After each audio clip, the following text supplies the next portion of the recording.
The Monastery. Introduction. It would be difficult to assign any good reason why the author of Ivanhoe, after using in that work all the art he possessed to remove the personage's action and manners of the tale to a distance from his own country, should choose for the scene of his next attempt the celebrated ruins of Melrose in the immediate neighborhood of his own residence. But the reason or caprice which dictated his change of system has entirely escaped his recollection, nor is it worth while to attempt recalling what must be a matter of very little consequence. The general plan of the story was to conjoin two characters in that bustling and contentious age who thrown into situations, which gave them different views on the subject of the Reformation, should with the same sincerity and purity of intention dedicate themselves the one to the support of the sinking fabric of the Catholic Church, the other to the establishment of the Reformed doctrines. It was supposed that some interesting subjects for narrative might be derived from opposing two such enthusiasts to each other in the path of life, and contrasting the real worth of both with their passions and prejudices. The localities of Melrose suited well the scenery of the proposed story.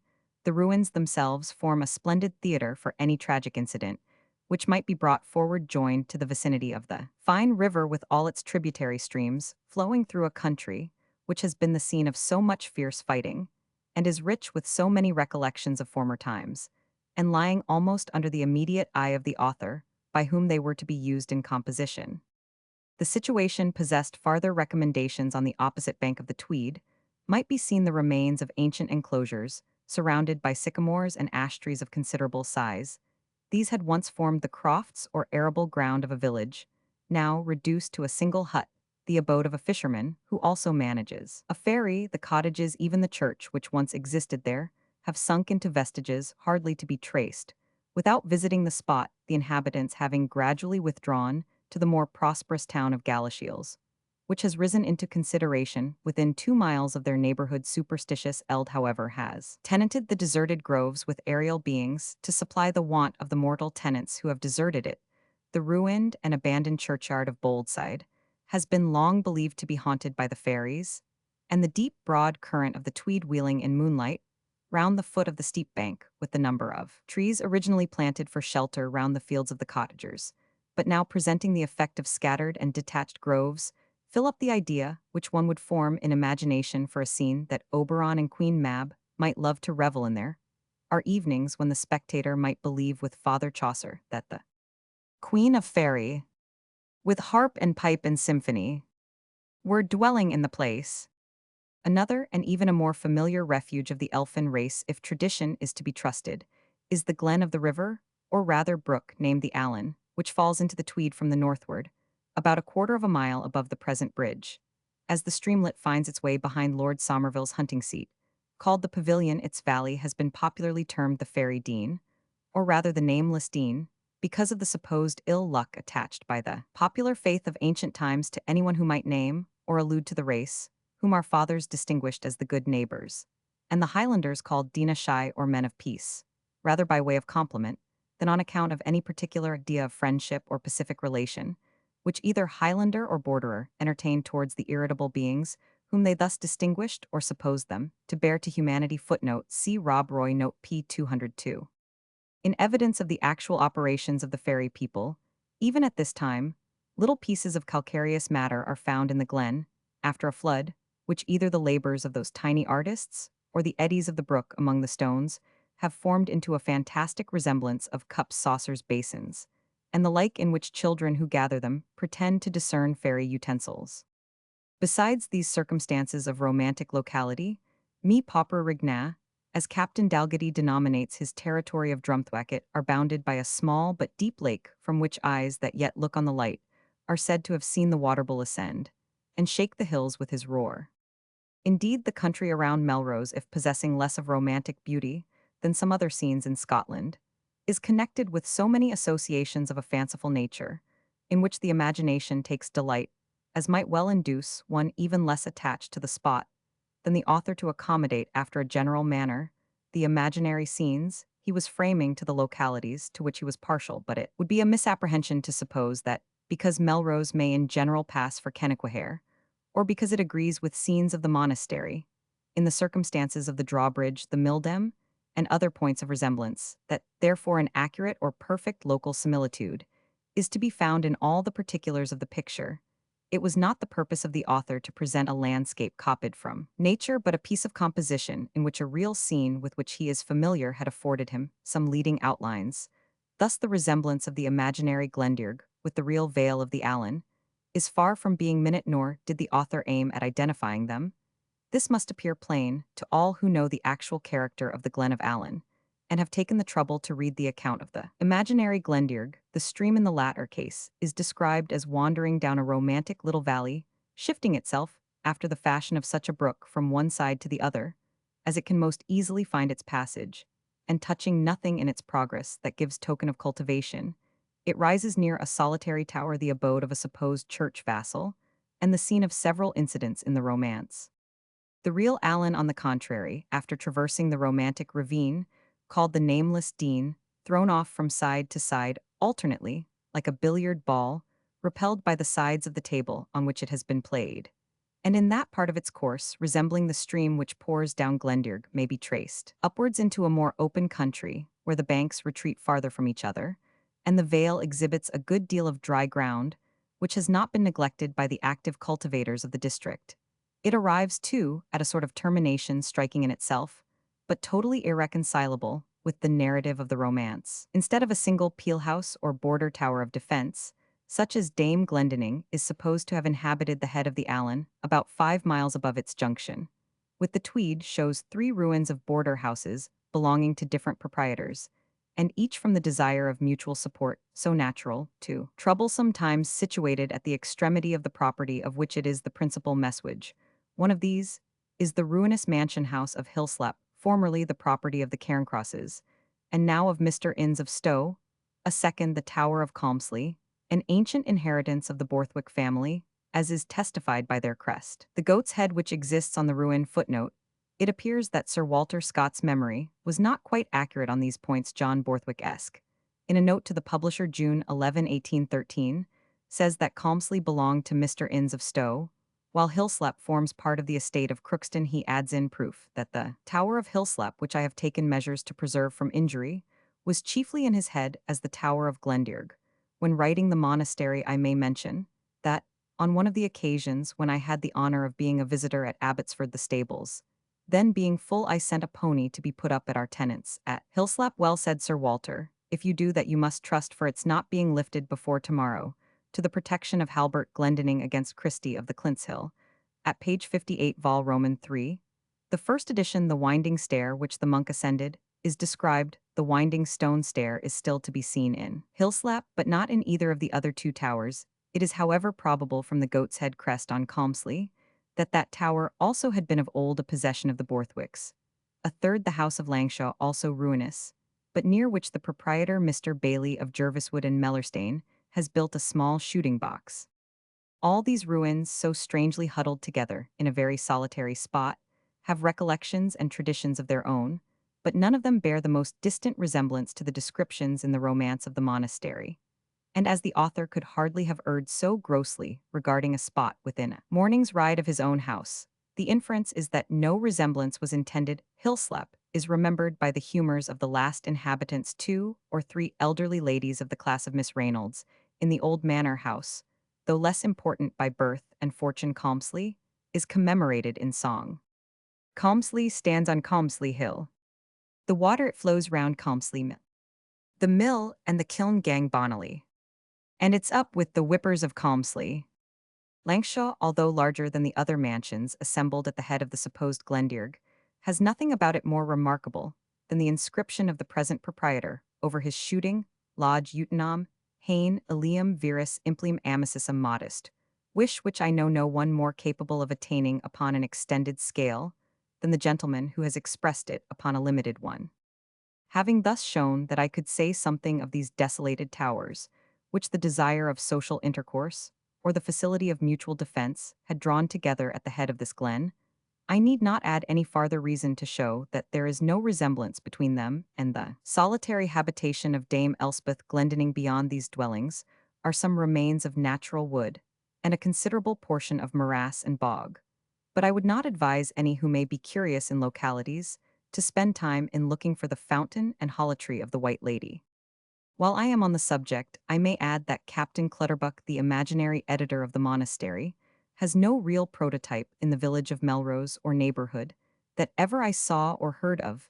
To give some individuality to this personage, he is described as a character which sometimes occurs in actual society, a person who, having spent his life within the necessary duties of a technical profession from which he has been at length emancipated, finds himself without any occupation whatever and is apt to become the prey of ennui until he discerns some petty subject of investigation commensurate to his talents, the study of which gives him employment in solitude, while the conscious possession of information peculiar to himself adds to his consequence in society. I have often observed that the lighter and trivial branches of antiquarian study are singularly useful in relieving vacuity of such a kind, and have known them serve many a Captain Clutterbuck to retreat upon. I was therefore a good deal surprised when I found the antiquarian captain identified with a neighbor and friend of my own, who could never have been confounded with him by anyone who had read the book, and seen the party alluded to this erroneous identification occurs in a work entitled Illustrations of the author of Waverley, being notices and anecdotes of real characters, scenes, and incidents supposed to be described in his works by Robert Chambers. This work was of course liable to many errors, as any one of the kind must be, whatever may be the ingenuity of the author, which takes the task of explaining what can be only known to another person. Mistakes of place or inanimate things referred to are of very little moment, but the ingenious author ought to have been more cautious of attaching real names to fictitious characters. I think it is in The Spectator we read of a rustic wag, who in a copy of The Whole Duty of Man wrote opposite to every vice the name of some individual in the neighborhood, and thus converted that excellent work into a libel on a whole parish. The scenery being thus ready at the author's hand, the reminiscences of the country were equally favorable in a land where the horses remained almost constantly saddled, and the sword seldom quitted the warrior's side, where war was the natural and constant state of the inhabitants, and peace only existed in the shape of brief and feverish truces. There could be no one of the means to complicate and extricate the incidents of his narrative at pleasure. There was a disadvantage, notwithstanding, in treading this border district, for it had been already ransacked by the author himself as well as others, and unless presented under a new light, was likely to afford ground to the objection of cram biscocta. To attain the indispensable quality of novelty, something it was thought might be gained by contrasting the character of the vassals of the church with those of the dependents of the lay barons, by whom they were surrounded, but much advantage could not be derived from this. There were indeed differences betwixt the two classes, but like tribes in the mineral and vegetable world, which, resembling each other to common eyes, can be sufficiently well discriminated by naturalists, they were yet too similar upon the whole to be placed in marked contrast with each other. Machinery remained introduction of the supernatural and marvelous, the resort of distressed authors since the days of Horace, but whose privileges as a sanctuary have been disputed in the present age, and well-nigh exploded the popular belief, no longer allows the possibility of existence to the race of mysterious beings which hovered betwixt this world and that which is invisible. The fairies have abandoned their moonlight turf, the witch no longer holds her black orgies in the hemlock dell, and even the last lingering phantom of the brain, the churchyard ghost, is now at rest again. From the discredit attached to the vulgar and more common modes in which the Scottish superstition displays itself, the author was induced to have recourse to the beautiful, though almost forgotten theory of astral spirits or creatures of the elements surpassing human beings in knowledge and power, but inferior to them, as being subject after a certain space of years to a death, which is to them annihilation, as they have no share in the promise made to the sons of Adam. These spirits are supposed to be of four distinct kinds, as the elements from which they have their origin, and are known to those who have studied the Kabbalistical philosophy by the names of sylphs, gnomes, salamanders, and naiads, as they belong to the elements of air, earth, fire, or water. The general reader will find an entertaining account of these elementary spirits in the French book entitled Impressions de Comte du Gabalis, the ingenious Comte de la Motte Fouque, composed in German, one of the most successful productions of his fertile brain, where a beautiful and even afflicting effect is produced by the introduction of a water nymph, who loses the privilege of immortality by consenting to become accessible to human feelings, and uniting her lot with that of a mortal who treats her with ingratitude. In imitation of an example so successful, the White Lady of Avenel was introduced into the following sheets. She is represented as connected with the family of Avenel by one of those mystic ties, which in ancient times were supposed to exist in certain circumstances between the creatures of the elements and the children of men. Such instances of mysterious union are recognized in Ireland in the real Milosian families who are possessed of a banshee, and they are known. Among the traditions of the Highlands, which in many cases attached an immortal being or spirit to the service of particular families or tribes, these demons, if they are to be called so, announced good or evil fortune to the families connected with them. And though some only condescended to meddle with matters of importance, others, like the May Malach or Maid of the Hairy Arms, condescended to mingle in ordinary sports, and even to direct the chief how to play at draughts.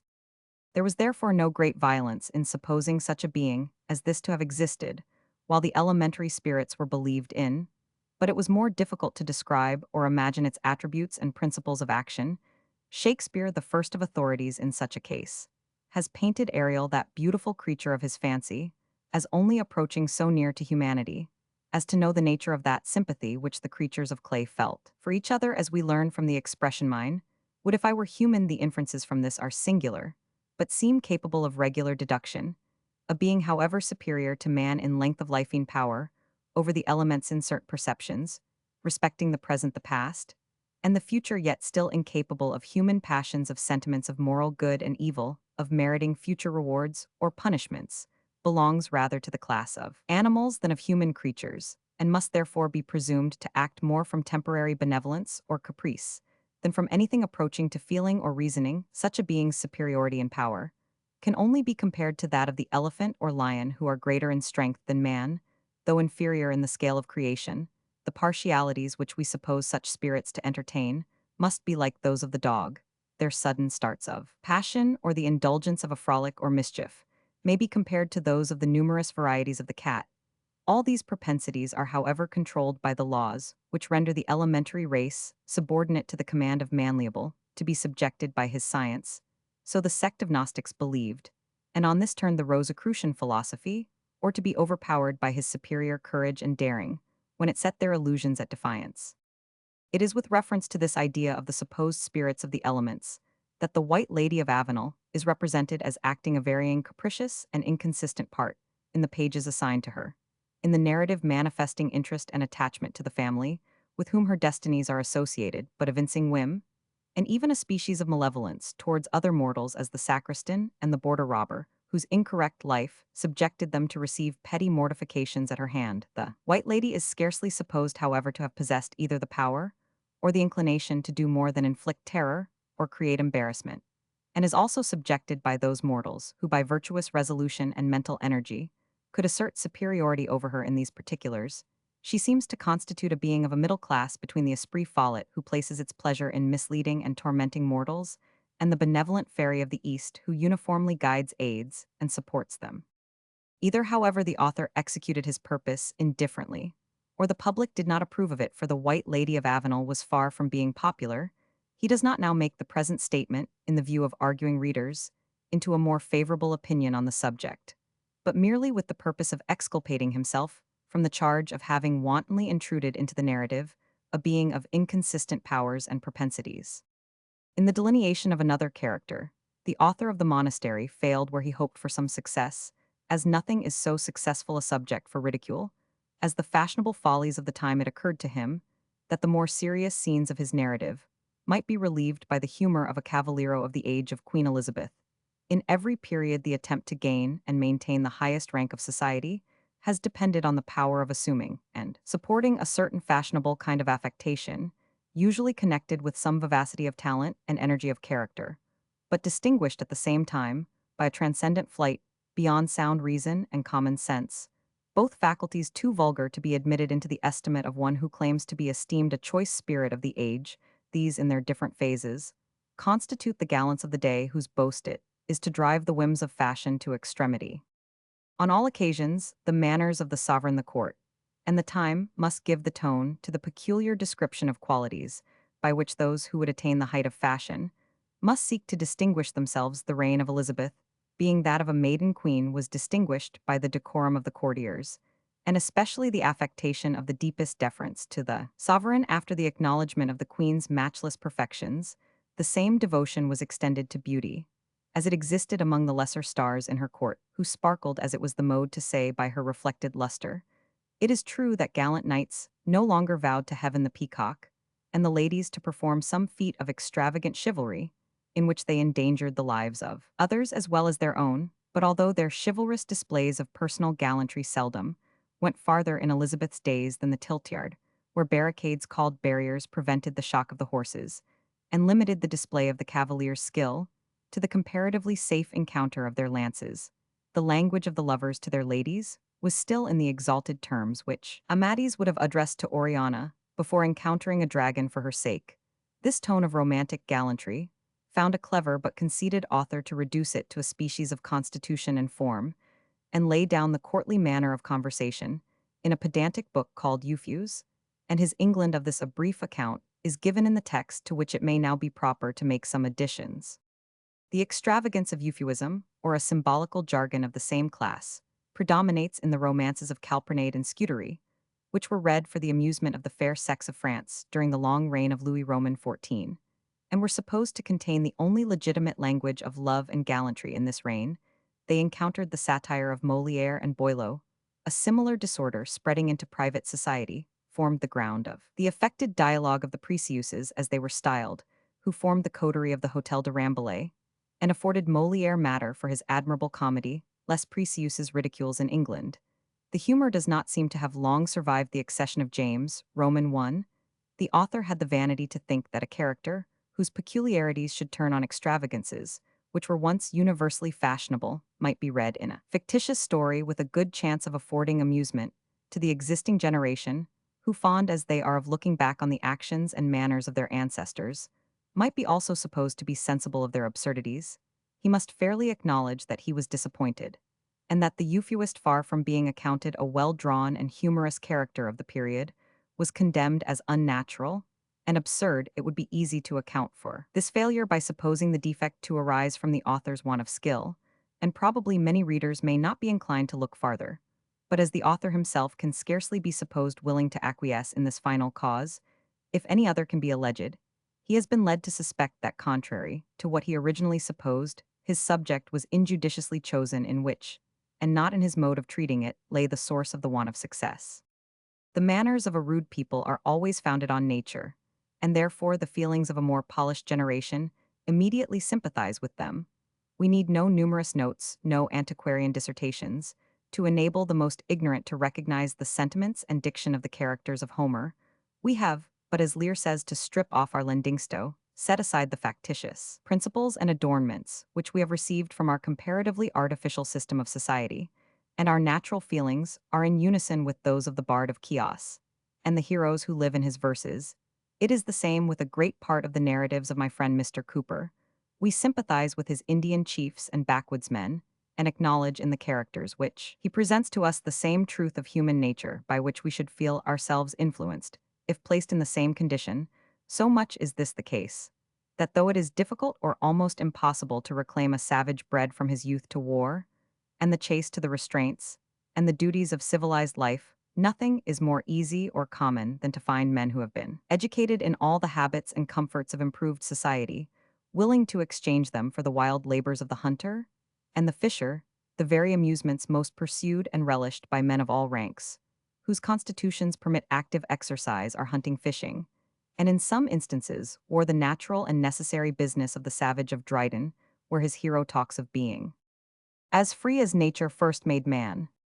When wild in woods the noble savage ran. But although the occupations, and even the sentiments of human beings in a primitive state, find access and interest in the minds of the more civilized part of the species, it does not therefore follow that the national tastes, opinions, and follies of one civilized period should afford either the same interest or the same amusement to those of another. These generally, when driven to extravagance, are founded not upon any natural taste proper to the species, but upon the growth of some peculiar cast of affectation with which mankind in general and succeeding generations in particular feel no common interest or sympathy. The extravagances of coxcombry in manners and apparel are indeed the legitimate and often the successful objects of satire. During the time when they exist in evidence of this theatrical critics may observe how many dramatic jeux d'esprit are well received every season, because the satirist levels at some well-known or fashionable absurdity, or in the dramatic phrase shoots folly as it flies. But when the peculiar kind of folly keeps the wing no longer, it is reckoned but waste of powder to pour a discharge of ridicule on what has ceased to exist, and the pieces in which such forgotten absurdities are made the subject of ridicule fall quietly into oblivion, with the follies, which gave them fashion, or only continue to exist on the scene, because they contain some other more permanent interest than that which connects them with manners and follies of a temporary character. This perhaps affords a reason why the comedies of Ben Jonson founded upon system, or what the age termed humorsby, which was meant factitious and affected characters superinduced on that which was common to the rest of their race in spite of acute satire, deep scholarship, and strong sense, do not now afford general pleasure, but are confined to the closet of the antiquary, whose studies have assured him that the personages of the dramatist were once though they are now no longer portraits of existing nature. Let us take another example of our hypothesis from Shakespeare himself, who of all authors drew his portraits for all ages, with the whole sum of the idolatry, which affects us at his name. The mass of readers peruse, without amusement, the characters formed on the extravagances of temporary fashion, and the Euphuist Don, our motto the pedant Holofernes, even Nym and Pistol, are read with little pleasure, by the mass of the public being portraits of which we cannot recognize the humor, because the originals no longer exist in like manner, while the distresses of Romeo and Juliet continue to interest every bosom Mercutio, drawn as an accurate representation of the finished fine gentleman of the period, and as such received by the unanimous approbation of contemporaries, has so little to interest the present age that, stripped of all his puns and quirks of verbal wit, he only retains his place in the scene, in virtue of his fine and fanciful speech, upon dreaming, which belongs to no particular age, and because he is a personage whose presence is indispensable to the plot. We have already prosecuted perhaps too far an argument the tendency of which is to prove that the introduction of an humorist acting like Sir Piercy Shafton upon some forgotten and obsolete model of folly once fashionable is rather likely to awaken the disgust of the reader as unnatural than find him food for laughter, whether owing to this theory or whether to the more simple and probable cause of the author's failure in the delineation of the subject he had proposed to himself. The formidable objection of incredulous Odie was applied to the Euphuist as well as to the White Lady of Avenel, and the one was denounced as unnatural, while the other was rejected as impossible.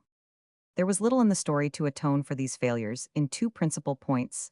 The incidents were inartificially huddled together, there was no part of the intrigue to which deep interest was found to apply, and the conclusion was brought about not by incidents arising out of the story itself, but in consequence of public transactions, with which the narrative has little connection, and which the reader had little opportunity to become acquainted with.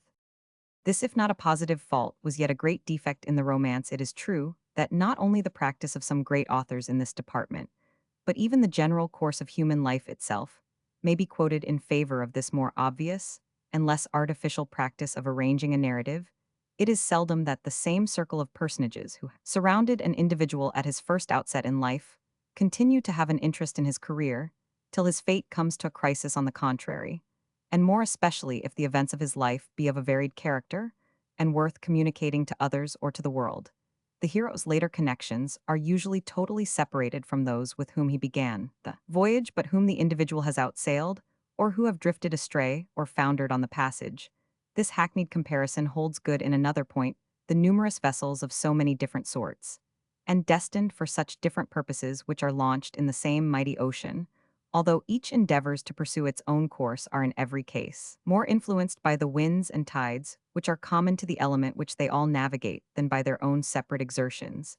And it is thus in the world that, when human prudence has done its best, some general, perhaps national event destroys the schemes of the individual, as the casual touch of a more powerful being sweeps away the web of the spider. Many excellent romances have been composed in this view of human life, where the hero is conducted through a variety of detached scenes, in which various agents appear and disappear without perhaps having any permanent influence on the progress of the story. Such is the structure of Gil Blas' Roderick Random and the lives and adventures of many other heroes who are described as running through different stations of life and encountering various adventures, which are only connected with each other by having happened to be witnessed by the same individual whose identity unites them together, as the string of a necklace links the beads which are otherwise detached. But though such an unconnected course of adventures is what most frequently occurs in nature, yet the province of the romance writer being artificial, there is more required from him than a mere compliance with the simplicity of reality just, as we demand from the scientific gardener that he shall arrange in curious knots and artificial parterres the flowers, which nature boon distributes freely on hill and dale, fielding accordingly in most of his novels, but especially in Tom Jones, his chef-d'oeuvre has set the distinguished example of a story, regularly built and consistent in all its parts, in which nothing occurs and scarce, a personage is introduced that has not some share in tending to advance the catastrophe. To demand equal correctness and felicity in those who may follow in the track of that illustrious novelist would be to fetter too much the power of giving pleasure by surrounding it with penal rules, since of this sort of light literature, it may be especially said tout genre, est permis hors le genre. And I use still, however, the more closely and happily the story is combined, and the more natural and felicitous the catastrophe, the nearer such a composition will approach the perfection of the novelist's art. Nor can an author neglect this branch of his profession without incurring proportional censure. For such censure the monastery gave, but too much occasion the intrigue of the romance, neither very interesting in itself, nor very happily detailed, is at length finally disentangled by the breaking out of national hostilities between England and Scotland, and the as sudden renewal of the truce instances of this kind, it is true cannot in reality have been uncommon, but the resorting to such in order to accomplish the catastrophe, as by a tour de force, was objected to as inartificial and not perfectly intelligible to the general reader. Still, the monastery, though exposed to severe and just criticism, did not fail, judging from the extent of its circulation, to have some interest for the public. And this too was according to the ordinary course of such matters, for it very seldom happens that literary reputation is gained by a single effort, and still more rarely is it lost by a solitary miscarriage. The author therefore had his days of grace allowed him, and time, if he pleased to comfort himself with the burden of the old Scots song. If it isna weel bobbit, well bob it again. Abbotsford 1st November 1830. Them. Original. Introductory Epistle. From Captain Clutterbuck, late of His Majesty's Regiment of Infantry, to the author of Waverley. Sir, although I do not pretend to the pleasure of your personal acquaintance, like many whom I believe to be equally strangers to you, I am nevertheless interested in your publications, and desire their continuance, not that I pretend to much taste in fictitious composition, or that I am apt to be interested in your grave scenes, or amused by those which are meant to be lively. I will not disguise from you that I have yawned over the last interview of Mac Ivor and his sister, and fell fairly asleep while the schoolmaster was reading the Humours of Dandy Dinmont. You see, sir, that I scorn to solicit your favor in a way to which you are no stranger. If the papers I enclose you are worth nothing, I will not endeavor to recommend them by personal flattery, as a bad cook pours rancid butter upon stale fish. No, sir, what I respect in you is the light you have occasionally thrown on national antiquities, a study which I have commenced rather late in life, but to which I am attached with the devotions of a first love, because it is the only study I ever cared a farthing for. You shall have my history, sir. It will not reach to 3 volumes before that of my manuscript. And as you usually throw out a few lines of verse by way of skirmishers, I suppose, at the head of each division of prose, I have had the luck to light upon a stanza in the schoolmaster's copy of Burns, which describes me exactly. I love it the better, because it was originally designed for Captain Grose, an excellent antiquary, though like yourself somewhat too apt to treat with levity his own pursuits. Tease said he was a soldier bred, and ane wad rather fiend than fled. But now he's quit the spurtle blade, and dogskin wallet, and teen thintiquarian trade. I think they call it. I never could conceive what influenced me when a boy in the choice of a profession military zeal, and ardor it was not which made me stand out for a commission in the Scots Fusiliers, when my tutors and curators wished to bind me apprentice to old David Styles, clerk to His Majesty's signet. I say military zeal. It was not, for I was no fighting boy in my own person, and cared not a penny to read the history of the heroes who turned the world upside down in former ages, As for courage, I had as I have since discovered just as much of it as served my turn, and not one frame of surplus. I soon found out, indeed, that in action there was more anger in running away than in standing fast, and besides, I could not afford to lose my commission, which was my chief means of support. But as for that overboiling valor, which I have heard many of ours talk of, though I seldom observed that it influenced them in the actual affair, that exuberant zeal, which courts danger as a bride, truly my courage was of a complexion much less ecstatical. Again, the love of a red coat, which in default of all other aptitudes to the profession, has made many a bad soldier, and some good ones, was an utter stranger to my disposition. I cared not a bottle for the company of the Misses, nay, though there was a boarding school in the village, and though we used to meet with its fair inmates at Simon Lightfoot's, weekly practicing, I cannot recollect any strong emotions being excited on these occasions, excepting the infinite regret with which I went through the polite ceremonial of presenting my partner, with an orange thrust into my pocket by my aunt, for this special purpose, but which, had I dared, I certainly would have secreted for my own personal use. As for vanity, or love of finery for itself, I was such a stranger to it that the difficulty was great to make me brush my coat and appear in proper trim upon parade. I shall never forget the rebuke of my old colonel on a morning, when the king reviewed a brigade of which ours made part. "I am no friend to extravagance, Ensign Clutterbuck," said he, "but on the day when we are to pass before the sovereign of the kingdom, in the name of God, I would have at least shown him an inch of clean linen." Thus a stranger to the ordinary motives, which lead young men to make the army their choice, and without the least desire to become either a hero or a dandy, I really do not know what determined my thoughts that way, unless it were the happy state of half-pay indolence enjoyed by Captain Doolittle, who had set up his staff of rest in my native village. Every other person had, or seemed to have, something to do, less or more. They did not indeed precisely go to school and learn tasks, that last of evils in my estimation, but it did not escape my boyish observation that they were all bothered with something or other, like duty or labor all.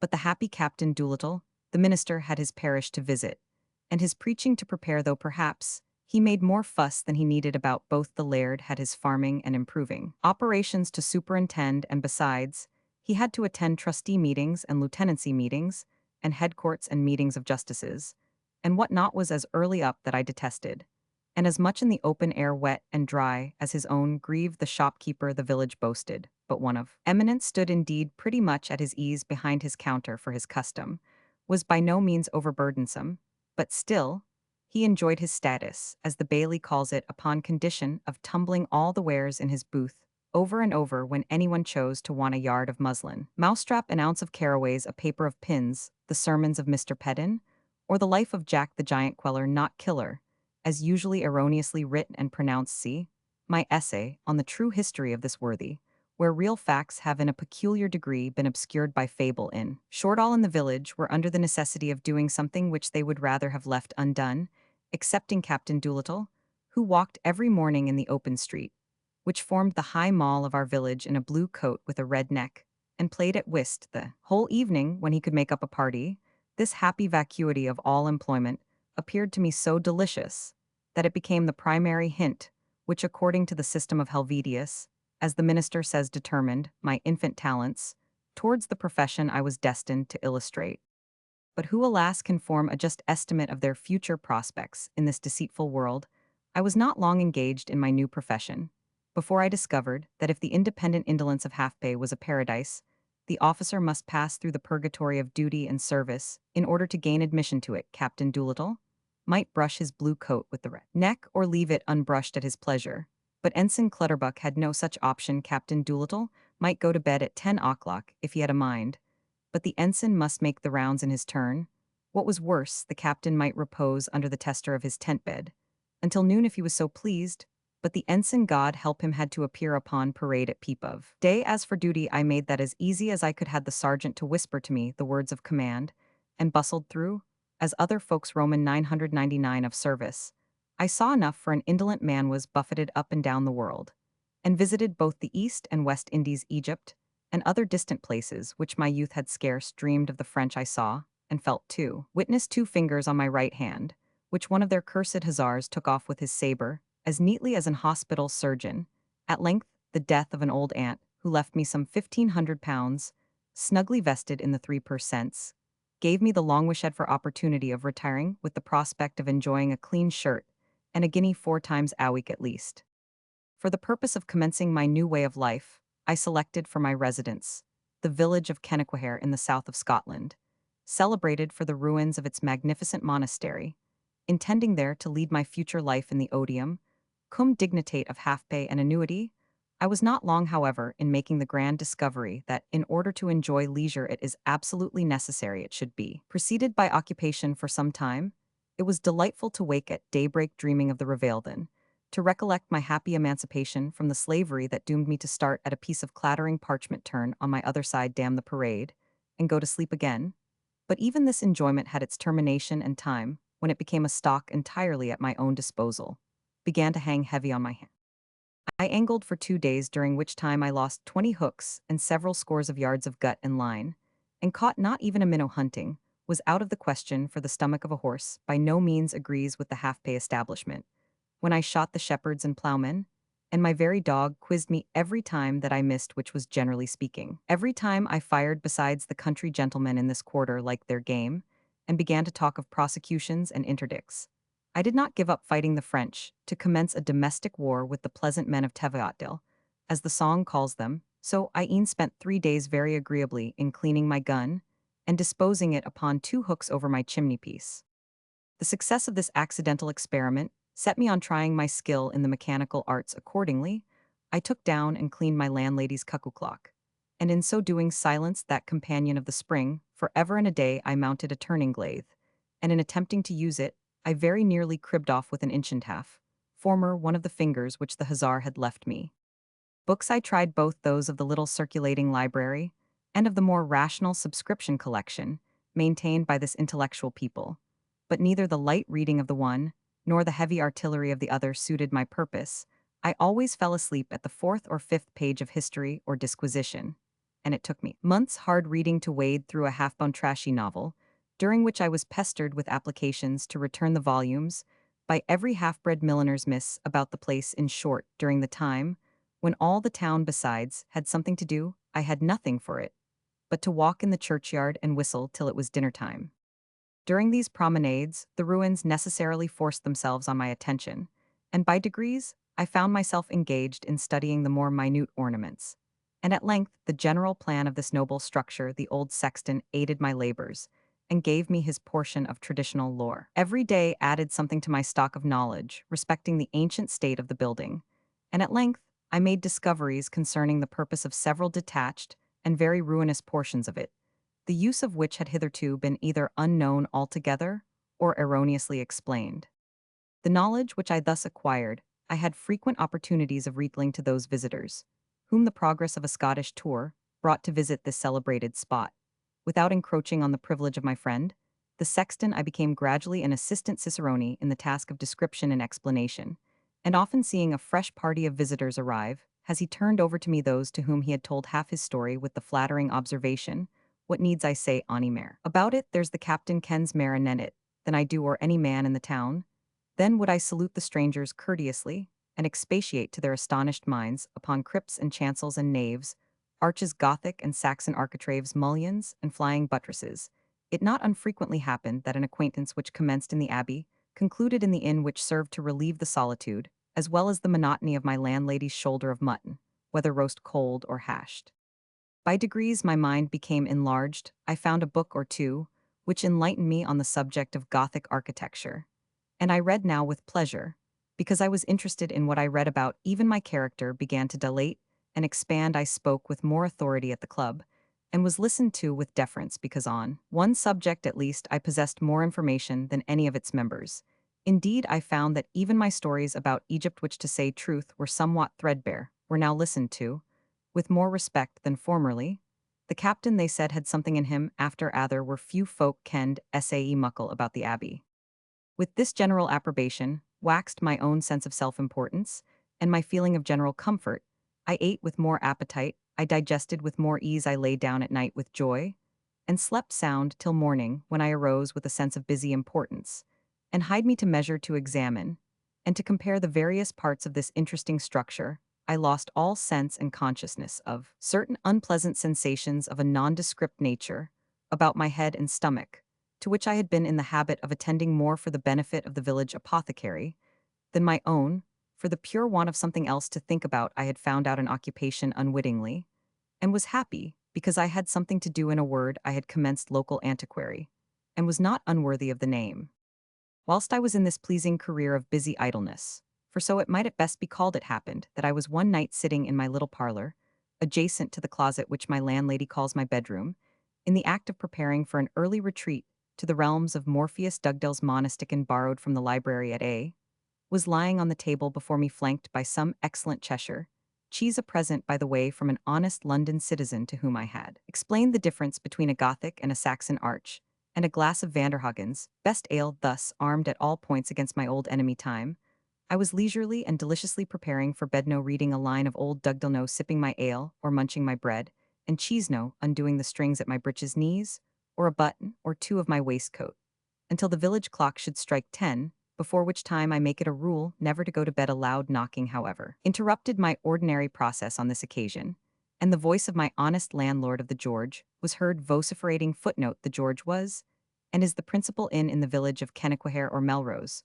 but the landlord of the period was not the same civil and quiet person by whom the inn is now kept. David Kyle, a Melrose proprietor of no little importance, a first-rate person of consequence in whatever belonged to the business of the town, was the original owner and landlord of the inn. Poor David, like many other busy men, took so much care of public affairs as in some degree to neglect his own. There are persons still alive at Kennaquhair who can recognize him and his peculiarities in the following sketch of mine host of the George. What the devil Mrs. Grimsley's, the captain is no in his bed, and a gentleman at our house has ordered a fowl and minced collops and a bottle of sherry, and has sent to ask him to supper to tell him all about the abbey.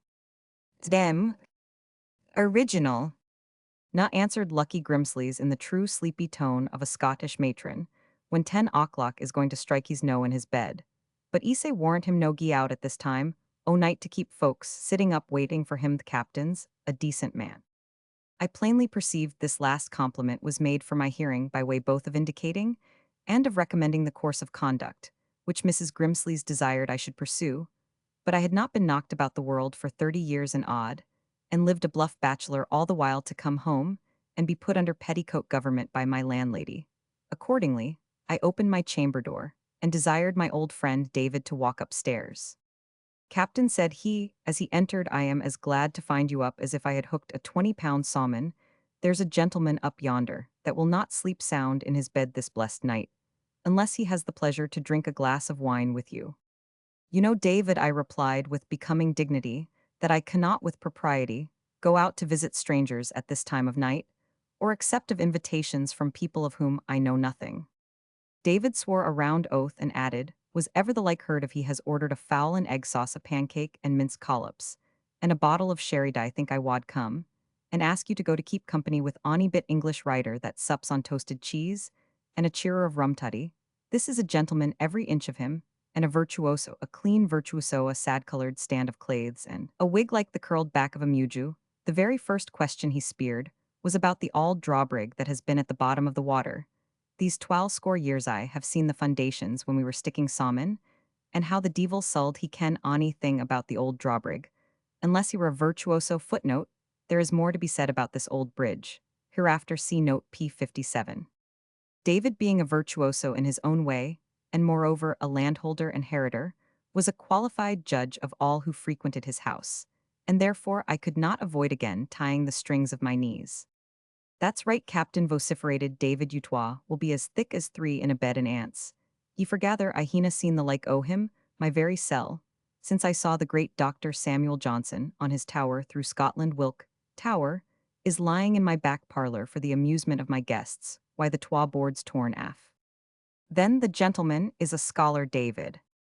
Iska pod him a scholar, answered David. He has a black coat on, or a brown ane at any rate. Is he a clergyman? I am thinking no, for he looked after his horse's supper before he spoke. O his ane, replied mine host. Has he a servant? Demanded Roman. One nae servant, answered David, but a grand face. O his ane, that wad gar anybody be willing to serve him that looks upon him. And what makes him think of disturbing me? Ah, David, This has been some of your chattering. You are perpetually bringing your guests on my shoulders, as if it were my business to entertain every man who comes to the George. What the deal wad ye hae me do, captain, answered mine, hosted gentleman lights down, and asks me in a most earnest manner, what man of sense and learning there is about our town that can tell him about the antiquities of the place, and specially about the auld abbey wadna hae. Me tell the gentleman a lee, and ye ken weel enug, there is nobody in the town, can say a reasonable word about it, be it no yoursel, except the bedral. And he is as fou as a piper by this time, so says I. There's Captain Clutterbuck. That's a very civil gentleman, and has little to do for be telling of the auld cracks about the abbey and dwells. Just hard, by then says the gentleman to me, sir, says, he very civilly have the goodness to step to Captain Clutterbuck with my compliments, and say I am a stranger who have been led to these parts chiefly by the fame of these ruins, and that I would call upon him.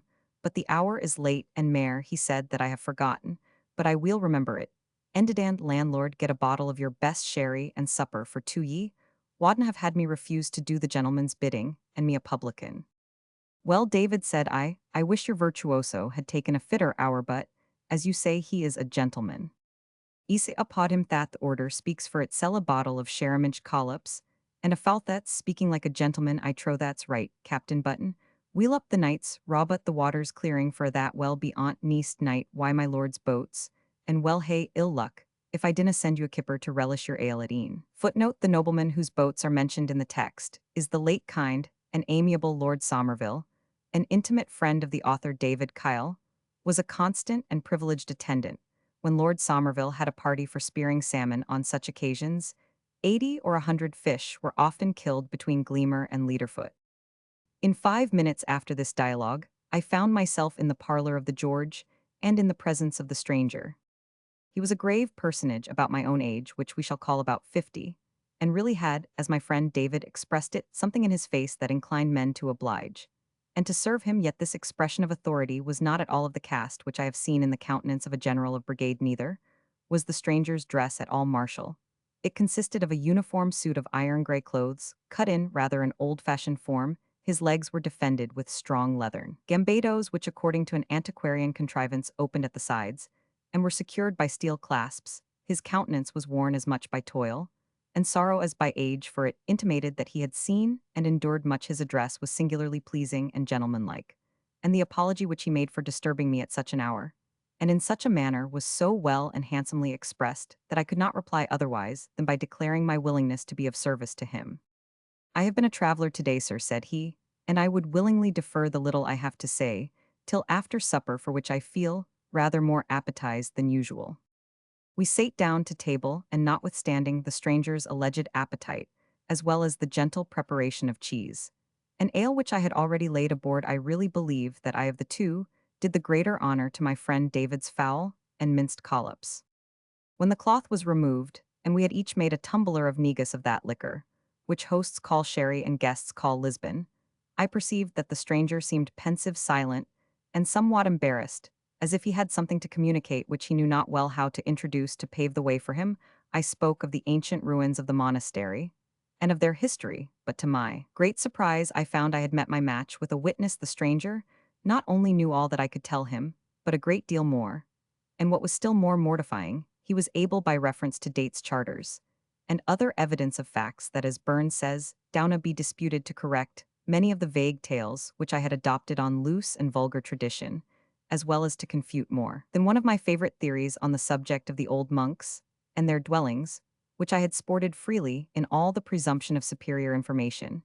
And here I cannot but remark that much of the stranger's arguments and inductions rested upon the authority of Mr. Deputy Register of Scotland, footnote Thomas Thompson esque, whose well-deserved panegyric ought to be found on another page than one written by an intimate friend of 30 years' standing, and his lucubrations, a gentleman whose indefatigable research into the national records is like to destroy my trade, and that of all local antiquaries, by substituting truth instead of legend and romance. Alas, I would the learned gentleman did but know how difficult it is for us dealers in petty wares of antiquity to pluck from our memories a rooted legend, raise out the written records of our brain, or cleanse our bosoms of that perilous stuff.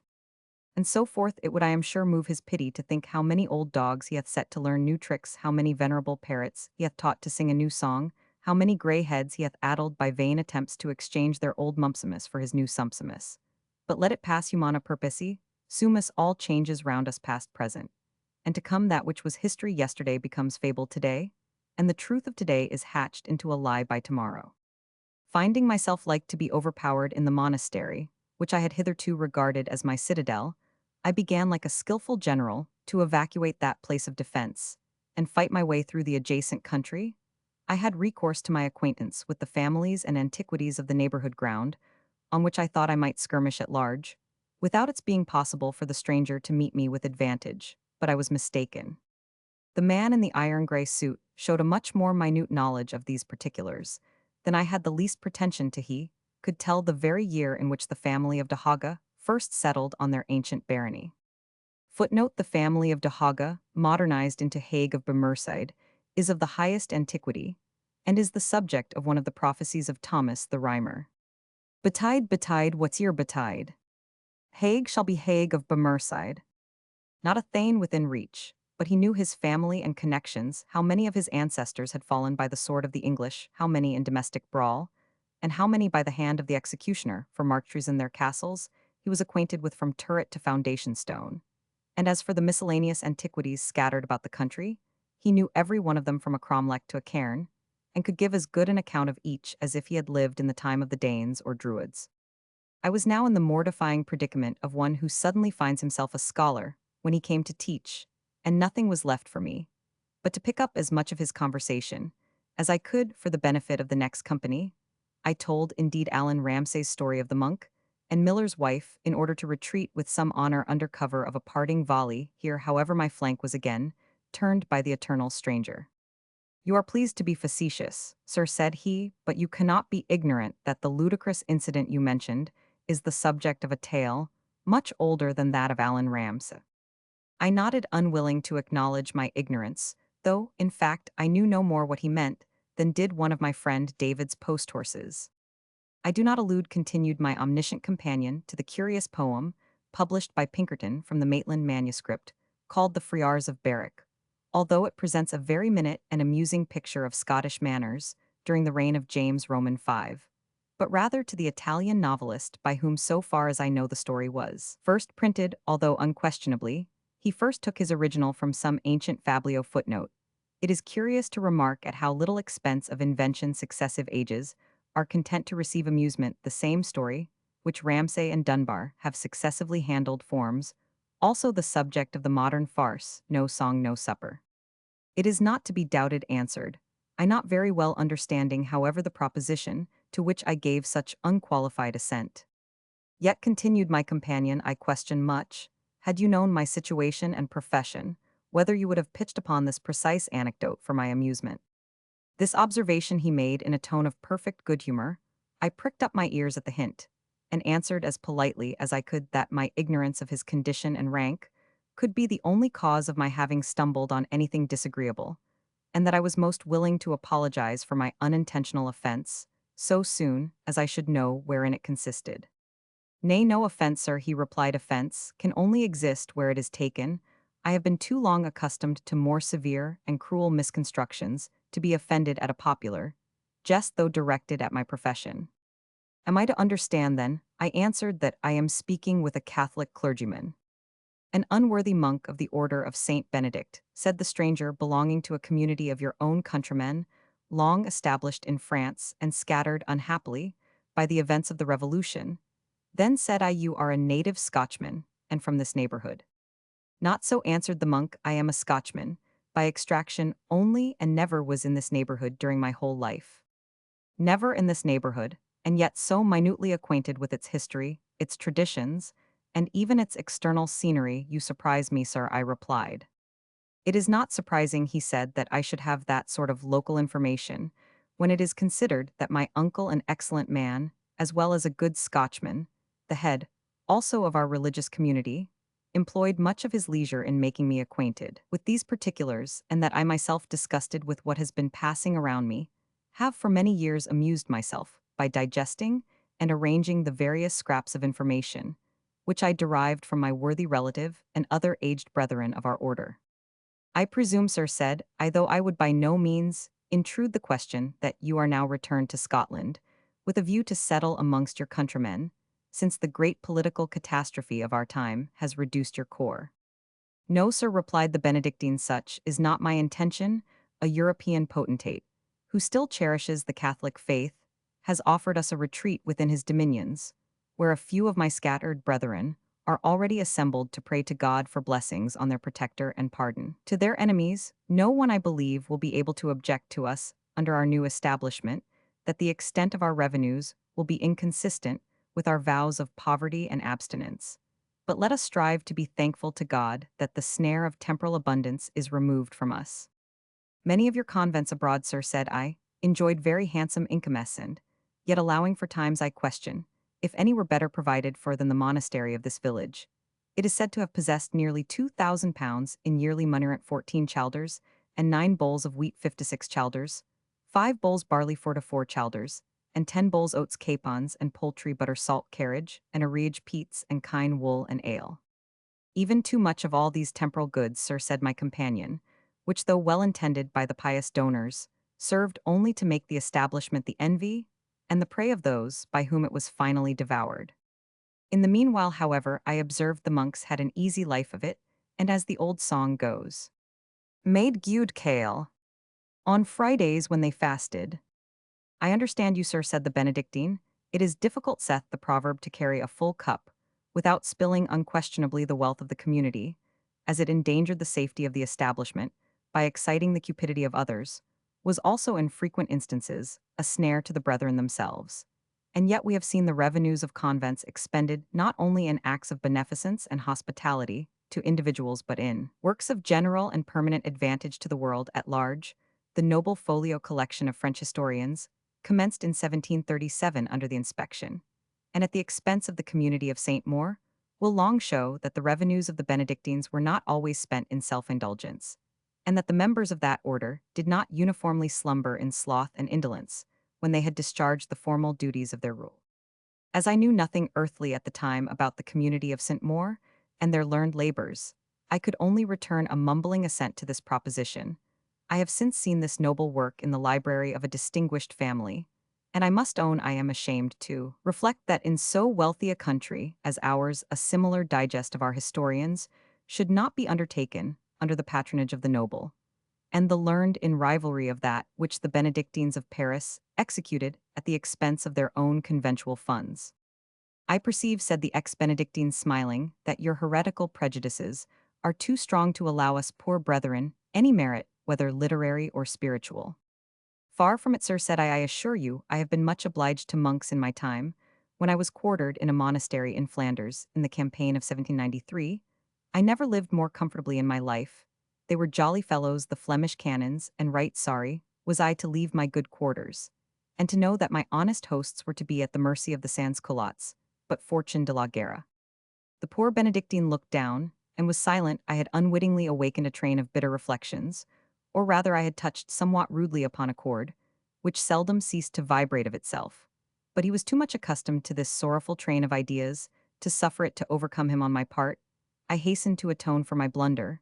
If there was any object of his journey to this country, in which I could with propriety assist him, I begged to offer him my best services. I own, I laid some little emphasis on the words with propriety, as I felt it would ill become me, a sound Protestant, and a servant of government, so far as my half-pay was concerned, to implicate myself in any recruiting which my companion might have undertaken in behalf of foreign seminaries, or in any similar design for the advancement of popery, which, whether the pope be actually the old lady of Babylon, or no, it did not become me in any manner to advance or countenance. My new friend hastened to relieve my indecision. I was about to request your assistance, sir, he said, in a matter which cannot but interest you as an antiquary and a person of research. But I assure you it relates entirely to events and persons removed to the distance of 2 centuries and a half.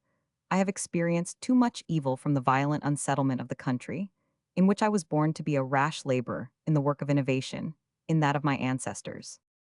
I again assured him of my willingness to assist him in anything that was not contrary to my allegiance or religion. My proposal, he replied, affects neither. May God bless the reigning family in Britain. They are not indeed of that dynasty, to restore which my ancestors struggled and suffered in vain. But the Providence who has conducted his present majesty to the throne has given him the virtues necessary to his time-firmness and intrepidity, a true love of his country, and an enlightened view of the dangers by which she is surrounded. For the religion of these realms, I am contented to hope that the great power whose mysterious dispensation has rent them from the bosom of the Church will, in his own good time and manner, restore them to its holy pale. The efforts of an individual obscure and humble as myself might well retard, but could never advance a work so mighty. May I then inquire, sir, said I, with what purpose you seek this country? Ere my companion replied, he took from his pocket a clasped paper book, about the size of a regimental orderly book, full as it seemed of memoranda, and drawing one of the candles close to him, for David, as a strong proof of his respect for the stranger, had indulged us with two, he seemed to peruse the contents very earnestly. There is among the ruins of the western end of the Abbey church, said he, looking up to me, yet keeping the memorandum book half open and occasionally glancing at it, as if to refresh his memory, a sort of recess or chapel beneath a broken arch, and in the immediate vicinity of one of those shattered Gothic columns, which once supported the magnificent roof, whose fall has now encumbered that part of the building with its ruins. I think, said I, that I know whereabouts you are. Is there not in the side wall of the chapel or recess, which you mention, a large carved stone, bearing a coat of arms which no one hitherto has been able to decipher? You are right, answered the Benedictine, and again consulting his memoranda, he added, the arms on the dexter side are those of Glendinning, being a cross parted by a cross indented and countercharged of the same, and on the sinister three spurls for those of Avenel. They are two ancient families, now almost extinct in this country. The arms part Y per pale.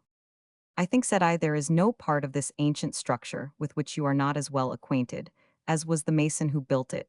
But if your information be correct, he who made out these bearings must have had better eyes than mine. His eyes, said the Benedictine, have long been closed in death, probably. When he inspected the monument, it was in a more perfect state, or he may have derived his information from the tradition of the place. I assure you, said I, that no such tradition now exists. I have made several reconnaissances among the old people in hopes to learn something of the armorial bearings, but I never heard of such a circumstance. It seems odd that you should have acquired it in a foreign land. These trifling particulars, he replied, were formerly looked upon as more important, and they were sanctified to the exiles who retained recollection of them, because they related to a place dear, indeed, to memory, but which their eyes could never again behold. It is possible, in like manner, that on the Potomac or Susquehanna you may find traditions current concerning places in England, which are utterly forgotten in the neighborhood where they originated, but to my purpose in this recess, marked by the armorial bearings, lies buried a treasure, and it is in order to remove it that I have undertaken my present journey. A treasure, echoed I in astonishment. Yes, replied the monk, an inestimable treasure for those who know how to use it rightly.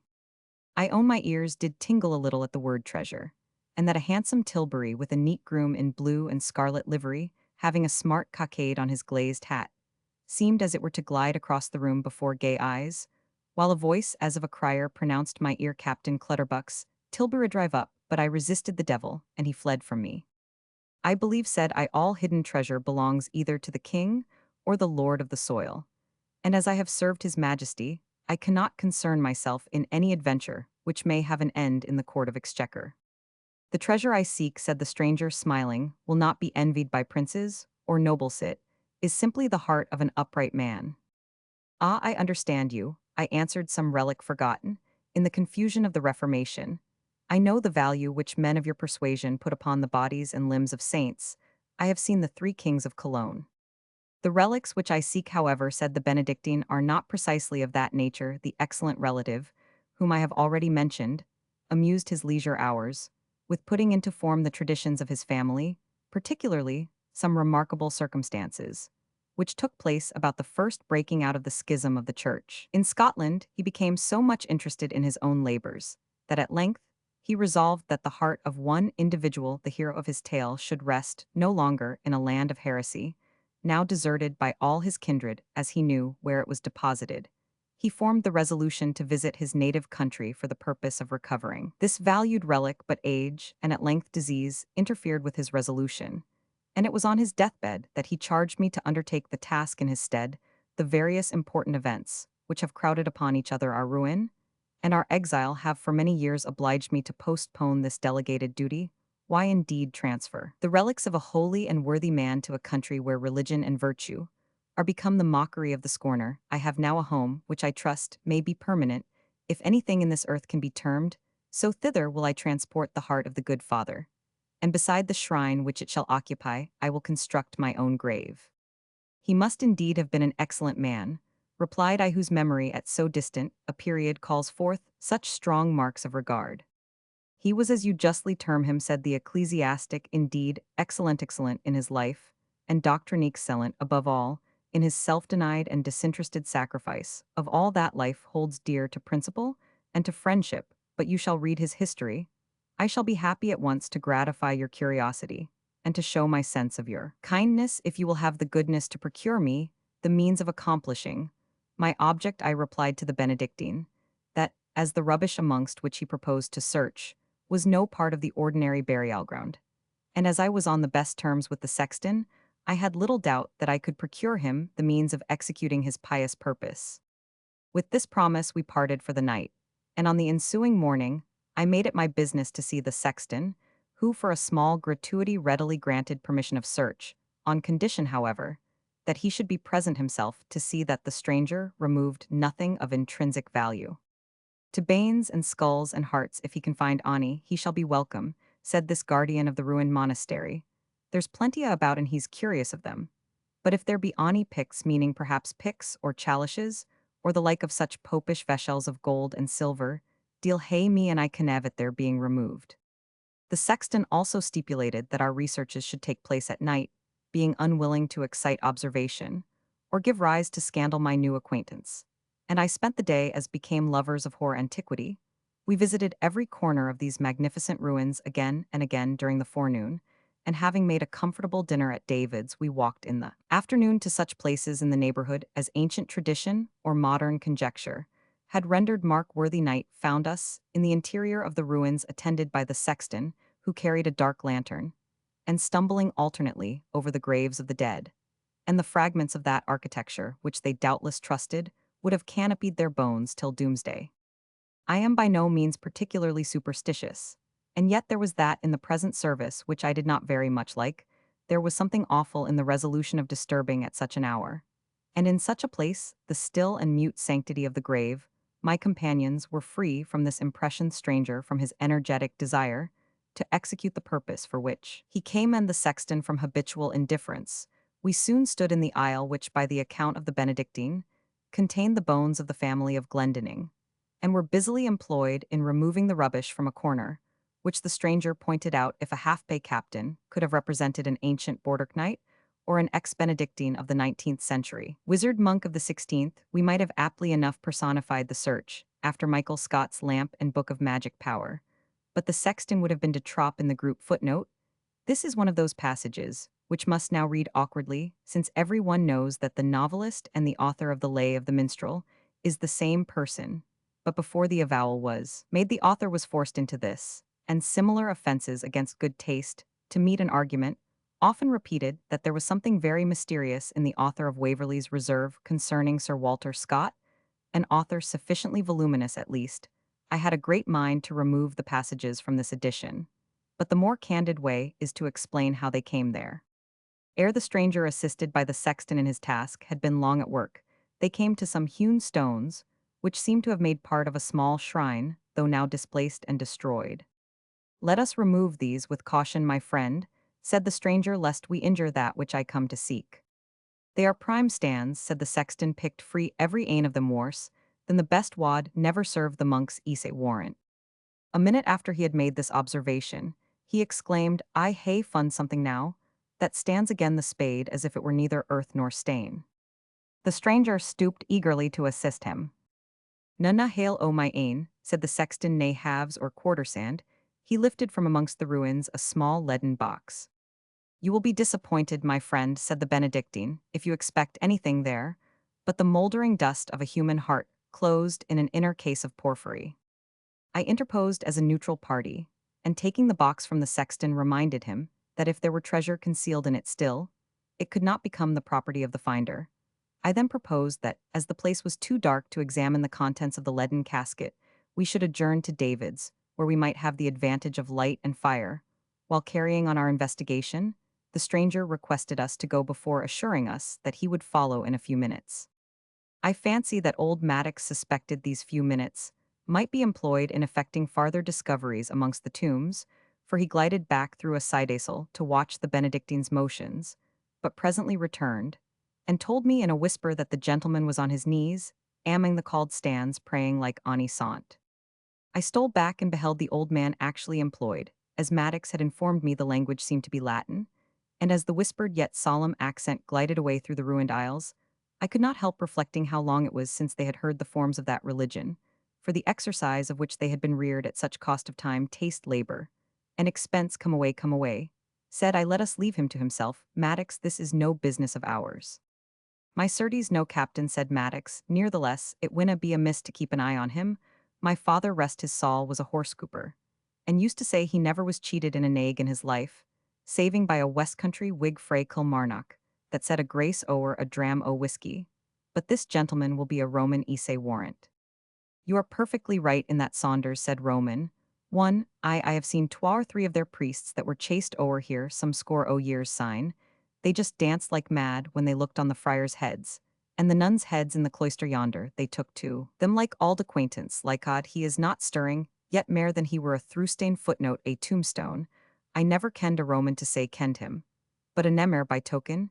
He was the only ane in the town to ken end, that was auld Jock of the Pend it wad hae been lang ere. Ye fan Jock praying in the abbey in a thick night, why his knees on a called stain Jock, lick at a kirk, why a chimley int money, a merry ploy I hae had why him down at the inn yonder, and when he died decently, I wad hae eared at him, but or I gat his grave we'll howk it some of. The quality that were his ain unhappy persuasion, had the corpse worried away up the water and buried him, after their ain pleasure doubtlessly kenned. Best I wad hae made nae great charge, I wadna hae excised Johnny dead, or alive stay, seeth strange gentleman is coming. Hold the lantern to assist him, Maddox, said Roman 1, this is rough walking, sir. Yes, replied the Benedictine, I may say, with a poet who is doubtless familiar to you. I should be surprised if he were thought I internally. The stranger continued. St. Francis be my speed, how oft tonight? Have my old feet stumbled at graves? We are now clear of the churchyard, said I, and have but a short walk to David's, where I hope we shall find a cheerful fire to enliven us after our night's work. We entered accordingly the little parlor, into which Maddox was also about to push himself with sufficient effrontery, when David, with a most astounding oath, expelled him by head and shoulders, deeming his curiosity, that would not let gentlemen be private in their own, in apparently mine host, considered his own presence as no intrusion, for he crowded up to the table, on which I had laid down the leaden box.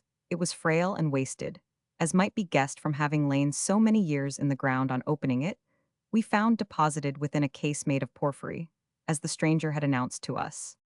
I fancy, he said, gentlemen, your curiosity will not be satisfied perhaps. I should say that your suspicions will not be removed unless I undo this casket. Yet it only contains the mouldering remains of a heart, once the seat of the noblest thoughts.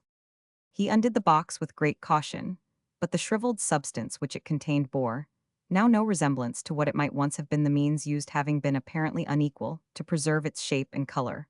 Although they were adequate to prevent its total decay, we were quite satisfied, notwithstanding, that it was what the stranger asserted, the remains of a human heart, and David readily promised his influence in the village, which was almost coordinate with that of the baillie himself, to silence all idle rumors. He was moreover pleased to favor us with his company to supper, and having taken the lion's share of 2 bottles of sherry, he not only sanctioned with his plenary authority the stranger's removal of the heart, but I believe would have authorized the removal of the abbey itself, were it not that it happens considerably to advantage the worthy publican's own custom. The object of the Benedictine's visit to the land of his forefathers being now accomplished, he announced his intention of leaving us early in the ensuing day, but requested my company to breakfast with him before his departure. I came accordingly, and when we had finished our morning's meal, the priest took me apart, and pulling from his pocket a large bundle of papers, he put them into my hands. These, said he, Captain Clutterbuck, are genuine memoirs of the 16th century, and exhibit in a singular. And as I think an interesting point of view, the manners of that period, I am induced to believe that their publication will not be an unacceptable present to the British public, and willingly make over to you any profit that may accrue from such a transaction. I stared a little at this enunciation, and observed that the hand seemed too modern for the date he assigned to the manuscript. Do not mistake me, sir, said the Benedictine. I did not mean to say the memoirs were written in the 16th century, but only that they were compiled from authentic materials of that period, but written in the taste and language of the present day. My uncle commenced this book, and I partly to improve my habit of English composition, partly to divert melancholy thoughts, amused my leisure hours, with continuing and concluding it. You will see the period of the story where my uncle leaves off his narrative. And I commence mine. In fact, they relate in a great measure to different persons, as well as to a different period. Retaining the papers in my hand, I proceeded to state to him my doubts whether as a good Protestant I could undertake or superintend a publication, written probably in the spirit of popery. You will find, he said, no matter of controversy in these sheets, nor any sentiments stated with which I trust the good in all persuasions, will not be willing to join. I remembered, I was writing for a land unhappily divided from the Catholic faith, and I have taken care to say nothing which justly interpreted could give ground for accusing me of partiality. But if upon collating my narrative with the proofs to which I refer you for, you will find copies of many of the original papers in that parceliu, are of opinion that I have been partial to my own faith, I freely give you leave to correct my errors.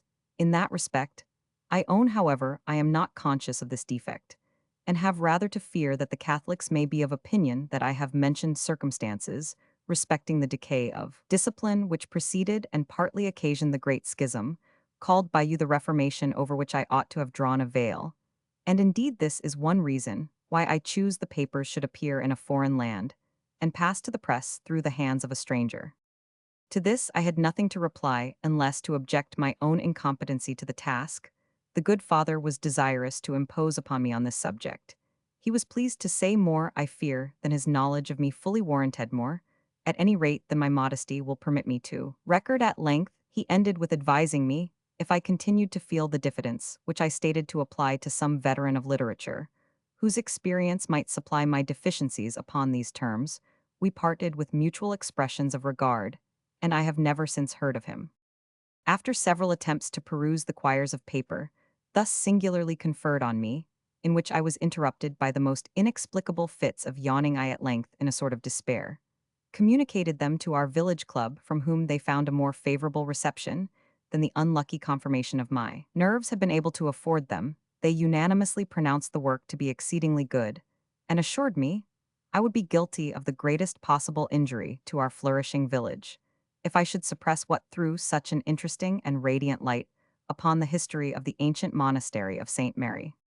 At length, by dint of listening to their opinion, I became dubious of my own, and indeed when I heard passages read forth by the sonorous voice of our worthy pastor, I was scarce more tired than I have felt myself at some of his own sermons, such, and so great, is the difference betwixt reading a thing one's self making toilsome way through all the difficulties of manuscript, and, as the man says in the play, having the same read to you, it is positively like being wafted over a creek in a boat, or wading through it on your feet with the mud up to your knees. Still, however, there remained the great difficulty of finding someone who could act as editor-corrector at once of the press, and of the language, which, according to the schoolmaster, was absolutely necessary. Since the trees walked forth to choose themselves a king, never was an honor so bandied about. The parson would not leave the quiet of his chimney-corner. The bailey pleaded the dignity of his situation, and the approach of the great annual fair as reasons against going to Edinburgh, to make arrangements for printing the Benedictine's manuscript. The schoolmaster alone seemed of malleable stuff, and desirous perhaps of emulating the fame of Jedediah Cleshbotham, evinced a wish to undertake this momentous commission, but a remonstrance from 3 opulent farmers, whose sons he had at bed, board, and schooling, for £20 per annum a head, came like a frost over the blossoms of his literary ambition, and he was compelled to decline the service. In these circumstances, sir, I apply to you by the advice of our little council of war, nothing doubting, you will not be disinclined to take the duty upon you, as it is much connected with that in which you have distinguished yourself. What I request is that you will review, or rather revise and correct, the enclosed packet, and prepare it for the press by such alterations, additions, and curtailments, as you think necessary. Forgive my hinting to you, that the deepest well may be exhausted, the best corps of grenadiers as our old general of brigade expressed himself, may be used up. A few hints can do you no harm, and for the prize money let the battle be first won, and it shall be parted at the drumhead. I hope you will take nothing amiss that I have said I am a plain soldier, and little accustomed to compliments. I may add that I should be well contented to march in the front with you. That is to put my name with yours on the title page. I have the honor to be, sir, your unknown humble servant, Cuthbert Clutterbuck Village, of Kennequhair, of April 18. For the author of Waverley Roman 100 care, of Mr. John Ballantyne, Hanover Street, Edinburgh. Answer by the author of Waverley. To the foregoing letter from Captain Clutterbuck. Dear Captain, do not admire that notwithstanding the distance and ceremony of your address, I return an answer in the terms of familiarity. The truth is your origin and native country are better known to me than even to yourself. You derive your respectable parentage, if I am not greatly mistaken, from a land which has afforded much pleasure as well as profit to those who have traded to it successfully. I mean that part of the terra incognita which is called the province of Utopia. Its productions, though censured by many, and some, who use tea and tobacco without scruple, as idle and unsubstantial luxuries, have nevertheless, like many other luxuries, general acceptation, and are secretly enjoyed even by those who express the greatest scorn and dislike of them. In public, the dram drinker is often the first to be shocked at the smell of spirits. It is not unusual to hear old maiden ladies declaim against scandal. Private bookcases of some grave-seeming men would not brook decent ice, and many, I say not of the wise and learned, but of those most anxious to seem such, when the spring-lock of their library is drawn, their velvet cap pulled over their ears, their feet insinuated into their turkey slippers, are to be found where their retreats suddenly intruded upon, busily engaged with the last new novel. I have said the truly wise and learned disdain these shifts, and will open the said novel as avowedly as they would the lid of their snuff-box. I will only quote one instance, though I know 100. Did you know the celebrated Watt of Birmingham, Captain Clutterbuck? I believe not, though from what I am about to state, he would not have failed to have sought an acquaintance with you. It was only once my fortune to meet him, whether in body or in spirit it matters not. There were assembled about half a score of our northern lights, who had amongst them, heaven knows, how a well-known character of your country, Jedediah Cleshbotham. This worthy person, having come to Edinburgh during the Christmas vacation, had become a sort of lion in the place, and was leash from house to house along with the guisards, the stone-eater, and other amusements of the season, which exhibited their unparalleled feats to private family parties. If required, amidst this company stood Mr. Watt, the man whose genius discovered the means of multiplying our national resources to a degree, perhaps even beyond his own stupendous powers of calculation and combination, bringing the treasures of the abyss to the summit of the earth, giving the feeble arm of man the momentum of an Afrite, commending manufactures to arise as the rod of the prophet produced water, in the deserting the means of dispensing with that time and tide which wait for no man, and of sailing without that wind which defied the commands and threats of Xerxes himself. Footnote: probably, the ingenious author alludes to the national adage, "The king said sail, but the wind said no." Our schoolmaster, who is also a land surveyor, thinks this whole passage refers to Mr. Watt's improvements on the steam engine note by Captain Clutterbuck. This potent commander of the elements, this abridger of time and space, this magician, whose cloudy machinery has produced a change on the world, the effects of which, extraordinary as they are perhaps only now beginning to be felt, was not only the most profound man of science, the most successful combiner of powers and calculator of numbers, as adapted to practical purpose, was not only one of the most generally well-informed, but one of the best and kindest of human beings. There he stood, surrounded by the little band I have mentioned of northern literati men, not less tenacious, generally speaking, of their own fame and their own opinions than the national regiments are supposed to be jealous of the high character which they have won upon service. Methinks I yet see and hear what I shall never see or hear again in his 85th year. The alert, kind, benevolent old man had his attention alive to everyone's question, his information at everyone's command. His talents and fancy overflowed on every subject. One gentleman was a deep philologist that talked with him on the origin of the alphabet, as if he had been coeval with Cadmus. Another, a celebrated criticus, would have said the old man had studied political economy and belles letters, All his life off science, it is unnecessary to speak it was his own. Distinguished walk, and yet Captain Clutterbuck, when he spoke with your countryman Jedediah Cleshbotham, you would have sworn he had been coeval with Clavers, and Burleigh with the persecutors, and persecuted, and could number every shot the dragoons had fired at the fugitive Covenanters.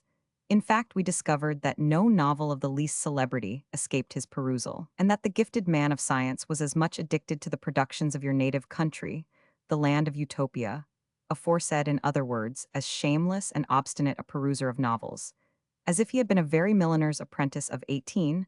I know little apology for troubling you with these things, excepting the desire to commemorate a delightful evening and a wish to encourage you to shake off that modest diffidence which makes you afraid of being supposed connected with the fairyland of delusive fiction. I will requite your tag of verse from Horace himself, with a paraphrase for your own use, my dear captain, and for that of your country club, accepting in reverence the clergyman and schoolmaster. Nisit ancilly tibi amor pudori Roman 100 take, thou no scorn. Of fiction born, fair fictions muse to woe. Old Homer's theme was but a dream, himself a fiction too. Having told you your country, I must next, my dear Captain Clutterbuck, make free to mention your own immediate descent.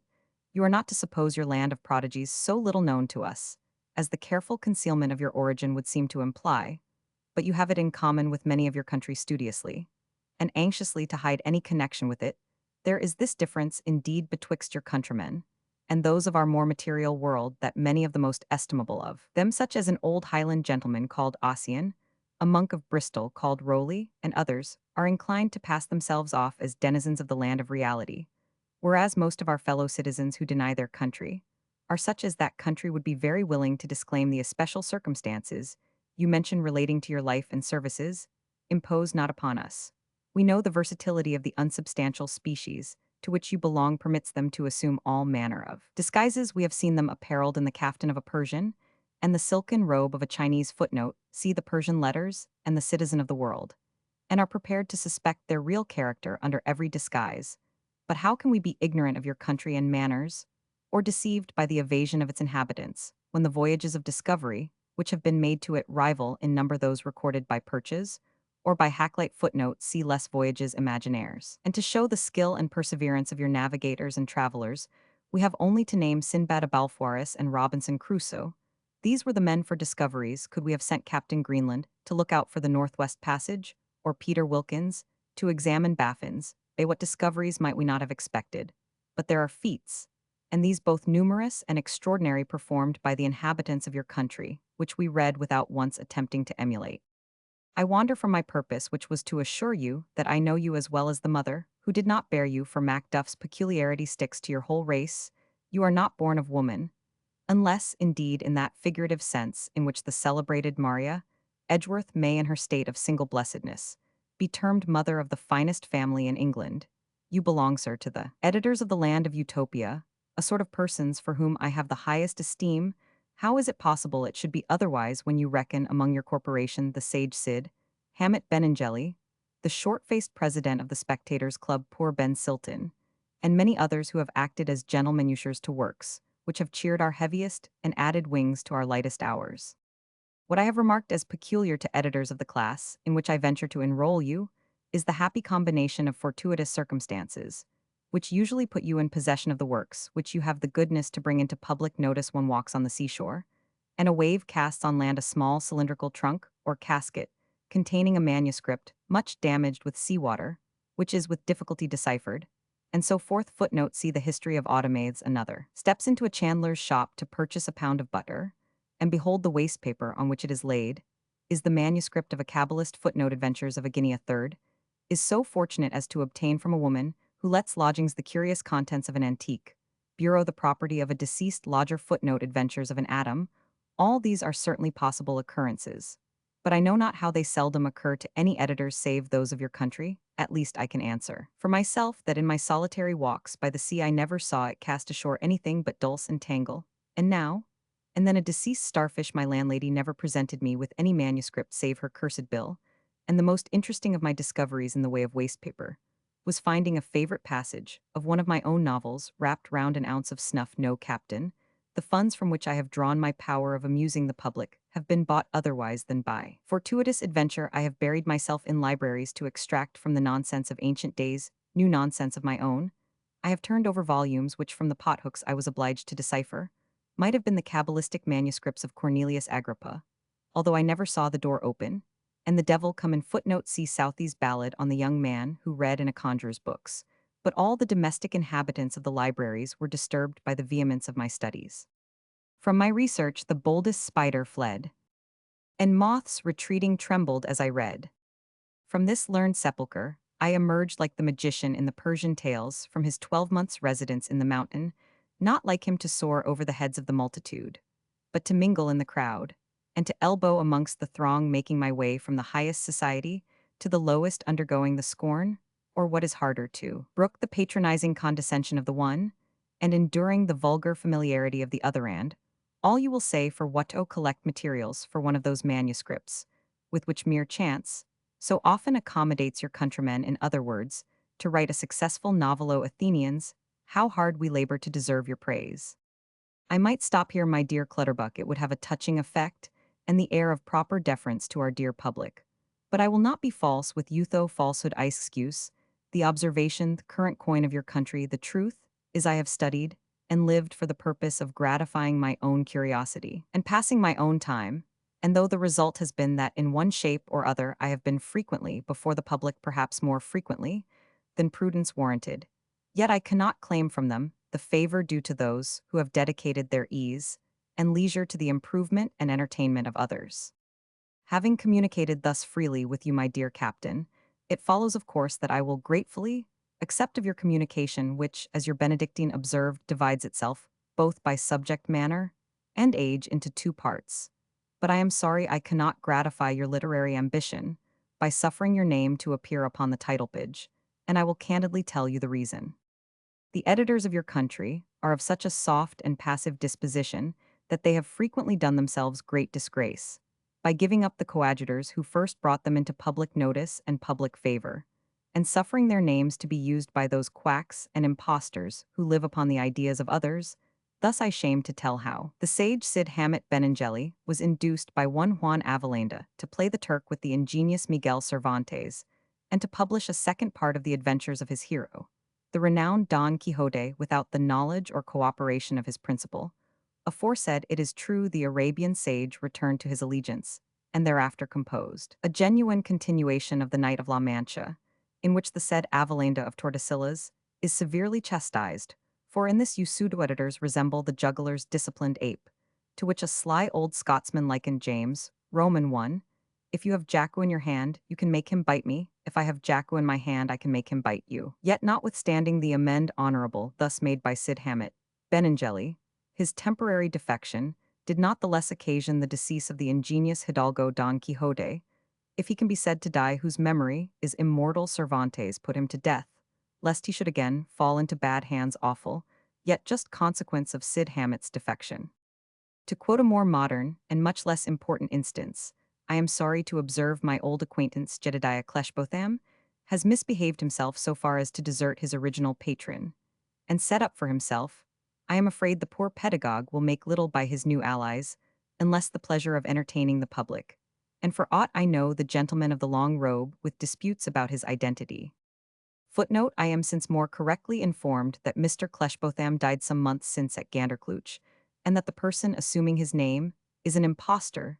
The real Jedediah made a most Christian and edifying end, and as I am credibly informed, having sent for a Cameronian clergyman, when he was in extremis, was so fortunate as to convince the good man that after all he had no wish to bring down on the scattered remnant of mountain folks the bonnets of bonny Dindyhard, that the speculators in print and paper will not allow a good man to rest quiet in his grave.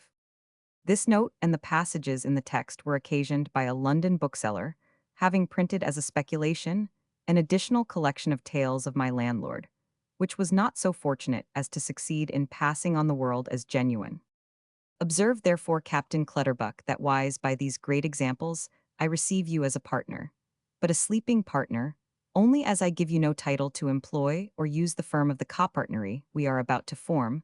I will announce my property in my title page and put my own mark on my own chattels, which the attorney tells me it will be a crime to counterfeit as much as it would to imitate the autograph of any other empirica crime, amounting as advertisements upon little vials, assure to us to nothing short of felony, if therefore, my dear friend, your name should hereafter appear in any title page without mine readers, will know what to think of you. I scorn to use either arguments or threats, but you cannot but be sensible that, as you owe your literary existence to me on the one hand, so, on the other, your very all is at my disposal. I can at pleasure cut off your annuity, strike your name from the half-pay establishment, nay, actually put you to death, without being answerable to anyone.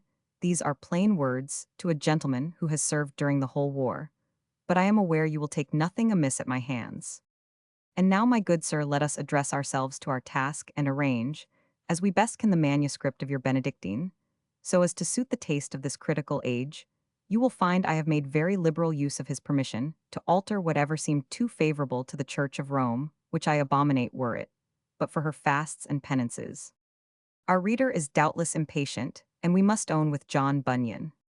We have too long detained him in the porch, and kept him from the sunshine with a torch. Adieu, therefore, my dear captain, remember me respectfully to the parson, the schoolmaster, and the baillie, and all friends of the happy club in the village of Kennequhair.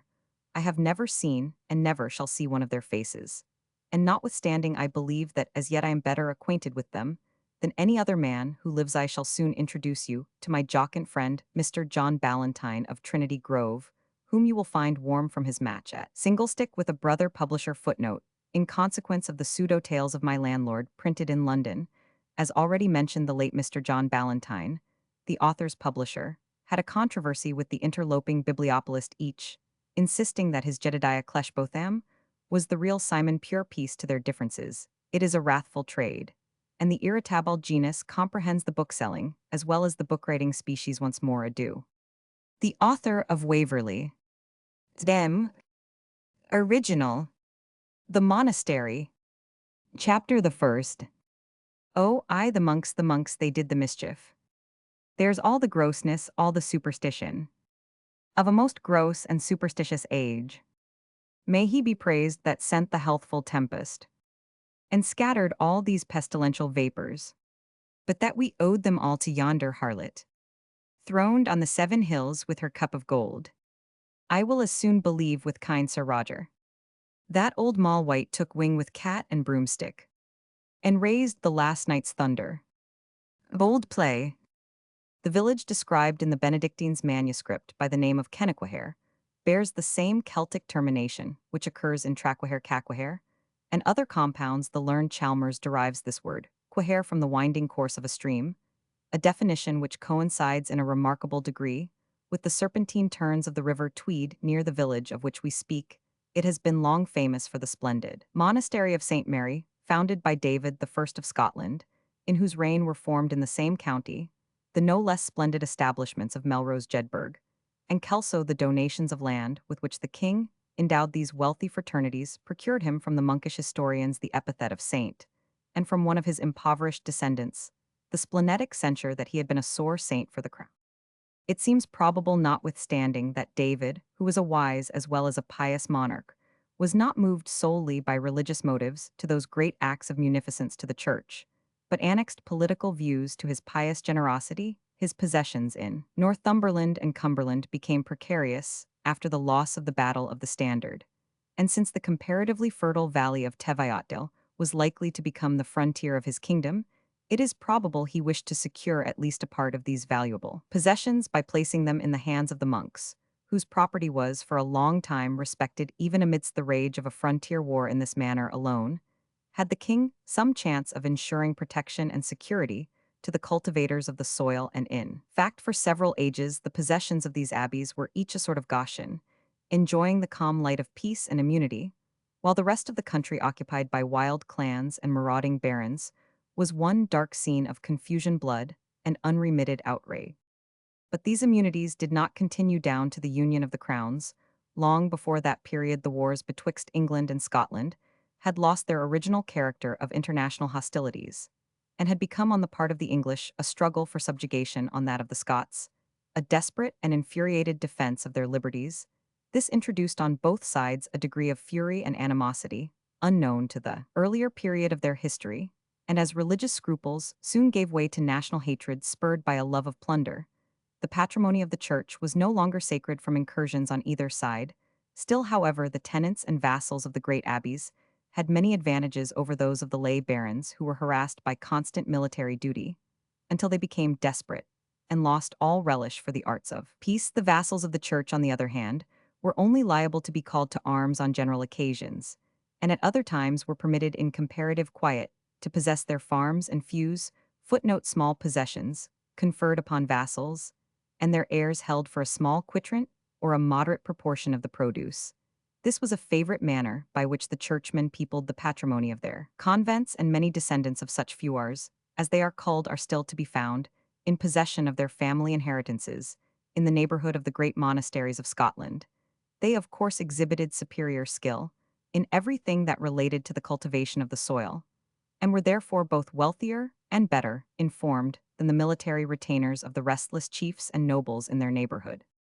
The residence of these church vassals was usually in a small village or hamlet, where for the sake of mutual aid and protection, some 30 or 40 families dwelt together. This was called the town, and the land belonging to the various families by whom the town was inhabited was called the township. They usually possessed the land in common, though in various proportions according to their several grants.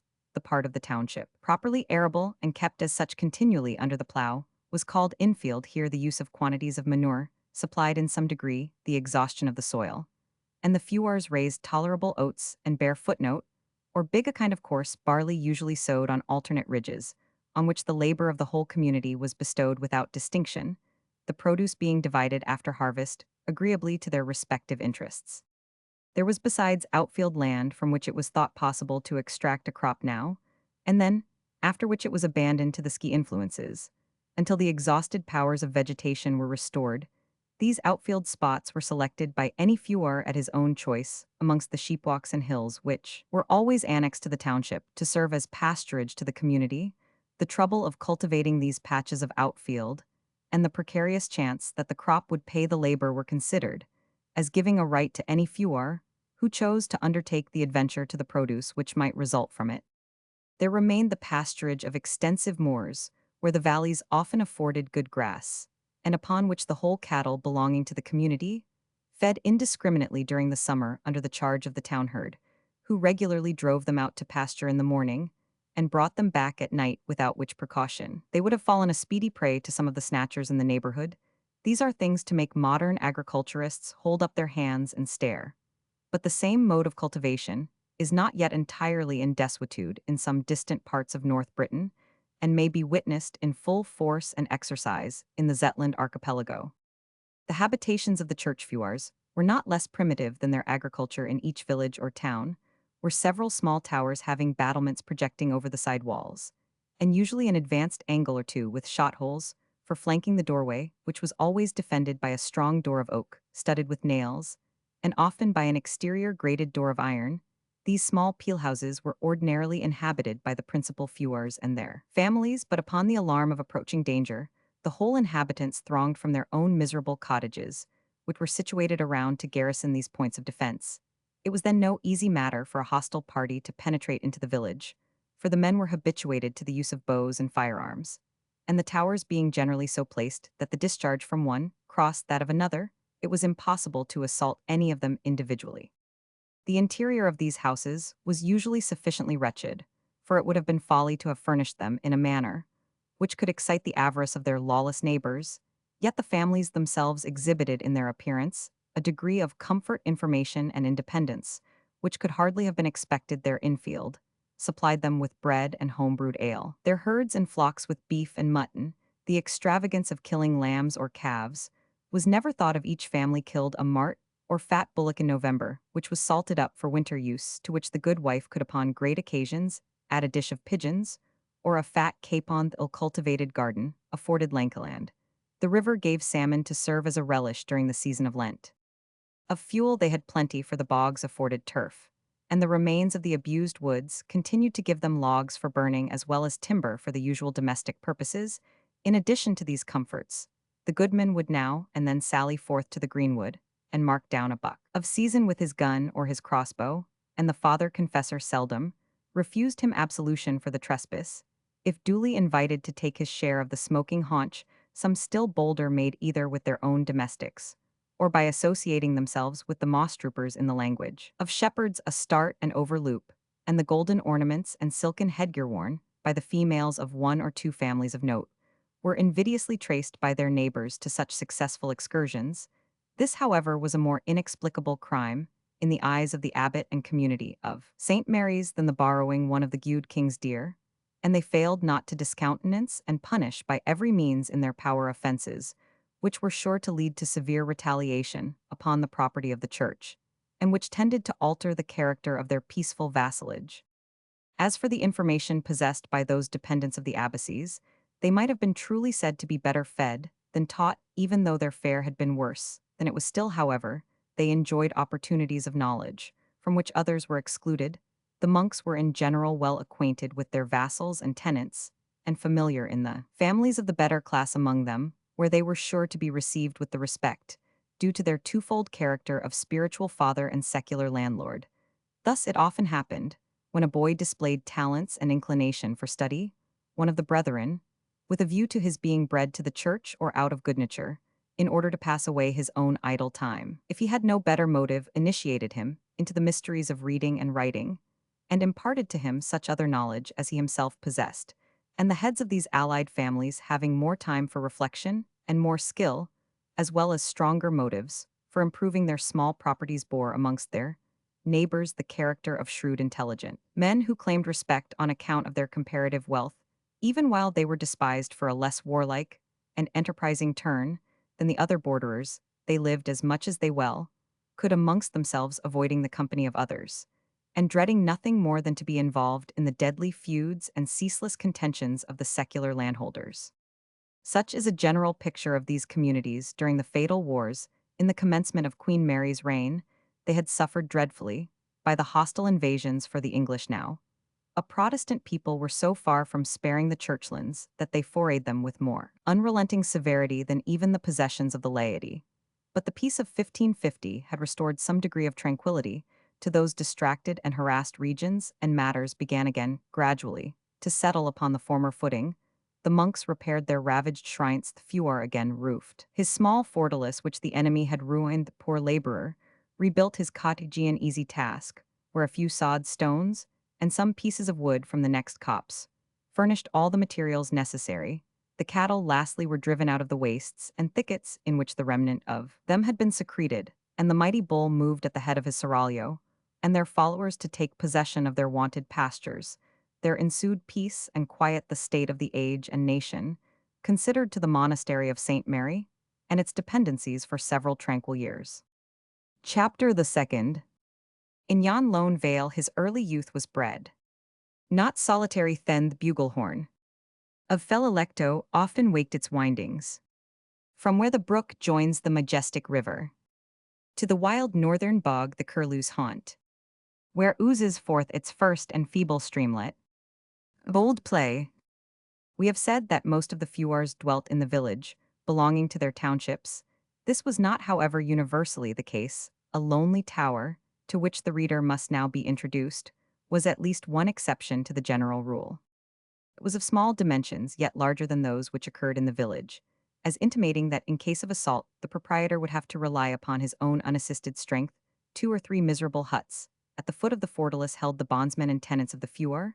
The site was a beautiful green knoll, which started up suddenly in the very throat of a wild and narrow glen, and which, being surrounded except on one side by the winding of a small stream, afforded a position of considerable strength.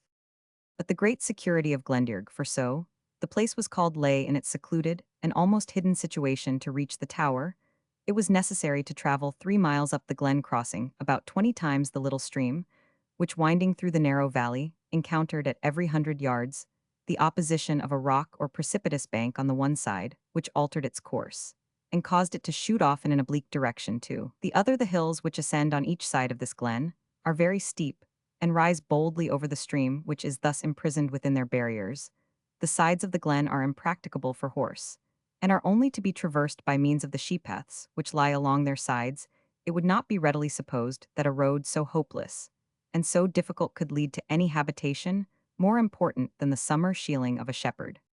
Yet the glen, though lonely, nearly inaccessible, and sterile, was not then absolutely void of beauty. The turf, which covered the small portion of level ground on the sides of the stream, was as close and verdant as if it had occupied the sides of 100 gardeners once a fortnight, and it was garnished with an embroidery of daisies and wild flowers, which the scythes would certainly have destroyed. The little brook, now confined betwixt closer limits, now left at large to choose its course through the narrow valley, danced carelessly on from stream to pool, light and unturbid as that better class of spirits who pass their way through life, yielding to insurmountable obstacles, but as far from being subdued by them as the sailor who meets by chance with an unfavorable wind, and shapes his course so as to be driven back as little as possible. The mountains, as they would have been called in England Scotis, the steep braes, rose abruptly over the little glen here, presenting the grey face of a rock, from which the turf had been peeled by the torrents, and there displaying patches of wood and copse, which had escaped the waste of the cattle and the sheep of the feuds, and which, feathering naturally up the beds of empty torrents, or occupying the concave recesses of the bank, gave at once beauty and variety to the landscape. Above these scattered woods rose the hill in barren but purple majesty, the dark rich hue particularly in autumn contrasting beautifully with the thickets of oak and birch, the mountain ashes, and thorns, the alders and quivering aspens, which checkered and varied the descent, and not less with the dark green and velvet turf, which composed the level part of the narrow glen. Yet though thus embellished, the scene could neither be strictly termed sublime, nor beautiful, and scarcely even picturesque or striking, but its extreme solitude pressed on the heart. The traveler felt that uncertainty whither he was going, or in what so wild a path was to terminate, which at times strikes more on the imagination than the grand features of a show scene, when you know the exact distance of the inn where your dinner is bespoke. And at the moment preparing, these are ideas, however, of a far later age, for at the time we treat of the picturesque, the beautiful, the sublime, and all their intermediate shades were ideas absolutely unknown to the inhabitants and occasional visitors of Glendearg. These had, however, attached to the scene feelings, fitting the time. Its name, signifying the Red Valley, seems to have been derived not only from the purple color of the heath, with which the upper part of the rising banks was profusely clothed, but also from the dark red color of the rocks and of the precipitous earthen banks which in that country are called scores. Another glen, about the head of Ettrick, has acquired the same name from similar circumstances, and there are probably more in Scotland to which it has been given.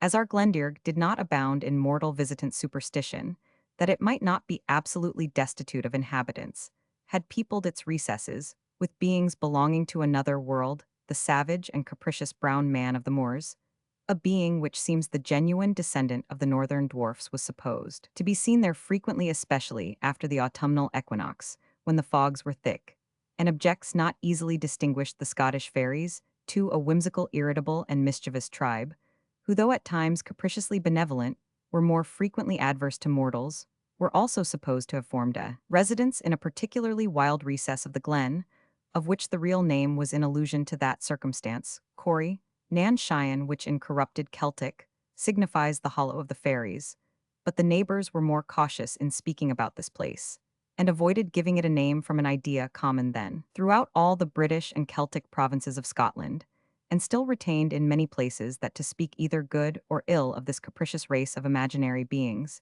is to provoke their resentment, and that secrecy and silence is what they chiefly desire from those who may intrude upon their revels or discover their haunts. A mysterious terror was thus attached to the dale, which afforded access from the broad valley of the Tweed up the little glen we have described to the fortalice called the Tower of Glendearg.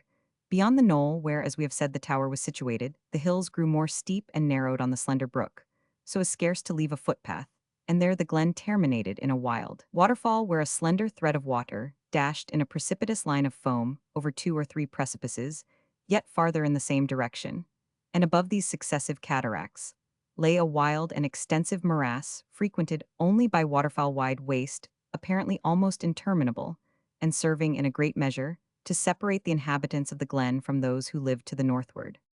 To restless and indefatigable moss-troopers, indeed, these morasses were well known, and sometimes afforded a retreat. They often rode down the Glencold at this tower asked, and received hospitality, but still with a sort of reserve on the part of its more peaceful inhabitants, who entertained them as a party of North American Indians, might be received by a new European settler, as much out of fear as hospitality, while the uppermost wish of the landlord is the speedy departure of the savage guests. This had not always been the current of feeling in the little valley, and its tower Simon Glendinning, its former inhabitant, boasted his connection by blood to that ancient family of Glendonwine on the western border. He used to narrate at his fireside in the autumn evenings the feats of the family to which he belonged, one of whom fell by the side of the brave Earl of Douglas at Otterbourne. On these occasions, Simon usually held upon his knee an ancient broadsword which had belonged to his ancestors, before any of the family had consented to accept a fief under the peaceful dominion of the monks of St. Mary's in modern days. Simon might have lived at ease on his own estate and quietly murmured against the fate that had doomed him to dwell there, and cut off his access to martial renown. But so many opportunities, nay, so many calls, there were for him, who in those days spoke big to make good his words by his actions, that Simon Glendinning was soon under the necessity of marching with the men of the Halidome, as it was called, of St. Mary's, in that disastrous campaign, which was concluded by the Battle of Pinkie. The Catholic clergy were deeply interested in that national quarrel, the principal object of which was to prevent the union of the infant Queen Mary with the son of the heretical Henry Roman. 8. The monks had called out their vassals under an experienced leader. Many of themselves had taken arms and marched to the field under a banner representing a female, supposed to personify the Scottish Church kneeling in the attitude of prayer, with the legend afflicti sponsi, ni obliviscaris. Footnote: forget not the afflicted spouse. The Scots, however, in all their wars had more occasion for good and cautious generals than for excitation, whether political or enthusiastic.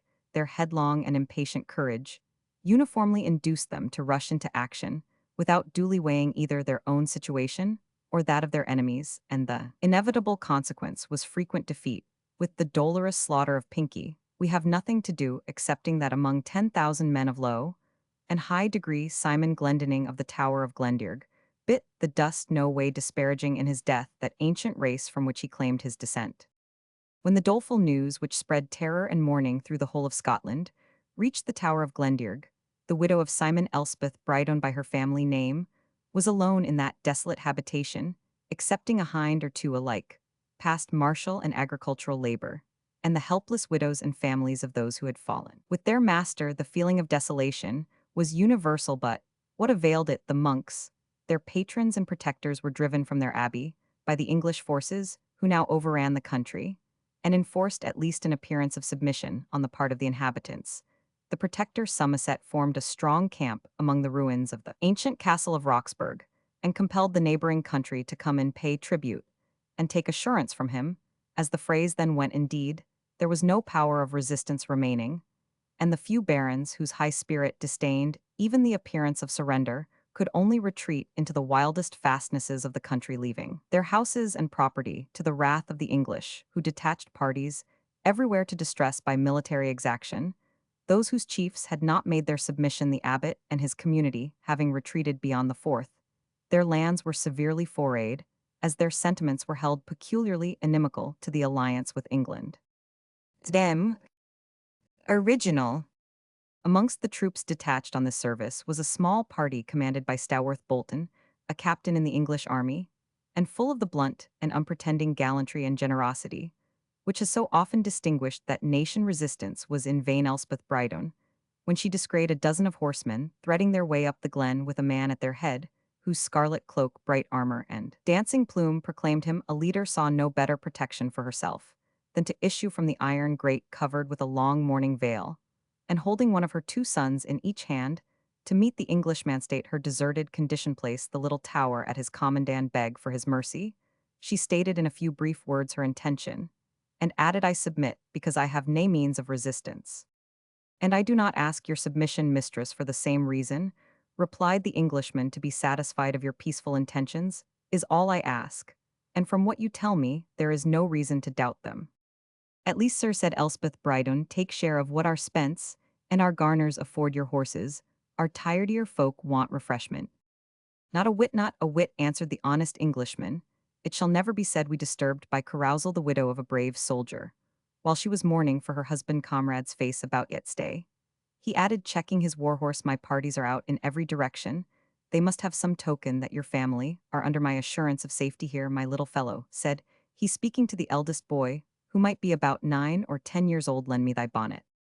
The child reddened, looked sulky, and hesitated, while the mother, with many a fie and nay pshaw and such sarsnet chidings, as tender mothers give to spoiled children, at length succeeded in snatching the bonnet from him and handing it to the English leader. Dem. Original.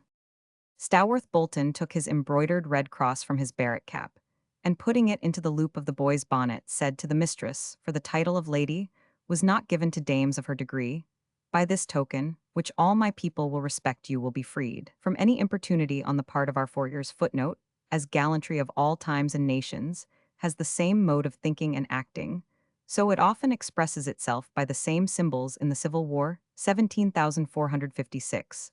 A party of Highlanders under a chieftain of rank came to Rose Castle, the seat of the Bishop of Carlisle, but then occupied by the family of Squire Dacre of Cumberland. They demanded quarters, which of course were not to be refused to armed men of a strange attire and unknown language.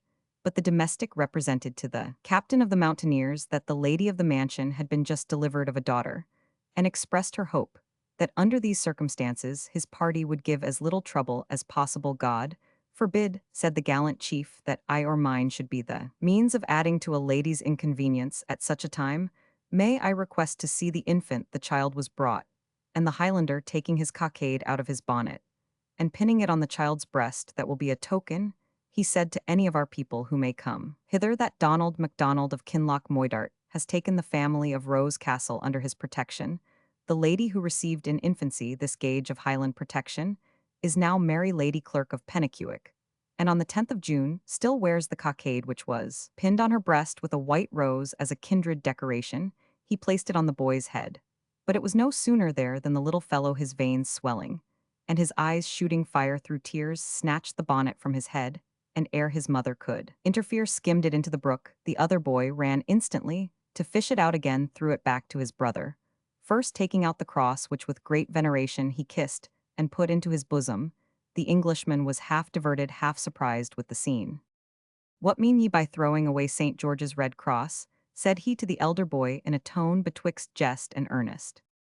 Because St. George is a southern saint, said the child sulkily. Good, said Staworth Bolton, and what did you mean by taking it out of the brook again? My little fellow, he demanded of the younger. Because the priest says it is the common sign of salvation to all good Christians. Why good again, said the honest soldier. I protest unto you, mistress, I envy you these boys, are they both yours? Staworth Bolton had reason to put the question, for Halbert Glendinning, the elder of the two, had hair as dark as the raven's plumage, black eyes large, bold, and sparkling, that glittered under eyebrows of the same complexion, a skin deep and brown, though it could not be termed swarthy, and an air of activity, frankness, and determination far beyond his age. On the other hand, Edward, the younger brother, was light-haired, blue-eyed, and of fairer complexion in countenance, rather pale, and not exhibiting that rosy hue which colors the sanguine cheek of robust health. Yet the boy had nothing sickly or ill-conditioned in his look, but was on the contrary a fair and handsome child with a smiling face and mild, yet cheerful eye. The mother glanced a proud, motherly glance first at the one, and then at the other ere she answered the Englishman, surely, sir, they are both my children. And by the same father, mistress, said Staworth, but seeing a blush of displeasure arise on her brow, he instantly added, nay, I mean no offence, I would have asked the same question at any of my gossips. In Mary Lincolnwell, dame, you have two fair boys, I would I could borrow one for Dame Bolton. And I live childless in our old hall. Come, little fellows, which of you will go with me? The trembling mother, half fearing as he spoke, drew the children towards her, one with either hand, while they both answered the stranger. I will not go with you, said Halbert boldly, for you are a falsy-hearted Southern, and the Southerns killed my father, and I will war on you to the death when I can draw my father's sword. God a mercy, my little Levenbolt, said Staworth, the goodly custom of deadly feud will never go down in thy day, I presume, and you, my fine Whitehead, will you not go with me to ride a cock-horse? No, said Edward demurely, for you are a heretic. Why, God a mercy still, said Staworth Bolton. Well, dame, I see I shall find no recruits for my troop from you, and yet I do envy you these two little chubby knaves. He sighed a moment, as was visible in spite of gorget and corselet, and then added, and yet, my dame, and I would but quarrel which of the knaves we should like best, for I should wish for the black-eyed roguind, she I warrant me for that. Blue-eyed fair-haired darling nathless, we must brook our solitary wedlock, and wish joy to those that are more fortunate. Sergeant Britson, do thou remain here, till recaled protect this family, as under assurance do them, no wrong and suffer no wrong to be done to them. As thou wilt answer it, Dame Britson is a married man old, and steady feed him on what you will, but give him not over much liquor. Dame Glendinning again offered refreshments, but with a faltering voice and an obvious desire her invitation should not be accepted. The fact was that, supposing her boys as precious in the eyes of the Englishman, as in her own the most ordinary of parental errors, she was half afraid that the admiration he expressed of them in his blunt manner might end in his actually carrying off one or other of the little darlings whom he appeared to covet so much. She kept hold of their hands, therefore, as if her feeble strength could have been of service, had any violence been intended, and saw with joy she could not disguise the little party of horse countermarch. In order to descend the glen, her feelings did not escape Bolton. I forgive you, dame, he said, for being suspicious that an English falcon was hovering over Scottish moorbrood, but fear not, those who have fewest children have fewest cares, nor does a wise man covet those of another household. Adieu, dame, when the black-eyed rogue is able to drive a foray from England, teach him to spare women and children for the sake of Stawarth Bolton. God be with you, gallant Southern, said Elspeth Glendinning, but not till he was out of hearing, spurring on his good horse to regain the head of his party, whose plumage and armor were now glancing and gradually disappearing in the distance as they winded down the glen. Mother, said the elder boy, I will not say amen to prayer for a Southern. Mother, said the younger more reverentially, is it right to pray for a heretic? The God to whom I pray only knows, answered poor Elspeth. But these two words, Southern and heretic, have already cost Scotland 10,000 of her best and bravest, and me a husband and you a father. And whether blessing or banning, I never wish to hear them more. Follow me to the place, sir, she said to Britson, and such as we have to offer you shall be at your disposal. Chapter the third. They lighted down on Tweed water, and blew their coals sae het, and fired the March and Teviotdale, all in an evening late. Auld Maitland.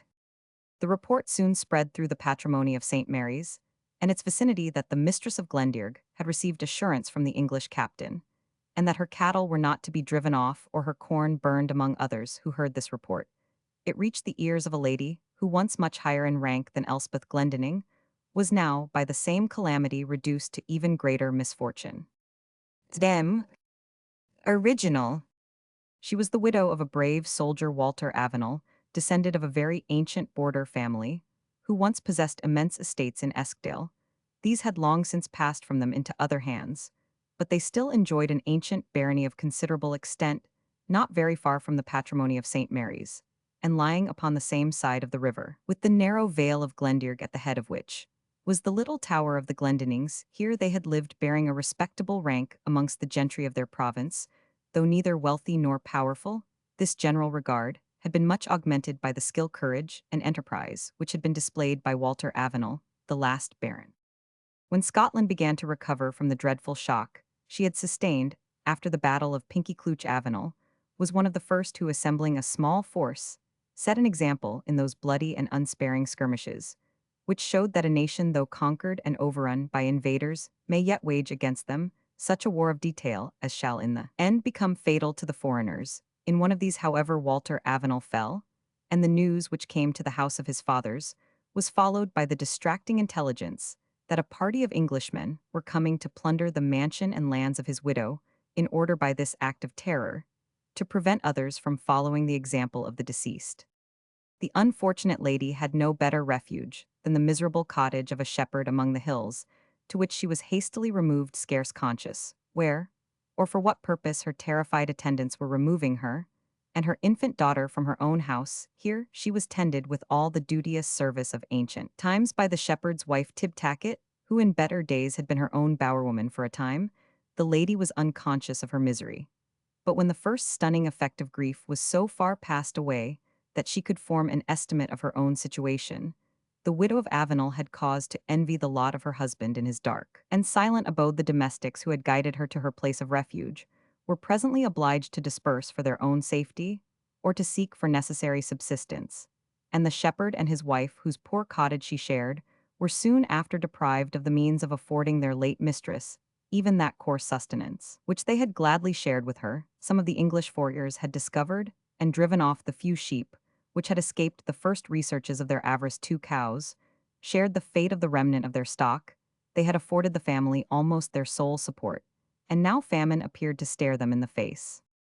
Them, original. We are broken and beggared now out and out, said old Martin the shepherdand. He wrung his hands in the bitterness of agony. The thieves, the harrying thieves, I not a cloot left of the hale hersel. And to see poor Grizzle and Crumby, said his wife, turning back their necks to the byre, and routing, while the stony-hearted villains were brogging them on why their lances. There were but 4 of them, said Martin, and I have seen the day 40 wad not have ventured this length, but our strength and manhood is gain with our pure maester. For the sake of the holy rude wished man, said the good wife, our Letty is half gain already, as ye may see by that fleetering of the Elida word mare, and she's dead outright. I could almost wish, said Martin, we were a gain, for what to do passes my pure wit. I care little for mysel, or you Tib we can make a fend work, or want we can do baith, but she can do neither. They canvassed their situation thus openly, before the lady, convinced by the paleness of her look, her quivering lip, and dead-set eye, that she neither heard nor understood what they were saying. There is a way, said the shepherd, but I kenna if she could bring her heart to it. There's Simon Glendinnings's, widow of the glen yonder, has had assurance from the southern loons, and nae soldier to steer them for one cause or other now. If the Letty could bow her mind to take quarters with Elspeth Glendinning, till better days cast up, nae doubt it wad be doing an honor to the like of her. But an honor, answered Tib, I by my word, sick an honor, as wad be pride to her kin money, a lang year after her banes were in the mould o' Gudeman, to hear ye even the Lady of Avenel to seeking quarters, why a kirkvassal's widow. Loath should I be to wish her to it, said Martin, but what may we dote o' stay here is mere starvation, and where to go I am sure I ken, nae mair than ony tup I ever hearded. Speak no more of it, said the widow of Avenel, suddenly joining in the conversation. I will go to the tower. Dame Elspeth is of good folk a widow, and the mother of orphans will give us house room, until something be thought upon these evil showers, make the low bush better than no bield. See there, said Martin, you see the Letty has twice our sense. And natural it is, said Tib, seeing that she is convent bred, and can lay silk broidery, forby whiteseam and shellwork. Do you not think, said the lady to Martin, still clasping her child to her bosom, and making it clear from what motives she desired the refuge, that Dame Glendinning will make us welcome. Blithely welcome, my Letty, answered Martin cheerily, and we shall deserve a welcome at her hand. Men are scarce now, my Letty, with these wars. And jie me a thought of time to it, I can do as good a day's darg as ever I did in my life, and Tib can sort cows with ony living woman. And muckle mair could I do, said Tib, were it ony feasible house, but there will be neither purlins to mend nor pinners to busk up in Elspeth Glendinning's. Wished why your pride, woman, said the shepherd, enug you can do baith outside and inside, and ye set your mind to it.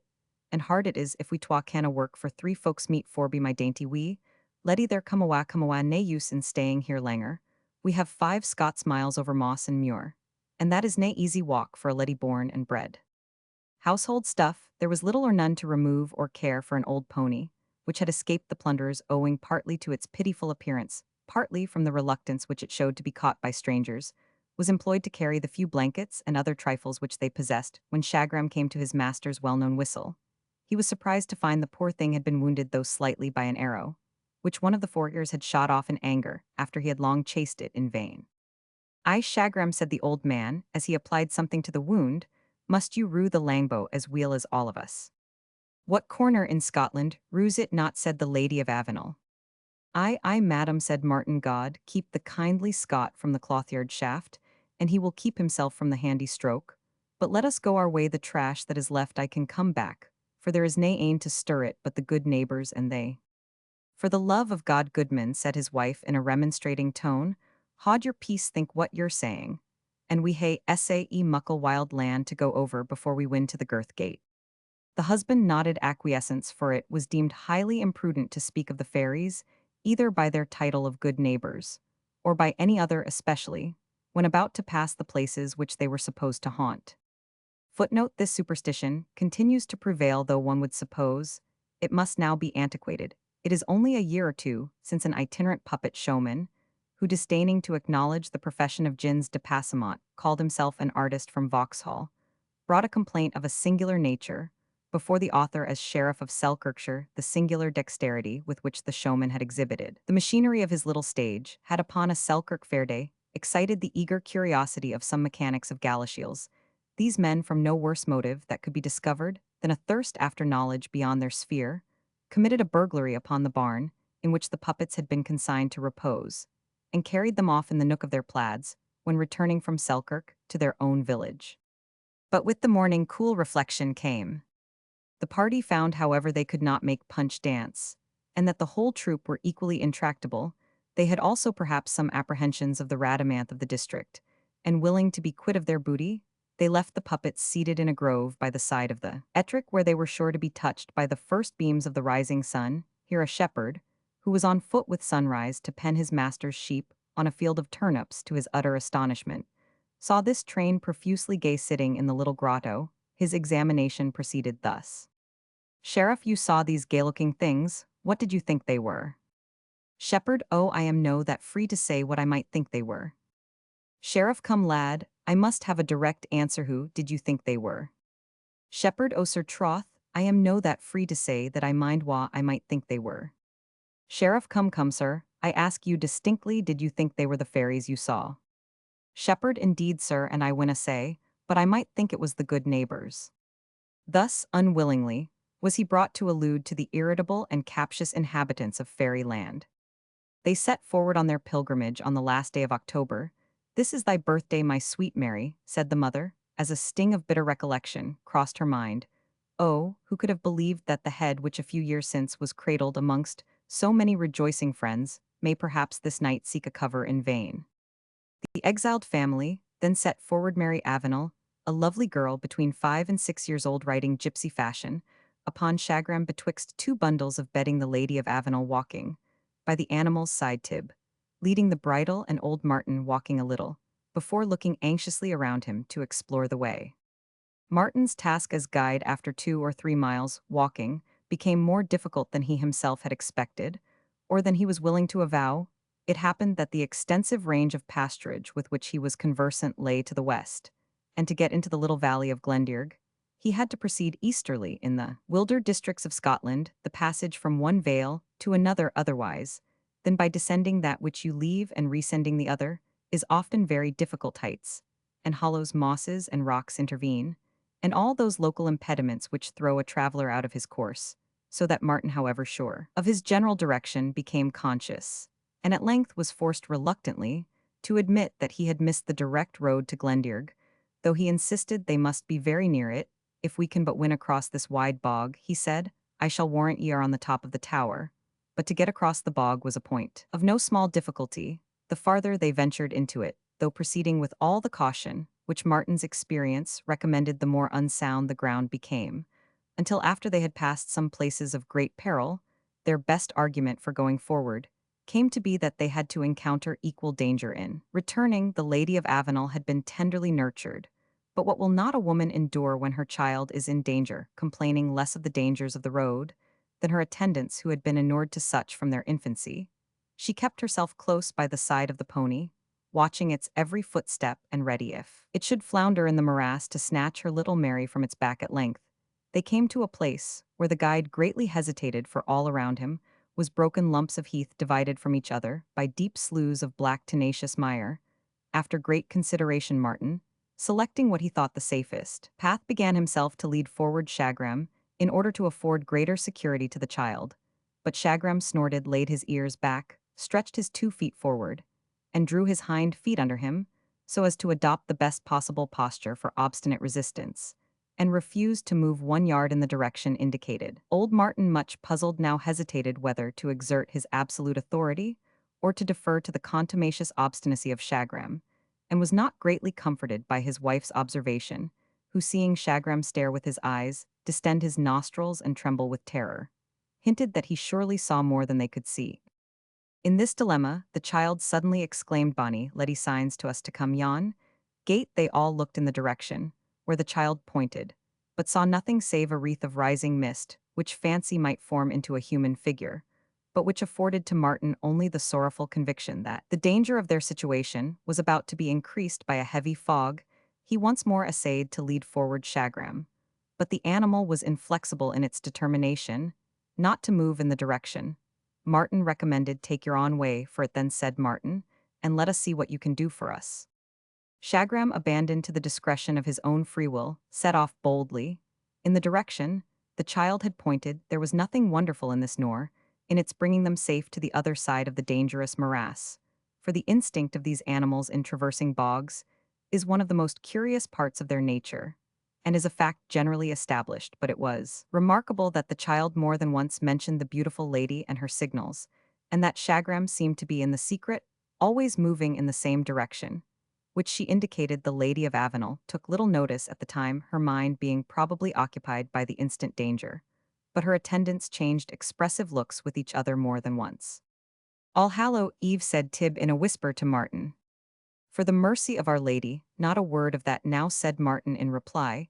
"Tell your beads, woman, if you cannot be silent." When they got once more on firm ground, Martin recognized certain landmarks, or cairns, on the tops of the neighboring hills, by which he was enabled to guide his course, and ere long they arrived at the Tower of Glendearg. It was at the sight of this little fortalice that the misery of her lot pressed hard on the poor Lady of Avenel, when by any accident they had met at church market, or other place of public resort. She remembered the distant and respectful air with which the wife of the warlike baron was addressed by the spouse of the humble feuar, and now so much was her pride humbled that she was to ask to share the precarious safety of the same feuar's widow and her pittance of food, which might perhaps be yet more precarious. Martin probably guessed what was passing in her mind, for he looked at her with a wistful glance, as if to deprecate any change of resolution, and answering to his looks, rather than his words, she said, while the sparkle of subdued pride once more glanced from her eye, "If it were for myself alone, I could but debut for this infant, last pledge of Avenel." "True, my lady," said Martin hastily, and as if to prevent the possibility of her retracting, he added, "I will step on, and see Dame Elspeth. I kenned her husband weel, and have bought and sold with him for as great a man as he was." Martin's tale was soon told, and met all acceptance from her companion in misfortune. The Lady of Avenel had been meek and courteous in her prosperity in adversity, therefore she met with the greatest sympathy. Besides, there was a point of pride in sheltering and supporting a woman of such superior birth and rank, and not to do Elspeth Glendinning injustice, she felt sympathy for one whose fate resembled her own in so many points, yet was so much more severe. Every species of hospitality was gladly and respectfully extended to the distressed travelers, and they were kindly requested to stay as long at Glendearg as their circumstances rendered necessary or their inclination prompted. Chapter the Fourth. Near be I found by the unawed. On that thrice hallowed eve abroad, when goblins haunt from flood and fen, the steps of men, Collins owed to fear. As the country became more settled, the Lady of Avenel would have willingly returned to her husband's mansion, but that was no longer in her power. It was a reign of minority, when the strongest had the best right, and when acts of usurpation were frequent amongst those who had much power and little conscience. Julian Avenel, the younger brother of the deceased Walter, was a person of this description. He hesitated not to seize upon his brother's house and lands so soon as the retreat of the English permitted him. At first, he occupied the property in the name of his niece, but when the lady proposed to return with her child to the mansion of its fathers, he gave her to understand that Avenel, being a male fief, descended to the brother, instead of the daughter of the last possessor. The ancient philosopher declined a dispute with the emperor, who commanded 20 legions, and the widow of Walter Avenel was in no condition to maintain a contest with the leader of 20 mosstroopers. Julian was also a man of service, who could back a friend in case of need, and was sure therefore to find protectors among the ruling powers. In short, however clear the little Mary's right to the possessions of her father, her mother saw the necessity of giving way, at least for the time, to the usurpation of her uncle. Her patience and forbearance were so far attended with advantage that Julian, for very shame's sake, could no longer suffer her to be absolutely dependent on the charity of Elspeth. Glendinning, a drove of cattle, and a bull which were probably missed by some English farmer, were driven to the pastures of Glendearg. Presents of raiment and household stuff were sent liberally, and some little money, though with a more sparing hand for those in the situation of Julian Avenel, could come more easily by the goods than the representing medium of value, and made their payments chiefly in kind. In the meantime, the widows of Walter Avenel and Simon Glendinning had become habituated to each other's society, and were unwilling to part. The lady could hope no more secret and secure residence than in the Tower of Glendearg, and she was now in a condition to support her share of the mutual housekeeping. Elspeth, on the other hand, felt pride as well as pleasure in the society of a guest of such distinction, and was at all times willing to pay much greater deference than the lady of Walter Avenel could be prevailed on to accept. Martin and his wife diligently served the united family in their several vocations, and yielded obedience to both mistresses, though always considering themselves as the especial servants of the Lady of Avenel. This distinction sometimes occasioned a slight degree of difference between Dame Elspeth and Tib, the former being jealous of her own consequence, and the latter apt to lay too much stress upon the rank and family of her mistress, but both were alike desirous to conceal such petty squabbles from the lady her hostess scarce, yielding to her old domestic in respect for her person. Neither did the difference exist in such a degree as to interrupt the general harmony of the family, for the one wisely gave way, as she saw the other become warm, and Tib, though she often gave the first provocation, had generally the sense to be the first in relinquishing the argument. The world which lay beyond was gradually forgotten by the inhabitants of this sequestered glen, and unless, when she attended Mass at the monastery church, upon some high holiday, Alice of Avenel almost forgot that she once held an equal rank with the proud wives of the neighboring barons and nobles who on such occasions crowded to the solemnity. The recollection gave her little pain. She loved her husband for himself, and in his inestimable loss all lesser subjects of regret had ceased to interest her. At times, indeed, she thought of claiming the protection of the Queen Regent Mary of Guise for her little orphan, but the fear of Julian Avenel always came between. She was sensible that he would have neither scruple nor difficulty in spiriting away the child, if he did not proceed farther, should he once consider its existence as formidable to his interest. Besides, he led a wild and unsettled life, mingling in all feuds and forays, wherever there was a spear to be broken. He evinced no purpose of marrying, and the fate which he continually was braving might at length remove him from his usurped inheritance. Alice of Avenel therefore judged it wise to check all ambitious thoughts for the present and remain quiet in the rude but peaceable retreat to which Providence had conducted her. It was upon an All Hallows Eve, when the family had resided together for the space of 3 years, that the domestic circle was assembled round the blazing turf fire in the old narrow hall of the Tower of Glendearg.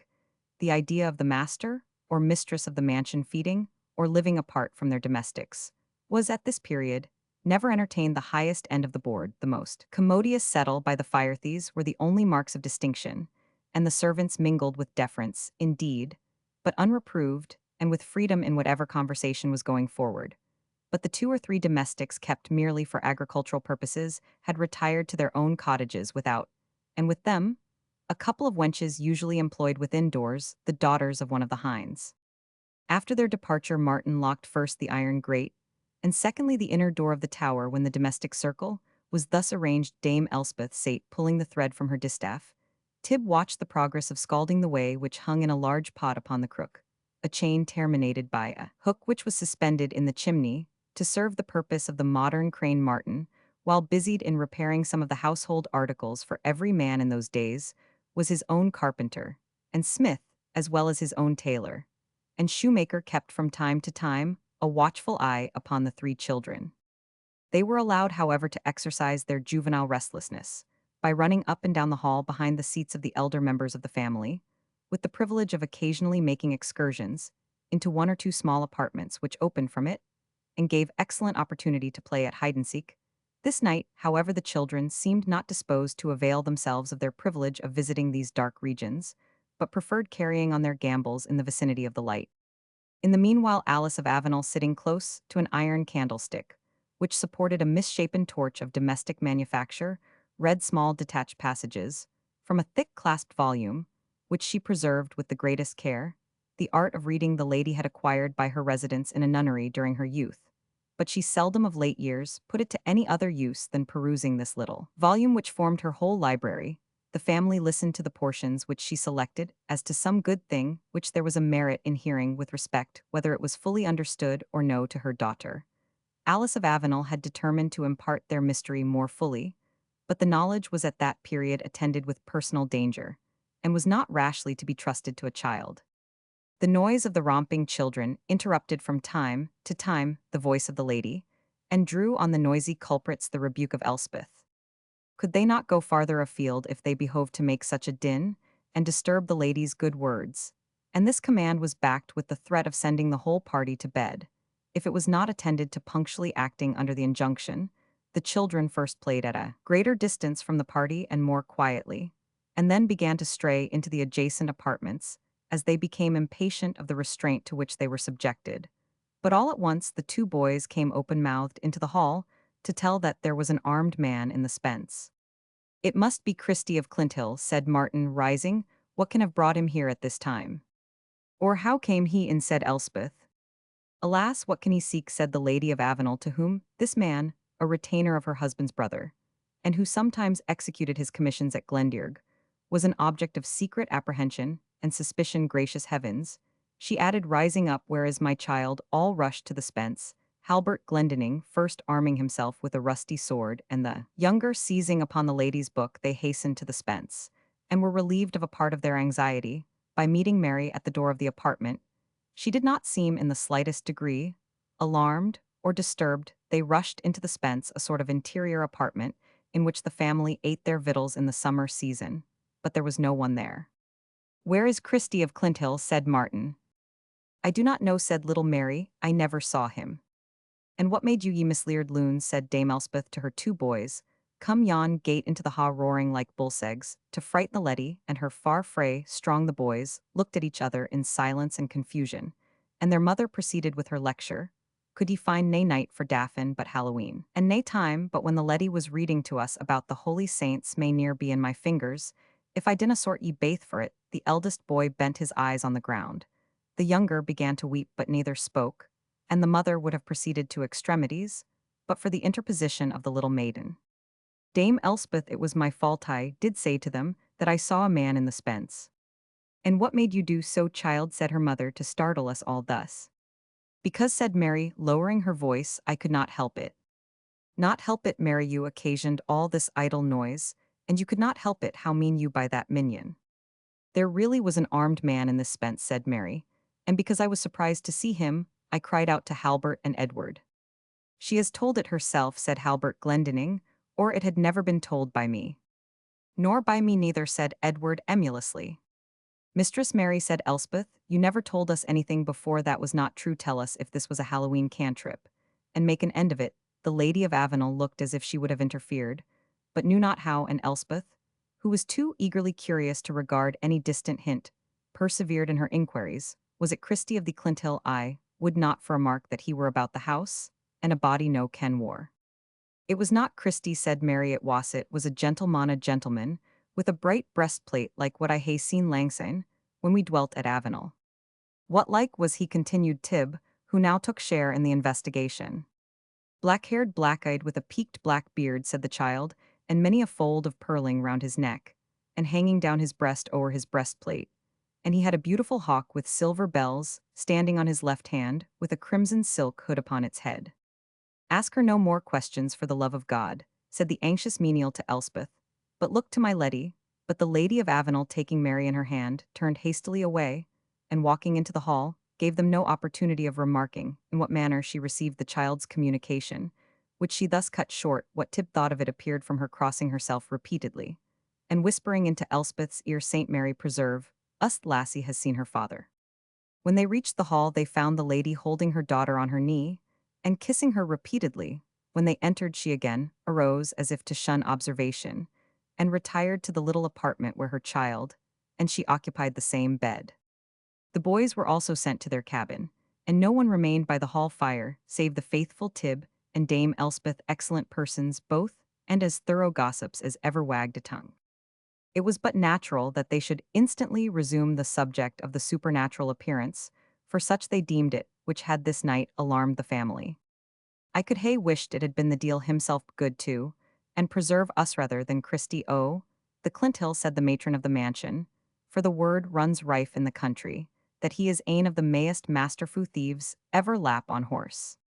"How doubt Dame Elspeth," said Tib Fear, "ye neething frae Christie Todds keep their ain holes clean. You kirkfolk make sic a fasherie about men, shifting a wee bit for their living our border lairds would ride with few men at their back, if the light-handed lads were out o' gate. Better they raid Wynane than distress the countryside the gate, they do, said Dame Elspeth. But wise to haud back the south run, then said Tib, if ye take away the lances and broadswords, I trow we auld wives couldna do that why rock and wheel, and as little the monks why bell and book. And sae wheel as the lances and broadswords hae kept them back I trow I, was mair beholden to I Southron, and that was Staworth Bolton, than to the border riders ever wore. St. Andrew's cross I reckon their skelping back and forward, and lifting honest men's gear, has been a main cause of the breach between us and England. And I am sure that cost me a kind goodman they spoke about the wedding of the prince and our queen, but it's as like to be the driving of the Cumberland folks stalking, that brought them down on us like dragons. Tib would not have failed in other circumstances to answer what she thought reflections disparaging to her country folk. But she recollected that Dame Elspeth was mistress of the family, curbed her own zealous patriotism, and hastened to change the subject. And is it not strange, she said, that the heiress of Avenel should have seen her father this blessed night? And ye think it was her father, then, said Elspeth Glendinning. What else can I think, said Tib. It may hae been something wore in his likeness, said Dame Glendinning. I ken neething about that, said Tibbot. His likeness it was, that I will be sworn to, just as he used to ride out a-hawking for having enemies in the country, he seldom laid off the breastplate. And for my part, added Tib, I dinna think a man looks like a man, unless he has steel on his breast, and by his side too. I have no skill of your harness on breast or side, either, said Dame Glendinning, but I ken there is little luck in Halloween sights, for I have had ane myself. Indeed, Dame Elspeth, said old Tib, edging her stool closer to the huge elbow chair, occupied by her friend, I should like to hear about that. Ye maun ken, then, Tib, said Dame Glendinning, that, when I was a hempie of 19 or 20, it wasna my fault if I wasna, at the merry-makings time about. That was very natural, said Tib, but ye hae sobered since that, or ye wadna haud our braw gallants sae lightly. I have had that wad sober me or ony ane, said the matron Awil. Tib, a lass like me wasna to lack wooers, for I wasna, sae ill-favoured that the ticks wad bark after me. How should that be, said Tib, and you sick a weel-favoured woman to this day? Fie, cummer, said the matron of Glendearg, hitching her seat of honour in her turn, a little nearer to the cuddle-stool, on which Tib was seated. Weel-favoured is past my time of day. But I might pass then, for I wasna sae totcherless. But what I had a bit land at my breastlace, my father was portioner of Little Dearg. Ye hae telled me that before, said Tib, but anent the Halloween. Awil, I had mair joes than ane, but I favoured nane o' them, and sae at Halloween Father Nicola's. The cellarer was cellarer before this Father Clement, that now is was cracking his nuts, and drinking his brown beer with us, and as blithe as might be, and they would have me try a cantrip to ken wha suld wed me, and the monk said there was nae ill in it, and if there was he would assoil me for it, and wha. But I into the barn to winnow my 3 weights o' neething, sair my mind misgave me for fear of wrangdoing and rangsifering baith. But I a bald spirit, I had not winnowed the last weight clean out, and the moon was shining bright upon the floor when in stalked the presence of my dear Simon Glendinning, that is now happy I never saw him plainer in my life than I did that moment. He held up an arrow as he passed me, and I swarfed a while why fright muckle work there was to bring me to mysel again, and sair they tried to make me believe it was a trick of Father Nicola's and Simon between them, and that the arrow was to signify Cupid's shaft, as the father called it, and mony a time Simon wad threep it to me. After I was married, gude man, he liked not it should be said that he was seen out o' the body, but marked the end o' it Tib we were married, and the grey goose wing was the death o' him after a.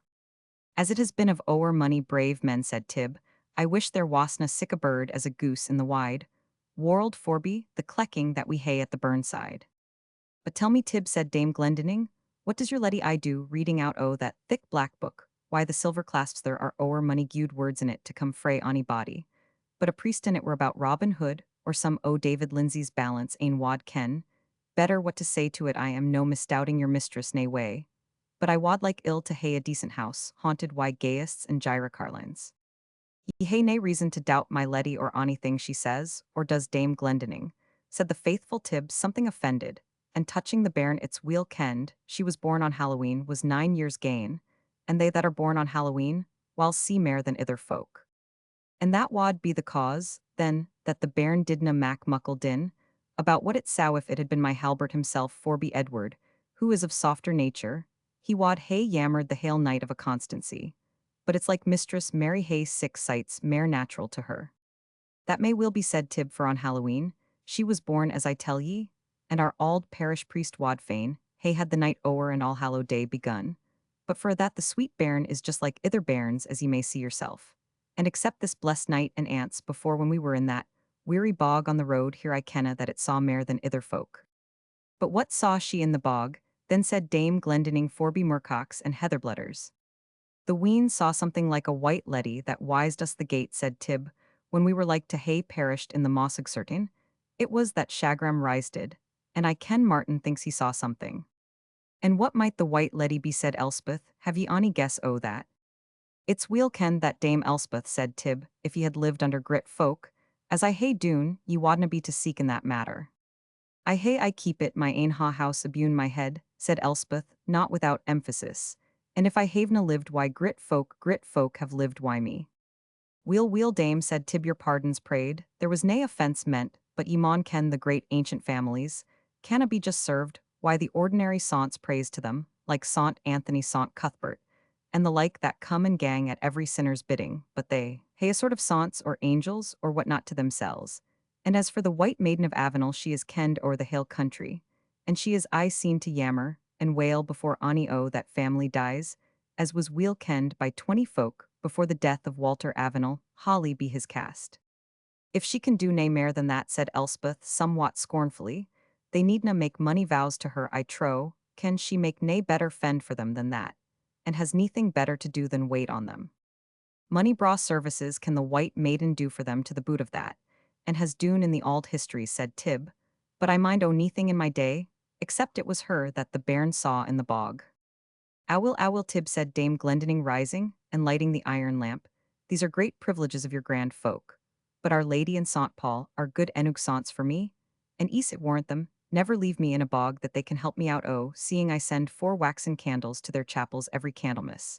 And if they are not seen to weep at my death, ease warrant them smile at my joyful rising again, whilk, heaven send to all of us, amen. Amen, answered Tib devoutly, and now it's time I should hap up the wee bit gathering turf, as the fire is o'er low. Busily she set herself to perform this duty, the relict of Simon Glendinning did, but pause a moment to cast a heedful and cautious glance all around the hall, to see that nothing was out of its proper place, then wishing Tib good night, she retired to repose. The deal's in the carline, said Tib to herself, because she was the wife of a cocklaird, she thinks herself grander, I trow, than the bower-woman of a lady of that ilk. Having given vent to her suppressed spleen in this little ejaculation, Tib also betook herself to slumber. Chapter the 5th. A priest ye cry, a priest lame shepherds they. How shall they gather in the straggling flock? Dumb dogs which bark nothow shall they compel. The loitering vagrants to the master's fold. Fitter to bask before the blazing fire. And snuff the mess neat-handed fillies' dresses. Then on the snurrieth battle with the wolf. Reformation. The health of the Lady of Avenel had been gradually decaying ever since her disaster. It seemed as if the few years which followed her husband's death had done on her the work of half a century.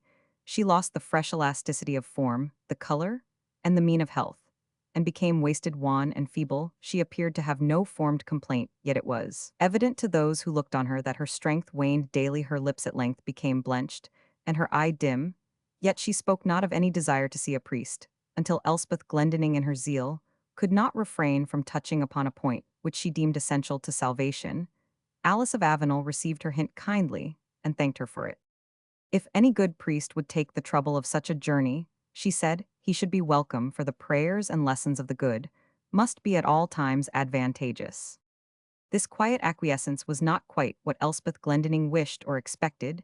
She made up, however, by her own enthusiasm, for the lady's want of eagerness to avail herself of ghostly counsel, and Martin was dispatched with such haste, as Shagram would make to pray one of the religious men of St. Mary's, to come up to administer the last consolations to the widow of Walter Avenel.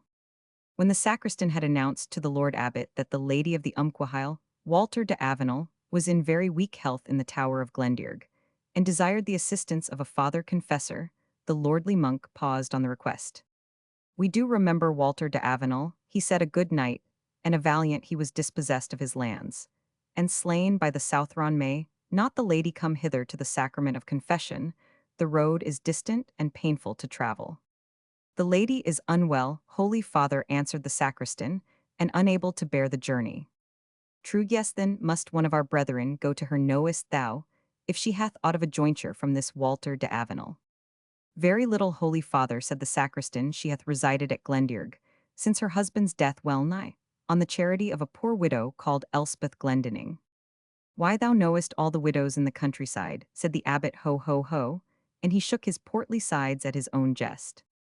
Ho ho ho, echoed the sacristan in the tone and tune in which an inferior applauds the jest of his superior, then added with a hypocritical shuffle and a sly twinkle of his eye, it is our duty, most holy father, to comfort the widow, he he he. This last laugh was more moderate, until the abbot should put his sanction on the jest. Ho ho, said the abbot, then, to leave jesting, Father Philip, take thou thy riding gear, and go to confess this Dame Avenel.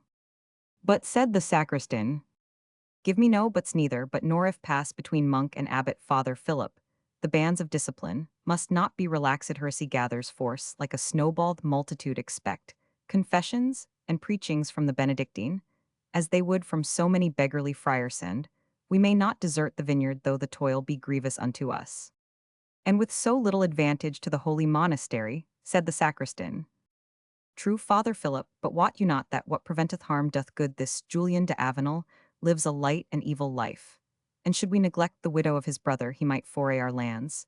And we never able to show who hurt us. Moreover, it is our duty to an ancient family, who in their day have been benefactors to the abbey. Away with the instantly, brother, ride night and day, and it be necessary.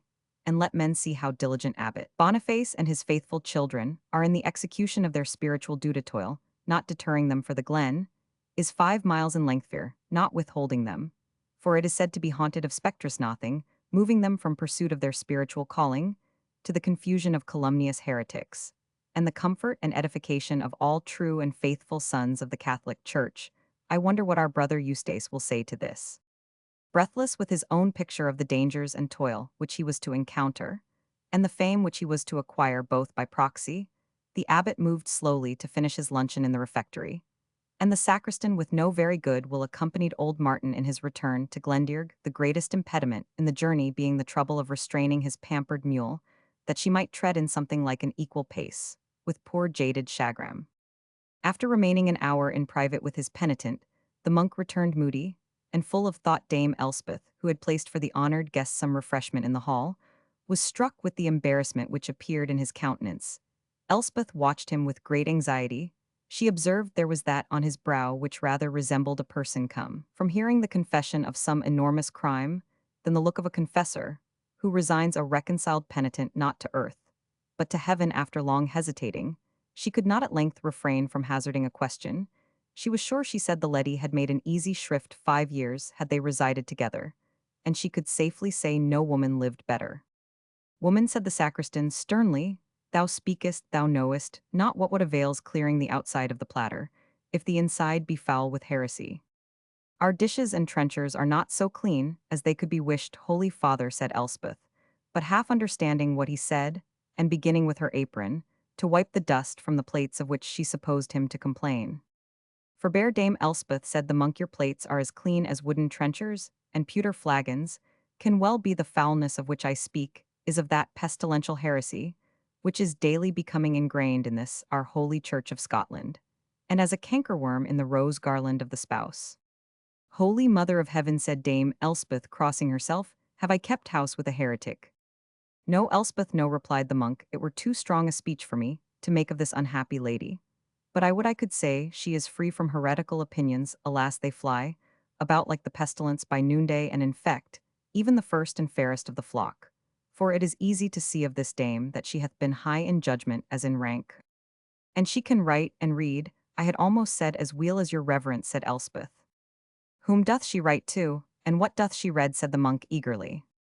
Nay, replied Elspeth, I cannot say I ever saw her write at all, but her maiden that wash now serves the familices she can write hand for reading. She has often read to us good things out of a thick black volume with silver clasps. Let me see it, said the monk hastily, on your allegiance, as a true vassal in your faith, as a Catholic Christian instantly. Let me see it. The good woman hesitated, alarmed at the tone in which the confessor took up her information, and being moreover of opinion that what so good a woman as the Lady of Avenel studied so devoutly could not be of a tendency actually evil, but borne down by the clamor exclamations, and something like threats used by Father Philip, she at length brought him the fatal volume. It was easy to do this without suspicion on the part of the owner, as she lay on her bed, exhausted with the fatigue of a long conference with her confessor, and as the small round or turret closet in which was the book and her other trifling property was accessible by another door of all her effects. The book was the last she would have thought of securing, for of what use or interest could it be in a family who neither read themselves nor were in the habit of seeing any who did so, that Dame Elspeth had no difficulty in possessing herself of the volume, although her heart all the while accused her of an ungenerous and an inhospitable part towards her friend, an inmate the double power of a landlord, and a feudal superior was before her eyes.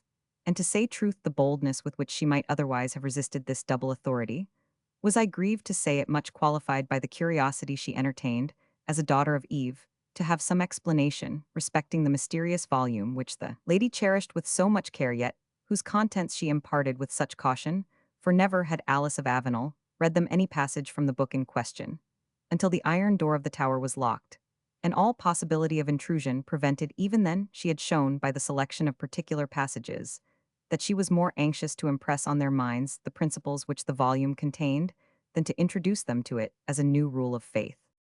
When Elspeth, half curious, half remorseful, had placed the book in the monk's hands, he exclaimed, after turning over the leaves, now by mine order it is as I suspected, my muley, will abide no longer here. Well hast thou done, dame, in placing in my hands this perilous volume. Is it then witchcraft or devil's work, said Dame Elspeth in great agitation. Nay, God forbid, said the monk, signing himself with the cross, it is the Holy Scripture, but it is rendered into the vulgar tongue, and therefore, by the order of the Holy Catholic Church, unfit to be in the hands of any lay person. And yet is the Holy Scripture communicated for our common salvation, said Elspeth. Good father, you must instruct mine ignorance better, but lack of wit cannot be a deadly sin, and truly to my poor thinking, I should be glad to read the Holy Scripture. I dare say thou wouldst, said the monk, and even thus did our mother Eve seek to have knowledge of good and evil, and thus sin came into the world, and death by sin. I am sure, and it is true, said Elspeth. Oh, if she had dealt by the counsel of Saint Peter and Saint Paul. If she had reverenced the command of heaven, said the monk, which as it gave her birth, life, and happiness, fixed upon the grant such conditions as best corresponded with its holy pleasure. I tell thee, Elspeth, the word slayeth that. Is the text alone read with unskilled eye and unhallowed lips, is like those strong medicines which sick men take by the advice of the learned, such patients recover and thrive, while those dealing in them at their own hand shall perish by their own deed. Nay doubt, said the poor woman, your reverence knows best. Not I, said Father Philip in a tone as deferential as he thought could possibly become the sacristan of St. Mary's. Not I, but the Holy Father of Christendom, and our own Holy Father, the Lord Abbot, know best. I, the poor sacristan of St. Mary's, can but repeat what I hear from others, my superiors. Yet of this good woman be assured, word the mere word slayeth, but the church hath her ministers to glose, and to expound the same unto her faithful congregation, and this, I say not so much my beloved brethren, I mean my beloved sister, for the sacristan had got into the end of one of his old sermons this. I speak not so much of the rectors, curates, and secular clergy so called, because they live after the fashion of the seculum, or age unbound by those ties, which sequestrate us from the world, neither do.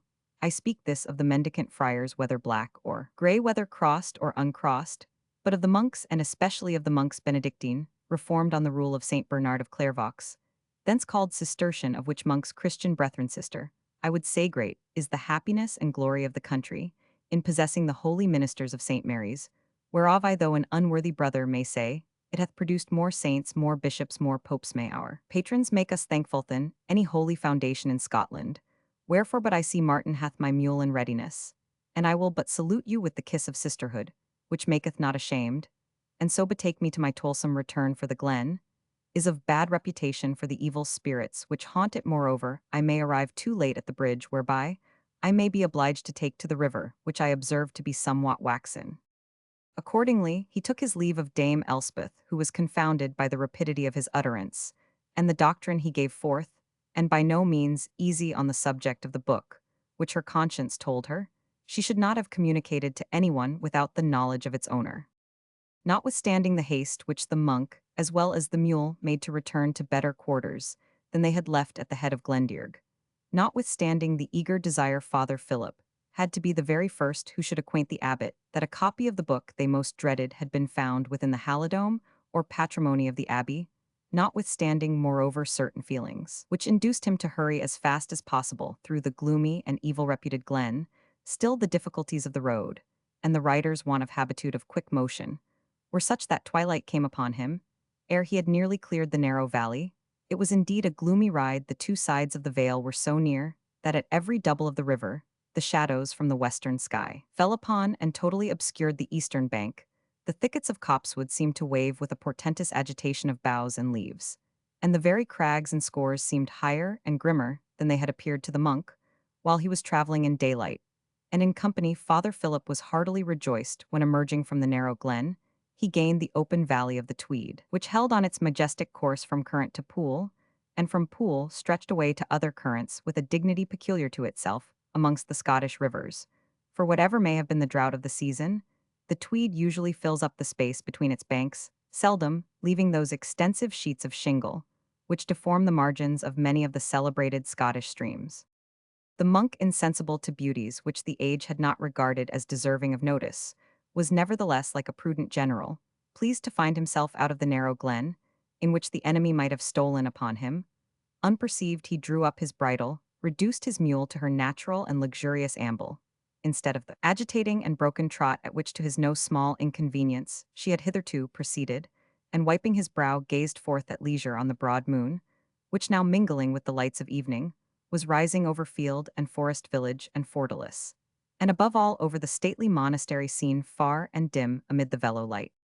The worst part of the magnificent view in the monk's apprehension was that the monastery stood on the opposite side of the river, and that of the many fine bridges which have since been built across that classical stream, not one then existed. There was, however, in recompense, a bridge then standing which has since disappeared, although its ruins may still be traced by the curious. It was of a very peculiar form. Two strong abutments were built on either side of the river, at a part where the stream was peculiarly contracted upon a rock in the center of the current, was built a solid piece of masonry, constructed like the pier of a bridge, and presenting like a pier an angle to the current of the stream. The masonry continued solid, until the pier rose to a level with the two abutments upon either side, and from thence the building rose in the form of a tower. The lower story of this tower consisted only of an archway or passage through the building, over either entrance to which hung a drawbridge with counterpoises, either of which, when dropped, connected the archway with the opposite abutment, where the farther end of the drawbridge rested. When both bridges were thus lowered, the passage over the river was complete. Them original. The bridgekeeper, who was the dependent of a neighboring baron, resided with his family in the second and third stories of the tower, which, when both drawbridges were raised, formed an insulated fortalice in the midst of the river. He was entitled to a small toll or custom for the passage, concerning the amount of which disputes sometimes arose between him and the passengers. It is needless to say that the bridgeward had usually the better in these questions, since he could at pleasure detain the traveler on the opposite side, or, suffering him to pass halfway, might keep him prisoner in his tower till they were agreed on the rate of pontage. Footnote: a bridge of the very peculiar construction described in the text actually existed at a small hamlet about a mile and a half above Melrose, called from the circumstance Bridge End. It is thus noticed in Gordon's Iter Septentrional. In another, Journey through the south parts of Scotland, about a mile and a half from Melrose in the shire of Teviotdale, I saw the remains of a curious bridge over the river Tweed, consisting of three octangular pillars, or rather towers, standing within the water, without any arches to join them. The middle one, which is the most entire, has a door towards the north, and I suppose another opposite one toward the south, which I could not see without crossing the water. In the middle of this tower is a projection or cornice, surrounding it. The whole is hollow from the door upwards, and now open at the top, near which is a small window. I was informed that not long ago a countryman and his family lived in this tower and got his livelihood by laying out planks from pillar to pillar, and conveying passengers over the river. Whether this be ancient or modern I know not, but as it is singular in its kind, I have thought fit to exhibit it. The vestiges of this uncommon species of bridge still exist, and the author has often seen the foundations of the columns, when drifting down the Tweed at night for the purpose of killing salmon by torchlight Mr. John Mercer of Bridgend, recollects that about 50 years ago the pillars were visible above water, and the late Mr. David Kyle of the George in Melrose told the author that he saw a stone taken from the river bearing this inscription. I Sir John Pringle of Palmer Steed, given 100 Marquies of Gowd, SAE Reed to help to big my brig o'er Tweed. Pringle of Galashiels afterwards of Whitbank was the baron to whom the bridge belonged. But it was most frequently with the monks of St. Mary's that the warder had to dispute his perquisites.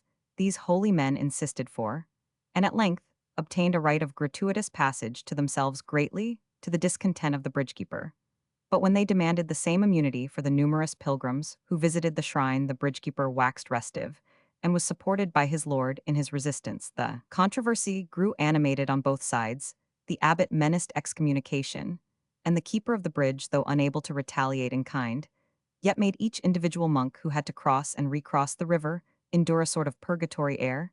He would accommodate them with a passage. This was a great inconvenience, and would have proved a more serious one, but that the river was fordable for man and horse in ordinary weather. It was a fine moonlight night, as we have already said, when Father Philip approached this bridge, the singular construction of which gives a curious idea of the insecurity of the times. The river was not in flood, but it was above its ordinary lavella heavy water, as it is called in that country, through which the monk had no particular inclination to ride, if he could manage the matter better. Peter, my good friend, cried the sacristan, raising his voice, my very excellent friend Peter, be so kind as to lower the drawbridge, Peter. I say, dost thou not hear it? Is thy gossip Father Philip who calls thee? Peter heard him perfectly well and saw him into the bargain, but as he had considered the sacristan as peculiarly his enemy in his dispute with the convent, he went quietly to bed, after reconnoitring the monk through his loophole, observing to his wife that riding the water in a moonlight night would do the sacristan no harm, and would teach him the value of a brig the neast time on Wilk. A man might pass high and dry winter and summer flood and ebb. Them. Original.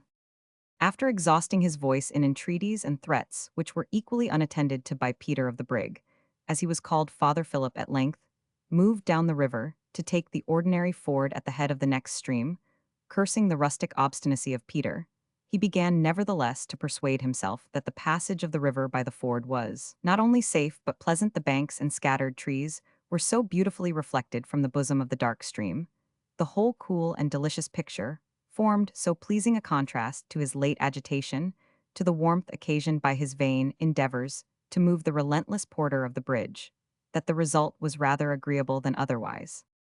As Father Philip came close to the water's edge at the spot where he was to enter it, there sat a female under a large broken scathed oak tree, or rather under the remains of such a tree, weeping, wringing her hands, and looking earnestly on the current of the river. The monk was struck with astonishment to see a female there at that time of night, but he was in all honest service, and, if a step farther, I put it upon his own conscientia, devoted squire of dames, after observing the maiden for a moment, although she seemed to take no notice of his presence, he was moved by her distress, and willing to offer his assistance.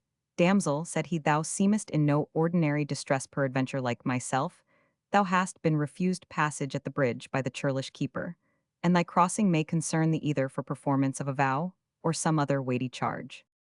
The maiden uttered some inarticulate sounds, looked at the river, and then in the face of the sacristan. It struck Father Philip at that instant that a Highland chief of distinction had been for some time expected to pay his vows at the shrine of St. Mary's, and that possibly this fair maiden might be one of his family traveling alone for accomplishment of a vow, or left behind by some accident, to whom therefore it would be but right and prudent to use every civility in his power, especially as she seemed unacquainted with the Lowland tongue. Such, at least, was the only motive the sacristan was ever known to assign for his courtesy.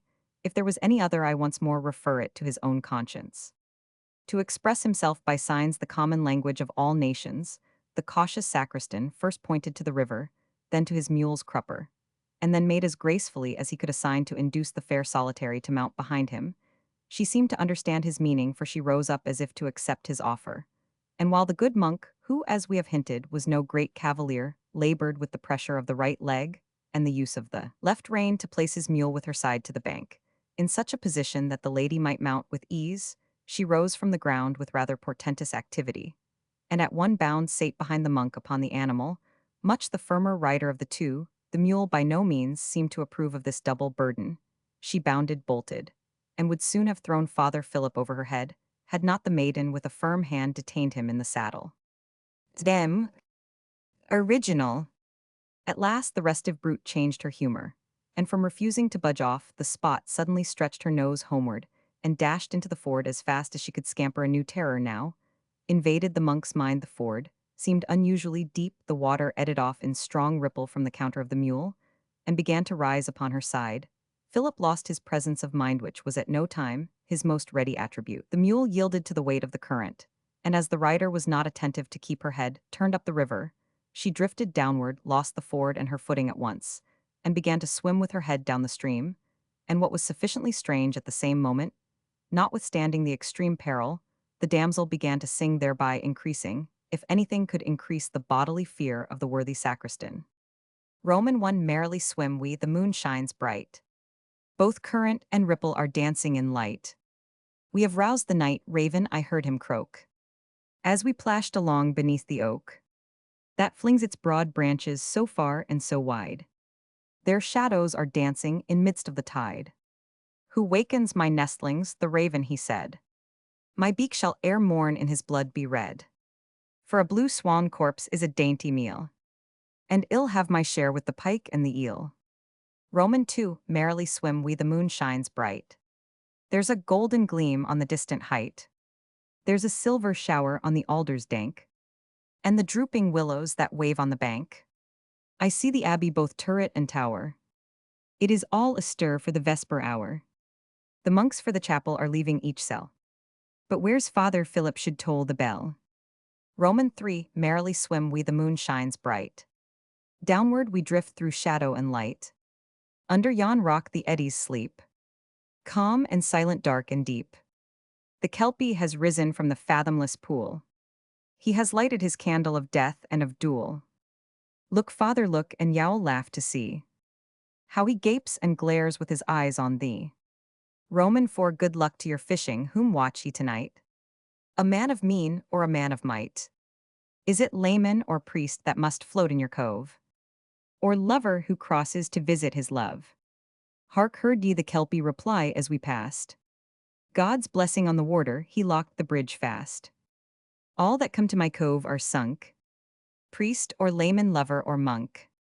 How long the damsel might have continued to sing, or where the terrified monk's journey might have ended, is uncertain. As she sung the last stanza they arrived at, or rather, in a broad tranquil sheet of water caused by a strong wear or dam head, running across the river, which dashed in a broad cataract over the barrier. The mule, whether from choice or influenced by the suction of the current, made towards the cut intended to supply the convent mills, and entered it half swimming, half wading, and pitching the unlucky monk to and fro in the saddle at a fearful rate. As his person flew hither and thither, his garment became loose, and in an effort to retain it, his hand lighted on the volume of the Lady of Avenel, which was in his bosom. No sooner had he grasped it than his companion pitched him out of the saddle into the stream, where, still keeping her hand on his collar, she gave him 2 or 3 good souses in the watery fluid, so as to ensure that every other part of him had its share of wetting, and then quitted her hold when he was so near the side that by a slight effort of a great one, he was incapable he might scramble on shore. This accordingly he accomplished, and turning his eyes to see what had become of his extraordinary companion, she was nowhere to be seen, but still he heard, as if from the surface of the river, and mixing with the noise of the water breaking over the dam head, a fragment of her wild song, which seemed to run thus: Landed the black book hath won. Else had you seen Berwick with morning sun. Sain ye and save ye and blithe mote ye be. For seldom they land that go swimming with me. The ecstasy of the monk's terror could be endured no longer. His head grew dizzy, and after staggering a few steps onward and running himself against a wall, he sunk down in a state of insensibility. Chapter the 6th. Now let us sit in conclave that these weeds be rooted from the vineyard of the church, that these foul tares be severed from the wheat. We are, I trust, agreed yet how to do this, nor hurt the wholesome crop and tender vineplants. Craves good advisement. The Reformation The vesper service in the monastery church of St. Mary's was now over. The abbot had disrobed himself of his magnificent vestures of ceremony and resumed his ordinary habit, which was a black gown worn over a white cassock with a narrow scapulary, a decent and venerable dress, which was calculated to set off to advantage the portly mien of Abbot Boniface. In quiet times, no one could have filled the state of a mitred abbot, for such was his dignity more respectably than this worthy prelate. He had no doubt many of those habits of self-indulgence, which men are apt to acquire who live for themselves alone. He was vain moreover, and when boldly confronted had sometimes shown symptoms of timidity, not very consistent with the high claims which he preferred as an eminent member of the church, or with the punctual deference which he exacted from his religious brethren and all who were placed under his command. But he was hospitable, charitable, and by no means of himself disposed to proceed with severity against anyone. In short, he would in other times have slumbered out his term of preferment with as much credit as any other purple abbot who lived easily, but at the same time decorous slept soundly, and did not disquiet himself with dreams. But the wide alarm spread through the whole Church of Rome by the progress of the Reformed doctrines sorely disturbed the repose of Abbot Boniface, and opened to him a wide field of duties and cares, which he had never so much as dreamed of. There were opinions to be combated and refuted, practices to be inquired into, heretics to be detected, and punished, the fallen off to be reclaimed, wavering to be confirmed, scandal to be removed from the clergy, and the vigor of discipline to be re-established post upon post. Arrived at the monastery of St. Mary's, horses reeking and riders existed this from the Privy Council, that from the Primate of Scotland, and this other again from the Queen Mother, exhorting, approving, condemning, requesting advice upon this subject, and requiring information upon that. These missives Abbot Boniface received with an important air of helplessness, or a helpless air of importance, whichever the reader may please to term it, evincing at once gratified vanity and profound trouble of mind. The sharp-witted Primate of St. Andrew's had foreseen the deficiencies of the Abbot of St. Mary's, and endeavored to provide for them by getting admitted into his monastery, as subprior, a brother Cistercian, a man of parts and knowledge, devoted to the service of the Catholic Church, and very capable not only to advise the abbot on occasions of difficulty, but to make him sensible of his duty, in case he should from good nature or timidity be disposed to shrink from it.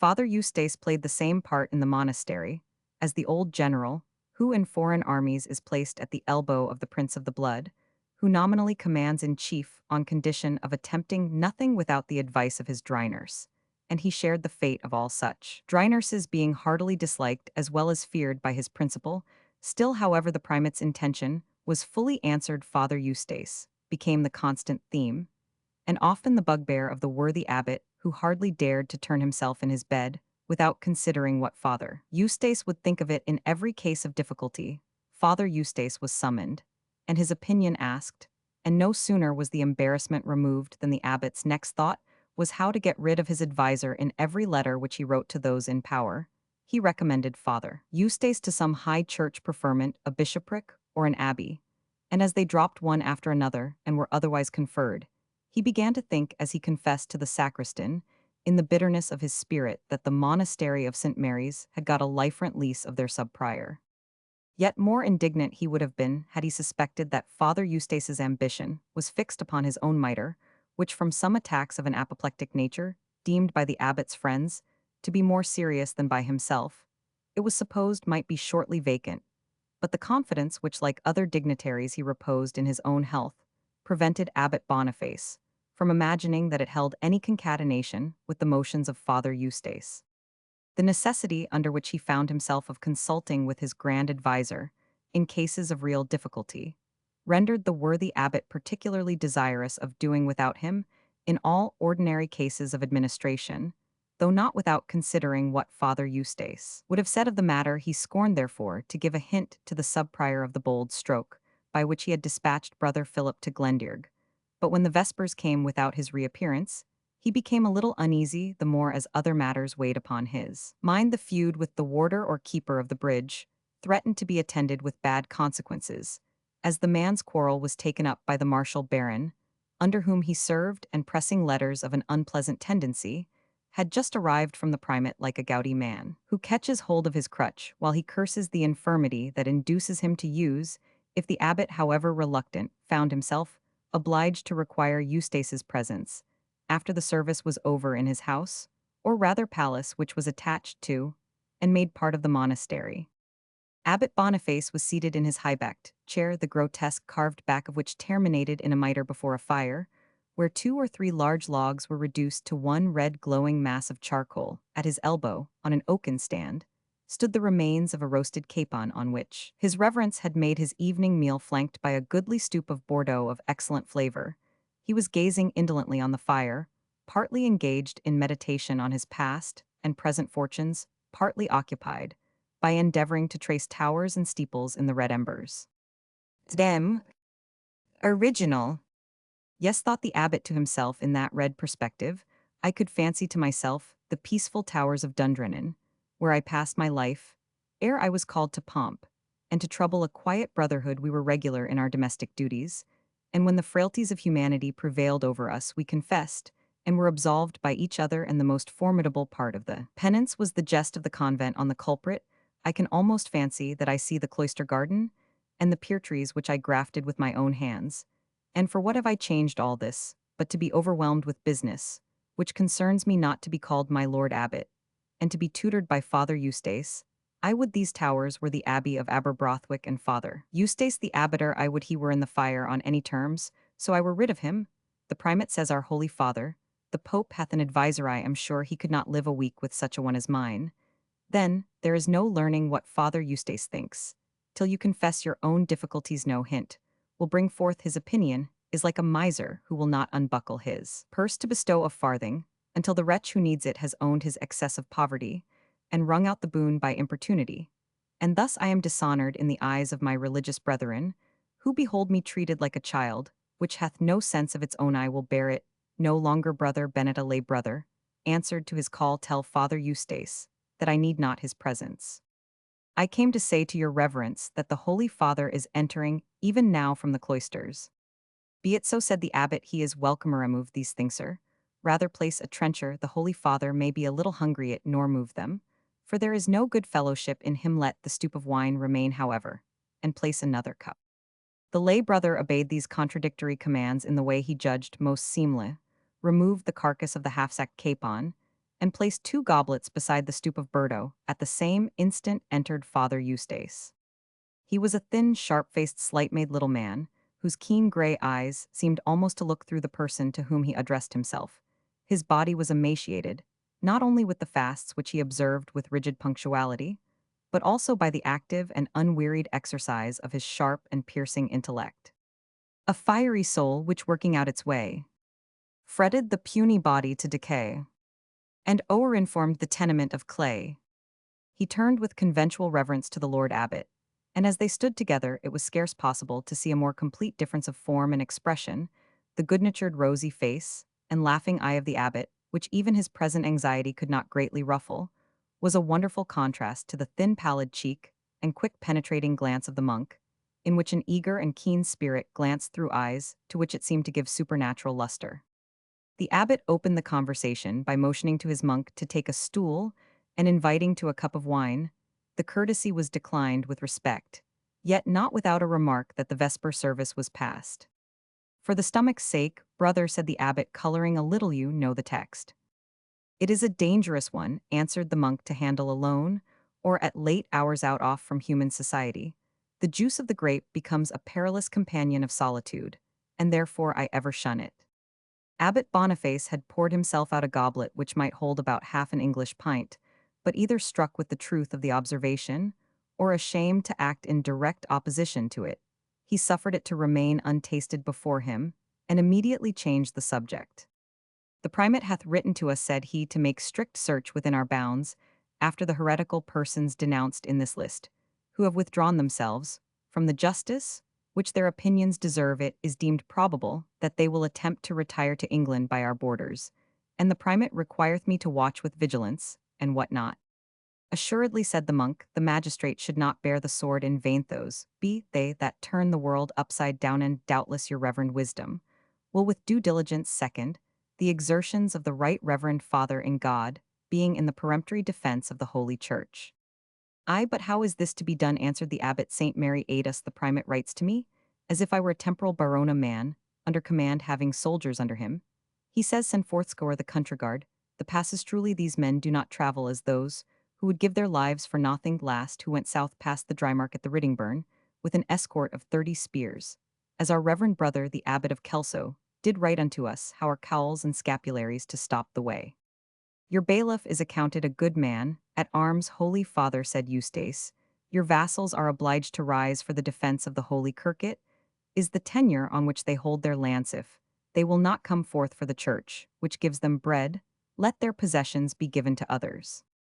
We shall not be wanting, said the abbot, collecting himself with importance to do whatever may advantage holy kirk thyself, shall hear the charge to our bailiff, and our officials. But here again is our controversy with the warden of the bridge, and the baron of Megalot St. Mary vexations, do so multiply upon the house, and upon the generation that a man wots not where to turn to. Thou didst say, Father Eustace, thou wouldst look into our evidence touching this free passage for the pilgrims. I have looked into the charcelary of the house, holy father, said Eustace, and therein I find a written and formal grant of all duties and customs payable at the drawbridge of Brigden, not only by ecclesiastics of this foundation, but by every pilgrim truly designed to accomplish his vows at this house to the abbot Alford and the monks of the house of St. Mary in Kennequhair. From that time and forever the deed is dated on St. Bridget's, even in the year of redemption 1137, and bears the sign and seal of the grantor Charles of Megalot, great-great-grandfather of this baron, and purports to be granted for the safety of his own soul, and for the weal of the souls of his father and mother, and of all his predecessors and successors being barons of Megalot. Them original. But he alleges, said the abbot, that the Bridgewards have been in possession of these dues, and have rendered them available for more than 50 years. And the baron threatens violence. Meanwhile, the journey of the pilgrims is interrupted to the prejudice of their own souls, and the diminution of the revenues of St. Mary. The sacristan advised us to put on a boat, but the warden, whom thou knowest to be a godless man, has sworn the devil tear him, but that if they put on a boat on the Laird's stream, he will rive her board from board end. Then some say we should compound the claim for a small sum in silver. Here the abbot paused a moment for a reply, but receiving none he added, But what thinkest thou, Father Eustace, why art thou silent? Because I am surprised at the question, which the Lord Abbot of St. Mary's asks at the youngest of his brethren. Youngest in time of your abode with us, brother Eustace, said the abbot, not youngest in years, or I think in experience, sub-prior also of this convent. I am astonished, continued Eustace, that the abbot of this venerable house should ask of anyone whether he can alienate the patrimony of our holy and divine patroness, or give up to an unconscientious, and perhaps a heretic, baron the rights conferred on this church by his devout progenitor popes and councils, alike prohibit it the honor of the living, and the weal of departed souls alike, forbid it may not be to force if he dare use it. We must surrender, but never by our consent, should we see the goods of the church plundered with as little scruple, as he would drive off a herd of English beeves. Rouse yourself, reverend father, and doubt nothing, but that the good cause shall prevail. Whet the spiritual sword, and direct it against the wicked, who would usurp our holy rights. Whet the temporal sword, if it be necessary, and stir up the courage and zeal of your loyal vassals. The abbot sighed deeply. All this, he said, is soon spoken by him who hath to act it not. But he was interrupted by the entrance of Bennet, rather hastily. The mule, on which the sacristan had set out in the morning, had returned, he said, to the convent stable, all over wet, and with the saddle turned round beneath her belly. Sancta Maria, said the abbot, our dear brother hath perished by the way. It may not be, said Eustace hastily. The bell be tolled, cause the brethren to get torches, alarm the village, hurry down to the river. I myself will be the foremost. The real abbot stood astonished and agape, when at once he beheld his office filled, and saw all which he ought to have ordered going forward at the dictates of the youngest monk in the convent. But ere the orders of Eustace, which nobody dreamed of disputing, were carried into execution, the necessity was prevented by the sudden apparition of the sacristan, whose supposed danger excited all the alarm. Chapter the 7th. Raise out the written troubles of the brain. Cleanse the foul bosom of the perilous stuff that weighs upon the heart. Macbeth. What betwixt cold and fright, the afflicted sacristan stood before his superior, propped on the friendly arm of the convent miller, drenched with water and scarce able to utter a syllable. Them original. After various attempts to speak, the first words he uttered were, Swim we, Marilith, moon shines bright. Swim, we merrily retorted the abbot, indignantly. A merry night have ye chosen for swimming, and a becoming salutation to your superior. Our brother is bewildered, said Eustace. Speak, Father Philip, how is it with you? Good luck to your fishing, continued the sacristan, making a most dolorous attempt at the tune of his strange companion. Good luck to your fishing, repeated the abbot, still more surprised than displeased by my halidome. He is drunken with wine, and comes to our presence with his jolly catches in his throat, if bread and water can cure this folly. With your pardon, venerable father, said the subprior of Water, our brother has had enough, and methinks the confusion of his eye is rather that of terror than of aught unbecoming his profession. Where did you find him, Hob Miller? And it please your reverence, I did but go to shut the sluice of the Milland. As I was going to shut the sluice, I heard something groan near to me, but judging it was one of Giles Fletcher's hogsfur, so please you he never shuts his gate. I caught up my lever, and was about Saint Mary forgive me to strike, where I heard the sound, when as the saints would have it I heard the second groan just like that of a living man, so I called up my knaves, and found the father sacristan lying wet and senseless under the wall of our kiln. So soon as we brought him to himself, a bit he prayed to be brought to your reverence. But I doubt me his wits have gone a bell-wavering, by the road it was, but now that he spoke in somewhat better form. Well said, brother Eustace, thou hast done well, Hob Miller, only be gone now, and remember a second time to pause ere you strike in the dark.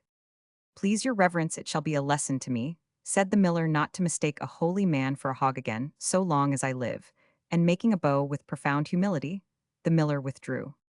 And now that this churl is gone, Father Philip, said Eustace, wilt thou tell our venerable superior what ails thee? Art thou vino gravatus man? If so, we will have thee to thy cell.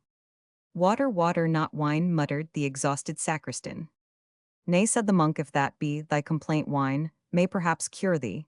And he reached him a cup, which the patient drank off to his great benefit.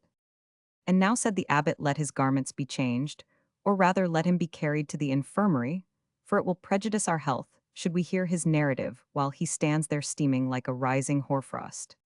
I will hear his adventure, said Eustace, and report it to your reverence. And accordingly he attended the sacristan to his cell. In about half an hour he returned to the abbot. How is it with Father Philip, said the abbot, and through what came he into such a state? He comes from Glendearg, reverend sir, said Eustace, and for the rest he telleth such a legend as has not been heard in this monastery for many a long day. He then gave the abbot the outlines of the sacristan's adventures in the homeward journey, and added that for some time he was inclined to think his brain was infirm, seeing he had sung, laughed, and wept all in the same breath. A wonderful thing it is to us, said the abbot, that Satan has been permitted to put forth his hand thus far on one of our sacred brethren. True, said Father Eustace, but for every text there is a paraphrase, and I have my suspicions that if the drenching of Father Philip cometh of the evil one, yet it may not have been altogether without his own personal fault. How, said the Father Abbot, I will not believe that thou makest doubt that Satan in former days hath been permitted to afflict saints and holy men, even as he afflicted the pious Job. God forbid I should make question of it, said the monk, crossing himself. Yet where there is an exposition of the sacristan's tale, which is less than miraculous, I hold it safe to consider it, at least if not to abide by it. Now, this Hob, the miller, hath a buxom daughter, suppose I say, only suppose that our sacristan met her at the ford on her return from her uncle's on the other side, for there she hath this evening been supposed that in courtesy, and to save her stripping hose and shoon, the sacristan brought her across behind him. Suppose he carried his familiarities farther than the maiden was willing to admit, and we may easily suppose farther that this wedding was the result of it. And this legend invented to deceive us, said the superior, reddening with wrath, but most strictly shall it be sifted and inquired into. It is not upon us that Father Philip must hope to pass the result of his own evil practices for doings of Satan tomorrow. Cite the wench to appear before us, we will examine, and we will punish. Under your reverence's favor, said Eustace, that were but poor policy as things now stand with us. The heretics catch hold of each flying report, which tends to the scandal of our clergy. We must abate the evil, not only by strengthening discipline, but also by suppressing and stifling the voice of scandal. If my conjectures are true, the miller's daughter will be silent for her own sake, and your reverence's authority may also impose silence on her father, and on the sacristan if he is again found to afford room for throwing dishonor on his order. He can be punished with severity, but at the same time with secrecy for what say the decretals facinora, ostendi dum punienter flagitia, autem abscondi debent. A sentence of Latin as Eustace had before observed, had often much influence on the abbot because he understood it not fluently, and was ashamed to acknowledge his ignorance on these terms. They parted for the night. The next day Abbot Boniface strictly interrogated Philip on the real cause of his disaster of the previous night, but the sacristan stood firm to his story, nor was he found to vary from any point of it, although the answers he returned were in some degree incoherent owing to his intermingling with them ever and anon snatches of the strain damsel's song which had made such deep impression on his imagination that he could not prevent himself from imitating it repeatedly in the course of his examination. The abbot had compassion with the sacristan's involuntary frailty, to which something supernatural seemed annexed, and finally became of opinion that Father Eustace's more natural explanation was rather plausible than just, and indeed, although we have recorded the adventure as we find it written down, we cannot forbear to add that there was a schism on the subject in the convent, and that several of the brethren pretended to have good reason for thinking that the miller's black-eyed daughter was at the bottom of the affair. After all, whichever way it might be interpreted, all agreed that it had too ludicrous a sound to be permitted to get abroad, and therefore the sacristan was charged on his vow of obedience to say no more of his ducking and injunction, which having once eased his mind, by telling his story, it may be well conjectured that he joyfully obeyed. The attention of Father Eustace was much less forcibly arrested by the marvelous tale of the sacristan's danger, and his escape, than by the mention of the volume, which he had brought with him from the Tower of Glendearg. A copy of the Scriptures translated into the vulgar tongue had found its way even into the proper territory of the Church, and had been discovered in one of the most hidden and sequestered recesses of the Halidome of St. Mary's. He anxiously requested to see the volume in this. The sacristan was unable to gratify him, for he had lost it as far as he recollected when the supernatural being, as he conceived her to be, took her departure from him. Father Eustace went down to the spot in person and searched all around it in hopes of recovering the volume in question, but his labor was in vain. He returned to the abbot and reported that it must have fallen into the river or the mill-stream, for I will hardly believe, he said, that Father Philip's musical friend would fly off with a copy of the Holy Scriptures. Being said the abbot as it is an heretical translation, it may be thought that Satan may have power over it. I said Father Eustace, it is indeed his chiefest magazine of artillery, when he inspireth presumptuous and daring men to set forth their own opinions and expositions of Holy Writ. But though thus abused, the Scriptures are the source of our salvation, and are no more to be reckoned unholy because of these rash men's proceedings than a powerful medicine is to be contemned or held poisonous because bold and evil leeches have employed it to the prejudice of their patients. With the permission of your reverence, I would that this matter were looked into more closely. I will myself visit the Tower of Glendearg ere I am many hours older, and we shall see if any spectre or white woman of the wild will venture to interrupt my journey or return. Have I your reverend permission, and your blessing, he added, but in a tone that appeared to set no great store by either. Thou hast both, my brother, said the abbot, but no sooner had Eustace left the apartment than Boniface could not help breaking on the willing ear of the sacristan his sincere wish that any spirit, black, white, or gray, would read the adviser such a lesson as to cure him of his presumption in esteeming himself wiser than the whole community. I wish him no worse lesson, said the sacristan, than to go swimming merrily down the river with a ghost behind, and kelpies, nightcrows, and mutiles all waiting to have a snatch at him. Merrily swim we, the moon shines bright. Good luck to your fishing, whom watch you tonight? Brother Philip, said the abbot, we exhort thee to say thy prayers, compose thyself, and banish that foolish chant from thy mind. It is but a deception of the devils. I will essay, reverend father, said the sacristan, but the tune hangs by my memory like a burr in a beggar's rags. It mingles with the psalter. Very bells of the convent seem to repeat the words and jingle to the tune, and were you to put me to death at this very moment, it is my belief I should die singing it. Now swim we merrily, it is as it were a spell upon me. He then again began to warble, good luck to your fishing, and checking himself in the strain with difficulty, he exclaimed, it is too certain I am, but a lost priest, swim we merrily, I shall sing it at the very mass. Woe is me, I shall sing all the remainder of my life, and yet never be able to change the tune. The honest abbot replied, he knew many a good fellow in the same condition, and concluded the remark with ho ho ho, for his reverence, as the reader may partly have observed, was one of those dull folks who love a quiet joke. The sacristan, well acquainted with his superior's humor, endeavored to join in the laugh. But his unfortunate canticle came again across his imagination and interrupted the hilarity of his customary echo. By the rude brother Philip, said the abbot, much moved, you become altogether intolerable, and I am convinced that such a spell could not subsist over a person of religion, and in a religious house, unless he were under mortal sin.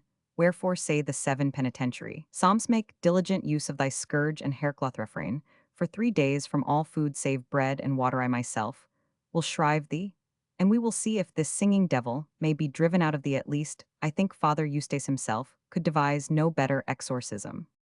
The sacristan sighed deeply, but new remonstrance was vain. He retired therefore to his cell to try how far psalmody might be able to drive off the sounds of the siren tune which haunted his memory. Meanwhile, Father Eustace proceeded to the drawbridge in his way to the lonely valley of Glendearg. In a brief conversation with the churlish warder, he had the address to render him more tractable in the controversy betwixt him and the convent. He reminded him that his father had been a vassal under the community, that his brother was childless, and that their possession would revert to the church on his death, and might be either granted to himself, the warder, or to some greater favorite of the abbot, as matters chanced to stand betwixt them. At the time, the sub-prior suggested to him also the necessary connection of interests betwixt the monastery and the office which this man enjoyed. He listened with temper to his rude and churlish answers, and by keeping his own interest firm pitched in his view, he had the satisfaction to find that Peter gradually softened his tone and consented to let every pilgrim who traveled upon foot pass free of exaction, until Pentecost. Next, they who traveled on horseback, or otherwise contenting to pay the ordinary custom. Having thus accommodated a matter in which the wheel of the convent was so deeply interested, Father Eustace proceeded on his journey. Chapter the 8th. Nay, dally not with time, the wise man's treasure. Though fools are lavish on't, fatal fisher. Hook souls while we waste moments. Bold play.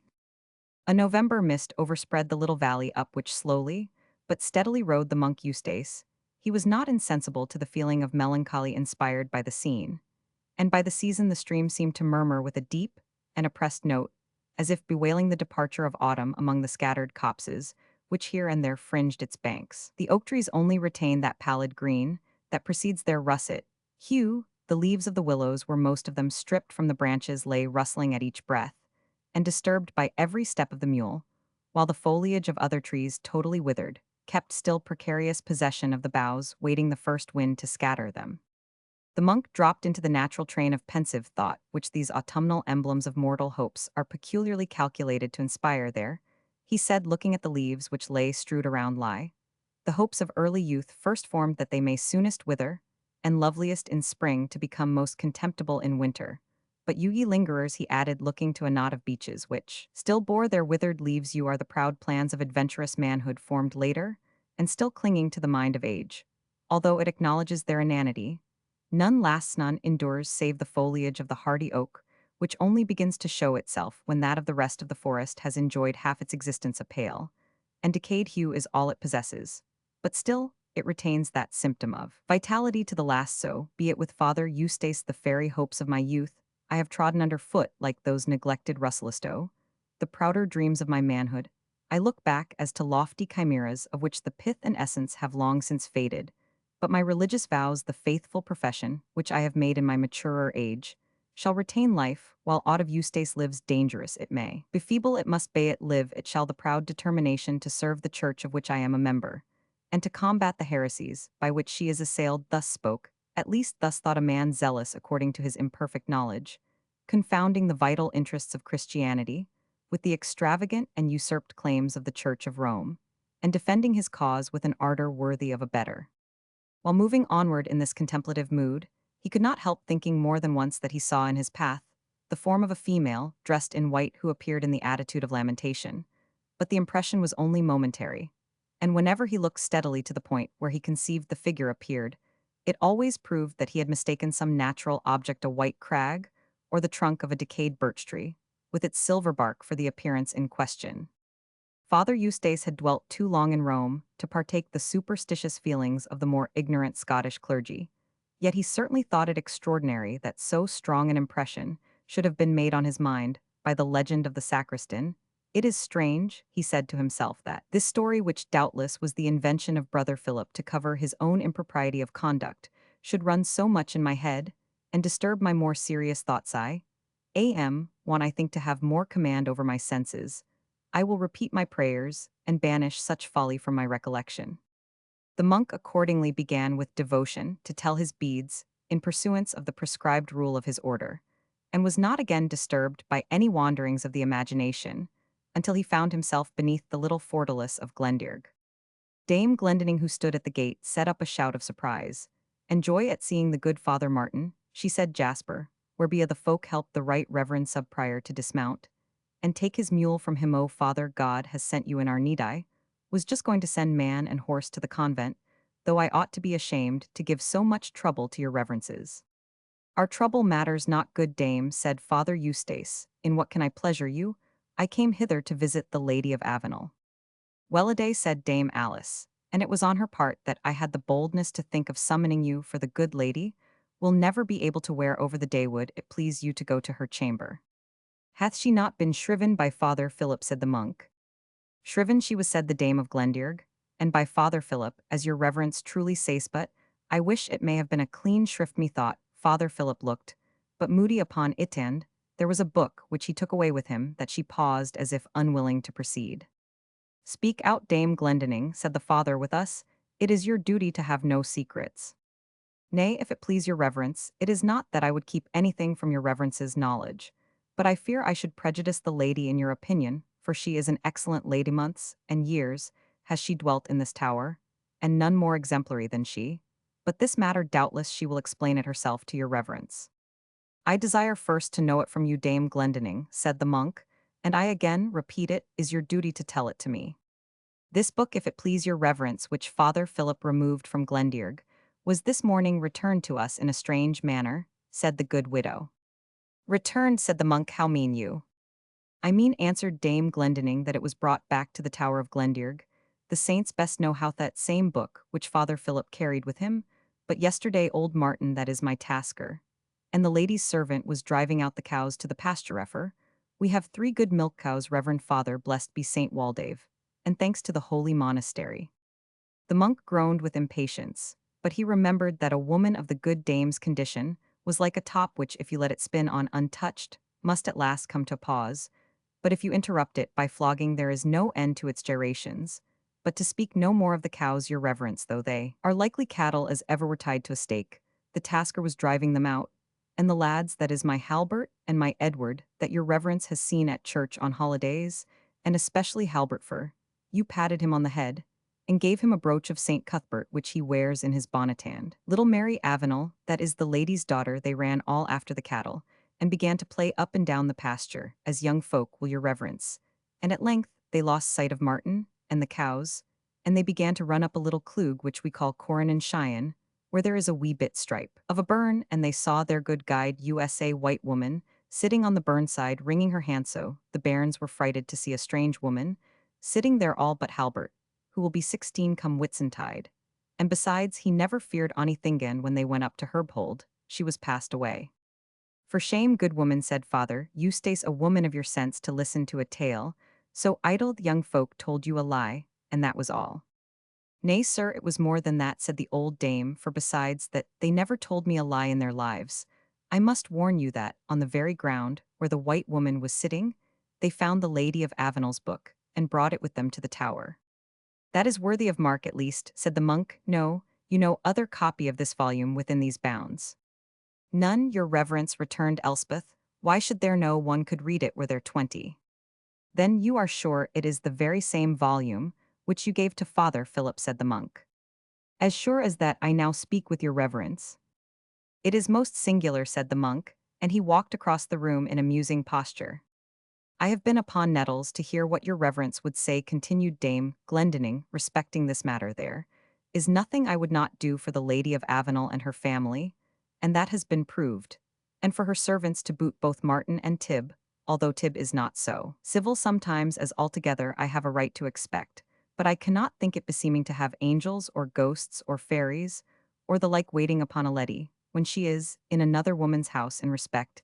It is no ways creditable anything she had to do, was always done to her hand, without costing her either pains or pence as a country body says, and besides the discredit I cannot but think that there is no safety in having such unchancy creatures about ane, but I have tied red thread round the bairns' throats, so her fondness still called them, and given ilka, ane of them, a ridding wand of rowantry, forby sewing up a slip of witchelm into their doublets. And I wish to know of your reverence if there be ony thing mair that a lone woman can do in the matter of ghosts, and fairies be here, that I should have named their unlucky names twice o'er. Dame Glendinning answered the monk somewhat abruptly. When the good woman had finished her narrative, I pray you, do you know the miller's daughter? Did I know Kate Happer, replied the widow, as well as the beggar knows, his disha canty queen was Kate, and a special comer of my ain maybe 20 years syne. She cannot be the wench I mean, said Father Eustace, she, after whom I inquire, is scarce 15, a black-eyed girl, may have seen her at the kirk. Your reverence must be in the right, and she is my comer's niece doubtless, that you are pleased to speak of. But I thank God I have always been too duteous in attention to the mass to know whether young wenches have black eyes or green ones. The good father had so much of the world about him that he was unable to avoid smiling, when the dame boasted her absolute resistance to a temptation which was not quite so liable to beset her as those of the other sex. Perhaps then, he said, you know her usual dress, Dame Glendinning. I, father, answered the dame, readily enough, a white kirtle. The wench wears to hide the dust of the mill, no doubt, and a blue hood that might well be spared for pridefulness.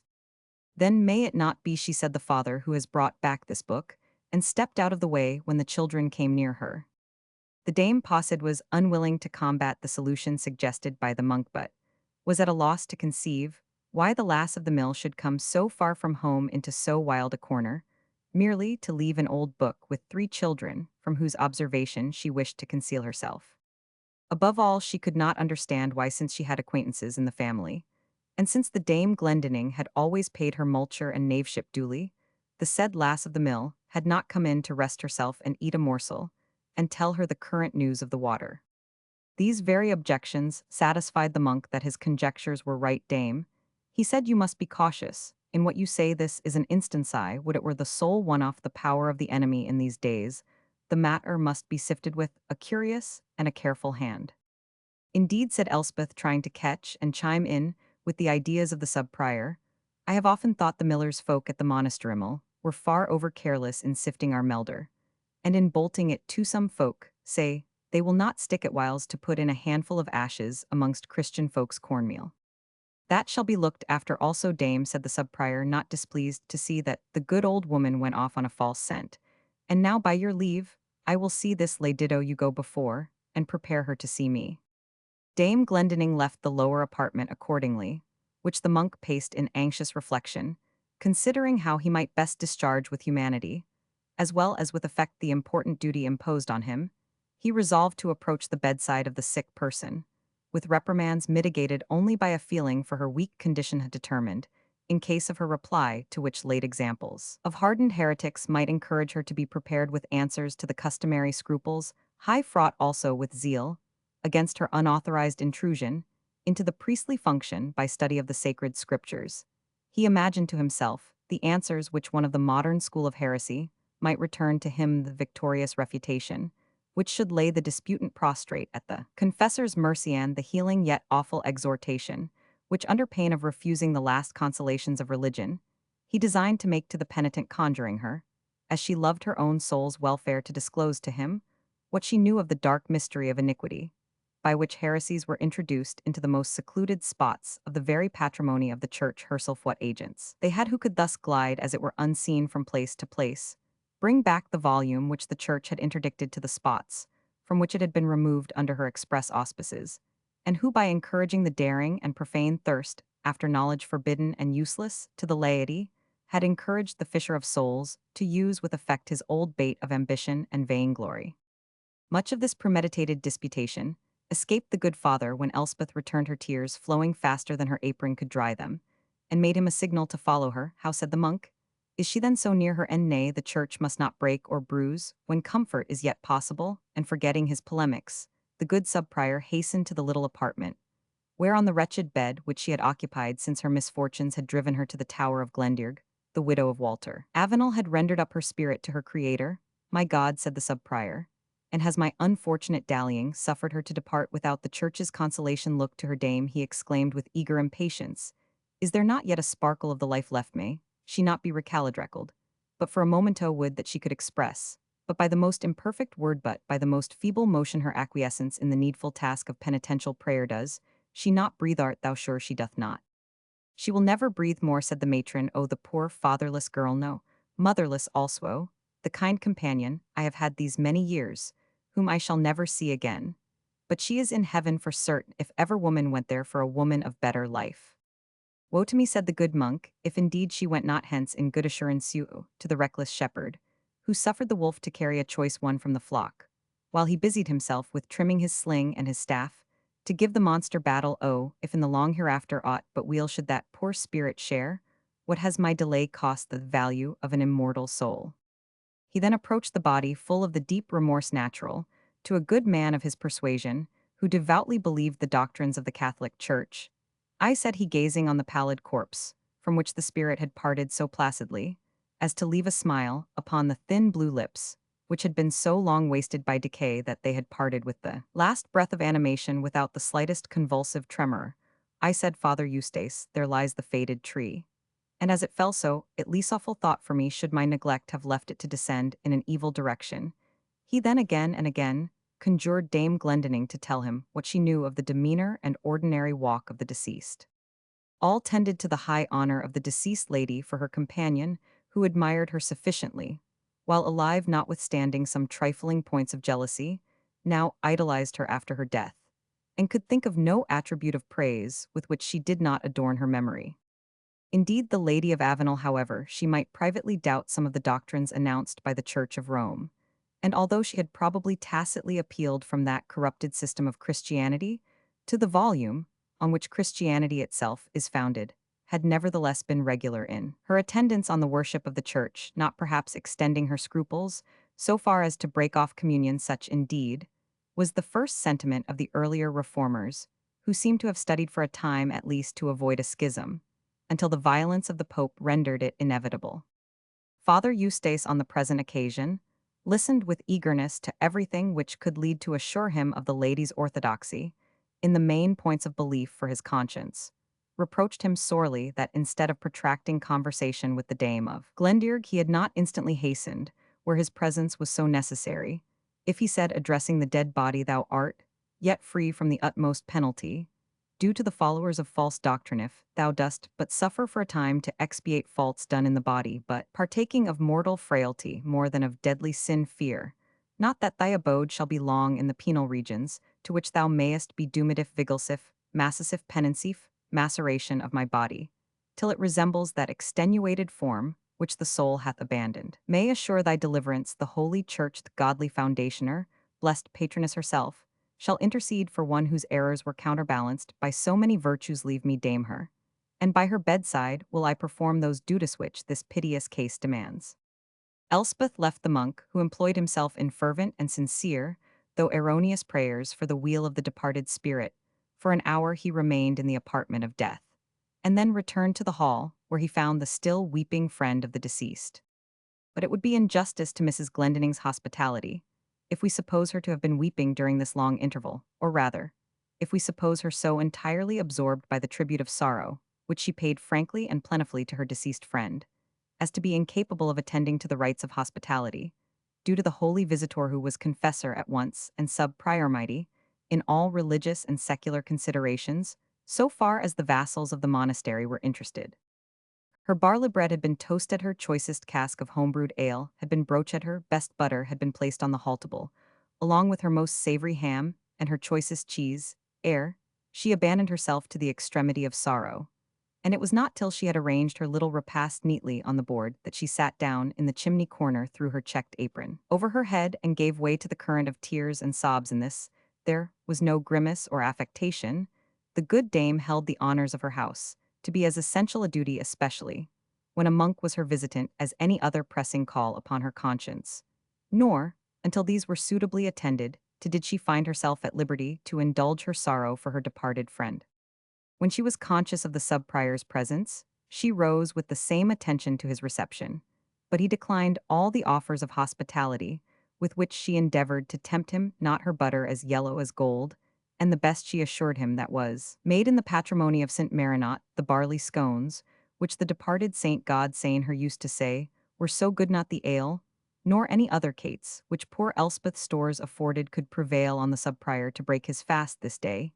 He said I must not taste food until the sun go down happy, if in so doing I can expiate my own negligence happier still, if my sufferings of this trifling nature undertaken in pure faith and singleness of heart may benefit the soul of the deceased, yet, dame, he added, I may not so far forget the living in my cares for the dead, as to leave behind me that book which is to the ignorant what to our first parents the tree of knowledge of good and evil, unhappily proved excellent indeed in itself, but fatal because used by those to whom it is prohibited. O blithely reverend father, said the widow of Simon Glendinning, will I give you the book if so be I can wile it from the bairns? And indeed, poor things, as the case stands with them, even now, you might take the heart out of their bodies, and they never find it out. They are sae begrutton footnote begrutton overwept. Give them this missal instead, good dame, said the father, drawing from his pocket one, which was curiously illuminated with paintings, and I will come myself or send one at a fitting time, and teach them the meaning of these pictures. The bonny images, said Dame Glendinning, forgetting for an instant her grief in her admiration, and weel I wot added, she it is another sort of a book than the poor Lady of Avenel's, and blessed might we have been this day, if your reverence had found the way up the glen instead of Father Philip, though the sacristan is a powerful man too, and speaks as if he would jure the house fly abroad, save that the walls are jay thick. Simon's forebears, may he and they be blessed, took care of that. The monk ordered his mule, and was about to take his leave, and the good dame was still delaying him with questions about the funeral, when a horseman armed and accoutred rode into the little courtyard, which surrounded the keep. Chapter the 9th. For since they rode among our doors, with splint on spald and rusty spurs, there grows no fruit into our furs. Thus said John Uponland, Danatine MS. The Scottish laws, which were as wisely and judiciously made as they were carelessly and ineffectually executed, had in vain endeavored to restrain the damage done to agriculture by the chiefs and landed proprietors retaining in their service what were called jackmen, from the jack or doublet quilted with iron, which they wore as defensive armor. These military retainers conducted themselves with great insolence towards the industrious part of the community, lived, in a great measure, by plunder, and were ready to execute any commands of their master, however unlawful. In adopting this mode of life, men resigned the quiet hopes and regular labors of industry for an unsettled, precarious, and dangerous trade, which yet had such charms for those once accustomed to it, that they became incapable of following any other. Hence the complaint of John Upland, a fictitious character, representing a countryman into whose mouth the poets of the day put their general satires upon men and manners. They ride about in such array, by forest, frith, and field, with buckler, bow, and brand, lo, where they ride out through the rye. The devil most save the company, quoth John Uponland. Christie of the Clinthill, the horseman, who now arrived at the little tower of Glendearg, was one of the hopeful company of whom the poet complains, as was indicated by his splint on spalled iron plates on his shoulder, his rusted spurs, and his long lance and iron skull-cap. None of the brightest bore for distinction a sprig of the holly, which was Avenel's badge, a long two-edged straight sword, having a handle made of polished oak, hung down by his side. The meager condition of his horse, and the wild and emaciated look of the rider, showed their occupation could not be accounted an easy or a thriving one. He saluted Dame Glendinning with little courtesy, and the monk, with less for the growing disrespect to the religious orders, had not failed to extend itself among a class of men of such disorderly habits, although it may be supposed they were tolerably indifferent alike to the new or the ancient doctrines. So Our Lady is dead, Dame Glendinning, said the jackman. My master has sent you even now a fat bullock for her mardet, may serve for her funeral. I have left him in the upper clug, as he is somewhat kenspickle footnote kenspicklethet, which is easily recognized by the eye and is marked both with cut and burned sooner the skin is off, and he is in salt fat, the less like you are to have trouble. You understand me?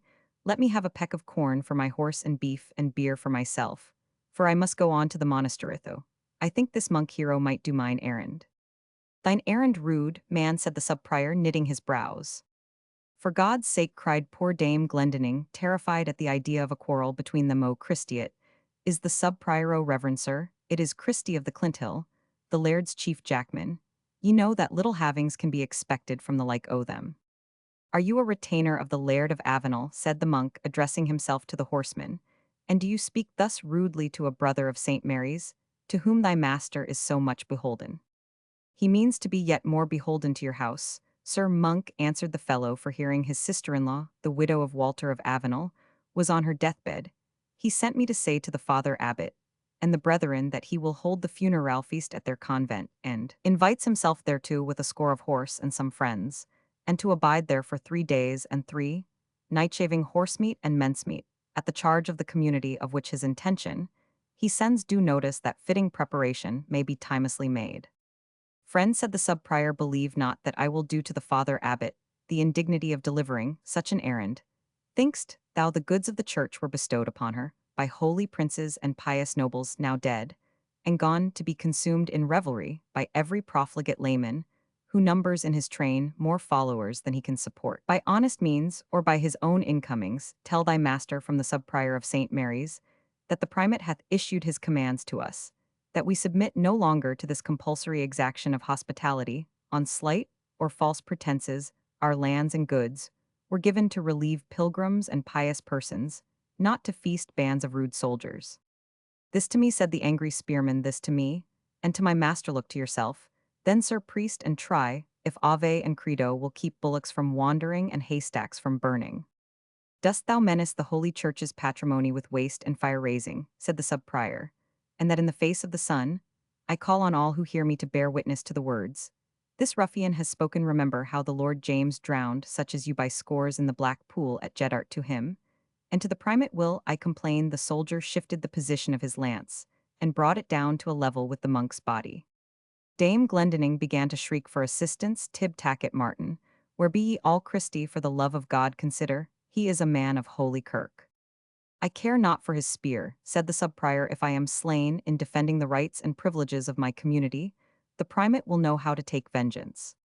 Let him look to himself, said Christy, but at the same time depositing his lance against the wall of the tower, if the fife men spoke true, who came hither with the governor in the last raid, Norman Leslie has him at feud, and is like to set him hard. We know Norman a true bloodhound who will never quit the slot. But I had no design to offend the Holy Father, he added, thinking perhaps he had gone a little too far. I am a rude man, bred to lance and stirrup, and not used to deal with book-learned men and priests, and I am willing to ask his forgiveness and his blessing, if I have said aught amiss. For God's sake, your reverence, said the widow of Glendearg, apart to the sub-prior, bestow on him your forgiveness. Show, shall we poor folks sleep in security in the dark nights, if the convent is at feud with such men as he is? You are right, dame, said the sub-prior, your safety should, and must be in the first instance consulted. Soldier, I forgive thee, and may God bless thee, and send thee honesty. Christy of the Clinthill made an unwilling inclination with his head, and muttered apart that is as much as to say, God send thee starvation. But now to my master's demand, sir priest, what answer am I to return? That the body of the widow of Walter of Avenel, answered the father, shall be interred as becomes her rank, and in the tomb of her valiant husband, for your master's proffered visit of 3 days, with such a company and retinue, I have no authority to reply to it. You must intimate your chief's purpose to the Reverend Lord Abbot. That will cost me a farther ride, said the man, but it is all in the day's work. How now, my lad, said he to Halbert, who was handling the long lance which he had laid aside, how do you like such a plaything? Will you go with me, and be a moss trooper? The saints in their mercy forbid, said the poor mother, and then, afraid of having displeased Christy by the vivacity of her exclamation, she followed it up by explaining that since Simon's death she could not look on a spear or a bow or any implement of destruction without trembling. Pshaw, answered Christy, thou shouldst take another husband, dame, and drive such follies out of thy thoughts. What sayst thou to such a strapping lad as I? Why, this old tower of thine is fensible enough, and there is no want of clenches and crags and bogs and thickets. If one was set hard, a man might bide here and keep his half-score of lads, and as many geldings, and live on what he could lay his hand on, and be kind to the old wench. Alas, Master Christy, Said the matron that you should talk to a lone woman in such a fashion and death in the house besides. Lone woman we, that is the very reason thou shouldst take a mate, thy old friend is dead. Why good choose thou another of somewhat tougher frame? And that will not die of the pip like a young chicken better still come dame? Let me have something to eat, and we will talk more of this. Dame Elspeth, though she well knew the character of the man, whom in fact she both disliked and feared, could not help simpering at the personal address which he thought proper to make to her. She whispered to the sub-prior anything just to keep him quiet, and went into the tower to set before the soldier the food he desired, trusting betwixt good cheer and the power of her own charms to keep Christie of the Clinthill so well amused that the altercation betwixt him and the Holy Father should not be renewed. The sub-prior was equally unwilling to hazard any unnecessary rupture between the community and such a person as Julian of Avenel. He was sensible that moderation as well as firmness was necessary to support the tottering cause of the Church of Rome, and that, contrary to former times, the quarrels betwixt the clergy and laity had in the present usually terminated to the advantage of the latter. He resolved, therefore, to avoid farther strife by withdrawing, but failed not in the first place to possess himself of the volume, which the sacristan carried off the evening before, and which had been returned to the glen in such a marvellous manner. Edward the younger of Dame Elspeth's boys made great objections to the book's being removed, in which Mary would probably have joined, but that she was now in her little sleeping chamber with Tib, who was exerting her simple skill to console the young lady for her mother's death. But the younger Glendinning stood up in defense of her property, and with a positiveness which had hitherto made no part of his character, declared that now the kind lady was dead the book was Mary's, and no one but Mary should have it. But if it is not a fit book for Mary to read, my dear boy, said the father gently, you would not wish it to remain with her. The lady read it, answered the young champion of property, and so it could not be wrong. It shall not be taken away, I wonder, where Halbert is listening to the braveting tales of gay Christie, I reckon, is always wishing for fighting, and now he is out of the way. Why, Edward, you would not fight with me, who am both a priest and old man. If you were as good a priest as the Pope, said the boy, and as old as the hills to boot, you shall not carry away Mary's book without her leave, I will do battle for it. But see you, my love, said the monk, amused with the resolute friendship manifested by the boy, I do not take it, I only borrow it, and I leave in its place my own gay missal, as a pledge I will bring it again. Edward opened the missal with eager curiosity, and glanced at the pictures with which it was illustrated. St. George and the dragon Halbert will like that, and St. Michael brandishing his sword over the head of the wicked one end, that will do for Halbert too, and see the St. John leading his lamb in the wilderness, with his little cross made of reeds, and his scrip and staff, that shall be my favorite. And where shall we find one for poor Mary? Her is a beautiful woman weeping and lamenting herself. This is Saint Mary Magdalene repenting of her sins, my dear boy, said the father. That will not suit our Mary, for she commits no faults, and is never angry with us but when we do something wrong. Then said the father, I will show you a Mary, who will protect her, and you and all good children see how fairly she is represented with her gown covered with golden stars. The boy was lost in wonder at the portrait of the Virgin, which the sub-prior turned up to him. This, he said, is really like our sweet Mary, and I think I will let you take away the black book that has no such goodly shows in it, and leave this for Mary instead. But you must promise to bring back the book, good father, for now, I think upon it, Mary may like that best which was her mother's. I will certainly return, said the monk, evading his answer, and perhaps I may teach you to write and read such beautiful letters as you see there written, and to paint them blue, green, and yellow, and to blazon them with gold. Ay, and to make such figures as these blessed saints, and especially these two Marys, said the boy. With their blessing, said the sub-prior, I can teach you that art too, so far as I am myself capable of showing, and you of learning it. Then said Edward, will I paint Mary's picturine? Remember, you are to bring back the black book that you must promise me. The sub-prior, anxious to get rid of the boy's pertinacity, and to set forward on his return to the convent, without having any further interview with Christie, the galloper answered by giving the promise Edward required, mounted his mule, and set forth on his return homeward. The November day was well spent ere the sub-prior resumed his journey, for the difficulty of the road, and the various delays which he had met with at the tower had detained him longer. Then he proposed. A chill, easterly wind was sighing among the withered leaves, and stripping them from the hold they had yet retained on the parent trees. Even so, said the monk, our prospects in this vale of time grow more disconsolate, as the stream of years passes on little have I gained by my journey, saving the certainty that heresy is busy among us with more than his usual activity, and that the spirit of insulting religious orders and plundering the church's property so general in the eastern districts of Scotland has now come nearer home. The tread of a horse which came up behind him interrupted his reverie, and he soon saw he was mounted by the same wild rider whom he had left at the tower.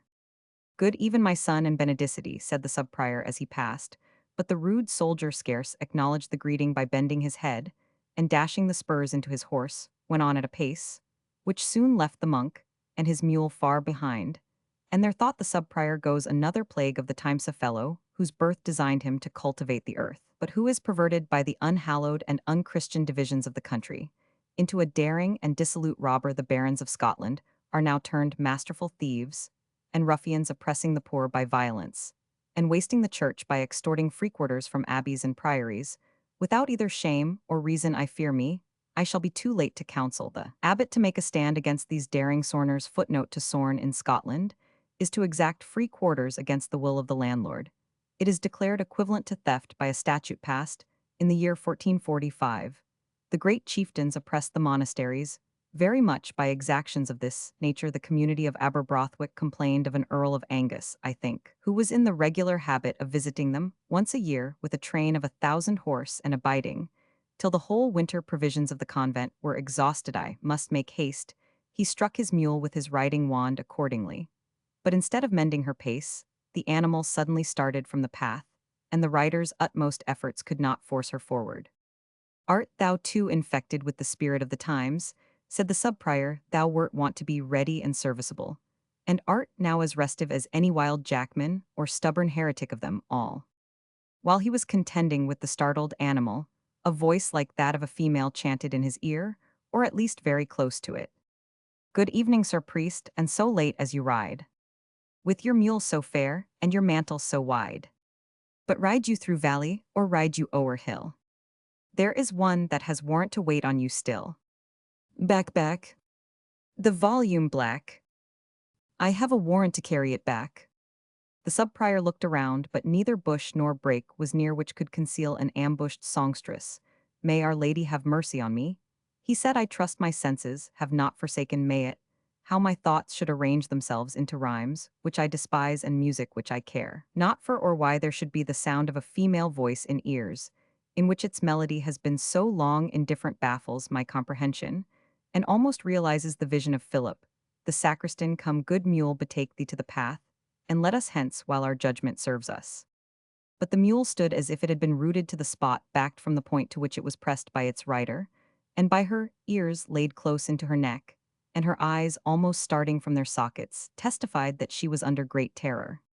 While the subprior, by alternate threats and soothing, endeavored to reclaim the wayward animal to her duty, the wild musical voice was again heard close beside him. "What ho, subprior, and came you but here to conjure a book from a dead woman's bier? Sain you, and save you, be wary and wise. Ride back with the book, or y'all pay for your prize. Back, back. There's death in the track. In the name of my master, I bid thee bear back." "In the name of my master," said the astonished monk, "that name, before which all things created tremble, I conjure thee to say what thou art that hauntest me thus." The same voice replied, "That which is neither ill nor well. That which belongs not to heaven nor to hell. A wreath of the mist, a bubble of the stream, twixt a waking thought and a sleeping dream. A form that men spy with the half-shut eye. In the beams of the setting sun, am Roman one." "This is more than simple fantasy," said the subprior, rousing himself, though notwithstanding the natural hardihood of his temper, the sensible presence of a supernatural being so near him failed not to make his blood run cold, and his hair bristle. "I charge thee," he said aloud, "be thine errand what it will, to depart, and trouble me no more. False spirit, thou canst not appall any save those who do the work negligently." The voice immediately answered, "Vainly, sir prior, wouldst thou bar me my right? Like the star when it shoots, I can dart through the night. I can dance on the torrent and ride on the air, and travel the world with the bonny nightmare. Again, again, at the crook of the glen, where bickers the burnie ill, meet thee again. The road was now apparently left open, for the mule collected herself, and changed from her posture of terror to one which promised advance, although a profuse perspiration and general trembling of the joints indicated the bodily terror she had undergone.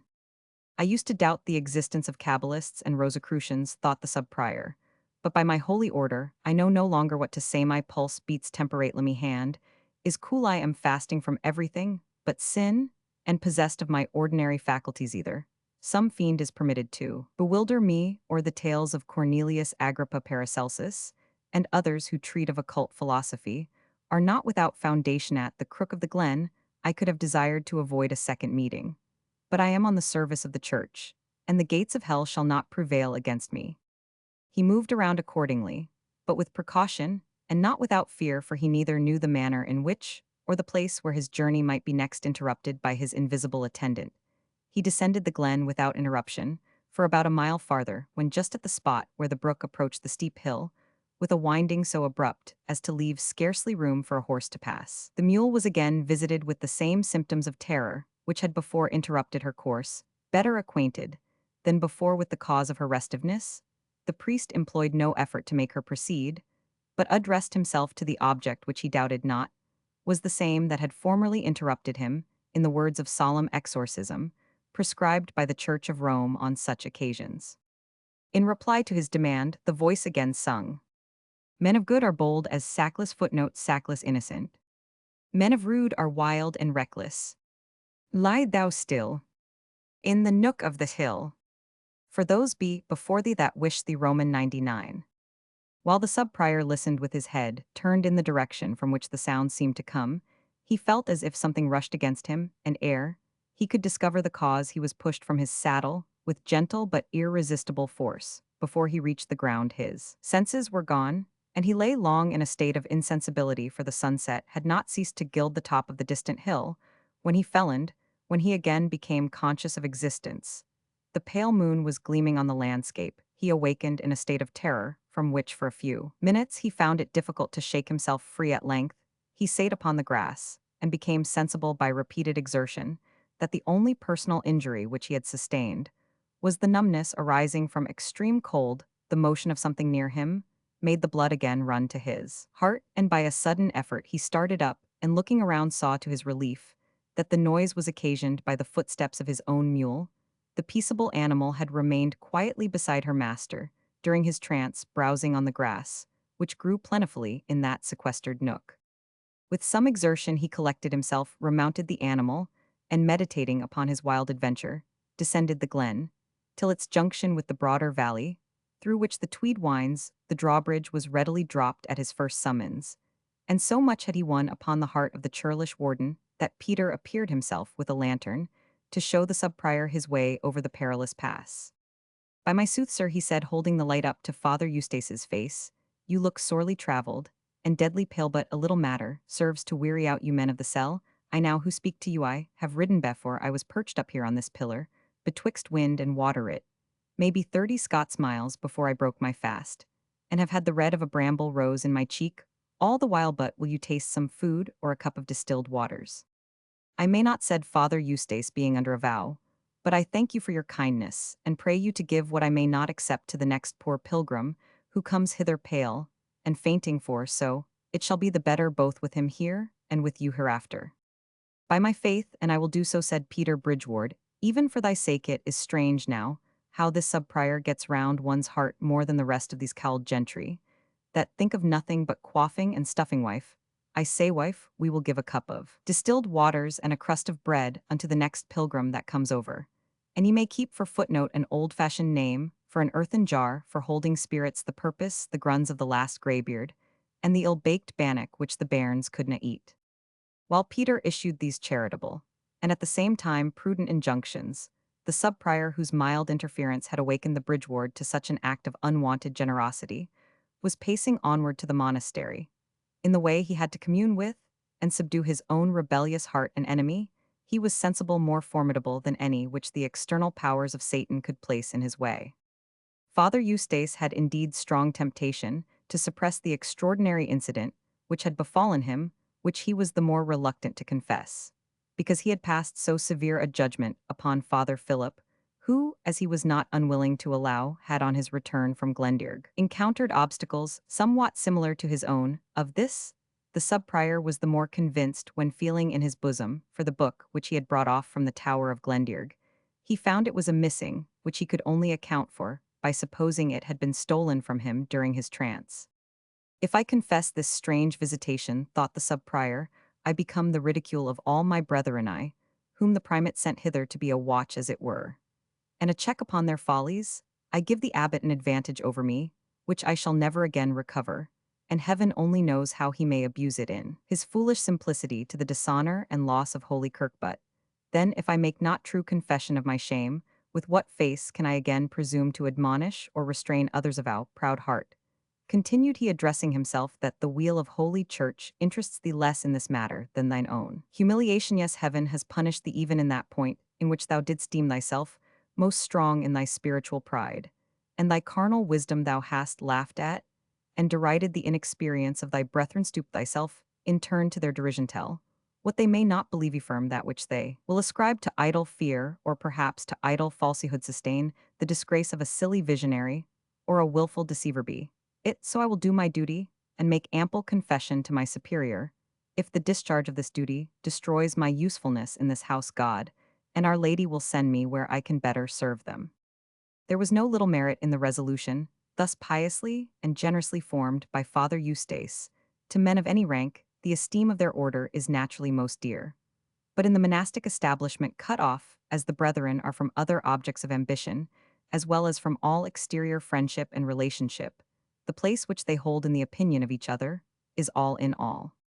But the consciousness how much he should rejoice the abbot, and most of the other monks of St. Mary's, who were impatient of the unauthorized yet irresistible control, which he was wont to exercise in the affairs of the convent, by a confession, which would put him in a ludicrous or perhaps even in a criminal point of view, could not weigh with Father Eustace in comparison with the task which his belief enjoined. As strong in his feelings of duty, he approached the exterior gate of the monastery. He was surprised to see torches gleaming and men assembled around it, some on horseback, some on foot, while several of the monks, distinguished through the night by their white scapularies, were making themselves busy among the crowd. The sub-prior was received with a unanimous shout of joy, which at once made him sensible that he had himself been the object of their anxiety. There he is, God be thanked there. He is hail and fear, exclaimed the vassals, while the monks exclaimed, Te Deum laudamus, blood of thy servants is precious in thy sight. What is the matter, children? What is the matter, my brethren? Said Father Eustace, dismounting at the gate. Nay, brother, if thou knowst not, we will not tell thee till thou art in the refectory, answered the monks. Suffice it, that the Lord Abbot had ordered these our zealous and faithful vassals instantly to set forth to guard thee from imminent peril. Ye may ungirth your horses, children, and dismiss, and tomorrow each who was at this rendezvous may send to the convent kitchen for a quarter of a yard of roast beef, and a blackjack full of double ale. Footnote: it was one of the few reminiscences of Old Parr or Henry Jenkins, I forget which, that at some convent in the veterans' neighborhood the community, before the dissolution, used to dole out roast beef in the measure of feet and yards. The vassals dispersed with joyful acclamation, and the monks with equal jubilee conducted the sub-prior into the refectory. Chapter the 10th. Here we stand, woundless and well, may heaven's high name be blessed for't. As erst ere treason couched a lance against us. Decker. No sooner was the sub-prior hurried into the refectory by his rejoicing companions than the first person on whom he fixed his eye proved to be Christie of the Clinthill. He was seated in the chimney corner, fettered, and guarded, his features drawn into that air of sulky and turbid resolution with which those hardened in guilt are accustomed to view the approach of punishment. But as the sub-prior drew near to him, his face assumed a more wild and startled expression, while he exclaimed, the devil himself brings the dead back upon the living. Nay, said a monk to him, say rather that Our Lady foils the attempts of the wicked. On her faithful servants her dear brother lives and moves. Lives and moves, said the ruffian, rising, and shuffling towards the sub-prior as well as his chains would permit. Nay, then I will never trust ashen shaft, and steel point more. It is even so, he added, as he gazed on the sub-prior with astonishment, neither wem, nor wound not as much as a rent in his frock. And whence should my wound have come, said Father Eustace. From the good lance that never failed me, before replied Christie of the Clinthill. Heaven absolve thee for thy purpose, said the sub-prior, wouldst thou have slain a servant of the altar. To choose, answered Christie, the fifemen say, and the whole pack of you were slain, there were more lost at Flodden. Villain art thou, heretic, as well as murderer. Not I, by St. Giles, replied the writer. I listened blithely enough to the Laird of Monance, when he told me, ye were all cheats and knaves. But when he would have had me go hear one Weishart, a gospeller, as they call him, he might as well have persuaded the wild colt that had flung one rider to kneel down, and help another into the saddle. There is some goodness about him, yet, said the sacristan to the abbot, who at that moment entered, he refused to hear a heretic preacher. The better for him in the next world, answered the abbot, prepare for death, my son, we deliver thee over to the secular arm of our bailey, for execution on the Gallowhill, by peep of light. Amen, said the ruffian, tease the end, I must have come by sooner, or latter end, what care I, whether I feed the crows at St. Mary's or at Carlisle. Let me implore your reverend patience, for an instant, said the sub-prior, until I shall inquire. What, exclaimed the abbot, observing him for the first time, our dear brother, restored to us, when his life was unhoped for, nay, kneel, not to a sinner like Meston up thou hast my blessing, when this villain came to the gate accused by his own evil conscience, and crying out, he had murdered thee, I thought that the pillar of our main isle had fallen, no more shall a life so precious be exposed to such risks as occur in this border country. No longer shall one beloved and rescued of heaven hold so low a station in the church, as that of a poor sub-prior. I will write by express to the primate, for thy speedy removal and advancement. Nay, but let me understand, said the sub-prior, did this soldier say he had slain me? That he had transfixed, you, answered the abbot, in full career with his lancebut. It seems he had taken an indifferent aim, but no sooner didst thou fall to the ground mortally gored, as he deemed with his weapon, than our blessed patroness appeared to him, as he averred. I averred no such thing, said the prisoner. I said a woman in white interrupted me, as I was about to examine the priest's cassock, for they are usually well lined, had a bulrush in her hand, with one touch of which she struck me from my horse, as I might strike down a child of 4 years old with an iron mace end. Then like a singing fiend, as she was, she sung to me. Thank the hollybush that nods on thy brow, or with this slender rush I had strangled thee now. I gathered myself up with fear and difficulty, threw myself on my horse, and came hither like a fool, to get myself hanged for a rogue. Thou seest, honored brother, said the abbot to the sub-prior, in what favor thou art with our blessed patroness, that she herself becomes the guardian of thy paths. Not since the days of our blessed founder hath she shown such grace to anyone all unworthy, were we to hold spiritual superiority over thee, and we pray thee to prepare for thy speedy removal to Aberbrothwick. Alas, my lord and father, said the sub-prior, your words pierce my very soul under the seal of confession. Will I presently tell thee why I conceive myself rather the baffled sport of a spirit of another sort than the protected favorite of the heavenly powers. But first let me ask this unhappy man a question or two. Do as ye list, replied the abbot, but you shall not convince me that it is fitting you remain in this inferior office in the convent of St. Mary. I would ask of this poor man, said Father Eustace, for what purpose he nourished the thought of putting to death one who never did him evil. Ay, but thou didst menace me with evil, said the ruffian, and no one but a fool is menaced twice. Dost thou not remember what you said touching the primate and Lord James, and the black pool of Jedwood? Didst thou think me fool enough to wait till thou hadst betrayed me to the sack? And the fork, there were small wisdom in that, methinks as little, as in coming hither to tell my own misdeeds. I think the devil was in me, when I took this road. I might have remembered the proverb, never friar forgot feud.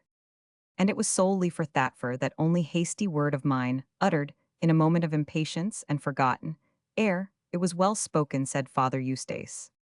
I for that, and for the love of thy gold crucifix, said Christie of the Clinthill.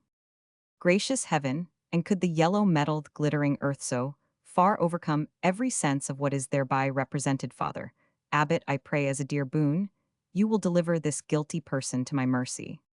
Nay, brother, interposed the sacristan, to your doom, if you will not to your mercy remember, we are not all equally favored by our blessed lady, nor is it likely that every frock in the convent will serve as a coat of proof, when a lance is couched against it. For that very reason, said the sub-prior, I would not that, for my worthless self, the community were to fall at feud with Julian of Avenel, this man's master. Our Lady forbid, said the sacristan, He is a second Julian the Apostate. With our reverend father, the abbot's permission then said Father Eustace, I desire this man be freed from his chains, and suffered to depart uninjured and here friend. He added giving him the golden crucifix, is the image for which thou wert willing to stain thy hands with murder view it, well, and may it inspire thee with other and better thoughts than those which referred to it as a piece of bullion part with it.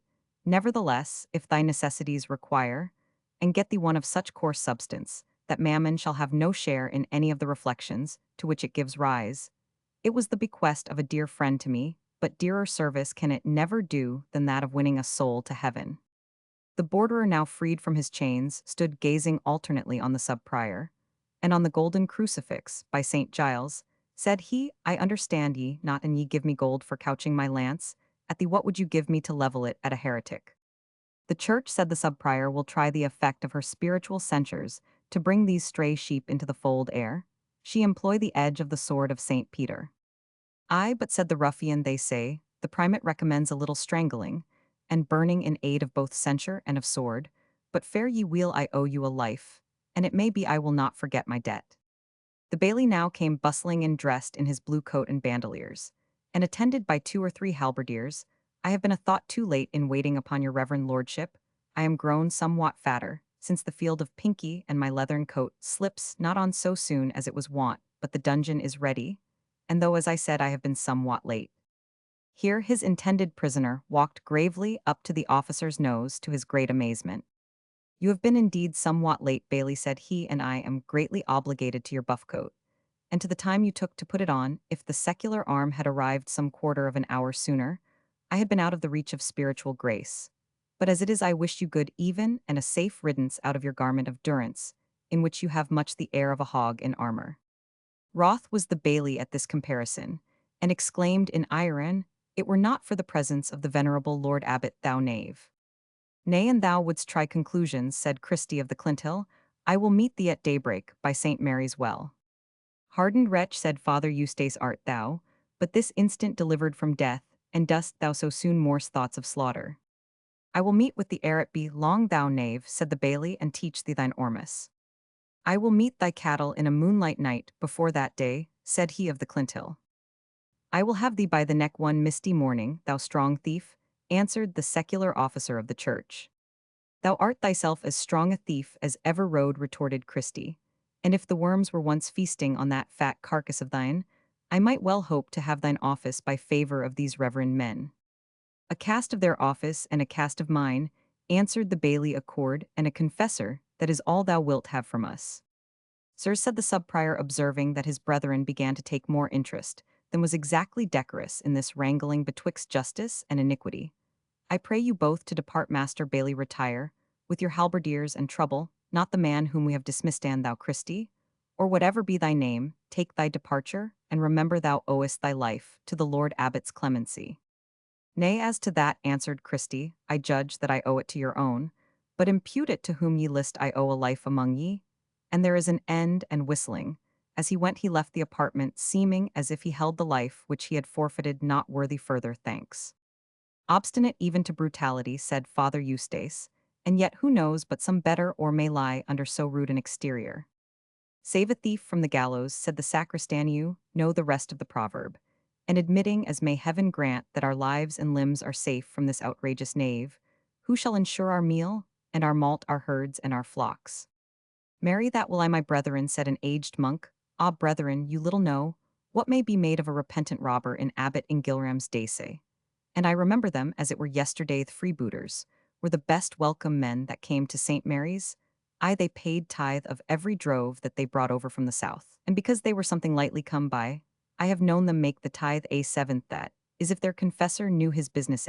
When we saw from the tower a score of fat bullocks, or a drove of sheep coming down the valley, with 2 or 3 stout men-at-arms behind them, with their glittering steel caps and their blackjacks and their long lances, the good Lord Abbot Ingilram was wont to say, was a merry man there come the tithes of the spoilers of the Egyptians. I, and I have seen the famous John the Armstranga, fair man he was, and a goodly the more pity that hemp was ever heckled for him. I have seen him come into the Abbot church, with 9 tassels of gold in his bonnet, and every tassel made of 9 English nobles, and he would go from chapel to chapel, and from image to image, and from altar to altar on his niecend leave here a tassel, and there a noble, till there was as little gold on his bonnet, as on my hoodie you will find no such border thieves now.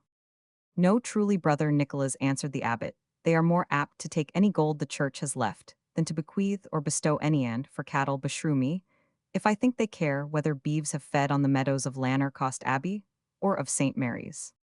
There is no good thing left in them, said Father Nicholas, they are clean not a the thieves that I have seen such proper men, and as pitiful as proper, and as pious as pitiful.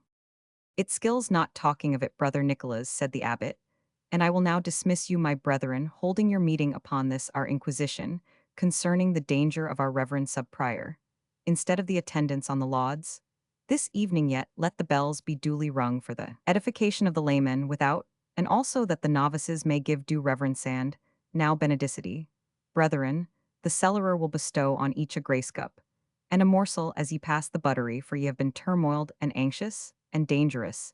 It is to fall asleep in such case with empty stomach. Gratias agimus quam maximas domin reverendissime, replied the brethren, departing in their due order. But the sub-prior remained behind, and falling on his knees before the abbot as he was about to withdraw, craved him to hear under the seal of confession the adventures of the day. The reverend Lord Abbot yawned, and would have alleged fatigue. But to Father Eustace of all men, he was ashamed to show indifference in his religious duties.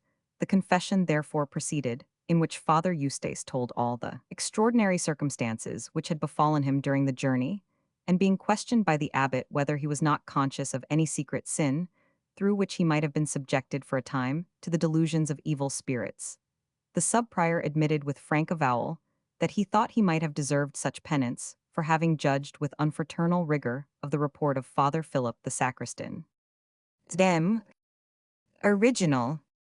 Heaven, said the penitent, may have been willing to convince me, not only that he can at pleasure open a communication betwixt us and beings of a different, and as we word it supernatural class, but also to punish our pride of superior wisdom or superior courage or superior learning.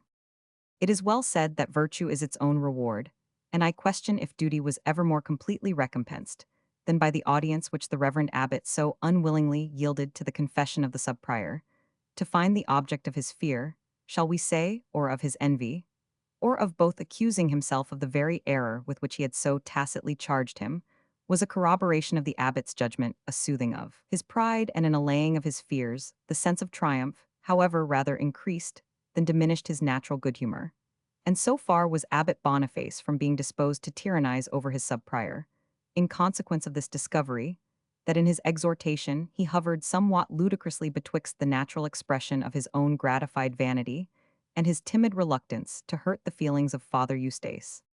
My brother, said he ex cathedra, it cannot have escaped your judicious observation that we have often declined our own judgment in favor of your opinion, even about those matters which most nearly concern the community. Nevertheless grieved would we be could you think that we did this either because we deemed our own opinion less pregnant, or our wit more shallow, than that of our brethren, for it was done exclusively to give our younger brethren, such as your much esteemed self, my dearest brother, that courage which is necessary to a free deliverance of your opinion. We ofttimes, setting apart our proper judgment, that our inferiors, and especially our dear brother, the sub-prior, may be comforted and encouraged in proposing valiantly his own thoughts, which our deference and humility may in some sort have produced in your mind, most reverend brother, that self-opinion of parts and knowledge which hath led unfortunately to your overestimating your own faculties, and thereby subjecting yourself, as is but too visible, to the japes and mockeries of evil spirits. For it is assured that heaven always holdeth us in the least esteem when we deem of ourselves most highly, and also on the other hand it may be that we have somewhat departed from what became our high seat in this abbey, in suffering ourselves to be too much guided, and even as it were controlled by the voice of our inferior. Wherefore, continued the Lord Abbot, in both of us such faults shall and must be amended you hereafter, presuming less upon your gifts and carnal wisdom, and I taking heed not so easily to relinquish mine own opinion for that of one lower in place and in office. Nevertheless, we would not that we should thereby lose the high advantage which we have derived, and may yet derive from your wise counsels, which hath been so often recommended to us by our most reverend primate. Wherefore, on affairs of high moment, we will call you to our presence in private, and listen to your opinion, which, if it shall agree with our own, we will deliver to the chapter, as emanating directly from ourselves, thus sparing you, dearest brother, that seeming victory which is so apt to engender spiritual pride, and avoiding ourselves, the temptation of falling into that modest facility of opinion, whereby our office is lessened, and our person were that of consequence, rendered less important in the eyes of the community over which we preside. Notwithstanding the high notions which as a rigid Catholic Father Eustace entertained of the sacrament of confession, as his church calls it, there was some danger that a sense of the ridiculous might have stolen on him, when he heard his superior with such simple cunning lay out a little plan for availing himself of the subprior's wisdom and experience, while he should take the whole credit to himself. Yet his conscience immediately told him he was right. I should have thought more, he reflected, of the spiritual superior, and less of the individual. I should have spread my mantle over the frailties of my spiritual father, and done what I might to support his character, and of course to extend his utility among the brethren. As well as with others, the abbot cannot be humbled, but what the community must be humbled in his person. Her boast is that over all her children, especially over those called to places of distinction, she can diffuse those gifts which are necessary to render them illustrious. Actuated by these sentiments, Father Eustace frankly assented to the charge which his superior, even in that moment of authority, had rather intimated than made, and signified his humble acquiescence in any mode of communicating his counsel which might be most agreeable to the Lord Abbot, and might best remove from himself all temptation to glory in his own wisdom. He then prayed the Reverend Father to assign him such penance as might best suit his offense, intimating at the same time that he had already fasted the whole day. And it is that I complain of, answered the abbot, instead of giving him credit for his abstinence. It is these very penances, fasts, and vigils of which we complain, as tending only to generate airs and fumes of vanity, which ascending from the stomach into the head do, but puff us up with vainglory and self-opinion. It is meet and beseeming that novices should undergo fasts and vigils, for some part of every community must fast, and young stomachs may best endure it. Besides, in them it abates wicked thoughts and the desire of worldly delights. But, reverend brother, for those to fast who are dead and mortified to the world, as I and thou, is work of supererogation, and is but the matter of spiritual pride. Wherefore I enjoin thee, most reverend brother, go to the buttery, and drink 2 cups at least of good wine, eating withal a comfortable morsel, such as may best suit thy taste and stomach, and in respect that thine opinion of thy own wisdom hath at times made thee less conformable to and companionable with the weaker and less learned brethren, I enjoin thee during the said repast to choose for thy companion our reverend brother Nicholas, and without interruption or impatience to listen for a stricken hour to his narration concerning those things which befell in the times of our venerable predecessor, Abbot Ingilram, on whose soul may heaven have mercy, and for such holy exercises as may farther advantage your soul, and expiate the faults whereof you have contritely and humbly avowed yourself guilty. We will ponder upon that matter and announce our will unto you the next morning. It was remarkable that, after this memorable evening, the feelings of the worthy abbot towards his adviser were much more kindly and friendly than when he deemed the sub-prior the impeccable and infallible person, in whose garment of virtue and wisdom no flaw was to be discerned. It seemed as if this avowal of his own imperfections had recommended Father Eustace to the friendship of the superior, although at the same time this increase of benevolence was attended with some circumstances which, to a man of the sub-prior's natural elevation of mind and temper, were more grievous than even undergoing the legends of the dull and verbose Father Nicholas. For instance, the abbot seldom mentioned him to the other monks, without designing him our beloved brother Eustace. Poor man, and now and then he used to warn the younger brethren against the snares of vainglory and spiritual pride, which Satan sets for the more rigidly righteous, with such looks and demonstrations as did all but expressly designate the sub-prior as one who had fallen at one time under such delusions. Upon these occasions it required all the votive obedience of a monk, all the philosophical discipline of the schools, and all the patience of a Christian to enable Father Eustace to endure the pompous and patronizing parade of his honest, but somewhat thick-headed superior. He began himself to be desirous of leaving the monastery, or at least he manifestly declined to interfere with its affairs in that marked and authoritative manner which he had at first practiced. Chapter the 11th. You call this education, do you not? Why tease the forced march of a herd of bullocks before a shouting drover the glad van? Move on at ease and pause a while to snatch a passing morsel from the dewy greensward, while all the blows, the oaths, the indignation, fall on the croup of the ill-fated laggard. That cripples in the rear. Bold play. 2 or 3 years glided on, during which the storm of the approaching alteration in church government became each day louder and more perilous, owing to the circumstances which we have intimated in the end of the last chapter. The sub-prior Eustace appeared to have altered considerably. His habits of life he afforded on all extraordinary occasions to the abbot, whether privately or in the assembled chapter, the support of his wisdom and experience. But in his ordinary habits, he seemed now to live more for himself, and less for the community than had been his former practice.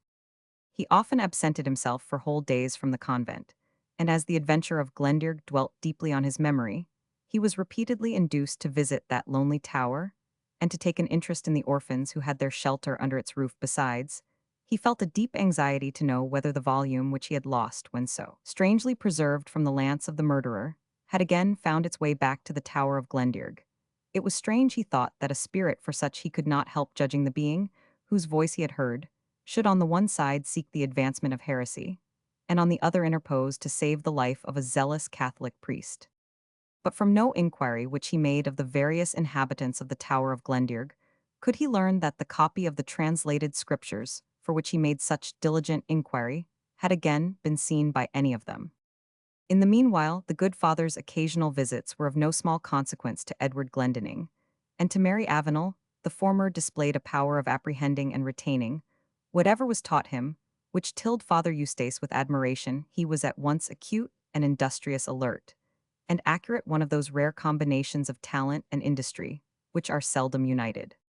It was the earnest desire of Father Eustace that the excellent qualities thus early displayed by Edward should be dedicated to the service of the Church, to which he thought the youth's own consent might be easily obtained, as he was of a calm, contemplative, retired habit, and seemed to consider knowledge as the principal object, and its enlargement as the greatest pleasure in life.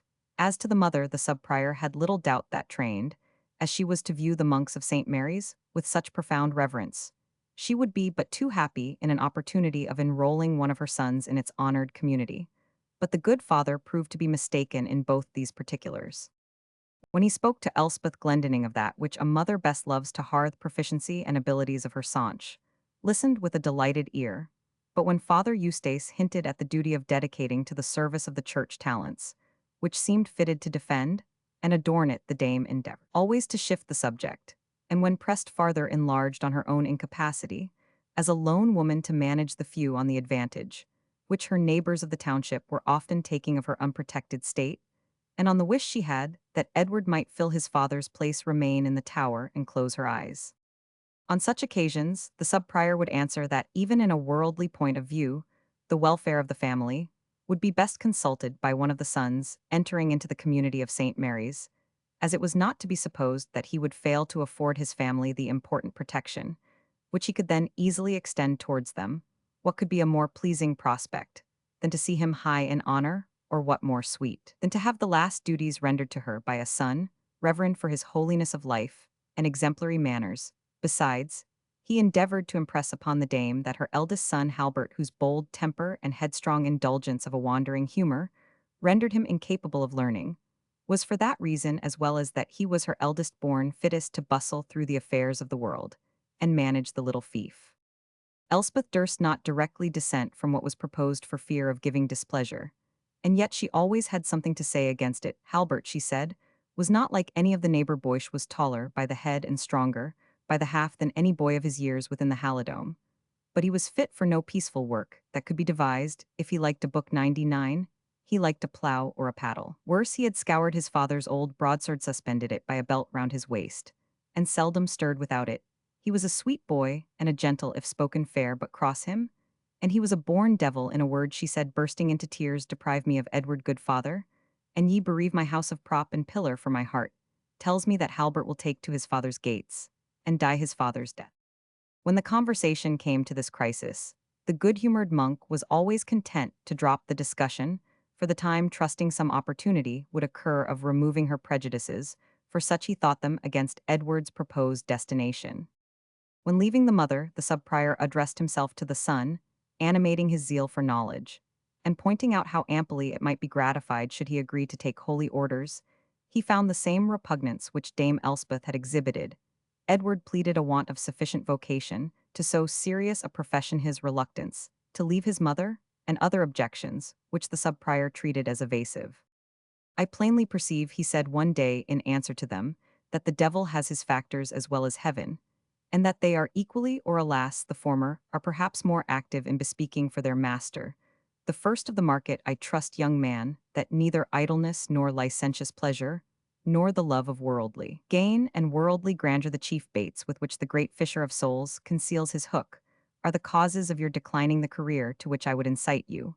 But above all, I trust above all, I hope that the vanity of superior knowledge, a sin, with which those who have made proficiency in learning are most frequently beset, has not led you into the awful hazard of listening to the dangerous doctrines, which are now afloat concerning religion. Better for you that you were as grossly ignorant as the beasts which perish, that the pride of knowledge should induce you to lend an ear to the voice of heretics. Edward Glendinning listened to the rebuke with a downcast look, and failed not, when it was concluded, earnestly to vindicate himself from the charge of having pushed his studies into any subjects which the Church inhibited. And so the monk was left to form vain conjectures respecting the cause of his reluctance to embrace the monastic state. It is an old proverb used by Chaucer, and quoted by Elizabeth, that the greatest clerks are not the wisest men, and it is as true as if the poet had not rhymed, or the queen reasoned on it, if Father Eustace had not had his thoughts turned so much to the progress of heresy, and so little to what was passing in the Tower. He might have read in the speaking eyes of Mary Avenel, now a girl of 14 or 15, reasons which might disincline her youthful companion towards the monastic vows. I have said that she also was a promising pupil of the good father, upon whom her innocent and infinite beauty had an effect of which he was himself perhaps unconscious. Her rank and expectations entitled her to be taught the arts of reading and writing, and each lesson which the monk assigned her was conned over in company with Edward, and by him explained and re-explained and again illustrated, until she became perfectly mistress of it. In the beginning of their studies, Halbert had been their school companion, but the boldness and impatience of his disposition soon quarreled with an occupation in which, without assiduity and unremitted attention, no progress was to be expected. The sub-prior's visits were at regular intervals, and often weeks would intervene between them, in which case Halbert was sure to forget all that had been prescribed for him to learn, and much which he had partly acquired before his deficiencies on these occasions gave him pain. But it was not of that sort which produces amendment. For a time, like all who are fond of idleness, he endeavored to detach the attention of his brother and Mary Avenel from their task, rather than to learn his own, and such dialogues as the following would ensue. Take your bonnet, Edward, and make Hastead, Laird of Colmsley, is at the head of the glen with his hounds. I care not, Halbert, answered the younger brother.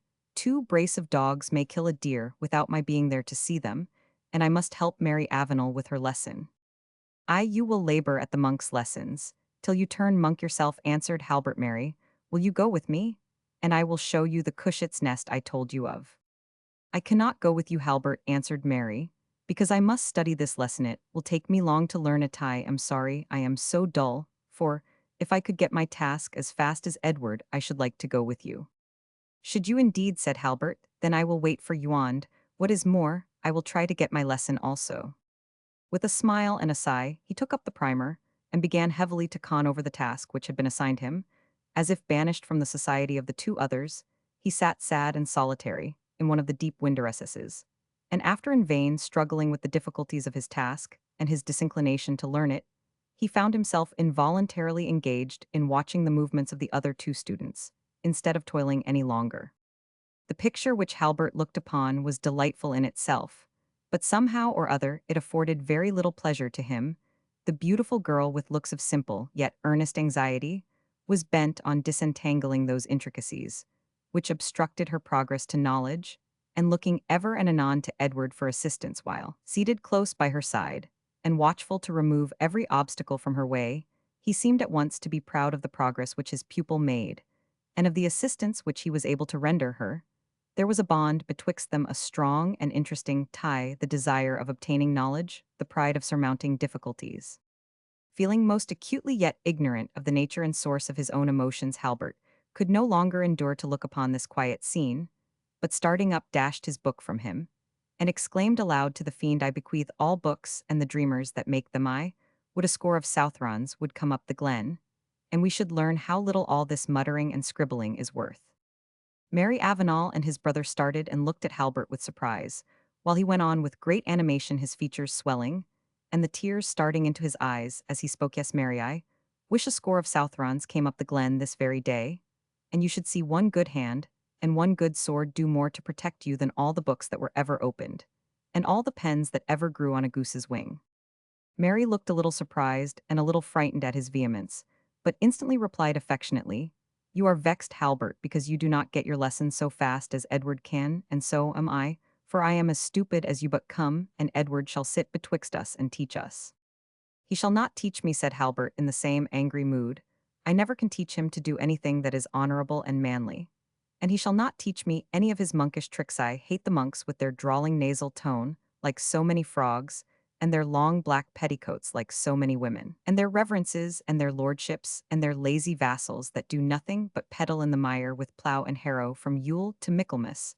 I will call none lord but him who wears a sword to make his title good, and I will call none man but he that can bear himself manlike and masterful.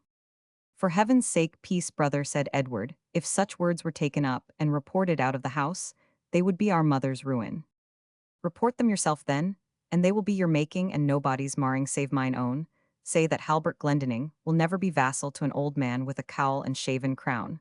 While there are 20 barons who wear casque and plume that lack bold followers, let them grant you these wretched acres.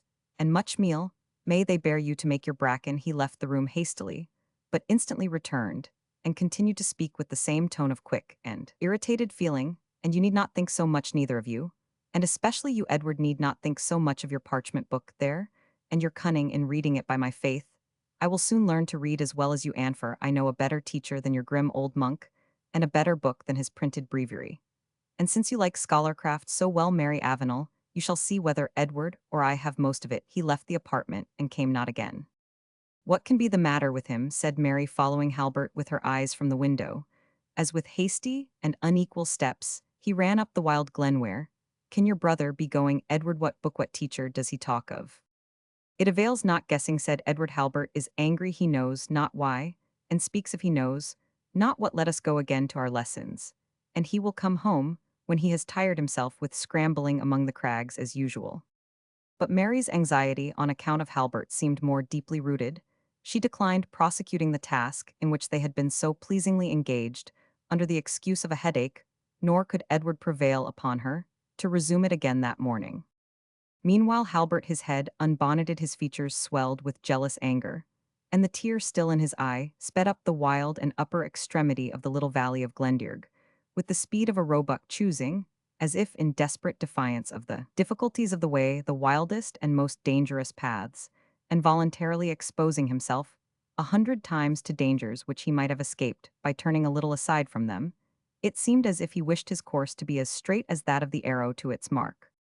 He arrived at length in a narrow and secluded cleuch or deep ravine, which ran down into the valley and contributed a scanty rivulet to the supply of the brook with which Glendearg is watered up. This he sped with the same precipitate haste which had marked his departure from the tower, nor did he pause and look around until he had reached the fountain from which the rivulet had its rise. Here Halbert stopped short and cast a gloomy and almost a frightened glance around him. A huge rock rose in front from a cleft of which grew a wild holly tree, whose dark green branches rustled over the spring, which arose beneath the banks on either hand, rose so high and approached each other so closely that it was only when the sun was at its meridian height, and during the summer solstice, that its rays could reach the bottom of the chasm in which he stood. But it was now summer, and the hour was noon, so that the unwonted reflection of the sun was dancing in the pellucid fountain. It is the season and the hour, said Halbert to himself, and now I might soon become wiser than Edward. With all his pains, Mary should see whether he alone is fit to be consulted, and to sit by her side and hang over her as she reads and point out every word and every letter. And she loves me better than him, I am sure she does, for she comes of noble blood, and scorns sloth and cowardice. And do I myself not stand here slothful and cowardly as any priest of them all? Why should I fear to call upon this form thighs shape? Already have I endured the vision, and why not again? What can it do to me, who am a man of lith and limb? and have by my side my father's sword does my heart beat though my hairs bristle at the thought of calling up a painted shadow. And how should I face a band of Southrons in flesh and blood?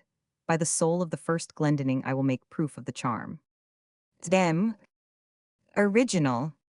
He cast the leathern brogue or buskin from his right foot, planted himself in a firm posture, unsheathed his sword, and first looking around to collect his resolution, he bowed 3 times deliberately towards the hollow tree, and as often to the little fountain, repeating at the same time, with a determined voice, the following rhyme.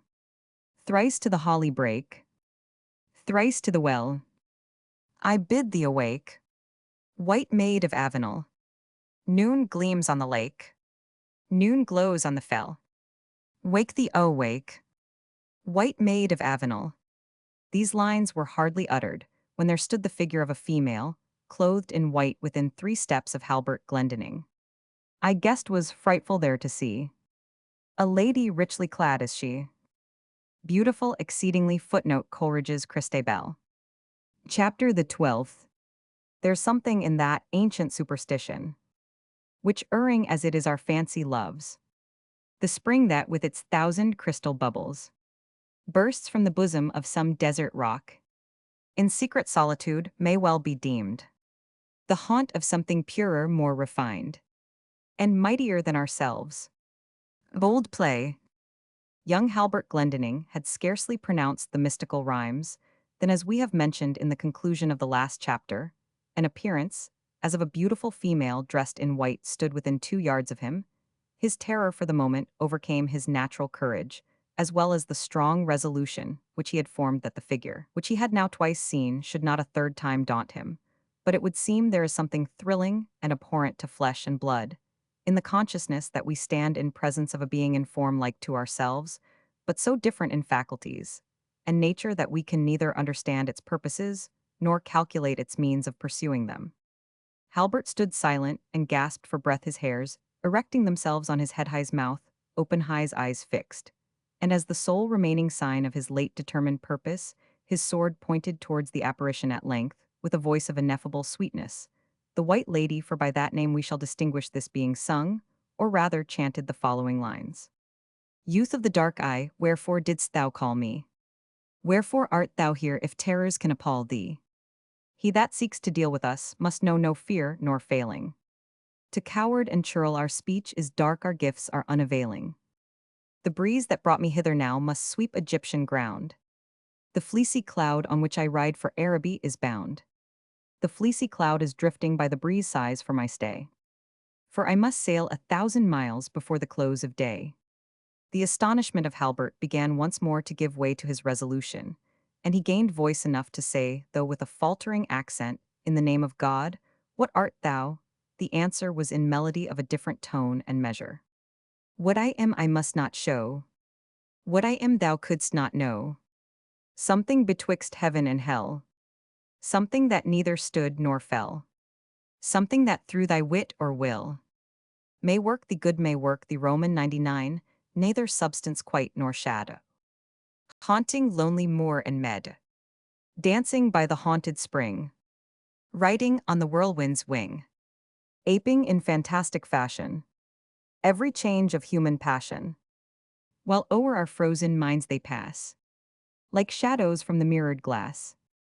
Wayward fickle is our mood, hovering betwixt bad and good, happier than brief-dated man, living 20 times his span, far less happy for we have help nor hope beyond the graves. Man awakes to joy or sorrow, ours the sleep that knows no morrow. This is all that I can show. This is all that thou mayest know.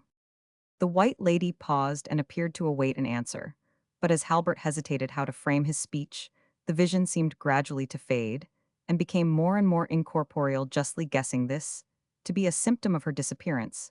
Halbert compelled himself to say, Lady, when I saw you in the glen, and when you brought back the Black Book of Mary Avenel, thou didst say, I should one day learn to read it. The White Lady replied, Aye, and I taught thee the word and the spell, to waken me here by the fairies' well. But thou hast loved the heron and hawk, more than to seek my haunted walk. And thou hast loved the lance and the sword, more than good text and holy word. And thou hast loved the deer to track, more than the lines and the letters black. And thou art a ranger of moss and of wood, and scornest the nurture of gentle blood. I will do so no longer, fair maiden, said Halbert, I desire to learn, and thou didst promise me that, when I did so desire, thou wouldst be my helper. I am no longer afraid of thy presence, and I am no longer regardless of instruction. As he uttered these words, the figure of the white maiden grew gradually as distinct as it had been at first, and what had well-nigh faded into an ill-defined and colorless shadow again, assumed an appearance at least of corporeal consistency, although the hues were less vivid, and the outline of the figure less distinct and defined. So, at least, it seemed to Halbert than those of an ordinary inhabitant of earth. Wilt thou grant my request, he said, fair lady, and give to my keeping the holy book which Mary of Avenel has so often wept for? The white lady replied, thy craven fear my truth accused, thine idlehood my trust abused. He that draws to harbor late must sleep without or burst the gate. There is a star for thee which burn Roman 500, its influence wanes, its course is turned. Valor and constancy alone can bring thee back the chance that's flown.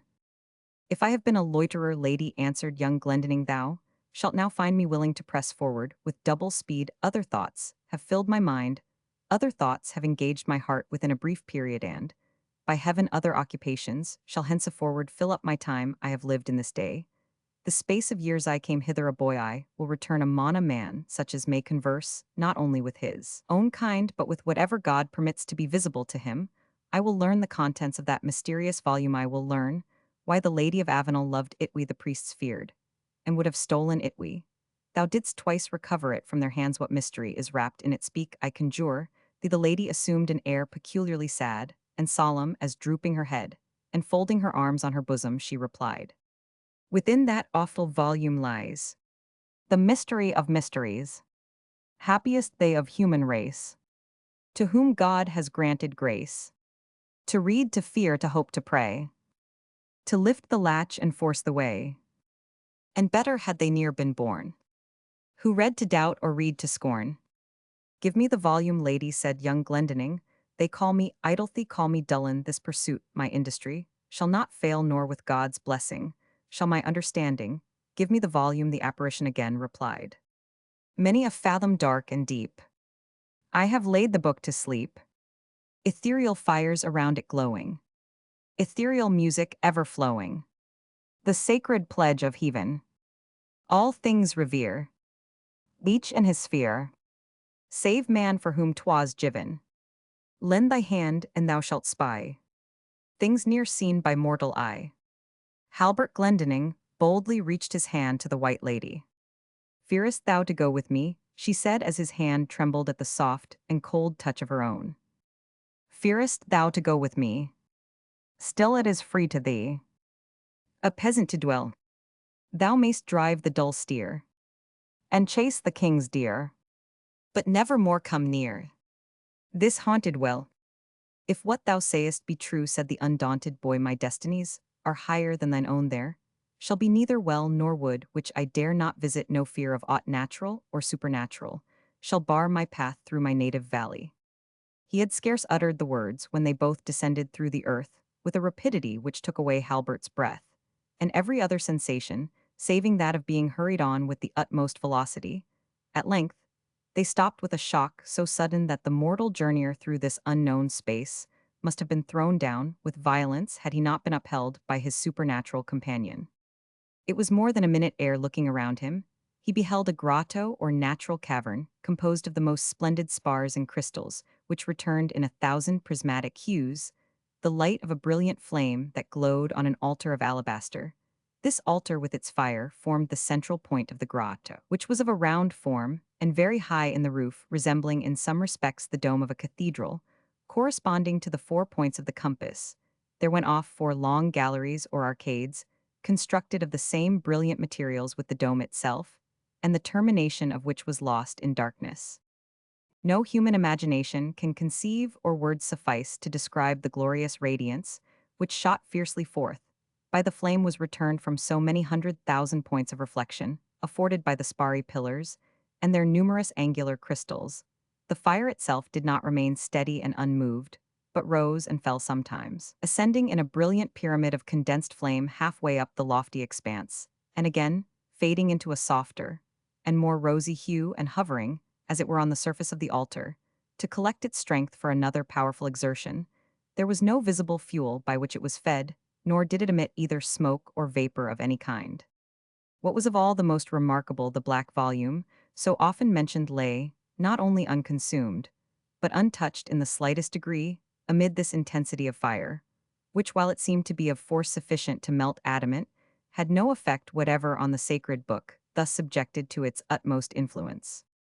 The White Lady, having paused long enough to let young Glendinning take a complete survey of what was around him, now said, in her usual chant, "Here lies the volume thou boldly hast sought. Touch it and take, it will dearly be bought."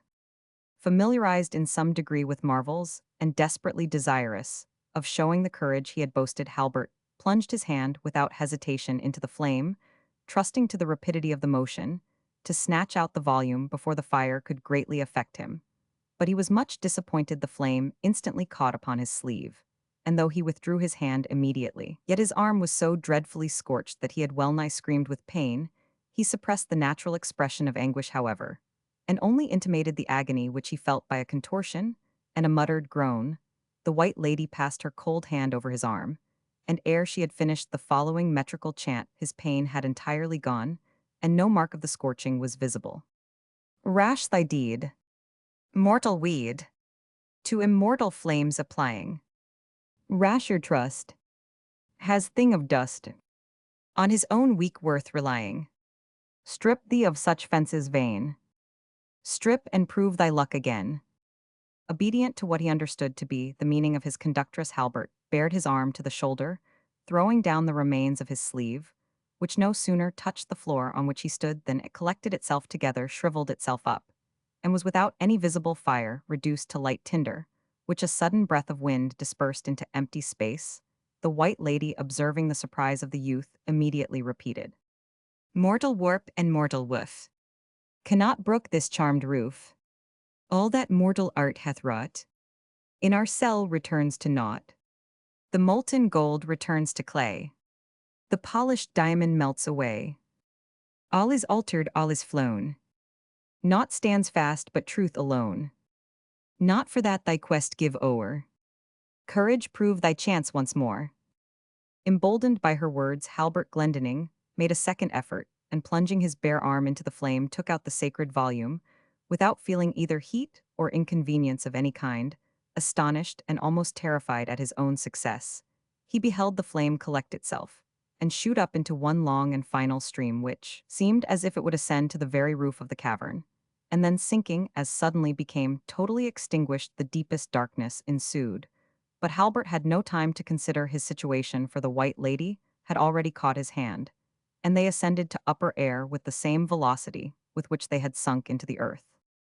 They stood by the fountain in the Coronantian when they emerged from the bowels of the earth, but on casting a bewildered glance around him, the youth was surprised to observe that the shadows had fallen far to the east, and that the day was well nigh spent. He gazed on his conductress for explanation, but her figure began to fade before his azure cheeks grew paler, her features less distinct, her form became shadowy, and blended itself with the mist which was ascending the hollow ravine. What had late the symmetry of form, and the delicate yet clear hues of feminine beauty, now resembled the flitting and pale ghost of some maiden who has died for love, as it is seen indistinctly, and by moonlight by her perjured lover. "Stay, spirit," said the youth, emboldened by his success in the subterranean dome. "Thy kindness must not leave me as one encumbered with a weapon he knows not how to wield. Thou must teach me the art to read, and to understand this volume, else what avails it me that I possess it?" But the figure of the White Lady still waned before his eye, until it became an outline as pale and indistinct as that of the moon when the winter morning is far advanced, and ere she had ended the following chant, she was entirely invisible. "Alas, alas, not ours the grace, these holy characters to trace, idle forms of painted air, not to us is given to share the boon bestowed on Adam's race. With patience bide, heaven will provide the fitting time, the fitting guide. The form was already gone, and now the voice itself had melted away in melancholy cadence softening, as if the being who spoke had been slowly wafted from the spot where she had commenced her melody. It was at this moment that Halbert felt the extremity of the terror, which he had hitherto so manfully suppressed. The very necessity of exertion had given him spirit to make it, and the presence of the mysterious being, while it was a subject of fear in itself, had nevertheless given him the sense of protection being near to him. It was when he could reflect with composure on what had passed that a cold tremor shot across his limbs, his hair bristled, and he was afraid to look around lest he should find at his elbow something more frightful than the first vision. A breeze arising suddenly realized the beautiful and wild idea of the most imaginative of our modern bards. Footnote Coleridge. It fanned his cheek, it raised his hair. Like a meadow pale in spring, it mingled strangely with his fears. Yet it fell like a welcoming. The youth stood silent and astonished for a few minutes. It seemed to him that the extraordinary being he had seen, half his terror, half his protectress, was still hovering on the gale which swept past him, and that she might again make herself sensible to his organs of sight. Speak, he said wildly, tossing his arms. Speak. Yet Agimb once more present, lovely Visiontress, have I now seen thee? Yet the idea of thy invisible presence around or beside me makes my heart beat faster than if the earth yawned and gave up a demon. But neither sound nor appearance indicated the presence of the White Lady, and nothing preternatural beyond what he had already witnessed was again audible or visible. Halbert, in the meanwhile, by the very exertion of again inviting the presence of this mysterious being, had recovered his natural audacity. He looked around once more, and resumed his solitary path down the valley, into whose recesses he had penetrated. Nothing could be more strongly contrasted than the storm of passion with which he had bounded over stock and crag, in order to plunge himself into the coronantian, and the sobered mood in which he now returned homeward, industriously, seeking out the most practicable path, not from a wish to avoid danger, but that he might not by personal toil distract his attention, deeply fixed on the extraordinary scene which he had witnessed in the former case. He had sought by hazard and bodily exertion to indulge at once the fiery excitation of passion, and to banish the cause of the excitement from his recollection, while now he studiously avoided all interruption to his contemplative walk, lest the difficulty of the way should interfere with, or disturb his own deep reflections, thus slowly pacing forth his course with the air of a pilgrim, rather than of a deer hunter. Halbert, about the close of the evening, regained his paternal tower. Chapter the 13th. The miller was of manly make. To meet him was na Mose. There durst na ten come him to take. Sae noited he their pows. Christ's Kirk on the Green. It was after sunset, as we have already stated, when Halbert Glendinning returned to the abode of his father. The hour of dinner was at noon, and that of supper about an hour after sunset. At this period of the year, the former had passed without Halbert's appearing. But this was no uncommon circumstance for the chase or any other pastime which occurred made Halbert a frequent neglecter of hours, and his mother, though angry and disappointed, when she saw him not at table, was so much accustomed to his occasional absence, and knew so little how to teach him more regularity, that a testy observation was almost all the censure with which such omissions were visited. On the present occasion, however, the wrath of good Dame Elspeth soared higher than usual. It was not merely on account of the special tup's head, and trotters, the haggis, and the side of mutton, with which her table was set forth, but also because of the arrival of no less a person than Hob Miller, as he was universally termed, though the man's name was Happer. The object of the miller's visit to the Tower of Glendearg was like the purpose of those embassies, which potentates send to each other's courts, partly ostensible, partly politic. In outward show, Hob came to visit his friends of the Halidome, and share the festivity common among country folk after the barnyard has been filled, and to renew old intimacies by new conviviality. But in very truth, he also came to have an eye upon the contents of each stack, and to obtain such information respecting the extent of the crop, reaped and gathered in by each feuar, as might prevent the possibility of abstracted multures. All the world knows that the cultivators of each barony, or regality, temporal or spiritual, in Scotland, are obliged to bring their corn to be grinded at the mill of the territory, for which they pay a heavy charge called the inton multures. I could speak to the thurlage of invecta et illata too, but let that pass. I have said enough to intimate that I talk not without book. Those of the succan, or enthralled ground, were liable in penalties, if deviating from this thurlage or thraldom, They carried their grain to another Roman 1099, now such another mill, erected on the lands of a labor and lay, within a tempting and convenient distance of Glendearg. And the miller was so obliging, and his charges so moderate that it required Hob Miller's utmost vigilance to prevent evasions of his right of monopoly. The most effectual means he could devise was this show of good fellowship and neighborly friendship under color, of which he made his annual cruise through the barren and numbered every cornstack, and computed its contents by the bowl, so that he could give a shrewd hint afterwards whether or not the grist came. To the right Roman 1099 Dame Elspeth, like her compeers, was obliged to take these domiciliary visits in the sense of politeness.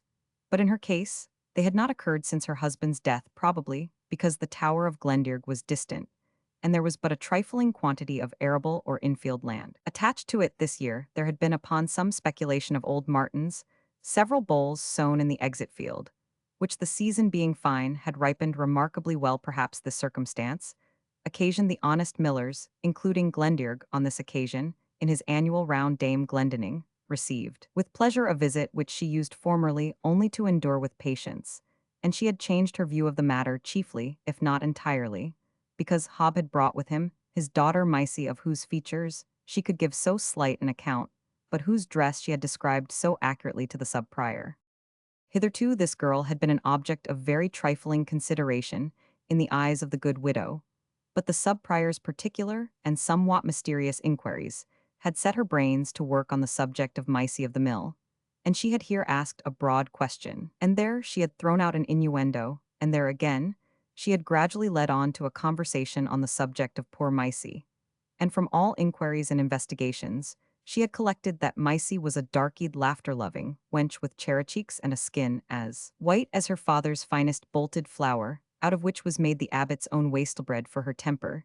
She sung and laughed from morning to night, and for her fortune a material article, besides that which the miller might have amassed by means of his proverbial golden thumb. Misty was to inherit a good handsome lump of land, with a prospect of the mill and millacres, descending to her husband on an easy lease, if a fair word were spoken in season to the abbot, and to the prior, and to the sub-prior, and to the sacristan, and so forth.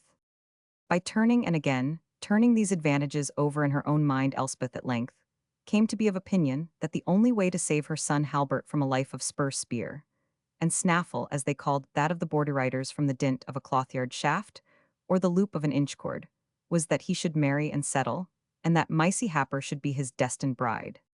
As if to her wish, Hob Miller arrived on his strongbolt mare, bearing on a pillion behind him the lovely Misty with cheeks like a peony rose. If Dame Glendinning had ever seen one, spirits all afloat with rustic coquetry, and a profusion of hair as black as ebony, the bauble which Dame Glendinning had been bodying forth in her imagination became unexpectedly realized in the buxom form of Misty Happer, whom, in the course of half an hour, she settled upon as the maiden who was to fix the restless and untutored Halbert. True Misty, as the dame soon saw, was like to love dancing round a maypole as well as managing a domestic establishment, and Halbert was like to break more heads than he would grind stacks of corn. But then a miller should always be of manly make, and has been described so since the days of Chaucer and James. Roman 1, footnote: the verse we have chosen for a motto is from a poem imputed to James, Roman 1 of Scotland. As for the miller who figures among the Canterbury pilgrims, besides his sword and buckler, he boasted other attributes, all of which, but especially the last, show that he relied more on the strength of the outside than that of the inside of his skull. The miller was a stout carle for the nones.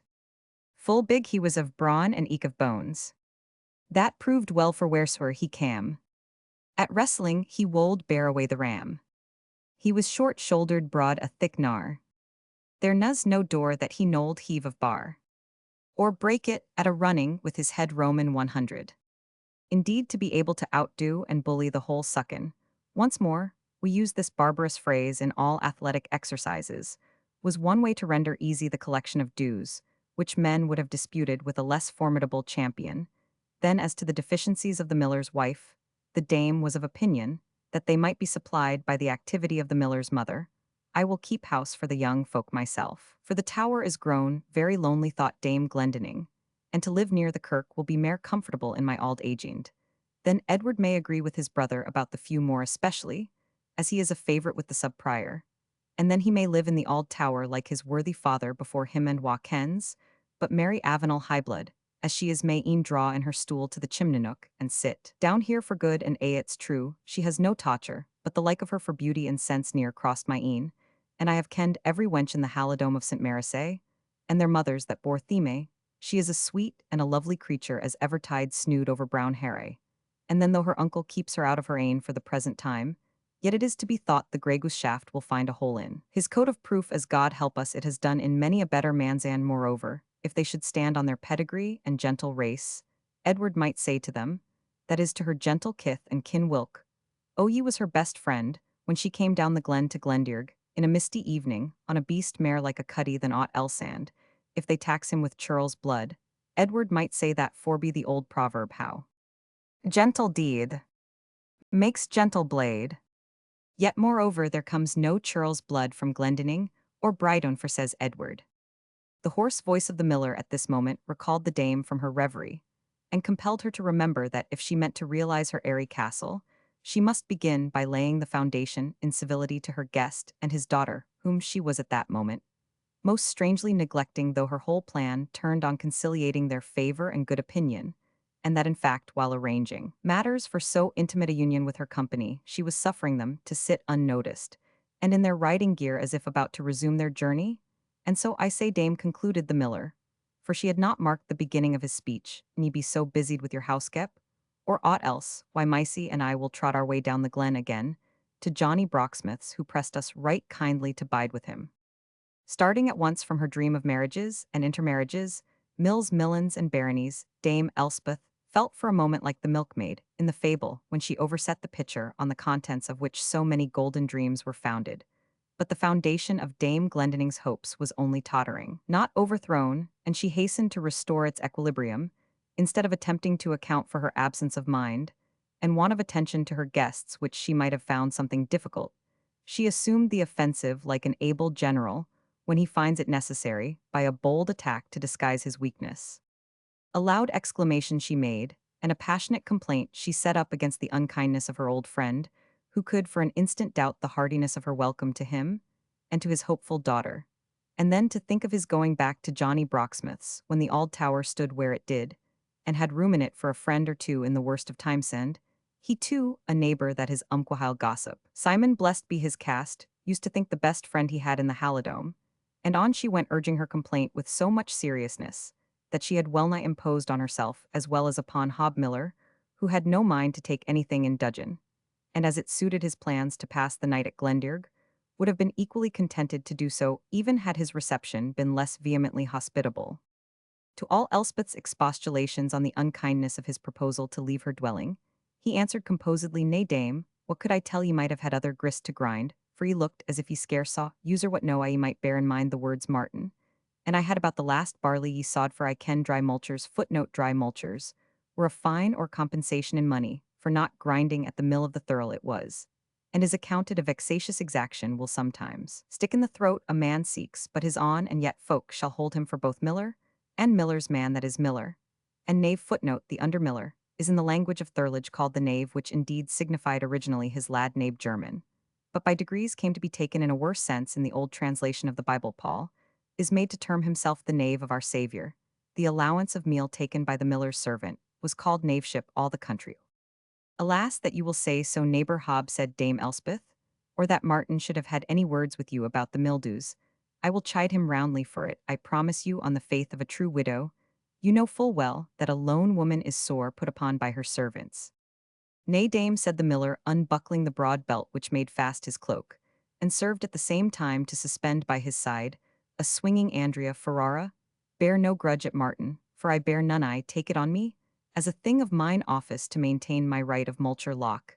And Galpin note, the multure was the regular exaction for grinding the meal, the lock signifying a small quantity, and the Galpin a handful, were additional perquisites demanded by the miller, and submitted to, or resisted by the succoner, as circumstances permitted. These and other petty dues were called in general the sequels, and reason good for, as the old song says. I live by my Roman 1099, God bless her. She's parent, child, and wife. The poor old slut, I am beholden to her for my living, and bound to stand by her. as I say to my mill knaves in right and in wrong, and so should every honest fellow stand by his breadwinner and, so micey, ye may doff your cloak, since our neighbor is so kindly glad to see us we. I think we are as blithe to see her not one in the halidome pays their multures, more duly sequels, arreage and carriage, and mill services used and want. With that the miller hung his ample cloak, without farther ceremony, upon a huge pair of stag's antlers, which adorned at once the naked walls of the tower, and served for what we vulgarly call cloak-bins. In the meantime Dame Elspeth assisted to disembarrass the damsel, whom she destined for her future daughter-in-law of her hood mantle, and the rest of her riding gear, giving her to appear as beseemed the buxom daughter of the wealthy miller Gay and goodly in a white kirtle, the seams of which were embroidered with green silken lace or fringe, entwined with some silver thread. An anxious glance did Elspeth cast upon the good-humoured face, which was now more fully shown to her, and was only obscured by a quantity of raven black hair, which the maid of the mill had restrained by a snood of green silk, embroidered with silver, corresponding to the trimmings of her kirtle. The countenance itself was exceedingly camellide, eyes black, large and roguishly good-humoured. The mouth was small, lips well-formed, though somewhat full. The teeth were pearly white, and the chin had a very seducing dimple in it. The form belonging to this joyous face was full and round and firm, and fair it might become coarse, and masculine some years hence, which is the common fault of Scottish beauty. But in Micey's 16th year she had the shape of a Hebe. The anxious Elspeth, with all her maternal partiality, could not help admitting within herself that a better man than Halbert might go farther and fare worse.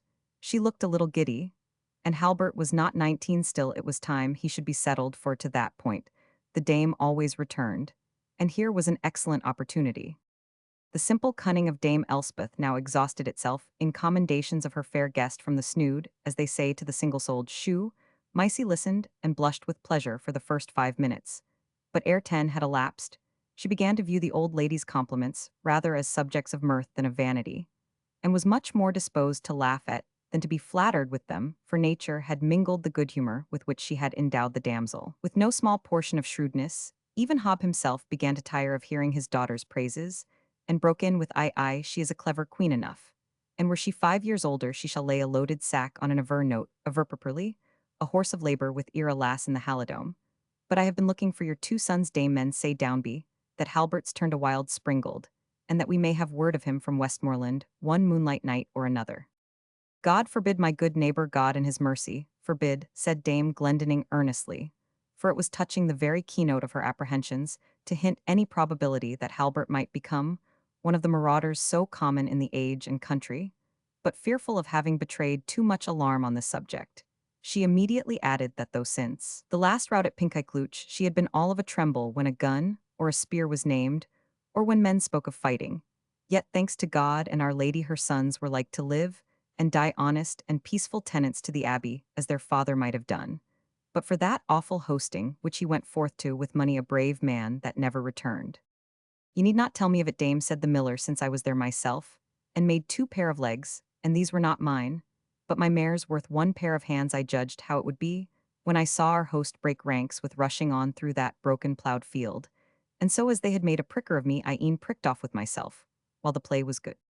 "Aye, neighbour," said the dame, "ye were a wise and a wary man. If my Simon had had your wit he might have been here to speak about it this day, but he was cracking of his good blood and his high kindred, and less would not serve him than to bide the bang to the last with the earls and knights and squires that had no wives to greet for them, or else had wives that cared not how soon they were widows. But that is not for the like of us. But touching my son Halbert, there is no fear of him, for if it should be his misfortune to be in the like case, he has the best pair of heels in Halidome, and could run almost as fast as your mare herself." "Is this he, neighbour?" quoth the miller. "No," replied the mother, "that is my youngest son Edward, who can read and write like the Lord Abbot himself, if it were not a sin to say so."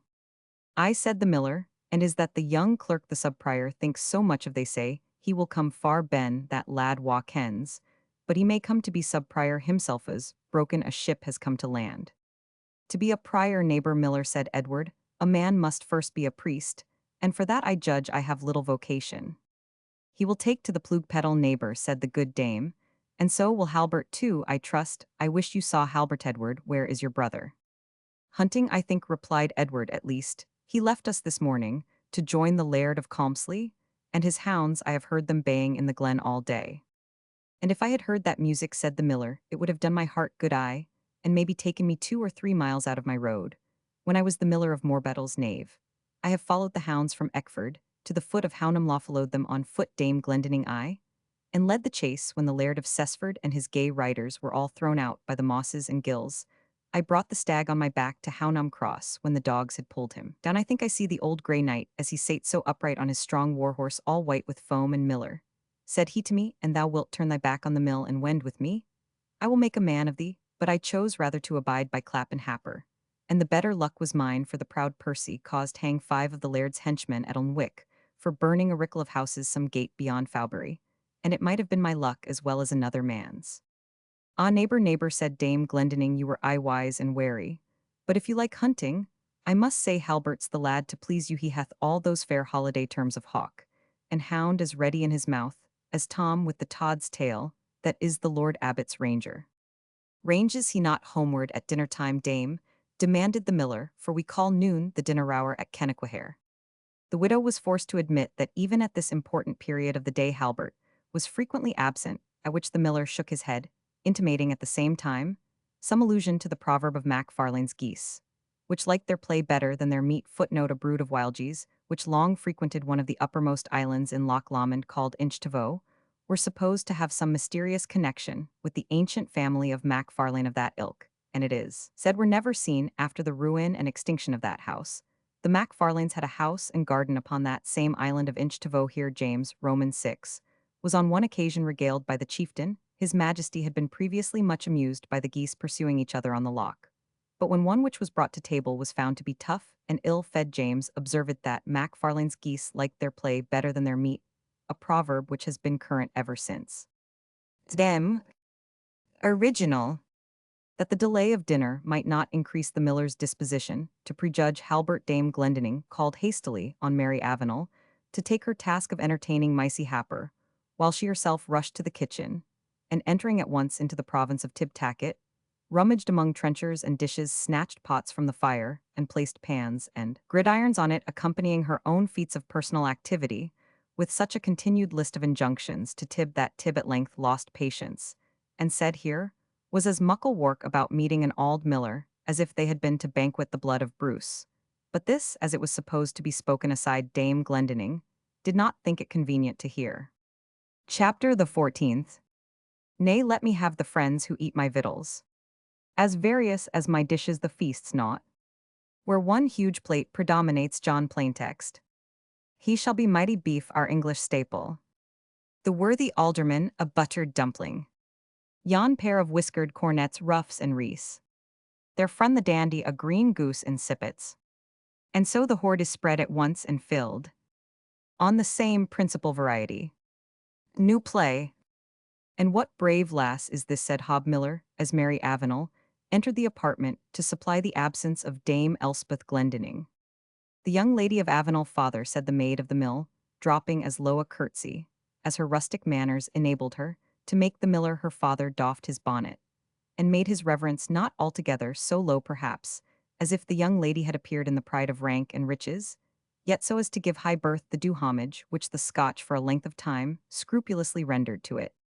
Indeed, from having had her mother's example before her for so many years, and from a native sense of propriety and even of dignity, Mary Avenel had acquired a demeanor which marked her title to consideration, and effectually checked any attempt at familiarity on the part of those who might be her associates in her present situation, but could not be well termed her equals. She was by nature mild, pensive, and contemplative, gentle in disposition, and most placable when accidentally offended, but still, she was of a retired and reserved habit, and shunned to mix in ordinary sports, even when the rare occurrence of a fair or wake gave her an opportunity of mingling with companions of her own age. If at such scenes she was seen for an instant, she appeared to behold them with the composed indifference of one to whom their gaiety was a matter of no interest, and who seemed only desirous to glide away from the scene as soon as she possibly could. Something also had transpired concerning her being born on All-Hallow Eve, and the powers with which that circumstance was supposed to invest her over the invisible world. And from all these particulars, combined the young men and women of the Halidome, used to distinguish Mary among themselves, by the name of the Spirit of Avenel, as if the fair but fragile form the beautiful but rather colorless cheek, the dark blue eye, and the shady hair had belonged rather to the immaterial than the substantial world. The general tradition of the white lady, who was supposed to wait on the fortunes of the family of Avenel, gave a sort of zest to this piece of rural wit. It gave great offense, however, to the two sons of Simon Glendinning, and when the expression was in their presence applied to the young lady Edward, was wont to check the petulance of those who used it by strength of argument and Halbert by strength of arm in such cases. Halbert had this advantage that, although Ho could render no aid to his brother's argument, yet, when circumstances required it, he was sure to have that of Edward, who never indeed himself commenced a fray, but on the other hand did not testify any reluctance to enter into combat in Halbert's behalf or in his rescue. But the zealous attachment of the two youths being themselves from the retired situation in which they dwelt comparative strangers in the Halidome, did not serve in any degree to alter the feelings of the inhabitants towards the young lady who seemed to have dropped amongst them from another sphere of life. Still, however, she was regarded with respect, if not with fondness, and the attention of the subprior to the family, not to mention the formidable name of Julian Avenel, which every new incident of those tumultuous times tended to render more famous, attached to his niece, assert importance. Thus some aspired to her acquaintance out of pride, while the more timid of the feuars were anxious to inculcate upon their children the necessity of being respectful to the noble orphan, so that Mary Avenel, little loved, because little known, was regarded with a mysterious awe partly derived from fear of her uncle's moss-troopers, and partly from her own retired and distant habits, enhanced by the superstitious opinions of the time and country.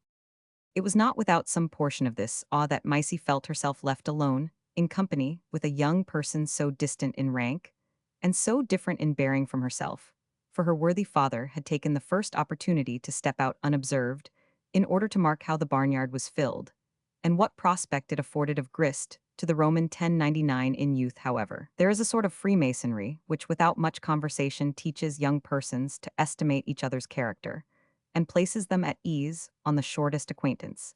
It is only when taught deceit by the commerce of the world that we learn to shroud our character from observation, and to disguise our real sentiments from those with whom we are placed in communion. Accordingly, the two young women were soon engaged in such objects of interest, as best became their age. They visited Mary Avenel's pigeons, which she nursed with the tenderness of a mother. They turned over her slender stores of finery, which yet contained some articles that excited the respect of her companion, though Maisie was too good-humored to nourish envy. A golden rosary, and some female ornaments marking superior rank, had been rescued in the moment of their utmost adversity, more by Tib Tackett's presence of mind than by the care of their owner, who was at that sad period too much sunk in grief to pay any attention to such circumstances. They struck Maisie with a deep impression of veneration, for accepting what the Lord Abbot and the convent might possess, she did not believe there was so much real gold in the world as was exhibited in these few trinkets, and Mary, however sage and serious, was not above being pleased with the admiration of her rustic companion. Nothing indeed could exhibit a stronger contrast than the appearance of the two girls, the good-humored, laughter-loving countenance of the maid of the mill, who stood gazing with unrepressed astonishment on whatever was in her inexperienced eye rare and costly, and with an humble and at the same time cheerful acquiescence in her inferiority, asking all the little queries about the use and value of the ornaments, while Mary Avenel, with her quiet, composed dignity and placidity of manner, produced them one after another for the amusement of her companion. As they became gradually more familiar, Maisie of the mill was just venturing to ask why Mary Avenel never appeared at the Maypole, and to express her wonder when the young lady said she disliked dancing, when a trampling of horses at the gate of the tower interrupted their conversation. Maisie flew to the shot window in the full ardor of unrestrained female curiosity. "Saint Mary, sweet lady, here come two well-mounted gallants. Will you step this way to look at them?" "No," said Mary Avenel, "you shall tell me who they are." "Well, if you like it better," said Maisie, "but how shall I know them? Stay, I do know one of them. And so do you, lady. He is a blithe man, somewhat light of hand, they say. But the gallants of these days think no great harm of that. He is your uncle's henchman, that they call Christy of the Clinthill, and he has not his old green jerkin, and the rusty blackjack over it, but a scarlet cloak, laid down with silver lace, 3 inches broad, and a breastplate you might see to dress your hair in, as well as in that keeking glass, in the ivory frame that you showed me even now. Come, dear lady, come to the shot window and see him." If it be the man you mean, Misty, replied the orphan of Avenel, I shall see him soon enough, considering either the pleasure or comfort the sight will give me. Nay, but if you will not come to see Gay, Christie, replied the maid of the mill, her face flushed with eager curiosity, come, and tell me who the gallant is that is with him, the handsomest, the very lovesomest young man I ever saw with sight. It is my foster brother Halbert Glendinning, said Mary, with apparent indifference, for she had been accustomed to call the sons of Elspeth her foster brethren, and to live with them as if they had been brothers in earnest. Nay, by Our Lady, that it is not, said Misey. I know the favour of both the Glendinnings well, and I think this rider be not of our country. He has a crimson velvet bonnet, and long brown hair falling down under it, and a beard on his upper lip, and his chin clean and close, shaved save a small patch on the point of the chin, and a sky-blue jerkin, slashed and lined with white satin and truncos to suit, and no weapon but a rapier and dagger. Well, if I was a man I would never wear weapon, but the rapier it is so slender, and becoming, instead of having a cartload of iron at my back like my father's broadsword with its great rusty basket hilt. Do you not delight in the rapier and poniard, lady? The best sword, answered Mary, if I must needs answer a question of the sort, is that which is drawn in the best cause, and which is best used when it is out of the scabbard. But can you not guess who this stranger should be, said Misey. Indeed, I cannot even attempt it, but to judge by his companion, it is no matter how little he is known, replied Mary. My benison on his bonny face, said Misey, if he is not going to alight here now, I am as much pleased as if my father had given me the silver earrings. He has promised me so often, you had as well come to the window, for you must see him by, and by whether you will or not, I do not know how much sooner Mary Avenel might have sought the point of observation if she had not been scared from it, by the unrestrained curiosity expressed by her buxom friend. But at length the same feeling prevailed over her sense of dignity, and satisfied, with having displayed all the indifference that was necessary in point of decorum, she no longer thought herself bound to restrain her curiosity. From the outshot or projecting window, she could perceive that Christie of the Clinthill was attended on the present occasion by a very gay and gallant cavalier, who from the nobleness of his countenance, and manner, his rich and handsome dress, and the showy appearance of his horse and furniture, must, she agreed with her new friend, be a person of some consequence. Christie also seemed conscious of something, which made him call out, with more than his usual insolence of manner, What ho so ho the house churl peasants will no one answer. When I call ho Martin Tib Dame Glendininga Murrin, on you must we stand keeping our horses in the cold here, and they steaming with heat, when we have ridden so sharply. At length he was obeyed, and old Martin made his appearance. Ha, said Christie, art thou their old truepenny, here stable me these steeds, and see them well bedded and stretch than old limbs, by rubbing them down, and see thou quit not the stable, till there is not a turned hair on either of them. Martin took the horses to the stable as commanded, but suppressed not his indignation a moment after he could vent it with safety. Would not anyone think, he said to Jasper, an old ploughman, who in coming to his assistance had heard Christie's imperious injunctions, that this loon, this Christie of the Clinthill, was laird, or lord at least of him? No such thing, man. I remember him, a little dirty turnspit boy, in the house of Avenel, that every body in a frosty morning like this warmed his fingers by kicking or cuffing, and now he is a gentleman, and swears D.N. him, and renounce him, as if the gentlemen could not so much as keep their own wickedness to themselves, without the like of him going to hell in their very company. And by the same road I have as much a mind as ever I had to my dinner to go back, and tell him to sort his horse himself, since he is as able as I am. Hout tout, man, answered Jasper, keep a calm suff, better to fleech a fool than fight with him. Martin acknowledged the truth of the proverb, and much comforted therewith betook himself to cleaning the stranger's horse with great assiduity, remarking, it was a pleasure to handle a handsome nag, and turned over the other to the charge of Jasper, nor was it until Christie's commands were literally complied with that he deemed it proper, after fitting ablutions, to join the party, in the spence, not for the purpose of waiting upon them, as a mere modern reader might possibly expect, but that he might have his share of dinner in their company. In the meanwhile, Christie had presented his companion to Dame Glendinning, as Sir Piercy Shafton, a friend of his, and of his master, come to spend 3 or 4 days with little Din, in the Tower. The good dame could not conceive how she was entitled to such an honor, and would fain have pleaded her want of every sort of convenience, to entertain a guest of that quality, but indeed, the visitor, when he cast his eyes round the bare walls, eyed the huge black chimney, scrutinized the meager and broken furniture of the apartment, and beheld the embarrassment of the mistress of the family, intimated great reluctance to intrude upon Dame Glendinning a visit, which could scarce from all appearances prove otherwise than an inconvenience to her and a penance to himself. But the reluctant hostess and her guest had to do with an inexorable man, who silenced all expostulations with such was his master's pleasure. And moreover he continued, though the Baron of Avenel's will must and ought to prove law to all within 10 miles around him, yet here, dame, he said, is a letter from your petticoated baron, the Lord Priest yonder, who enjoins you as you regard his pleasure that you afford to this good knight such decent accommodation, as is in your power, suffering him to live as privately as he shall desire. And for you, Sir Piercy Shafton, continued Christie, you will judge for yourself, whether secrecy and safety is not more your object even now than soft beds and high cheer, and do not judge of the dame's goods by the semblance of her cottage, for you will see by the dinner she is about to spread for us that the vassal of the kirk is seldom found with her basket bare to Mary Avenel. Christie presented the stranger after the best fashion he could as to the niece of his master the baron. While he thus labored to reconcile Sir Piercy Shafton to his fate, the widow, having consulted her son, Edward, on the real import of the Lord Abbot's injunction, and having found that Christie had given a true exposition, saw nothing else left for her but to make that fate as easy as she could to the stranger. He himself also seemed reconciled to his lot, by some feeling probably of strong necessity, and accepted with a good grace the hospitality which the dame offered with a very indifferent one.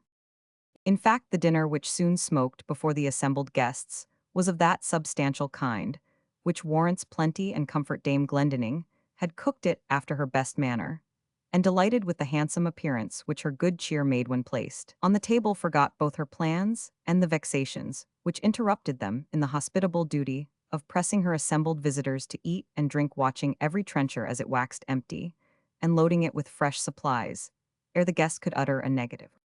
In the meanwhile, the company attentively regarded each other's motions, and seemed endeavoring to form a judgment of each other's character. Sir Piercy Shafton condescended to speak to no one, but to Mary Avenel, and on her he conferred exactly the same familiar and compassionate though somewhat scornful sort of attention, which a pretty fellow of these days will sometimes condescend to bestow on a country miss, when there is no prettier or more fashionable woman present. The manner, indeed, was different, for the etiquette of those times did not permit Sir Piercy Shafton to pick his teeth, or to yawn, or to gabble like the beggar, whose tongue, as he says, was cut out by the Turks, or to affect deafness or blindness, or any other infirmity of the organs.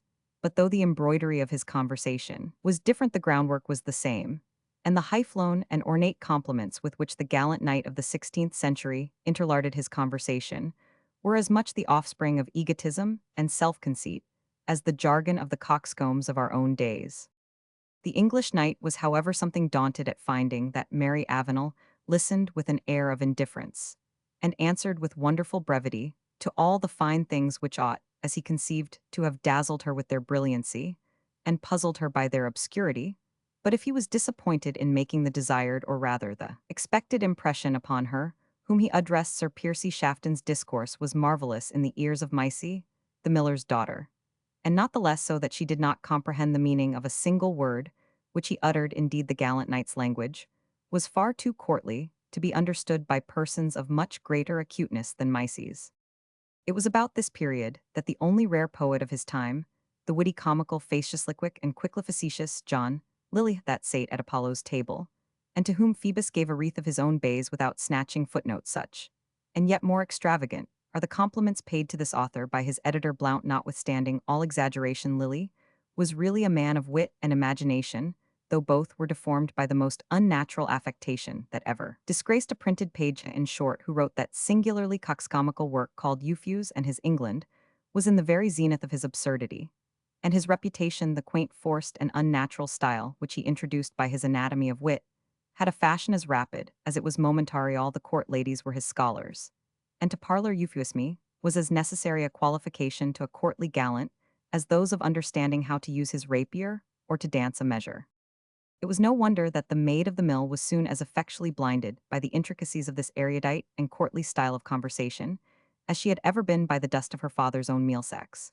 But there she sate with her mouth and eyes as open as the mill door, and the two windows showing teeth as white as her father's bolted flour, and endeavoring to secure a word or two for her own future use out of the pearls of rhetoric, which Sir Piercy Shafton scattered around him with such bounteous profusion. For the male part of the company, Edward felt ashamed of his own manner and slowness of speech, when he observed the handsome young courtier, with an ease and volubility of which he had no conception, run over all the commonplace topics of high-flown gallantry. It is true the good sense and natural taste of young Glendinning soon informed him that the gallant cavalier was speaking nonsense, but alas, where is the man of modest merit and real talent, who has not suffered from being outshone in conversation, and outstripped in the race of life by men of less reserve, and of qualities more showy, though less substantial and well constituted must the mind be that can yield up the prize without envy to competitors more worthy than himself. Edward Glendinning had no such philosophy. While he despised the jargon of the gay cavalier, he envied the facility with which he could run on, as well as the courtly tone and expression, and the perfect ease and elegance with which he offered all the little acts of politeness to which the duties of the table gave opportunity, and if I am to speak truth, I must own that he envied those qualities the more as they were all exercised in Mary Avenel's service, and although only so far accepted as they could not be refused, intimated a wish on the stranger's part to place himself in her good graces as the only person in the room to whom he thought it worth while to recommend himself, his title, rank, and very handsome figure together, with some sparks of wit and spirit, which flashed across the cloud of nonsense, which he uttered rendered him as the words of the old song say a lad for a lady's viewing, so that poor Edward with all his real worth, and acquired knowledge in his homespun doublet, blue cap, and deerskin trousers, looked like a clown beside the courtier, and feeling the full inferiority nourished no goodwill to him by whom he was eclipsed. Christie, on the other hand, as soon as he had satisfied to the full a commodious appetite, by means of which persons of his profession could like the wolf and eagle gorge themselves, with as much food at one meal as might serve them for several days, began also to feel himself more in the background than he liked to be. This worthy had amongst his other good qualities an excellent opinion of himself, and being of a bold and forward disposition, had no mind to be thrown into the shade by any one with an impudent familiarity, which such persons mistake for graceful ease. He broke in upon the knight's finest speeches, with as little remorse as he would have driven the point of his lance through a laced doublet. Sir Piercy Shafton, a man of rank and high birth, by no means encouraged or endured this familiarity, and requited the intruder either with total neglect or such laconic replies as intimated a sovereign contempt for the rude spearman who affected to converse with him upon terms of equality. The miller held his peace, for, as his usual conversation turned chiefly on his clapper and toldish, he had no mind to brag of his wealth in presence of Christie of the Clinthill, or to intrude his discourse on the English cavalier. A little specimen of the conversation may not be out of place were it, but to show young ladies what fine things they have lost by living when euphuism is out of fashion. Credit me, fairest lady, said the knight, that such is the cunning of our English courtiers of the hodiernal strain, that, as they have infinitely refined upon the plain and rusticial discourse of our fathers, which, as I may say, more beseemed the mouths of country roisterers, in a May-game than that of courtly gallants in a galliard, so I hold it ineffably and unutterably impossible that those who may succeed us in that garden of wit and courtesy shall alter or amend it. Venus delighted, but in the language of Mercury Bucephalus will stoop to no one, but Alexander none can sound Apollo's pipe but Orpheus. Valiant sir, said Mary, who could scarcely help laughing, we have but to rejoice in the chance which hath honored this solitude with a glimpse of the sun of courtesy, though it rather blinds than enlightens us. Pretty and quaint, fairest lady, answered the euphuist, that I had with me my anatomy of wit, that Altobin paralleled volumeth that quintessence of human wit, that treasury of quaint invention, that exquisitively plezantoreed and inevitably necessarit obermembered manual of all that is worthy to be known, which in doctrines the rude civility, the dull in intellectuality, the heavy in jocosity, the blunt in gentility, the vulgar in nobility, and all of them in that unutterable perfection of human utterance, that eloquence which no other eloquence is sufficient to praise, that art which, when we call it by its own name of euphuism, we bestow on it its richest panegyric. By St. Mary, said Christie of the Clinthill, if your worship had told me that you had left such stores of wealth as you talk of at Prudhoe Castle Long Dicky, and I would have had them off with us, if man and horse could have carried them. But you told us of no treasure, I wot of, save the silver tongs for turning up your mustachios. Them original. The knight treated this intruder's mistake for Certainly Christie had no idea that all these epithets which sounded so rich and splendid were lavished upon a small quarto volume with a stare. And then turning again to Mary Avenel, the only person whom he thought worthy to address, he proceeded in his strain of high-flown oratory. Even thus said he, do hogs contemn the splendor of Oriental pearls, even thus are the delicacies of a choice repast in vain, offered to the long-eared grazer of the common, who turneth from them to devour a thistle, surely as idle is it to pour forth the treasures of oratory before the eyes of the ignorant, and to spread the dainties of the intellectual banquet before those who are morally and metaphysically speaking no better than asses. Sir Knight, since that is your quality, said Edward, we cannot strive with you in loftiness of language, but I pray you in fair courtesy, while you honor my father's house with your presence, to spare us such vile comparisons. Peace, good villagio, said the knight, gracefully waving his hand. I prithee peace, kind rustic. And you, my guide, whom I may scarce call honest, let me prevail upon you, to imitate the laudable taciturnity of that honest yeoman, who sits as mute as a millpost, and of that comely damsel, who seems as with her ears she drank in what she did not altogether comprehend, even as a palfrey listening to a lute, whereof howsoever he knoweth not the gamut. Marvellous fine words at length, said Dame Glendinning, who began to be tired of sitting, so long silent, marvellous fine words, neighbor Happer, are they not? Brave words for exceeding piet words, answered the miller, nevertheless, to speak my mind, a lippy of bran were worth a bushel of them. I think so too, under his worship's favour, answered Christie of the Clinthill. I well remember that at the race of Morham, as we call it near Berwick, I took a young southern fellow out of saddle with my lance, and cast him, it might be a gad's length from his nag. And so, as he had some gold on his laced doublet, I deemed he might ha the like on it in his pocket too, though that is a rule that does not I hold good. So I was speaking to him of ransom. And out he comes with a handful of such terms, as his honour there hath gleaned up, and craved me for mercy, as I was a true son of Mars, and such like. And obtain no mercy at thy hand, I dare be sworn, said the knight, who deigned not to speak euphuism, excepting to the fair sex. By my trogs, replied Christie, I would have thrust my lance down his throat. But just then, they flung open that accursed postern gate, and forth pricked old Hunston and Henry Carey, and as many fellows at their heels, as turned the chase northward again. So I e'en pricked Bayard with the spur, and went off with the rest, for a man should ride, when he may not wrestle, as they say in Tynedale.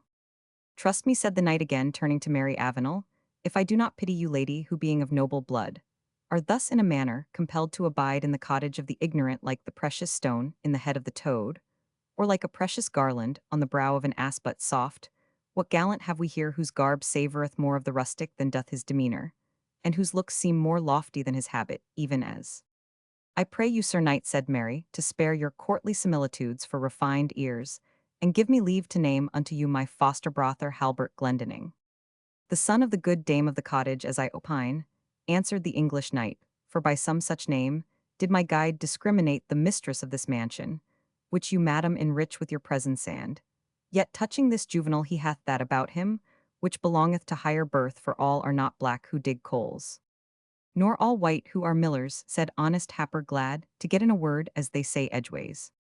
Halbert, who had sustained the glance of the Englishman with some impatience, and knew not what to make of his manner and language, replied with some asperity, Sir Knight, we have in this land of Scotland an ancient saying, scorn not the bush that builds you, are a guest of my father's house to shelter you from danger, if I am rightly informed by the domestics. Scoff not its homeliness, nor that of its inmates. I might long have Abaddon at the court of England ere we had sought your favour, or cumbered you with our society. Since your fate has sent you hither amongst us, be contented with such fare and such converse as we can afford you, and scorn us not for our kindness, for the Scots wear short patience and long daggers. All eyes were turned on Halbert while he was thus speaking, and there was a general feeling that his countenance had an expression of intelligence, and his person an air of dignity which they had never before observed, whether it were that the wonderful being with whom he had so lately held communication had bestowed on him a grace and dignity of look and bearing which he had not before, or whether the being, conversant in high matters, and called to a destiny beyond that of other men, had a natural effect in giving becoming confidence to his language and manner, we pretend not to determine. But it was evident to all that from this day young Halbert was an altered man, that he acted with the steadiness, promptitude, and determination which belonged to riper years, and bore himself with a manner which appertained to higher rank. The knight took the rebuke with good humor. By my mine honor, he said, thou hast reason on thy side, good Juvenal. Nevertheless, I spoke not as in ridicule of the roof, which relieves me, but rather in your own praise, to whom, if this roof be native, thou mayst nevertheless rise from its lowliness, even as the lark which maketh its humble nest in the furrow ascendeth, towards the sun, as well as the eagle which buildeth her eyrie in the cliff. This high-flown discourse was interrupted by Dame Glendinning, who, with all the busy anxiety of a mother, was loading her son's trencher with food and dinning in his ear her reproaches on account of his prolonged absence. And see, she said, that you do not one day get such a sight, while you are walking about among the haunts of them, that are not of our flesh and bone, as befell Mungo Murray, when he slept on the greensward ring of the Auld Kirkhill at sunset, and wakened at daybreak in the wild hills of Breadalbane. And see that when you are looking for deer, the red stag does not gall you as he did Dickon Thorburn, who never overcast the wound that he took from a buck's horn. And see when you go swaggering about with a long broadsword by your side whilk. It becomes no peaceful man to do that. You dinna meet with them that have broadsword and lance both there, are eno of rank riders in this land that neither fear God nor regard man. Here her eye in a fine frenzy rolling, fell full upon that of Christie of the Clinthill, and at once her fears for having given offence, interrupted the current of maternal rebuke, which, like rebuke matrimonial, may be often better meant than timed. There was something of sly and watchful significance in Christie's eye, an eye grey, keen, fierce, yet wily formed to express at once cunning and malice, which made the dame instantly conjecture she had said too much, while she saw in imagination her 12 goodly cows go lowing down the glen in a moonlight night, with half a score of border spearsmen at their heels. Her voice therefore sunk from the elevated tone of maternal authority into a whimpering, apologetic sort of strain, and she proceeded to say, it is know that I have ony ill thoughts of the border riders for Tib Tacket. There has often heard me say that I thought spear and bridle as natural to a borderman, as a pen to a priest, or a featherfin to a lady, and have you not heard me say it? Tib showed something less than her expected alacrity in attesting her mistress' deep respect for the freebooters of the Southland hills, but thus conjured did at length reply, Hout, I mistress, ease a warrant I have heard you say something like that. Mother, said Halbert in a firm and commanding tone of voice, what or whom is it that you fear under my father's roof? I well hope that it harbors not a guest in whose presence you are afraid to say your pleasure to me, or my brother. I am sorry. I have been detained so late, being ignorant of the fair company, which I should encounter on my return. I pray you let this excuse suffice, and what satisfies you will, I trust, be nothing less than acceptable to your guests. An answer calculated so justly betwixt the submission due to his parent and the natural feeling of dignity, in one who was by birth master of the mansion, excited universal satisfaction. And as Elspeth herself confessed to Tib on the same evening, she did not think it had been in the callant till that night. He took pets and passions if he was spoke to, and lapped through the house like a 4-year-old at the least word of advice that was minted at him. But now he spoke as grave and as douce as the Lord Abbot himself. She kenna, she said, what might be the upshot of it, but it was like he was a wonderful callant even now. The party then separated, the young men retiring to their apartments, the elder to their household cares, while Christie went to see his horse properly accommodated. Edward betook himself to his book, and Halbert, who was as ingenious in employing his hands as he had hitherto appeared imperfect in mental exertion, applied himself to constructing a place of concealment in the floor of his apartment, by raising a plank beneath which he resolved to deposit that copy of the Holy Scriptures which had been so strangely regained from the possession of men and spirits. In the meanwhile Sir Piercy Shafton sate still as a stone in the chair, in which he had deposited himself, his hands folded on his breast, his legs stretched straight out before him, and resting upon the heels, his eyes cast up to the ceiling, as if he had meant to count every mesh of every cobweb with which the arched roof was canopied, wearing at the same time a face of as solemn and imperturbable gravity, as if his existence had depended on the accuracy of his calculation. He could scarce be roused from his listless state of contemplative absorption, so as to take some supper, a meal, at which the younger females appeared not. Sir Piercy stared around twice or thrice, as if he missed something, but he asked not for them, and only evinced his sense of a proper audience being wanting by his abstraction and absence of mind, seldom speaking, until he was twice addressed, and then replying without trope or figure in that plain English, which nobody could speak better when he had a mind. Christie, finding himself in undisturbed possession of the conversation, indulged all who chose to listen with details of his own wild and inglorious warfare, while Dame Elspeth's kirch bristled with horror, and Tib Tacket rejoiced to find herself once more in the company of a jackman, listened to his tales like Desdemona to Othello's with undisguised delight meantime. The two young Glendinings were each wrapped up in his own reflections, and only interrupted in them by the signal to move bedward. Chapter the 15th.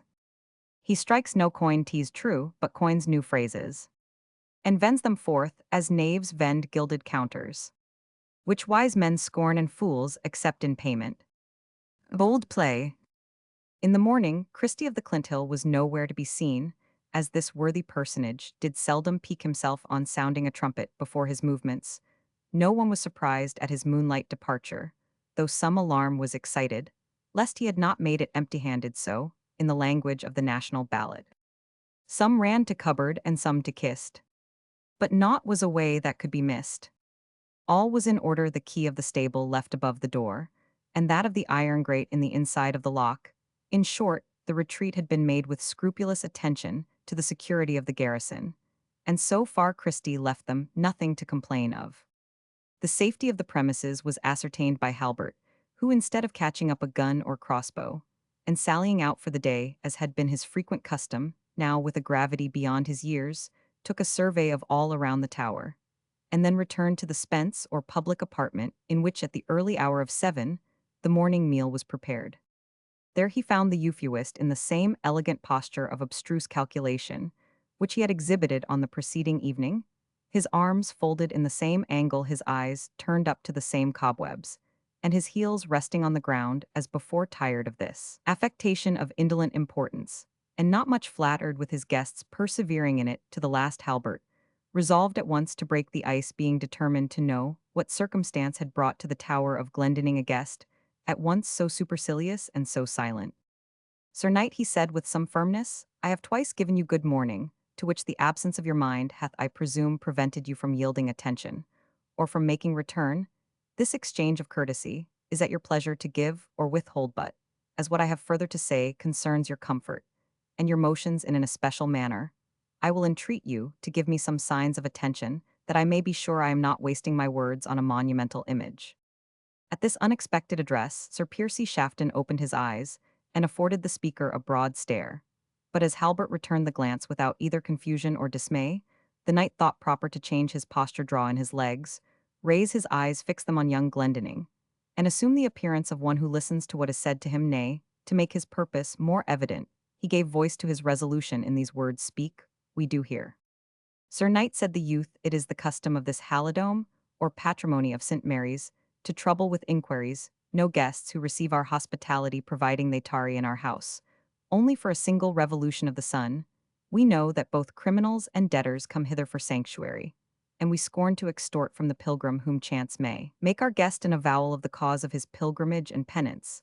But when one so high above our rank as yourself, Sir Knight, and especially one to whom the possession of such preeminence is not indifferent, shows his determination to be our guest for a longer time, it is our usage to inquire of him whence he comes, and what is the cause of his journey." The English knight gaped twice or thrice before he answered, and then replied in a bantering tone: "Truly, good villagio, your question hath in it somewhat of embarrassment, for you ask me of things concerning which I am not as yet altogether determined. What answer I may find it convenient to make, let it suffice thee, kind juvenile, that thou hast the Lord Abbot's authority for treating me to the best of that power of thine, which, indeed, may not always so well suffice for my accommodation as either of us would desire." "I must have a more precise answer than the Sir Knight," said the young Glendinning. "Friend," said the knight, "be not outrageous. It may suit your northern manners thus to press harshly upon the secrets of thy betters. But believe me that even as the lute struck by an unskilful hand doth produce discords, so at this moment the door of the apartment opened, and Mary Avenel presented herself. "But who can talk of discords," said the knight, assuming his complimentary vein and humor, "when the soul of harmony descends upon us, in the presence of surpassing beauty? For even as foxes, wolves, and other animals void of sense and reason do fly from the presence of the resplendent Son of Heaven, when he arises in his glory, so do strife, wrath, and all ireful passions retreat, and as it were scud away from the face, which now beams upon us, with power to compose our angry passions, illuminate our errors and difficulties, soothe our wounded minds, and lull to rest our disorderly apprehensions. For as the heat and warmth of the eye of day is to the material and physical world, so is the eye which I now bow down before to that of the intellectual microcosm. He concluded with a profound bow and Mary Avenel, gazing from one to the other, and plainly seeing that something was amiss, could only say, for heaven's sake, what is the meaning of this? The newly acquired tact and intelligence of her foster brother was as yet insufficient to enable him to give an answer. He was quite uncertain how he ought to deal with a guest who, preserving a singularly high tone of assumed superiority and importance, seemed nevertheless so little serious in what he said that it was quite impossible to discern with accuracy whether he was in jest or earnest. Forming, however, the internal resolution to bring Sir Piercy Shafton to a reckoning at a more fit place and season, he resolved to prosecute the matter no farther at present, and the entrance of his mother with the damsel of the mill, and the return of the honest miller from the stackyard, where he had been numbering and calculating the probable amount of the seasons, grist rendered farther discussion impossible for the moment.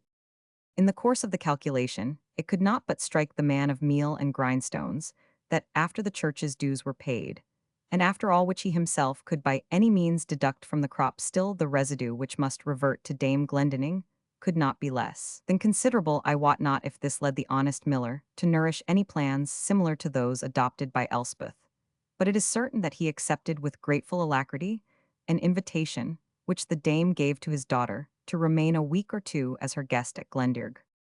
The principal persons being thus in high good humor with each other, all business gave place to the hilarity of the morning repast, and so much did Sir Piercy appear gratified by the attention which was paid to every word that he uttered by the nut-brown Missy, that notwithstanding his high birth and distinguished quality, he bestowed on her some of the more ordinary and second-rate tropes of his elocution.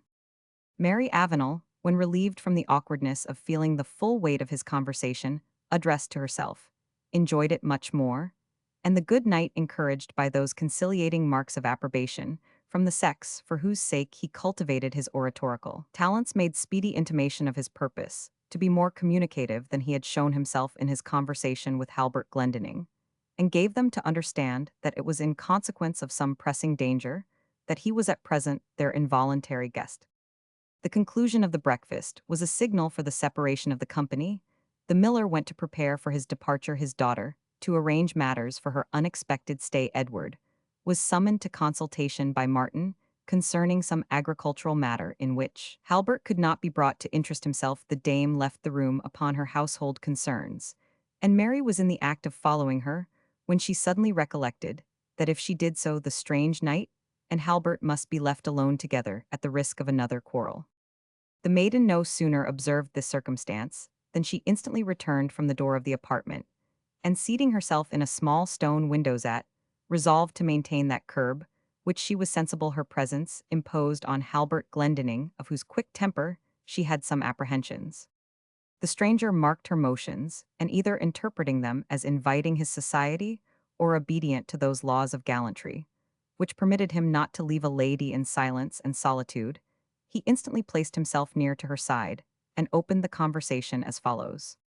"Credit me, fair lady," he said, addressing Mary Avenel, "it much rejoiceth me, being, as I am a banished man from the delights of mine own country, that I shall find here in this obscure and sylvan cottage of the north, a fair form, and a candid soul with whom I may explain my mutual sentiments, and let me pray you in particular, lovely lady, that according to the universal custom, now predominant in our court, the garden of superior, wits, you will exchange with me some epithet, whereby you may mark my devotion to your service, be henceforward named, for example, my protection, and let me be your affability. Our northern and country manners, Sir Knight, do not permit us to exchange epithets with those to whom we are strangers, replied Mary Avenel. Nay, but see now, said the knight, how you are startled even as the unbroken steed, which swerves aside from the shaking of a handkerchief, though he must in time encounter the waving of a pennon. This courtly exchange of epithets of honor is no more than the compliments which pass between valor and beauty wherever they meet, and under whatever circumstances. Elizabeth of England herself calls Philip Sidney her courage, and he in return calls that princess his inspiration, wherefore my fair protection, for by such epithet it shall be mine to denominate you.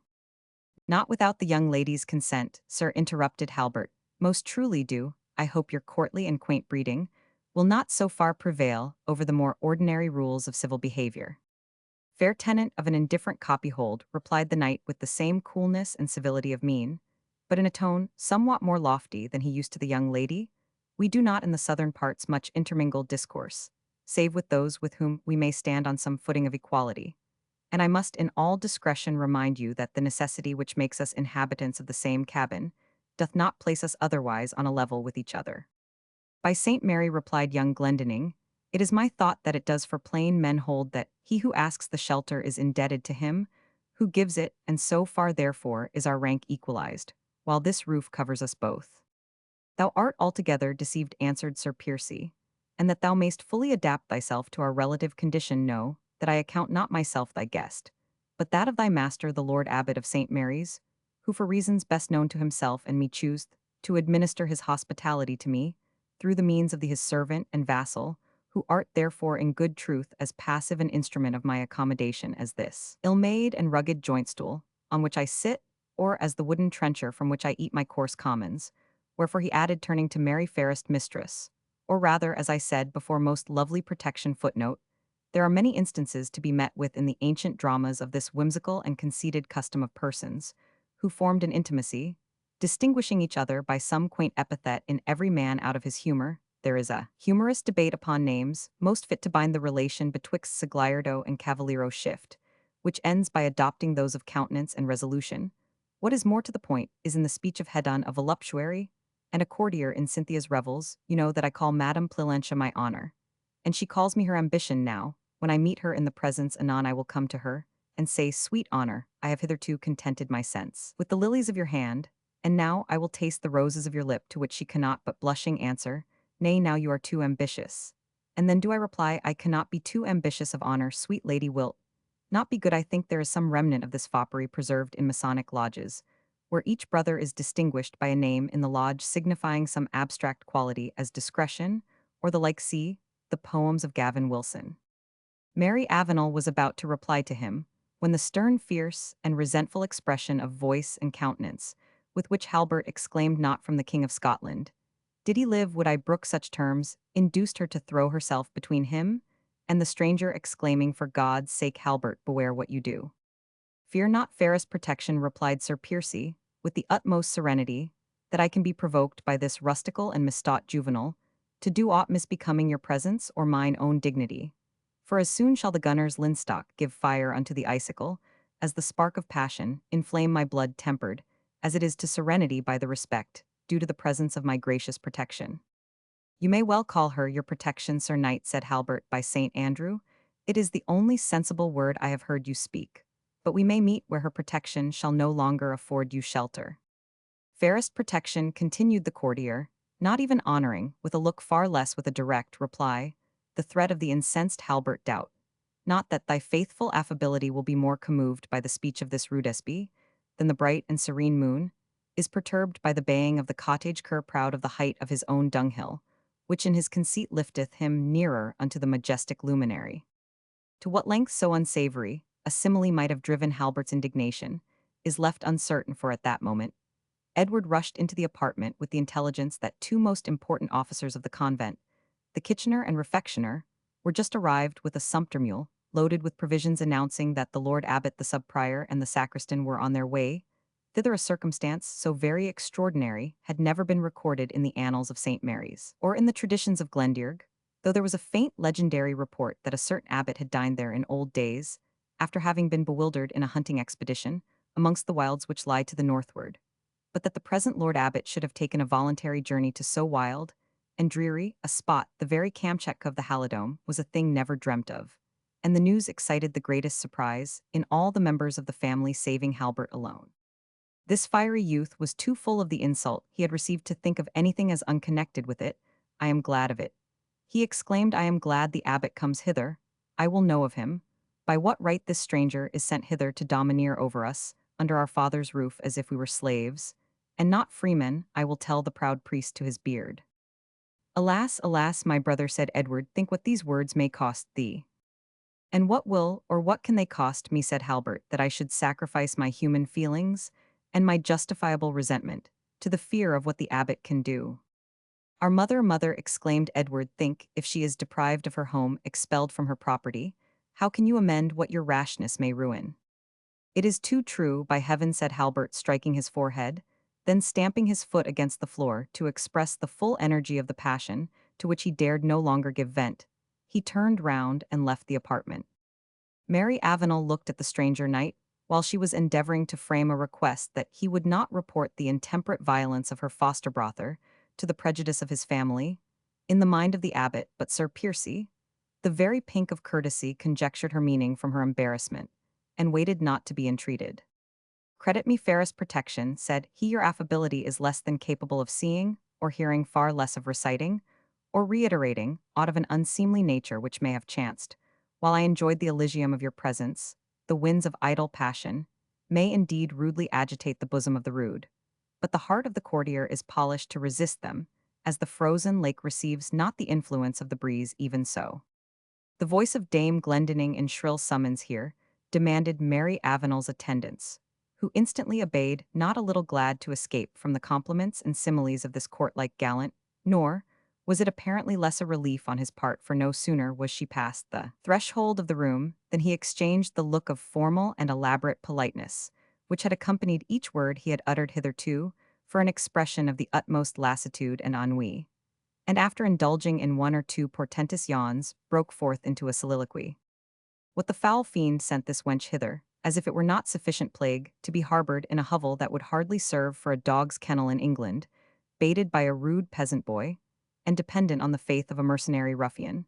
But I cannot even have time to muse over my own mishap, but must come aloft frisk fidget, and make speeches to please this pale hectic phantom, because she has gentle blood in her veins, by mine honor setting prejudice aside the mill wench, is the more attractive of the two, but patience of Piercy Shafton. Thou must not lose thy well-earned claim to be accounted a devout servant of the fair sex, a wit-brained prompt and accomplished courtier. Rather thank heaven Piercy Shafton, which hath sent thee a subject, wherein without derogating from thy rank, since the honors of the Avenel family are beyond dispute, thou mayest find a whetstone for thy witty compliments, a strop, whereon to sharpen than acute engine, a butt whereat to shoot the arrows of thy gallantry, for even as a Bilboa blade, the more it is rubbed the brighter, and the sharper will it prove. So but what need I waste my stock of similitudes in holding converse with myself yonder? Comes the monkish retinue like some half-score of crows, winging their way slowly up the valley I hope auged. They have not forgotten my trunkmills of apparel, amid the ample provision they have made for their own bellatimber mercy auged. I were finely helped up if the vesture has miscarried among the thievish borderers. Stung by this reflection, he ran hastily downstairs, and caused his horse to be saddled that he might as soon as possible ascertain this important point. By meeting the Lord Abbot and his retinue, as they came up the glen, he had not ridden a mile, before he met them advancing with the slowness and decorum which became persons of their dignity and profession. The knight failed not to greet the Lord Abbot with all the formal compliments with which men of rank at that period exchanged courtesies.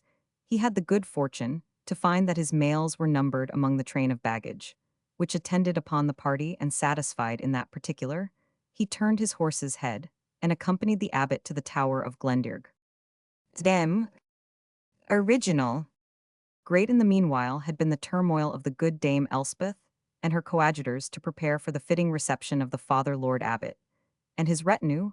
The monks had indeed taken care not to trust too much to the state of her pantry, but she was not the less anxious to make such additions as might enable her to claim the thanks of her feudal lord and spiritual father. Meeting Halbert, as with his blood on fire he returned from his altercation with her guest, she commanded him instantly to go forth to the hill, and not to return without venison, reminding him that he was apt enough to go thither for his own pleasure, and must now do so for the credit of the house. The miller, who was now hastening his journey homewards, promised to send up some salmon by his own servant Dame Elspeth, who by this time thought she had guests enough, had begun to repent of her invitation to poor Misty, and was just considering by what means short of giving offense she could send off the maid of the mill behind her father, and adjourn all her own aerial architecture, till some future opportunity, when this unexpected generosity on the part of the sire rendered any present attempt to return his daughter on his hands too highly ungracious to be farther thought on. So the miller departed alone on his homeward journey. Dame Elspeth's sense of hospitality proved in this instance its own reward, for Misty had dwelt too near the convent to be altogether ignorant of the noble art of cookery, which her father patronized to the extent of consuming on festival days such dainties as his daughter could prepare in emulation of the luxuries of the abbot's kitchen, laying aside therefore her holiday kirtle and adopting a dress more suitable to the occasion. The good-humored maiden bared her snowy arms above the elbows, and as Elspeth acknowledged in the language of the time, and country took entire and efold part with her in the labors of the day, showing unparalleled talent and indefatigable industry in the preparation of mortrue blankmanger, and heaven knows what delicacies besides which Dame Glendinning unassisted by her skill dared not even have dreamt of presenting, leaving this able substitute in the kitchen, and regretting that Mary Avenel was so brought up that she could entrust nothing to her care, unless it might be seeing the great chamber strewed with rushes, and ornamented with such flowers and branches, as the season afforded. Dame Elspeth hastily donned her best attire, and with a beating heart presented herself at the door of her little tower to make her obeisance to the Lord Abbot. As he crossed her humble threshold, Edward stood by his mother, and felt the same palpitation which his philosophy was at a loss to account, for he was yet to learn how long it is ere our reason is enabled to triumph over the force of external circumstances, and how much our feelings are affected by novelty and blunted by use and habit.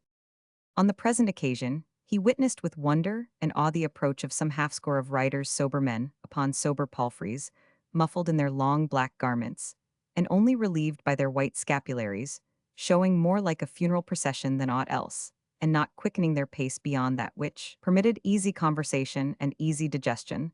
The sobriety of the scene was indeed somewhat enlivened by the presence of Sir Piercy Shafton, who, to show that his skill in the mange was not inferior to his other accomplishments, kept alternately pressing and checking his gay courser, forcing him to piaffe, to caracole, to passage, and to do all the other feats of the school, to the great annoyance of the Lord Abbot, the wonted sobriety of whose palfrey became at length discomposed by the vivacity of its companion, while the dignitary kept crying out in bodily alarm, "I do pray you, Sir Knight, good now, Sir Piercy, be quiet, Benedict, there is a good steed, so poor fellow," and uttering all the other precatory and soothing exclamations, by which a timid horseman usually bespeaks the favor of a frisky companion or of his own unquiet nag, and concluding the beadroll with a sincere Dio gratias, so soon as he alighted in the courtyard of the Tower of Glendearg. The inhabitants unanimously knelt down to kiss the hand of the Lord Abbot, a ceremony which even the monks were often condemned to. Good Abbot Boniface was too much fluttered by the incidents of the latter part of his journey to go through this ceremony with much solemnity, or indeed with much patience. He kept wiping his brow with a snow-white handkerchief, with one hand, while another was abandoned to the homage of his vassals, and then signing the cross with his outstretched arm, and exclaiming, "Bless ye, bless ye, my children," he hastened into the house, and murmured not a little at the darkness and steepness of the rugged winding stair, whereby he at length scaled the spence destined for his entertainment, and overcome with fatigue threw himself, I do not say into an easy chair, but into the easiest the apartment afforded. Chapter the 16th. A courtier extraordinary who by diet of meats and drinks his temperate exercise, choice music frequent bath his hoary shifts, of shirts and waistcoats means to immortalize mortality itself and makes the essence of his whole happiness the trim of court. Magnetic lady. When the Lord Abbot had suddenly and superciliously vanished from the eyes of his expectant vassals, the sub-prior made amends for the negligence of his principal, by the kind and affectionate greeting which he gave to all the members of the family, but especially to Dame Elspeth her foster-daughter, and her son Edward, where he even condescended to inquire, "Is that naughty Nimrod Halbert he hath not yet, I trust, turned like his great prototype his hunting spear against man?" "Oh no, and it please your reverence," said Dame Glendinning, "Halbert is up at the glen to get some venison, or surely he would not have been absent when such a day of honor dawned upon me and mine." "Oh, to get savory meat such as our soul loveth," muttered the sub-prior, "it has been at times an acceptable gift. I bid you good morrow, my good dame, as I must attend upon his lordship the Father Abbot." "And oh, reverend sir," said the good widow, detaining him, "if it might be your pleasure to take part with us if there is anything wrong, and if there is anything wanted to say that it is just coming, or to make some excuses, your learning best knows how every bit of vassail and silver work have we been spoiled of since Pinky Klooch, when I lost poor Simon Glendinning, that was the worst of a—" "Never mind, never fear," said the sub-prior, gently extricating his garment from the anxious grasp of Dame Elspeth. "The refectioner has with him the abbot's plate and drinking cups, and I pray you to believe that whatever is short in your entertainment will be deemed amply made up in your goodwill. So saying, he escaped from her, and went into the spence where such preparations as haste permitted were making for the noon collation of the abbot. And the English knight here, he found the Lord Abbot, for whom a cushion composed of all the plaids in the house had been unable to render Simon's huge elbow chair a soft or comfortable place of rest. Benedicite, said Abbot Boniface, now marry fie upon these hard benches with all my heart thee, are as uneasy as the scabella of our novices. St. Jude be with us, Sir Knight. How have you contrived to pass over the night in this dungeon? In your bed was no softer than your seat. You might as well have slept on the stone couch of St. Pachomius. After trotting a full 10 miles, a man needs a softer seat than has fallen to my hard lot. With sympathizing faces, the sacristan and the refectioner ran to raise the Lord Abbot, and to adjust his seat to his mind, which was at length accomplished in some sort, although he continued alternately to bewail his fatigue, and to exult in the conscious sense of having discharged an arduous duty. You errant cavaliers, said he, addressing the knight, may now perceive that others have their travail and their toils to undergo as well as your honored faculty. And this I will say for myself, and the soldiers of St. Mary, among whom I may be termed captain, that it is not our wont to flinch from the heat of the service, or to withdraw from the good fight. No, by St. Marino, sooner did I learn that you were here and dared not for certain reasons come to the monastery, where with as good will, and with more convenience, we might have given you a better reception than striking the table with my hammer. I called a brother Timothy, said, I let them saddle, Benedict lit them, saddle my black palfrey, and bid the sub-prior and some half-score of attendants be in readiness tomorrow, after matins we would ride. To Glendearg, brother Timothy stared, thinking, I imagine, that his ears had scarce done him justice, but I repeated my commands, and said, let the kitchener and refectioner go before, to aid the poor vassals to whom the place belongs in making a suitable collation, so that you will consider good Sir Piercy our mutual incommodities, and forgive whatever you may find amiss. By my faith, said Sir Piercy Shafton, there is nothing to forgive if you spiritual warriors have to submit to the grievous incommodities, which your lordship narrates. It would ill become me, a sinful and secular man, to complain of a bed as hard as a board of broth, which relished as if made of burnt wool of flesh, which in its sable and singed shape seemed to put me on a level with Richard Coward Lionwyn. He ate up the head of a more carbonadoed, and of other viands, savoring rather of the rusticity of this northern region.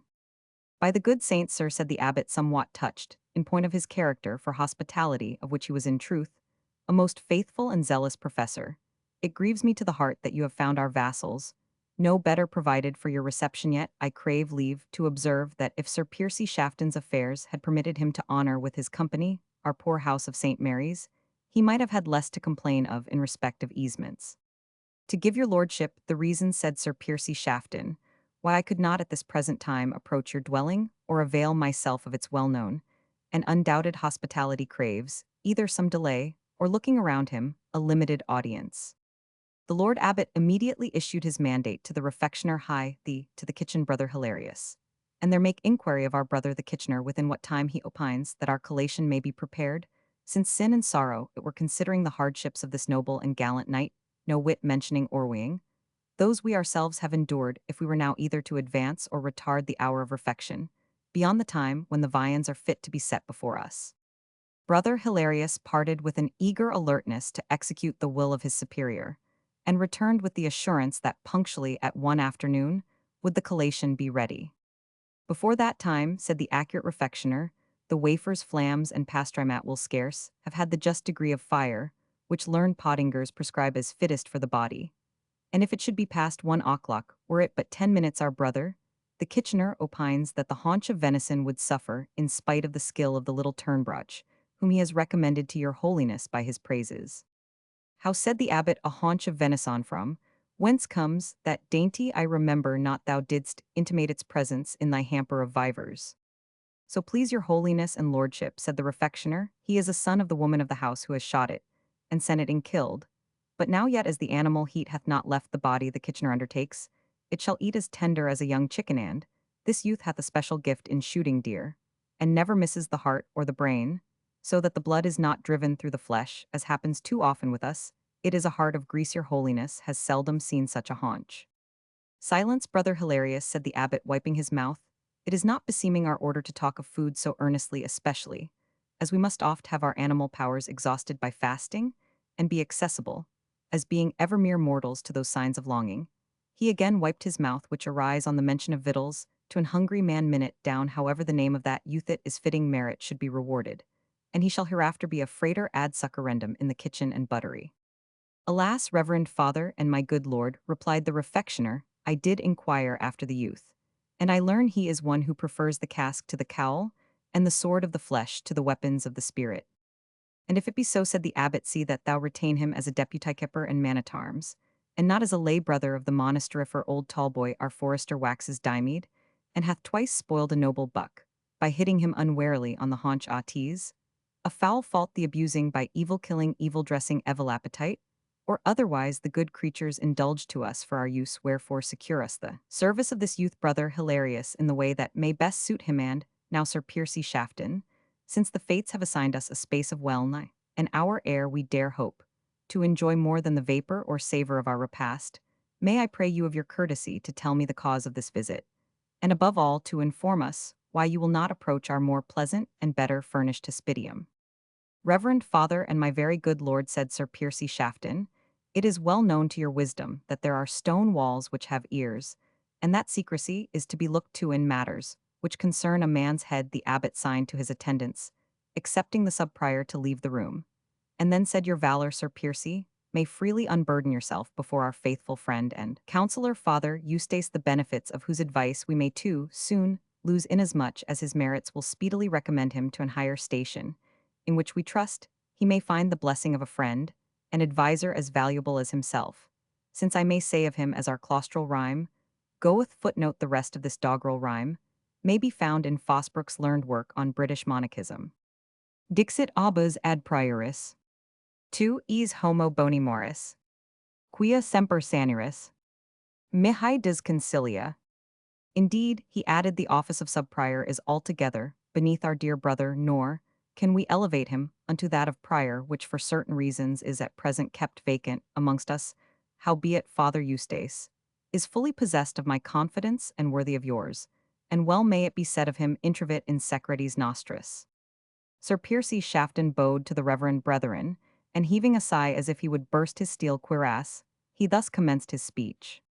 Certes, reverend sirs, I may well heave such a suspiration, who have as it were exchanged heaven for purgatory, leaving the lightsome sphere of the royal court of England, for a remote nook in this inaccessible desert, quitting the tilt-yard, where I was ever ready among my compeers to splinter a lance either for the love of honor or for the honor of love, in order to couch my knightly spear against base and pilfering besognios, and mariders exchanging the lighted halls, wherein I used nimbly to pace the swift coranto, or to move with a loftier grace in the stately galliard for this rugged and decayed dungeon of rusticolored stone, quitting the gay theatre for the solitary chimney nook of a Scottish doghouse, bartering the sounds of the soul-ravishing lute, and the love-awaking viol de gamba for the discordant squeak of a northern bagpipe above, all exchanging the smiles of those beauties who form a gay galaxy around the throne of England for the cold courtesy of an untaught damsel, and the bewildered stare of a miller's maiden. More might I say of the exchange of the conversation of gallant knights,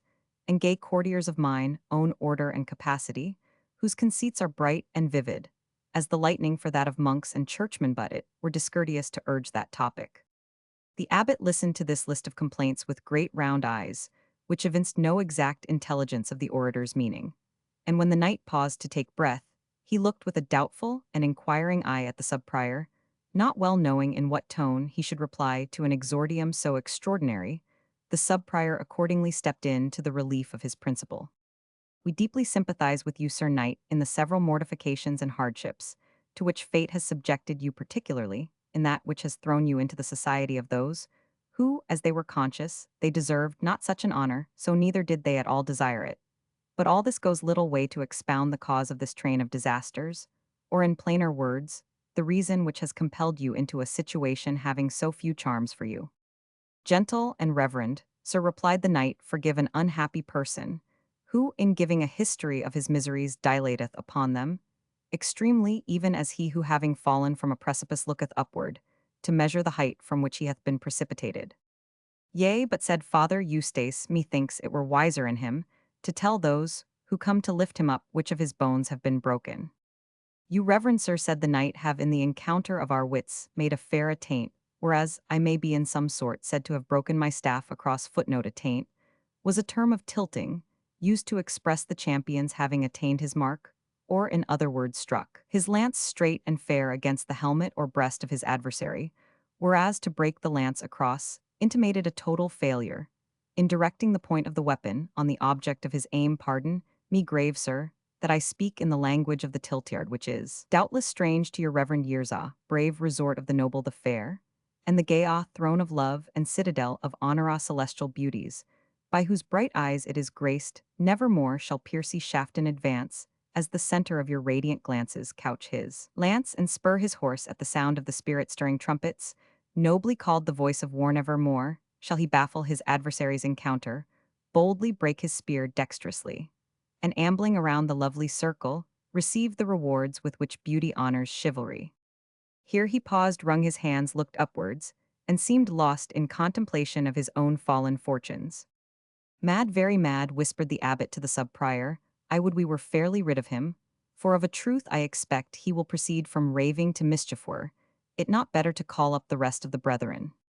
But the sub-prior knew better than his superior how to distinguish the jargon of affectation from the ravings of insanity, and although the extremity of the knight's passion seemed altogether fantastic, yet he was not ignorant to what extravagancies the fashion of the day can conduct its votaries.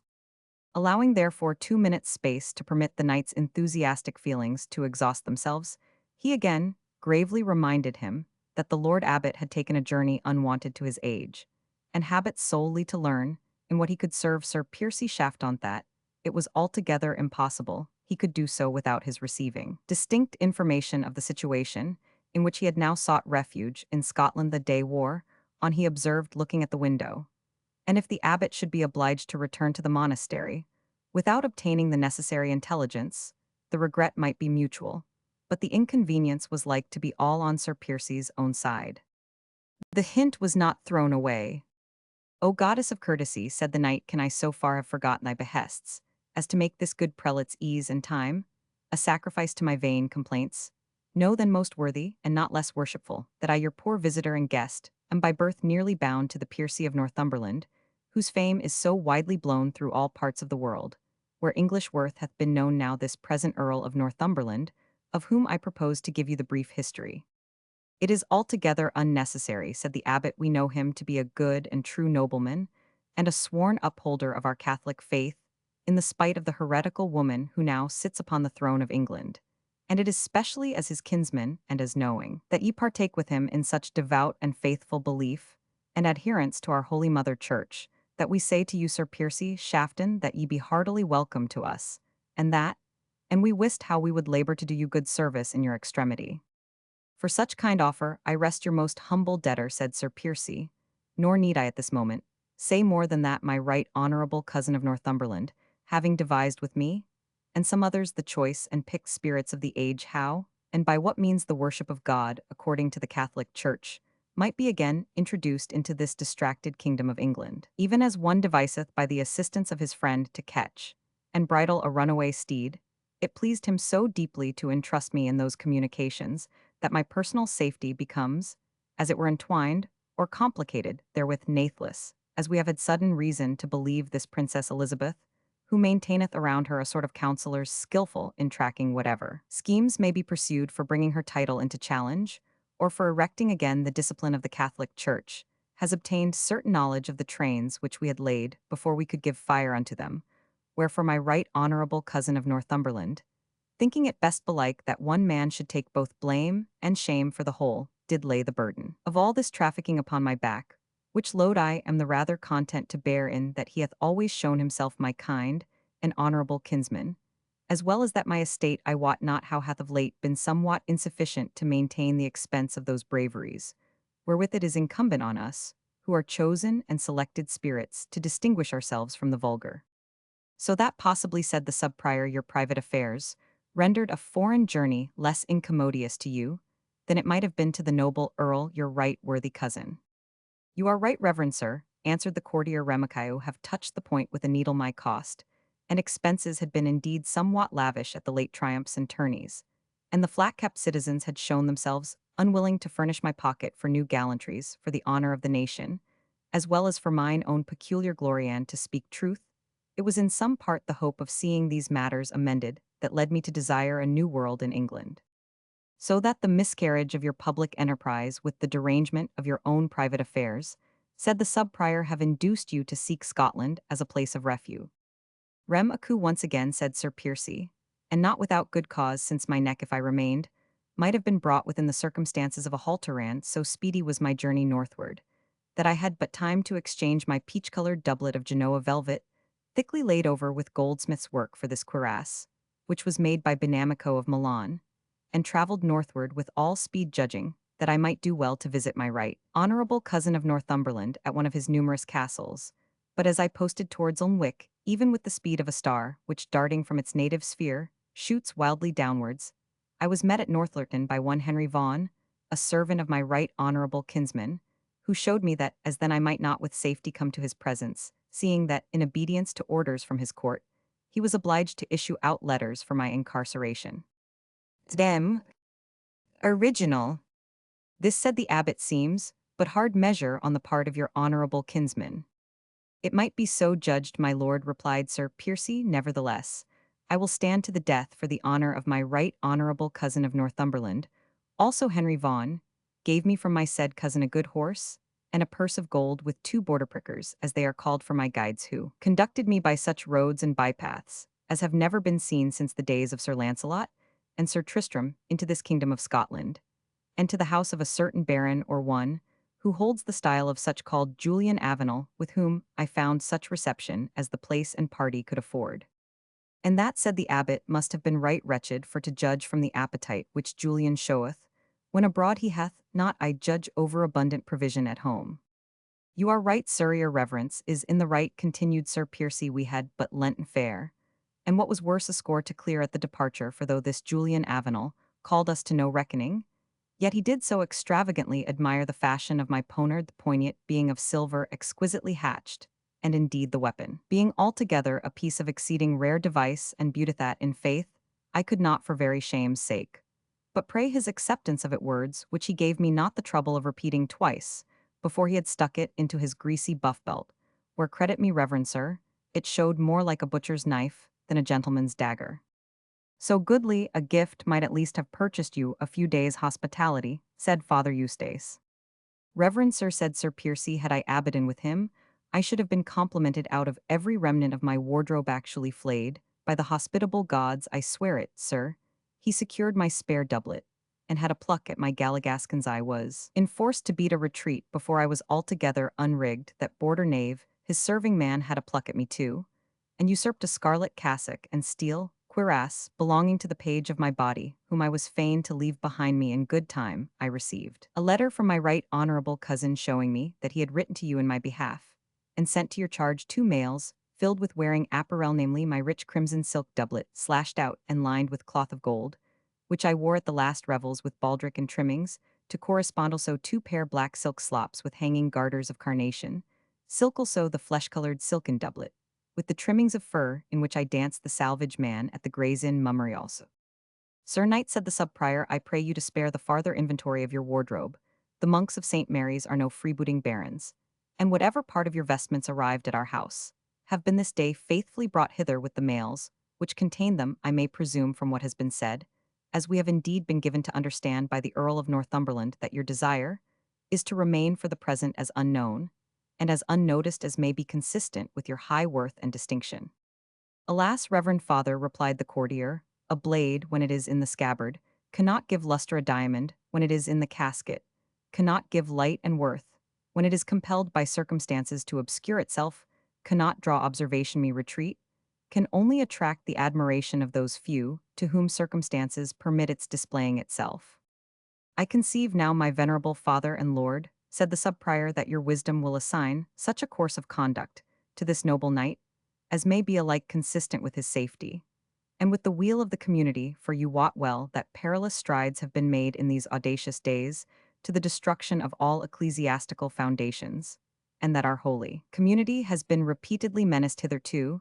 They have found no flaw in our raiment, but a party friendly as well to the Queen of England as to the heretical doctrines of the schismatical church, or even to worse and wilder forms of heresy, prevails now at the court of our sovereign, who dare not yield to her suffering clergy, the protection she would gladly extend to them. My lord and reverend sir, said the knight, I will gladly relieve you of my presence, while ye canvass this matter at your freedom.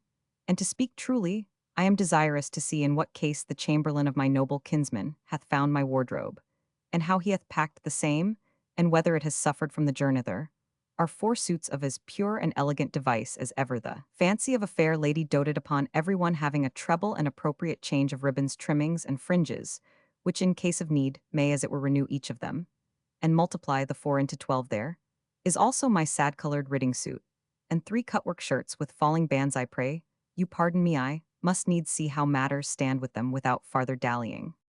Thus speaking, he left the room, and the sub-prior looking after him, significantly added, where the treasure is will the heart be also. Saint Mary preserve our wits, said the abbot, stunned with the knight's abundance of words, were man's brains ever so stuffed with silk and broadcloth cutwork. And I wot not what besides, and what could move the Earl of Northumberland to assume for his bosom counsellor in matters of death, and danger such a feather-brained coxcomb as this. Had he been other than what he is, venerable father, said the sub-prior, he had been less fitted for the part of scapegoat, to which his right honourable cousin had probably destined him from the commencement, in case of their plot failing. I know something of this Piercy, Shafton, the legitimacy of his mother's descent from the Piercy family. The point on which he is most jealous hath been called in question, if harebrained courage and an outrageous spirit of gallantry can make good his pretensions to the high lineage. He claims these qualities have never been denied him. For the rest, he is one of the ruffling gallants of the time, like Howland York Stukely. Footnote: York says Camden was a Londoner, a man of loose and dissolute behaviour, and desperately audacious, famous in his time, amongst the common bullies and swaggerers, as being the first that, to the great admiration of many at his boldness, brought into England the bold and dangerous way of fencing, with the rapier in duelling, whereas, till that time, the English used to fight with long swords and bucklers striking with the edge, and thought it no part of man either to push or strike beneath the girdle. Having a command in the Low Countries, York revolted to the Spaniards, and died miserably poisoned, as was supposed by his new allies 3 years afterwards. His bones were dug up and gibbeted by the command of the States of Holland. Thomas Stukely, another distinguished gallant of the time, was bred a merchant, being the son of a rich clothier in the West. He wedded the daughter and heiress of a wealthy alderman of London, named Curtis, after whose death he squandered the riches he thus acquired in all manner of extravagance. His wife, whose fortune supplied his waist, represented to him that he ought to make more of her. Stukely replied, I will make as much of thee, believe me, as it is possible for any to do. And he kept his word in one sense, having stripped her even of her wearing apparel, before he finally ran away from her.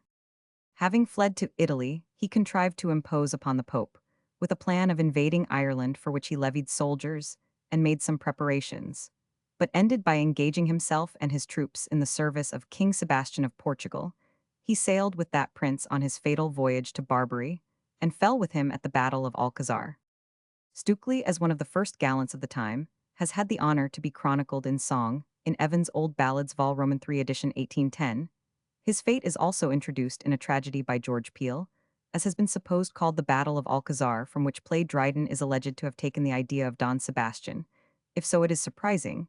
He omitted a character so congenial to King Charles II's time as the witty, brave, and profligate Thomas Stukely.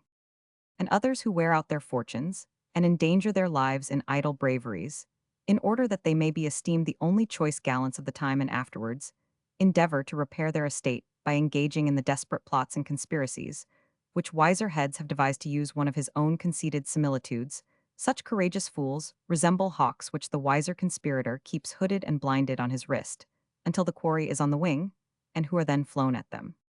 Saint Mary, said the abbot, he were an evil guest to introduce into our quiet household. Our young monks make bustle enough, and more than is beseeming God's servants about their outward attire already this night, were enough to turn their brains from the vestiarius down to the very scullion boy. A worse evil might follow, said the sub-prior, in these bad days. The patrimony of the church is bought and sold, forfeited and distrained, as if it were the unhallowed soil appertaining to a secular baron. Think what penalty awaits us, were we convicted of harboring a rebel to her, whom they call the Queen of England. There would neither be wanting Scottish parasites to beg the lands of the foundation, nor an army from England to burn and harry the Halidome, The men of Scotland were once Scotsmen firm, and united in the love of their country, and throwing every other consideration aside, when the frontier was menaced no they arrowhat shall I call them, one part French the other part English considering their dear native country, merely as a prize-fighting stage, upon which foreigners are welcome to decide their quarrels. Benedictine, replied the abbot, they are indeed slippery and evil times. And therefore said Father Eustace, we must walk warily, must not, for example, bring this man Sir Piercy Shafton to our house of St. Mary's. But how then shall we dispose of him? Replied the abbot, bethink thee that he is a sufferer for holy churches, sacketh that his patron the Earl of Northumberland hath been our friend, and that lying so near us, he may work us weal or woe according, as we deal with his kinsmen. And accordingly said the subprior, for these reasons, as well as for discharge of the great duty of Christian charity, I would protect and relieve this man, let him not go back to Julian Avenel that, unconscientious, Baron would not stick to plunder the exiled stranger, let him remain Hareth spot is secluded, and if the accommodation be beneath his quality discovery, will become the less likely we will make such means for his convenience as we can devise. Will he be persuaded, thinkest? Thou, said the abbot, I will leave my own travelling bed for his repose, and send up a suitable easy-chair. With such easement, said the subprior, he must not complain, and then if threatened by any sudden danger, he can soon come down to the sanctuary, where we will harbor him in secret, until means can be devised of dismissing him in safety. Were we not better, said the abbot, send him on to the court, and get rid of him at once? Ay, but at the expense of our friend's thigh's butterfly, may fold his wings and lie under cover in the cold air of Glendearg. But were he at Holyrood, he would did his life depend on it expand his spangled drapery in the eyes of the queen, and court rather than fail of distinction he would sue for love to our gracious sovereign. The eyes of all men would be upon him in the course of 3 short days, and the international peace of the 2 ends of the island, endangered for a creature who like a silly moth cannot abstain from fluttering round a light. Thou hast prevailed with me, Father Eustace, said the abbot, and it will go hard, but I improve on thy plan. I will send up in secret not only household stuff, but wine and wassail bread. There is a young swanky here who shoots venison well. I will give him directions to see that the knight lacks none. Whatever accommodation he can have which infers not a risk of discovery, said the sub-prior, it is our duty to afford him. Nay, said the abbot, we will do more, and will instantly dispatch a servant express to the keeper of our revestuary, to send us such things as he may want even this night. See it done, good father. I will, answered Father Eustace, but I hear the gull clamorous for someone to truss his points. Footnote, the points were the strings of cord, or ribbon so called, because pointed with metal like the laces of women's stays, which attached the doublet to the hose, they were very numerous and required assistance to tie them properly, which was called trussing. He will be fortunate if he lights on anyone here who can do him the office of groom of the chamber. I would he would appear, said the abbot, for here comes the refectioner with the collation by. My faith, the ride hath given me a sharp appetite. Chapter the 17th. Ill seek for other aid spirits, they say. Flit round invisible as thick as motes. Dance in the sunbeam if that spell, or necromancer's sigil can compel them. They shall hold counsel with me. James Duff. The reader's attention must be recalled to Halbert Glendinning, who had left the Tower of Glendearg immediately after his quarrel with its new guest Sir Piercy Shafton. As he walked with a rapid pace up the glen, old Martin followed him, beseeching him to be less hasty. Halbert, said the old man, you will never live to have white hair, if you take fire thus at every spark of provocation. And why should I wish it, old man, said Halbert, if I am to be the butt that every fool may aim a shaft of scorn against? What avails it, old man, that you yourself move sleep, and wake, eat thy niggard meal, and repose on thy hard pallet? Why art thou so well pleased that the morning should call thee up to daily toil, and the evening again lay thee down, a wearied-out wretch? Were it not better sleep, and wake no more than to undergo this dull exchange of labor for insensibility, and of insensibility for labor? God help me, answered Martin, there may be truth in what thou sayest, but walk slower, for my old limbs cannot keep pace with your young legs. Walk slower, and I will tell you why age, though unlovely, is yet endurable. Speak on then, said Halbert, slackening his pace, but remember we must seek venison to refresh the fatigues of these holy men, who will this morning have achieved a journey of 10 miles, and if we reach not the Broxburn head, we are scarce like to see an antler. Then know, my good Halbert, said Martin, whom I love as my own son, that I am satisfied to live, till death calls me because my maker wills it I. And although I spend what men call a hard life, pinched with cold in winter, and burnt with heat in summer, though I feed hard and sleep hard and am held mean, and despised, yet I bethink me that were I of no use on the face of this fair creation, God would withdraw me from it. Thou poor old man, said Halbert, and can such a vain conceit as this of thy fancied use reconcile thee to a world where thou playest so poor a part? My part was nearly as poor, said Martin, my person, nearly as much despised the day that I saved my mistress and her child from perishing in the wilderness. Right, Martin, answered Halbert there. Indeed thou didst what might be a sufficient apology for a whole life of insignificance. And do you account it for nothing, Halbert, that I should have the power of giving you a lesson of patience and submission to the destinies of Providence? Methinks there is use for the grey hairs on the old scalp were it, but to instruct the green head by precept and by example. Halbert held down his face and remained silent for a minute or two, and then resumed his discourse. Martin ceased, thou art changed in me of late. Surely, said Martin, I have always known you hasty, wild, and inconsiderate rude, and prompt to speak at the volley, and without reflection. But now methinks your bearing, without losing its natural fire, has something in it of force and dignity, which it had not before. It seems as if you had fallen asleep a carle, and awakened a gentleman. Thou canst judge then of noble bearing, said Halbert. Surely, answered Martin, in some sort I can, for I have travelled through court and camp and city with my master Walter Avenel, although he could do nothing for me in the long run. But give me room for 20 of sheep on the hill, and surely even now, while I speak with you, I feel sensible that my language is more refined than it is my wont to use, and that though I know not the reason the rude northern dialect so familiar to my tongue has given place to a more town-bred speech. And this change in thyself and me, thou canst by no means account for, said young Glendinning. Change, replied Martin, by Our Lady, it is not so much a change which I feel as a recalling and renewing sentiments and expressions which I had some 30 years since ere Tib and I set up our humble household. It is singular that your society should have this sort of influence over me, Halbert, and that I should never have experienced it ere now. Thinkest thou, said Halbert, thou seest in me aught that can raise me from this base, low, despised state into one where I may rank with those proud men who now despise my clownish poverty?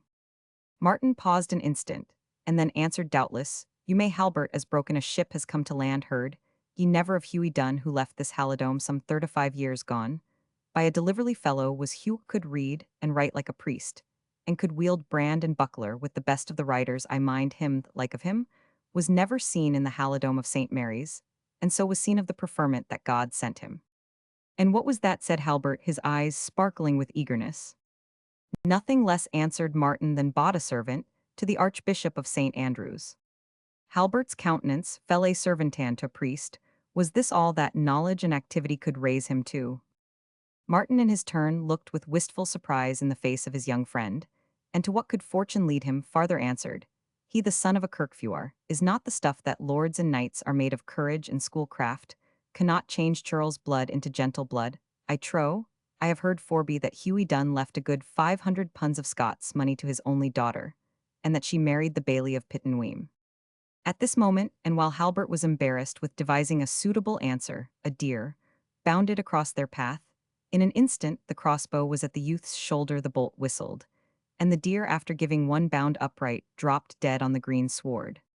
There lies the venison our dame wanted, said Martin, who would have thought of an outlying stag, being so low down the glen at this season, and it is a heart of grease too in full season, and 3 inches of fat on the brisket now. This is all your luck, Halbert, that follows you go where you like. Were you to put in for it, I would warrant you were made one of the abbot's yeoman prickers, and ride about in a purple doublet as bold as the best. Tush, man, answered Halbert, I will serve the queen, or no one take thou care to have down the venison to the tower.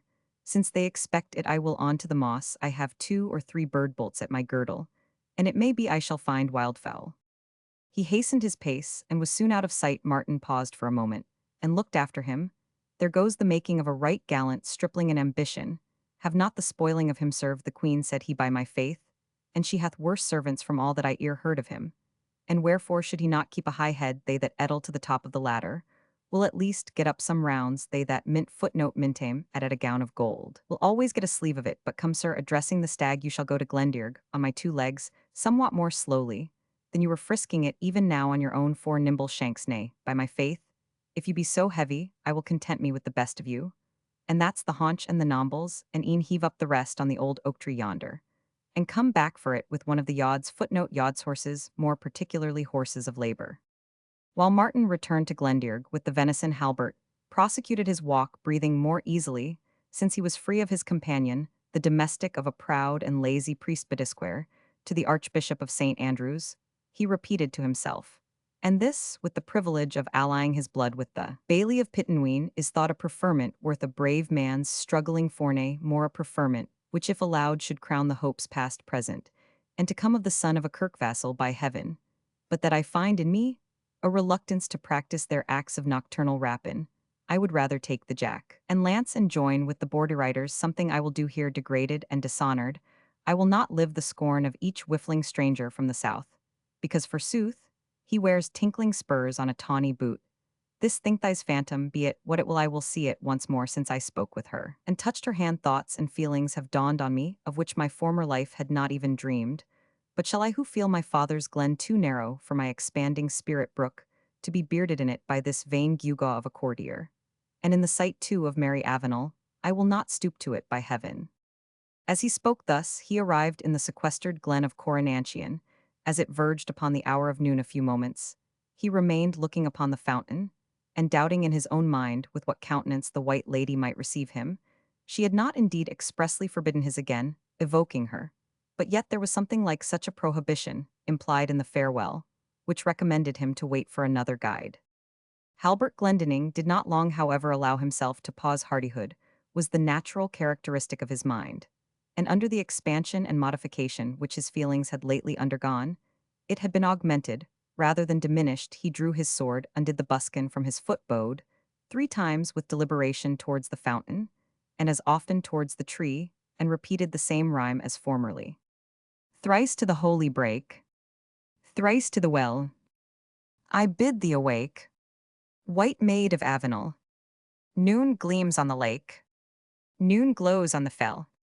Wake thee, oh wake, white maid of Avenel.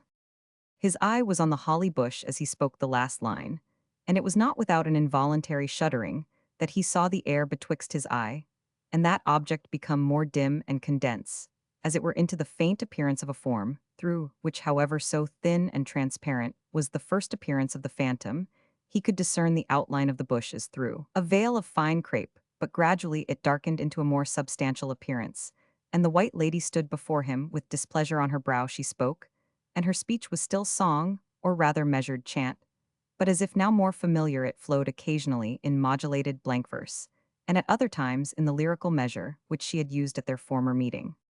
This is the day when the fairy kind sits weeping alone for their hopeless lot, and the wood-maiden sighs to the sighing wind, and the mermaiden weeps in her crystal grot. For this is the day that a deed was wrought, in which we have neither part nor share. For the children of clay was salvation bought, but not for the forms of sea or air. And ever the mortal is most forlorn, who meeteth our race on the Friday morn. Spirit, said Halbert Glendinning boldly, it is bootless to threaten one, who holds his life at no rate than anger can, but slay nor do I think thy power extendeth, or thou will stretcheth so far the terrors which your race produce upon others are vain against me. My heart is hardened against fear, as by a sense of despair, if I am, as thy words infer, of a race more peculiarly the care of heaven, then it is mine to call, it must be thine to answer, I am the nobler being. As he spoke, the figure looked upon him with a fierce and ireful countenance, which, without losing the similitude of that which it usually exhibited, had a wilder and more exaggerated cast of features. The eyes seemed to contract and become more fiery, and slight convulsions passed over the face as if it was about to be transformed into something hideous. The whole appearance resembled those faces which the imagination summons up when it is disturbed by laudanum, but which do not remain under the visionary's command, and beautiful in their first appearance become wild and grotesque ere we can arrest them. But when Halbert had concluded his bold speech, the white lady stood before him with the same pale, fixed, and melancholy aspect which she usually bore. He had expected the agitation which she exhibited would conclude in some frightful metamorphosis. Folding her arms on her bosom, the phantom replied, daring youth, for thee it is well, here calling me in haunted dell, that thy heart has not quailed, nor thy courage failed, and that thou couldst brook the angry look of her of Avenel. Did one limb shiver, or an eyelid quiver, thou wert lost for ever. Though I am formed from the ether blue, and my blood is of the unfallen dew, and thou art framed of mud and dust. 'Tis thine to speak reply I must.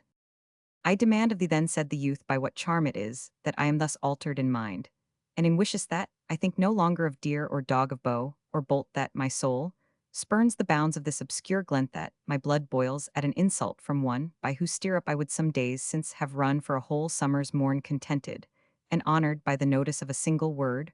Why do I now seek to mate me with princes and knights and nobles? I the same who but yesterday as it were slumbered in contented obscurity, but who am today awakened to glory and ambition? Speak, tell me, if thou canst, the meaning of this change.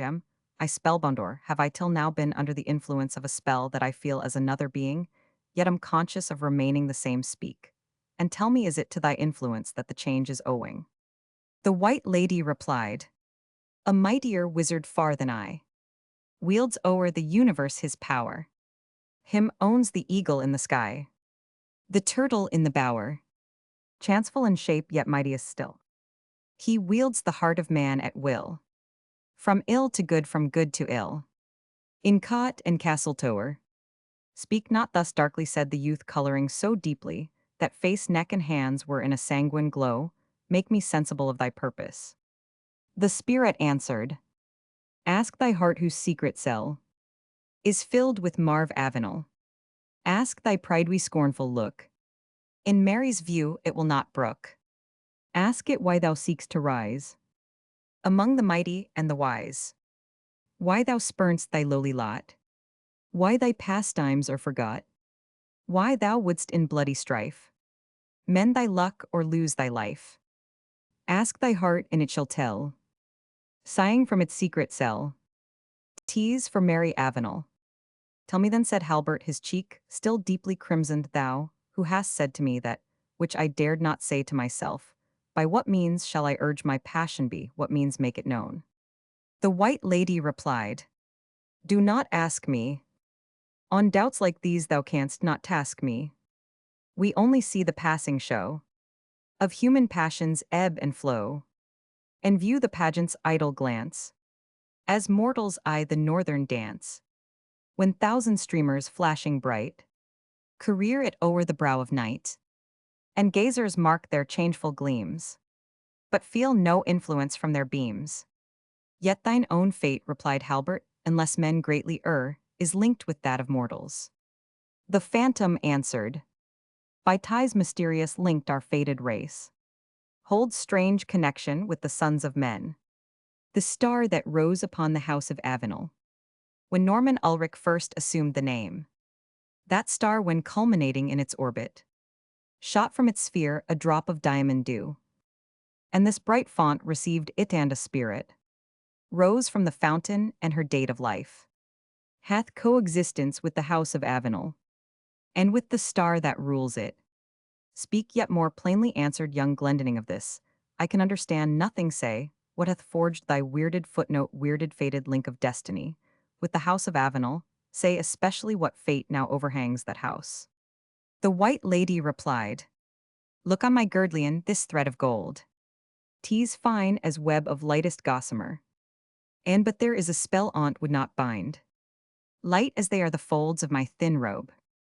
But when 'twas donned it was a massive chain, such as might bind the champion of the Jews.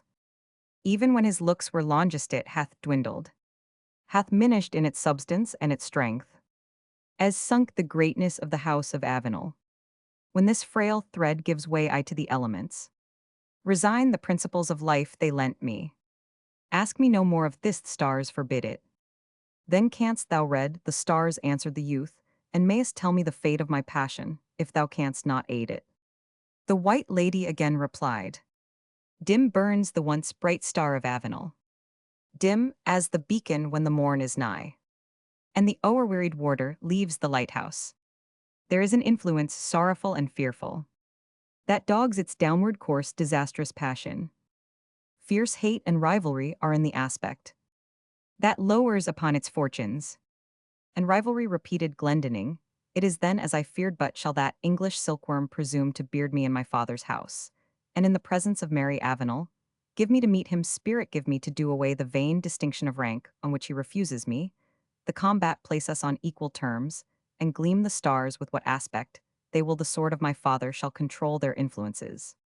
She answered as promptly as before, complain not of me child of clay. If to thy harm I yield the way. We who soar thy sphere above, know not aught of hate or love. As will or wisdom rules thy mood. My gifts to evil turn or good. Give me to redeem my honor, said Halbert Glendinning, give me, to retort on my proud rival the insults he has thrown on me.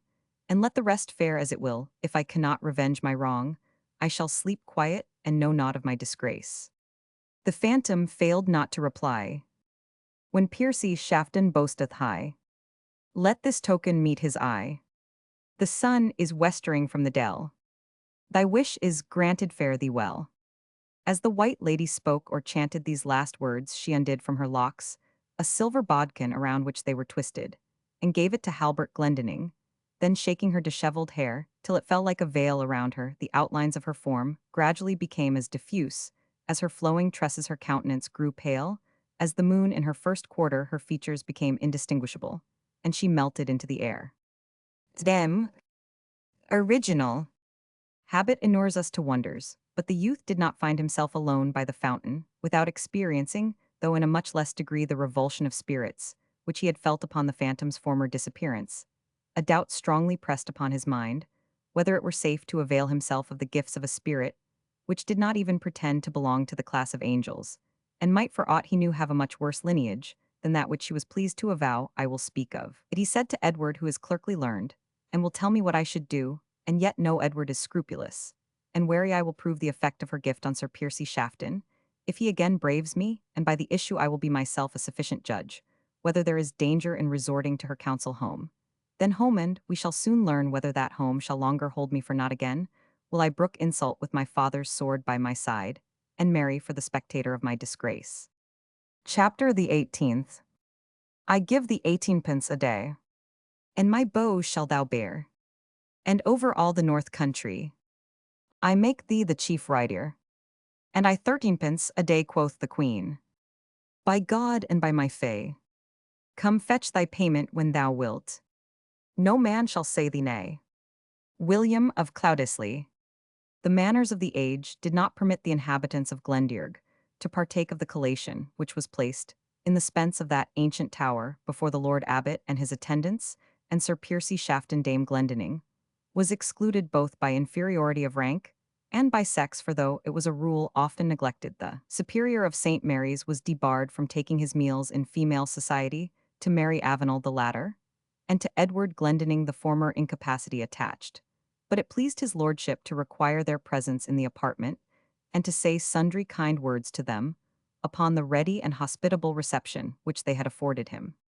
The smoking haunch now stood upon the table, a napkin white as snow was with due reverence tucked under the chin of the abbot by the refectioner, and naught was wanting to commence the repast save the presence of Sir Piercy Shafton, who at length appeared glittering like the sun, in a carnation velvet doublet, slashed and puffed out with cloth of silver, his hat of the newest block, surrounded by a hatband of goldsmith's work, while around his neck he wore a collar of gold set with rubies and topazes so rich that it vindicated his anxiety for the safety of his baggage from being founded upon his love of mere finery.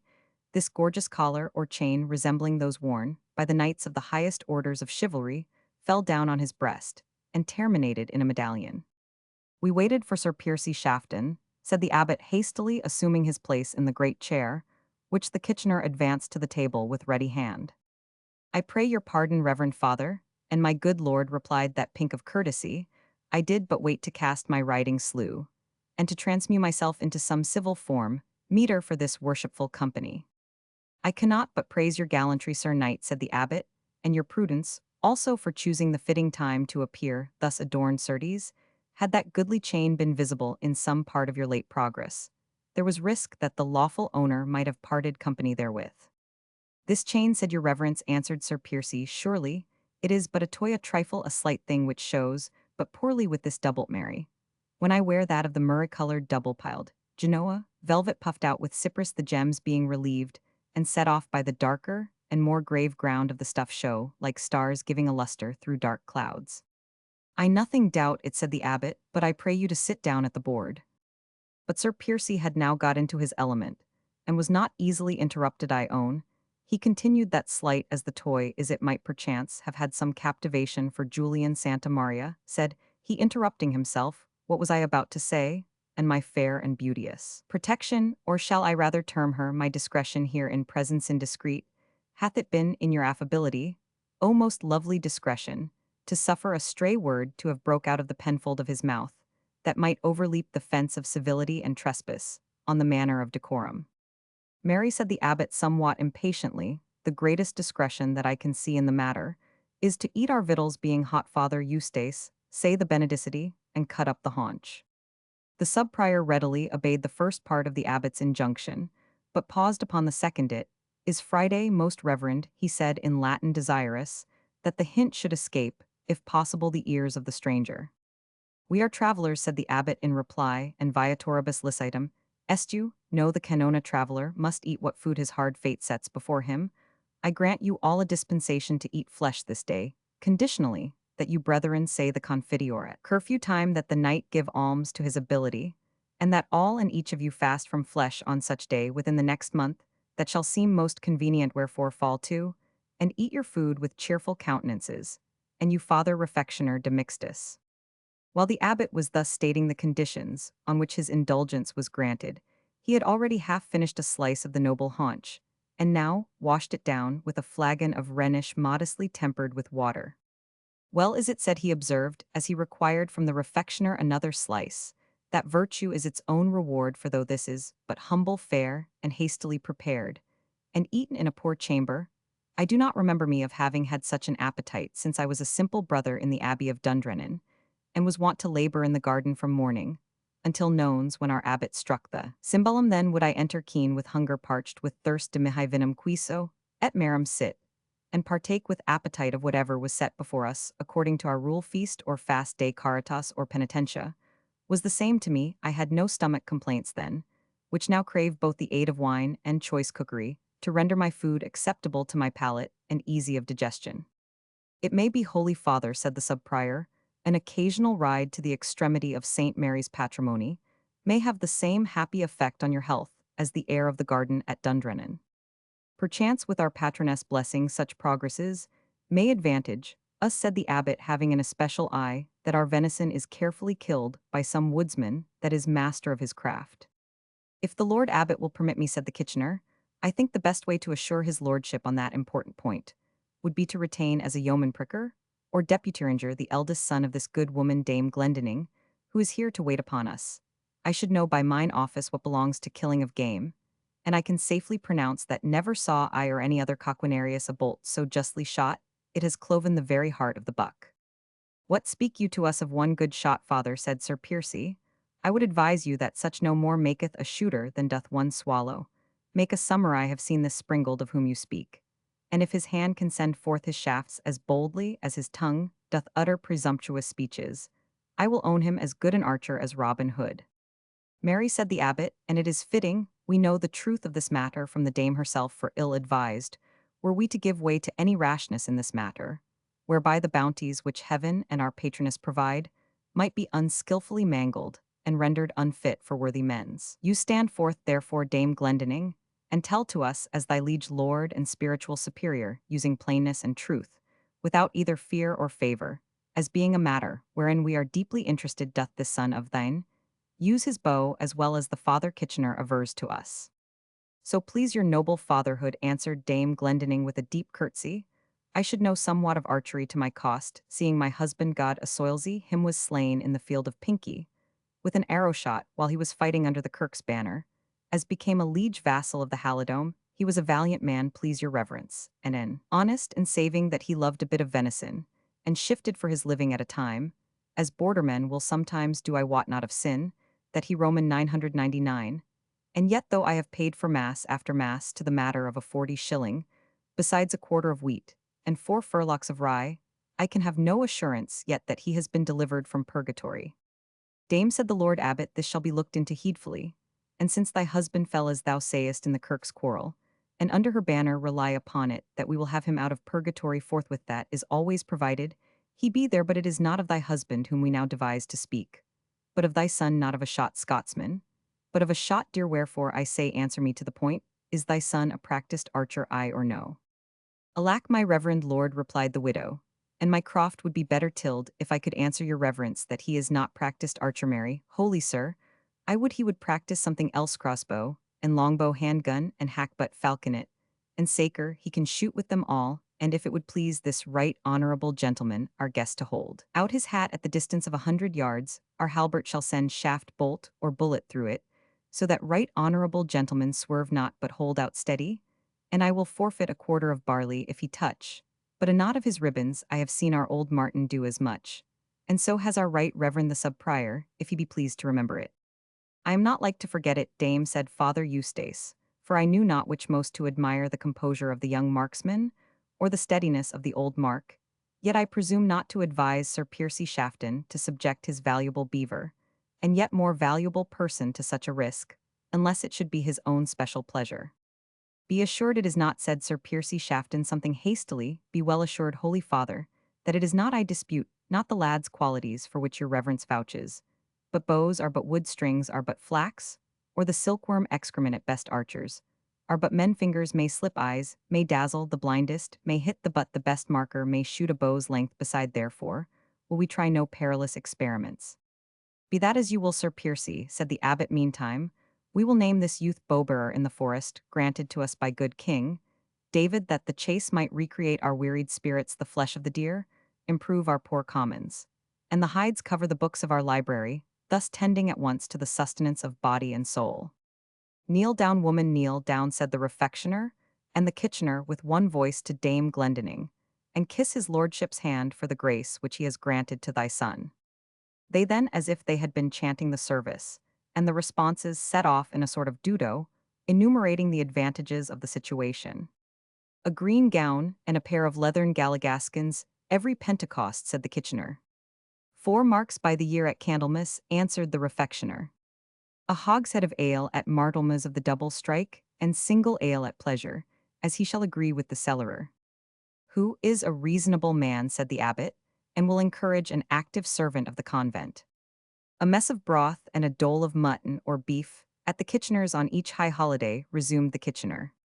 The gang of 2 cows and a palfrey on Our Lady's meadow, answered his brother officer.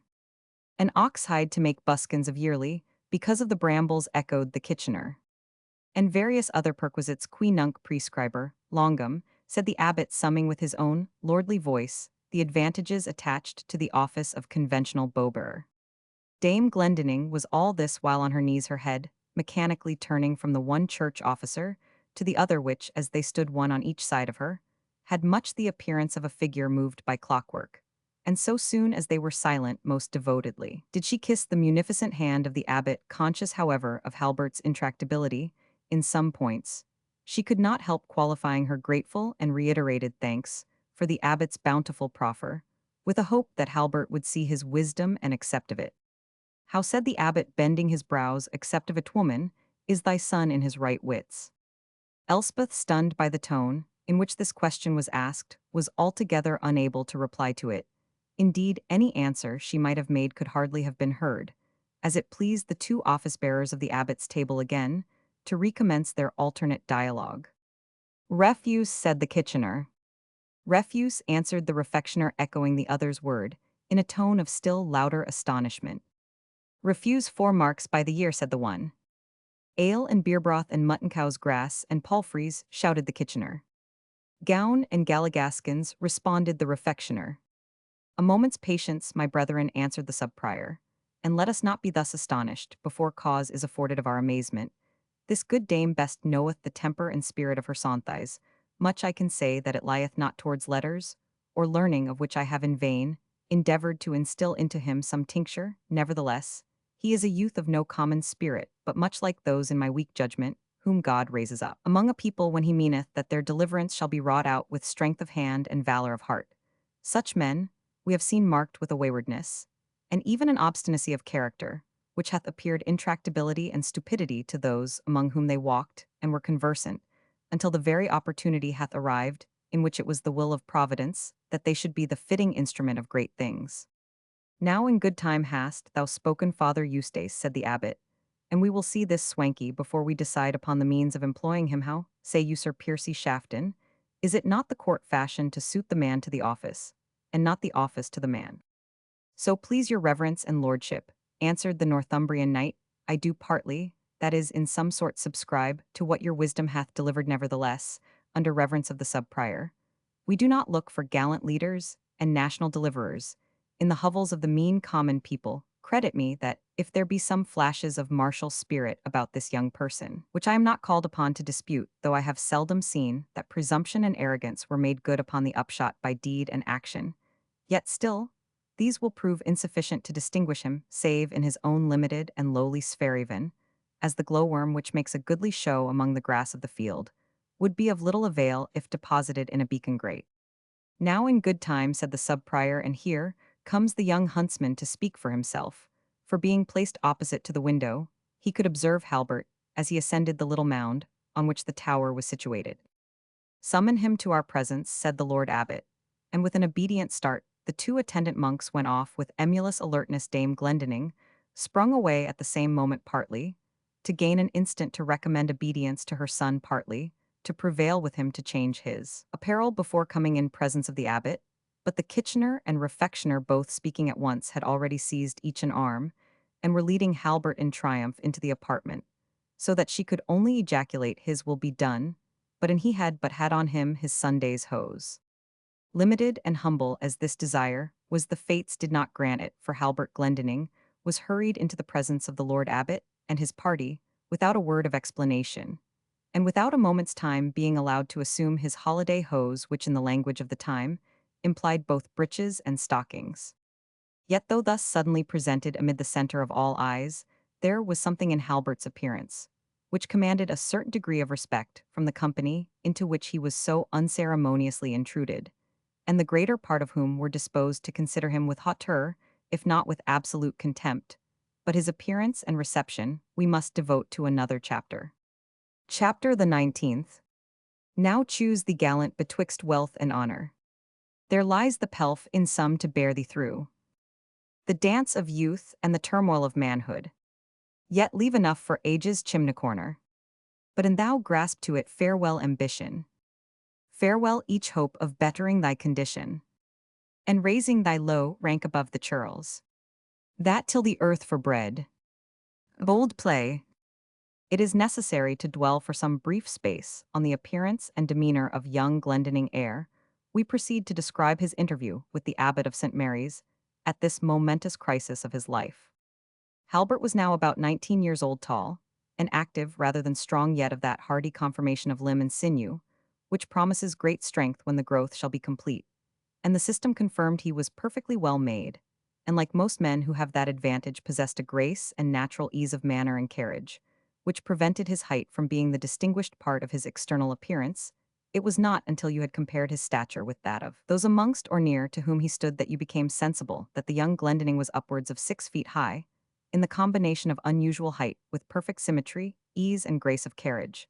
The young heir of Glendearg, notwithstanding his rustic birth and education, had greatly the advantage even of Sir Piercy Shafton himself, whose stature was lower, and his limbs, though there was no particular point to object to, were on the whole less exactly proportioned. On the other hand, Sir Piercy's very handsome countenance afforded him as decided an advantage over the Scotsman, as regularity of features and brilliance of complexion could give over traits which were rather strongly marked than beautiful, and upon whose complexion the skyey influences to which he was constantly exposed had blended the red and white into the purely nut-brown hue which colored alike cheeks, neck, and forehead, and blushed only in a darker glow upon the former. Halbert's eyes supplied a marked and distinguished part of his physiognomy. They were large and of a hazel color, and sparkled in moments of animation with such uncommon brilliancy that it seemed as if they actually emitted light. Nature had closely curled the locks of dark brown hair, which relieved and set off the features such as we have described them, displaying a bold and animated disposition, much more than might have been expected from his situation,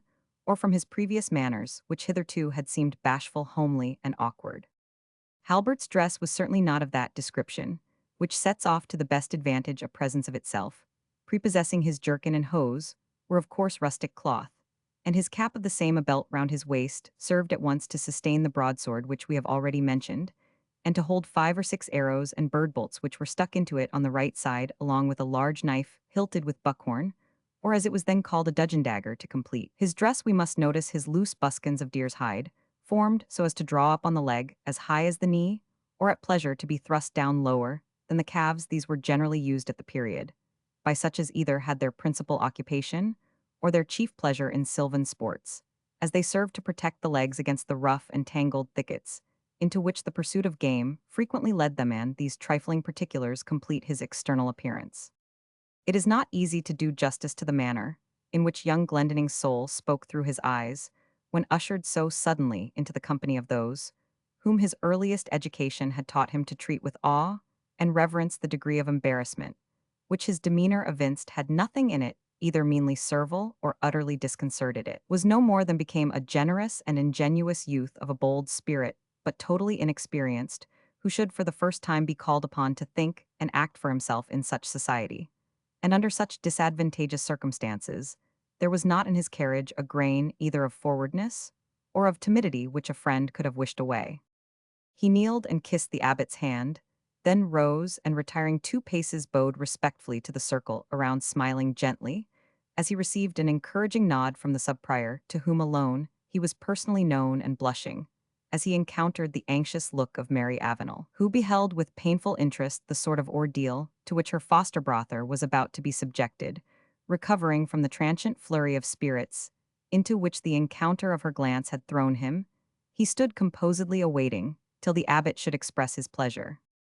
The ingenuous expression of countenance, noble form, and graceful attitude of the young man failed not to prepossess in his favor the churchman, in whose presence he stood. The abbot looked round, and exchanged a gracious and approving glance with his counselor, Father Eustace, although probably the appointment of a ranger or bowbearer was one in which he might have been disposed to proceed without the sub-prior's advice, were it but to show his own free agency.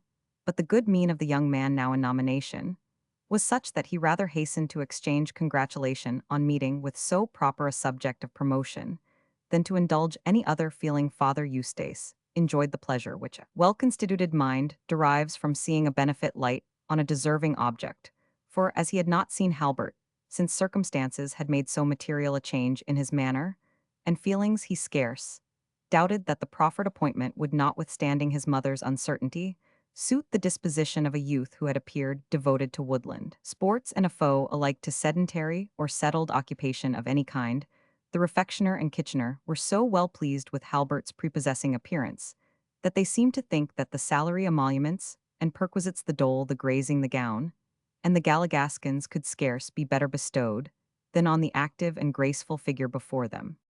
Sir Piercy Shafton, whether from being more deeply engaged in his own cogitations, or that the subject was unworthy of his notice, did not seem to partake of the general feeling of approbation excited by the young man's presence. He sate with his eyes half shut, and his arms folded, appearing to be wrapped in contemplations of a nature deeper than those arising out of the scene before him.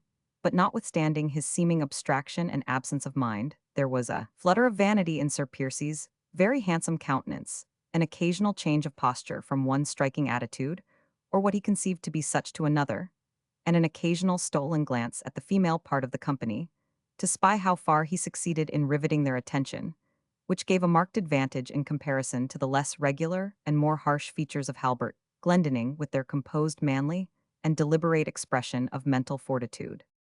Of the females belonging to the family of Glendearg, the miller's daughter alone had her mind sufficiently at leisure to admire from time to time the graceful attitudes of Sir Piercy Shafton, for both Mary Avenel and Dame Glendinning were waiting in anxiety and apprehension the answer which Halbert was to return to the abbot's proposal, and fearfully anticipating the consequences of his probable refusal. The conduct of his brother Edward, for a lad constitutionally shy, respectful, and even timid, was at once affectionate and noble. This younger son of Dame Elspeth had stood unnoticed in a corner after the abbot, at the request of the sub-prior, had honored him with some passing notice, and asked him a few commonplace questions about his progress in Donatus and in the Promptuarium Parvulorum, Without waiting for the answers from his corner, he now glided round to his brother's side, and keeping a little behind him, slid his right hand into the huntsman's left, and by a gentle pressure, which Halbert instantly and ardently returned, expressed at once his interest in his situation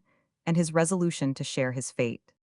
The group was thus arranged, when after the pause of 2 or 3 minutes, which he employed in slowly sipping his cup of wine, in order that he might enter on his proposal with due and deliberate dignity, the abbot at length expressed himself thus. My son, we, your lawful superior, and the abbot under God's favor of the community of St. Mary's, have heard of your manifold good gifts to him, especially touching woodcraftan the huntsman-like fashion, in which you strike your game truly.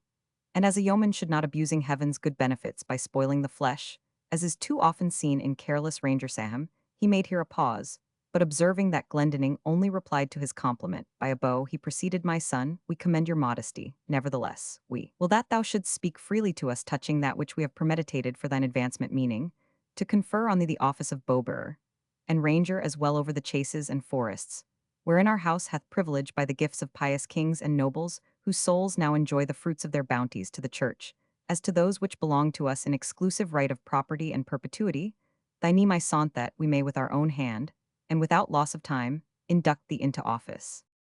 Kneel down, said the Kitchener on the one side, and kneel down, said the Refectioner on the other. But Halbert Glendinning remained standing. Were it to show gratitude and goodwill for your reverend lordship's noble offer, I could not, he said, kneel low enough, or remain long enough kneeling.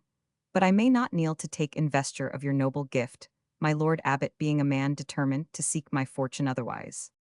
How is that, sir, said the abbot, knitting his brows, do I hear you speak aright? And do you, a born vassal of the Halidome, at the moment, when I am destining to you, such a noble expression of my goodwill, propose exchanging my service for that of any other? My lord, said Halbert Glendinning, it grieves me to think you hold me capable of undervaluing your gracious offer, or of exchanging your service for another, but your noble proffer doth but hasten the execution of a determination which I have long since formed. I, my son, said the abbot, is it, indeed, sorry early have you learned to form resolutions, without consulting those on whom you naturally depend, but what may it be this sagacious resolution, if I may so far pray you? To yield up to my brother and mother, answered Halbert, mine interest in the fief of Glendearg, lately possessed by my father Simon Glendinning, and having prayed your lordship to be the same kind and generous master to them, that your predecessors, the venerable abbots of St. Mary's, have been to my fathers in times past for myself, I am determined to seek my fortune, where I may best find it. Dame Glendinning here ventured, emboldened by maternal anxiety, to break silence with an exclamation of, "Oh, my son!" Edward, clinging to his brother's side, half spoke, half whispered a similar ejaculation of "brother, brother." The sub-prior took up the matter, in a tone of grave reprehension, which, as he conceived the interest he had always taken in the family at Glendearg, required at his hand. "Wilful young man," he said, "what folly can urge thee to push back the hand that is stretched out to aid thee? What visionary aim hast thou before thee that can compensate for the decent and sufficient independence, which thou art now rejecting with scorn?" "4 marks by the year duly and truly," said the Kitchener. "Cowscras doublet and galligaskins," responded the Refectioner. "Peace, my brethren," said the sub-prior, "and may it please your lordship, venerable father, upon my petition, to allow this headstrong youth a day for consideration, and it shall be my part so to indoctrinate him as to convince him what is due on this occasion to your lordship, and to his family, and to himself." "Your kindness, reverend father," said the youth, "craves my dearest thanks. It is the continuance of a long train of benevolence towards me, for which I give you my gratitude, for I have nothing else to offer. It is my mishap, not your fault, that your intentions have been frustrated, but my present resolution is fixed and unalterable. I cannot accept the generous offer of the Lord Abbot. My fate calls me elsewhere, to scenes where I shall end it or mend it." "By Our Lady," said the abbot, "I think the youth be mad indeed, or that you, Sir Piercy, judged of him most truly, when you prophesied that he would prove unfit for the promotion we designed him. It may be you knew something of this wayward humor before." "By the mass not," I answered Sir Piercy Shafton with his usual indifference. "I but judged of him by his birth and breeding, for seldom doth a good hawk come out of a kite's egg." "Thou art thyself a kite and kestrel to boot," replied Halbert Glendinning without a moment's hesitation. "This in our presence, and to a man of worship," said the abbot, the blood rushing to his face. Yes, my lord, answered the youth, even in your presence I return to this gay man's face the causeless dishonor which he has flung on my name. My brave father, who fell in the cause of his country, demands that justice at the hands of his son. Unmannered boy, said the abbot. Nay, my good lord, said the knight, praying pardon for the coarse interruption. Let me entreat you not to be wroth with this rustical credit me. The north wind shall as soon puff one of your rocks from its basis, as aught which I hold so slight and inconsiderate, as the churlish speech of an untaught churl, shall move the spleen of Piercy Shafton. Proud as you are, Sir Knight, said Halbert, in your imagined superiority, be not too confident that you cannot be moved. Faith by nothing that thou canst urge, said Sir Piercy. Knowest thou then this token, said young Glendinning, offering to him the silver bodkin he had received from the White Lady. Never was such an instant change from the most contemptuous serenity to the most furious state of passion, as that which Sir Piercy Shafton exhibited. It was the difference between a cannon lying quiet in its embrasure and the same gun when touched by the linstock. He started up, every limb quivering with rage and his features so inflamed and agitated by passion that he more resembled a demoniac than a man under the regulation of reason. He clenched both his fists and, thrusting them forward, offered them furiously at the face of Glendinning, who was even himself startled at the frantic state of excitation which his action had occasioned. The next moment, he withdrew them, struck his open palm against his own forehead, and rushed out of the room in a state of indescribable agitation. The whole matter had been so sudden that no person present had time to interfere. When Sir Piercy Shafton had left the apartment, there was a moment's pause of astonishment, and then a general demand that Halbert Glendinning should instantly explain by what means he had produced such a violent change in the deportment of the English cavalier. I did not to him, answered Halbert Glendinning, but what you all saw him I to answer for his fantastic freaks of humor. Boy, said the abbot in his most authoritative manner, these subterfuges shall not avail thee. This is not a man to be driven from his temperament without some sufficient cause. That cause was given by thee, and must have been known to thee. I command thee, as thou wilt save thyself from worse measure, to explain to me by what means thou hast moved our friend thus. We choose not that our vassals shall drive our guests mad in our very presence, and we remain ignorant of the means whereby that purpose is effected. So may it please your reverence, I did but show him this token, said Halbert Glendinning, delivering it at the same time to the abbot, who looked at it with much attention, and then, shaking his head, gravely delivered it to the sub-prior, without speaking a word. Father Eustace looked at the mysterious token with some attention, and then, addressing Halbert in a stern and severe voice, said, Young man, if thou wouldst not have us suspect thee of some strange double-dealing in this matter, let us instantly know whence thou hadst this token, and how it possesses an influence on Sir Piercy Shafton. It would have been extremely difficult for Halbert, thus hard-pressed, to have either evaded or answered so puzzling a question. To have avowed the truth might in those times have occasioned his being burnt at a stake, although in ours his confession would have only gained for him the credit of a liar. Beyond all rational credibility, he was fortunately relieved by the return of Sir Piercy Shafton himself, whose ear caught as he entered the sound of the sub-prior's question. Without waiting until Halbert Glendinning replied, he came forward, whispering to him, as he passed, Be secret, thou shalt have the satisfaction thou hast dared to seek for. When he returned to his place, there were still marks of discomposure on his brow, but becoming apparently collected and calm, he looked around him and apologized for the indecorum of which he had been guilty, which he ascribed to sudden and severe indisposition. All were silent and looked on each other with some surprise. The Lord Abbot gave orders for all to retire from the apartment save himself, Sir Piercy Shafton, and the sub-prior.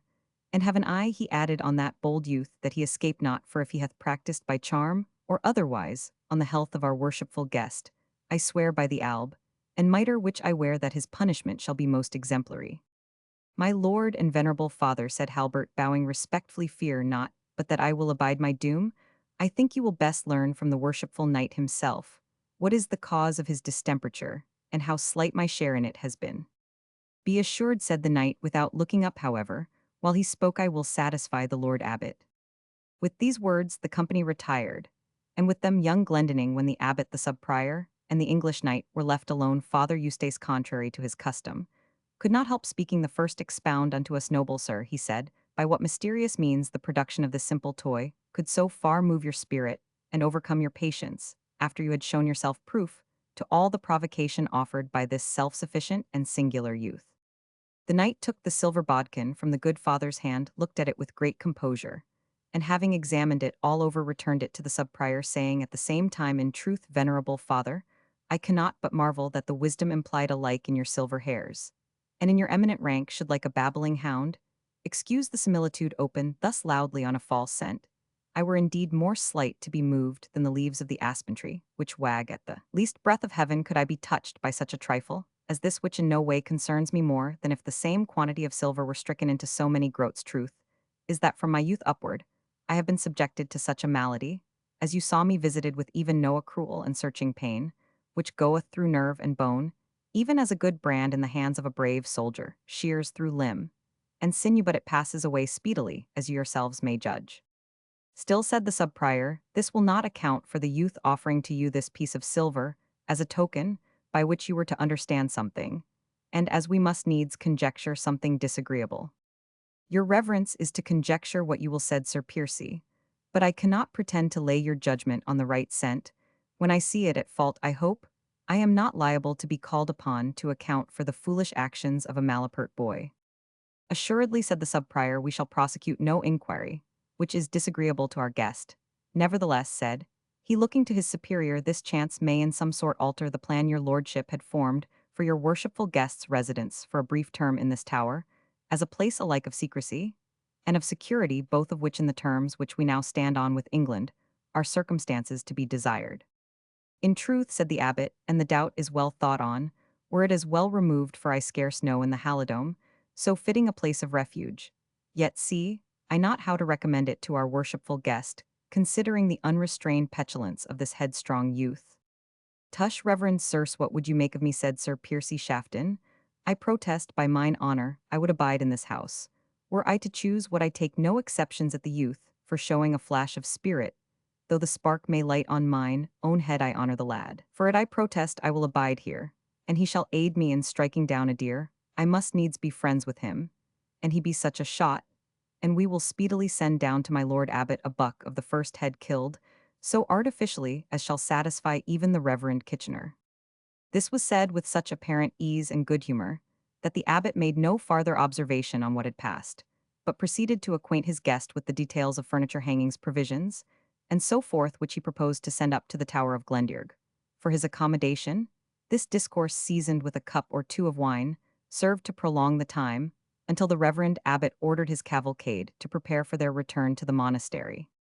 As we have said, in the course of this, our toilsome journey lost our meridian. Footnote the hour of repose at noon, which in the Middle Ages was employed in slumber, and which the monastic rules of nocturnal vigils rendered necessary indulgence, shall be given to those of our attendants, who shall from very weariness be unable to attend the duty at prime. Footnote prime was the midnight service of the monks, and this by way of misericord or indulgentia. Footnote misericord, according to the learned work of Fosbrook on British monachism, meant not only an indulgence or exoneration from particular duties, but also a particular apartment in a convent, where the monks assembled to enjoy such indulgences or allowances as were granted beyond the rule. Having benevolently intimated a boon to his faithful followers, which he probably judged would be far from unacceptable, the good abbot, seeing all ready for his journey, bestowed his blessing on the assembled household, gave his hand to be kissed by Dame Glendinning himself, kissed the cheek of Mary Avenel, and even of the miller's maiden when they approached to render him the same homage, commended Halbert to rule his temper, and to be aiding and obedient in all things to the English knight. Admonished Edward to be discipulous impiger, ac strenuously, took a courteous farewell of Sir Piercy Shafton, advising him to lie close for fear of the English borderers, who might be employed to kidnap him, and having discharged these various offices of courtesy, moved forth to the courtyard, followed by the whole establishment. Here, with a heavy sigh approaching to a groan, the venerable father heaved himself upon his palfrey, whose dark purple housings swept the ground, and greatly comforted that the discretion of the animal's pace would be no longer disturbed by the gambadoes of Sir Piercy and his prancing war-horse, he set forth at a sober and steady trot upon his return to the monastery. When the sub-prior had mounted to accompany his principal, his eye sought out Halbert, who, partly hidden by a projection of the outward wall of the court, stood apart from and gazing upon the departing cavalcade, and the group which assembled around them, unsatisfied with the explanation he had received concerning the mysterious transaction of the silver bodkin, yet, interesting himself in the youth of whose character he had formed a favorable idea, the worthy monk resolved to take an early opportunity of investigating that matter. In the meanwhile, he looked upon Halbert with a serious and warning aspect, and held up his finger to him as he signed farewell. He then joined the rest of the churchmen and followed his superior down the valley. Chapter the 20th. I hope y'all give me cause to think you noble, and do me right with your sword, sir, as becomes one gentleman of honor to another. All this is fair, sir, let us make no days on't. Still lead your way. Love's pilgrimage. The look and sign of warning, which the sub-prior gave to Halbert Glendinning, as they parted went to his heart, for, although he had profited much less than Edward by the good man's instructions, he had a sincere reverence for his person, and even the short time he had for deliberation tended to show him he was embarked in a perilous adventure. The nature of the provocation, which he had given to Sir Piercy Shafton, he could not even conjecture, but he saw that it was of a mortal quality, and he was now to abide the consequences. That he might not force these consequences forward by any premature renewal of their quarrel, he resolved to walk apart for an hour and consider on what terms he was to meet this haughty foreigner. The time seemed propitious for his doing, so without having the appearance of wilfully shunning the stranger, as all the members of the little household were dispersing, either to perform such tasks as had been interrupted by the arrival of the dignitaries, or to put in order what had been deranged by their visit. Leaving the tower, therefore, and descending unobserved, as he thought the knoll on which it stood, Halbert gained the little piece of level ground, which extended betwixt the descent of the hill and the first sweep made by the brook, after washing the foot of the eminence on which the tower was situated, where a few straggling birch and oak trees served to secure him from observation. But scarcely had he reached the spot when he was surprised to feel a smart tap upon the shoulder, and turning around he perceived he had been closely followed by Sir Piercy Shafton, when whether from our state of animal spirits, want of confidence in the justice of our cause, or any other motive, our own courage happens to be in a wavering condition, nothing tends so much altogether to disconcert us as a great appearance of promptitude on the part of our antagonist Halbert. Glendinning, both morally and constitutionally intrepid, was nevertheless somewhat troubled at seeing the stranger, whose resentment he had provoked, appear at once before him, and with an aspect which boded hostility. But though his heart might beat somewhat thicker, he was too high-spirited to exhibit any external signs of emotion. "What is your pleasure, Sir Piercy?" he said to the English knight, enduring without apparent discomposure all the terrors which his antagonist had summoned into his aspect. "What is my pleasure?" answered Sir Piercy. "A goodly question, after the part you have acted towards me, young man. I know not what infatuation has led thee to place thyself in direct and insolent opposition to one who is a guest of thy liege lord the abbot, and who even from the courtesy due to thy mother's roof had a right to remain there, without meeting insult. Neither do I ask or care by what means thou hast become possessed of the fatal secret, by which thou hast dared to offer me open shame, but I must now tell thee that the possession of it has cost thee thy life. Not, I trust, if my hand and sword can defend it," replied Halbert boldly. "True," said the Englishman, "I mean not to deprive thee of thy fair chance of self-defense. I am only sorry to think that, young and countrybred as thou art, it can but little avail thee, but thou must be well aware that in this quarrel I shall use no terms of quarter."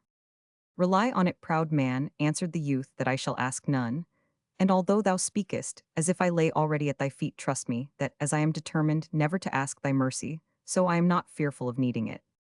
"Thou wilt, then," said the knight, "do nothing to avert the certain fate which thou hast provoked with such wantonness." "And how were that to be purchased?" replied Halbert Glendinning, more with the wish of obtaining some farther insight into the terms on which he stood with this stranger, than to make him the submission which he might require. "Explain to me," instantly said Sir Piercy, without equivocation or delay, "by what means thou wert enabled to wound my honor so deeply, and, shouldst thou point out to me, by so doing, an enemy more worthy of my resentment, I will permit thine own obscure insignificance to draw a veil over thine insolence." "This is too high a flight," said Glendinning fiercely, "for thine own presumption to soar. Without being checked thou hast come to my father's house, as well as I can guess, a fugitive and an exile, and thy first greeting to its inhabitants has been that of contempt and injury. By what means I have been able to retort that contempt, let thine own conscience tell thee enough for me that I stand on the privilege of a free Scotchman, and will brook no insult unreturned, and no injury unrequited. It is well then, said Sir Piercy Shafton, we will dispute this matter tomorrow morning, with our swords let the time be daybreak, and do thou assign the place we will go forth as if to strike a deer. Content, replied Halbert Glendinning, I will guide thee to a spot where 100 men might fight and fall without any chance of interruption. It is well answered, Sir Piercy Shafton here. Then we part. Many will say that, in thus indulging the right of a gentleman to the son of a clod-breaking peasant, I derogate from my sphere, even as the blessed sun would derogate should he condescend to compare and match his golden beams with the twinkle of a pale blinking expiring gross-fed taper, but no consideration of rank shall prevent my avenging the insult.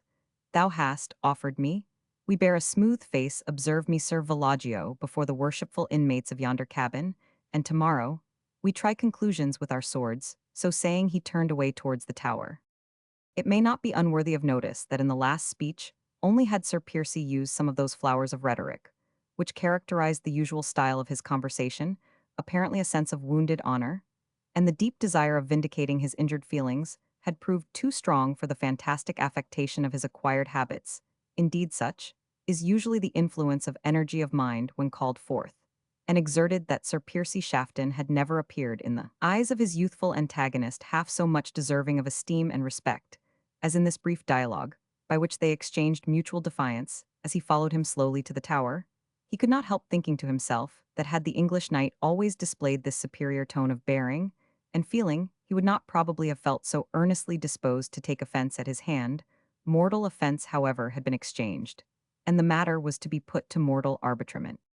The family met at the evening meal, when Sir Piercy Shafton extended the benignity of his countenance, and the graces of his conversation, far more generally over the party, than he had hitherto condescended to do the greater part of his attention, was of course still engrossed by his divine inimitable discretion, as he chose to term Mary Avenel, but nevertheless there were interjectional flourishes to the maid of the mill under the title of comely damsel, and to the dame under that of worthy matron, nay, lest he should fail to excite their admiration, by the graces of his rhetoric he generously, and without solicitation added those of his voice, and after regretting bitterly the absence of his viol de gamba, he regaled them with a song which said he the inimitable Astrophel, whom mortals call Philip Sidney, composed in the nonage of his muse to show the world what they are to expect from his riper years, and which will one day see the light in that not paralleled perfection of human wit, which he has addressed to his sister, the matchless Parthenope, whom men call Countess of Pembroke. A work, he continued, whereof his friendship hath permitted me, though unworthy, to be an occasional partaker, and whereof I may well say that the deep afflictive tale which awakeneth our sorrows is so relieved, with brilliant similitudes, dulcet descriptions, pleasant poems, and engaging interludes, that they seem as the stars of the firmament beautifying the dusky robe of night.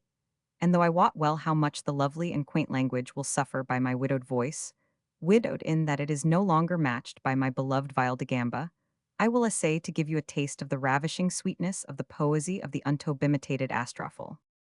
Dem. Original.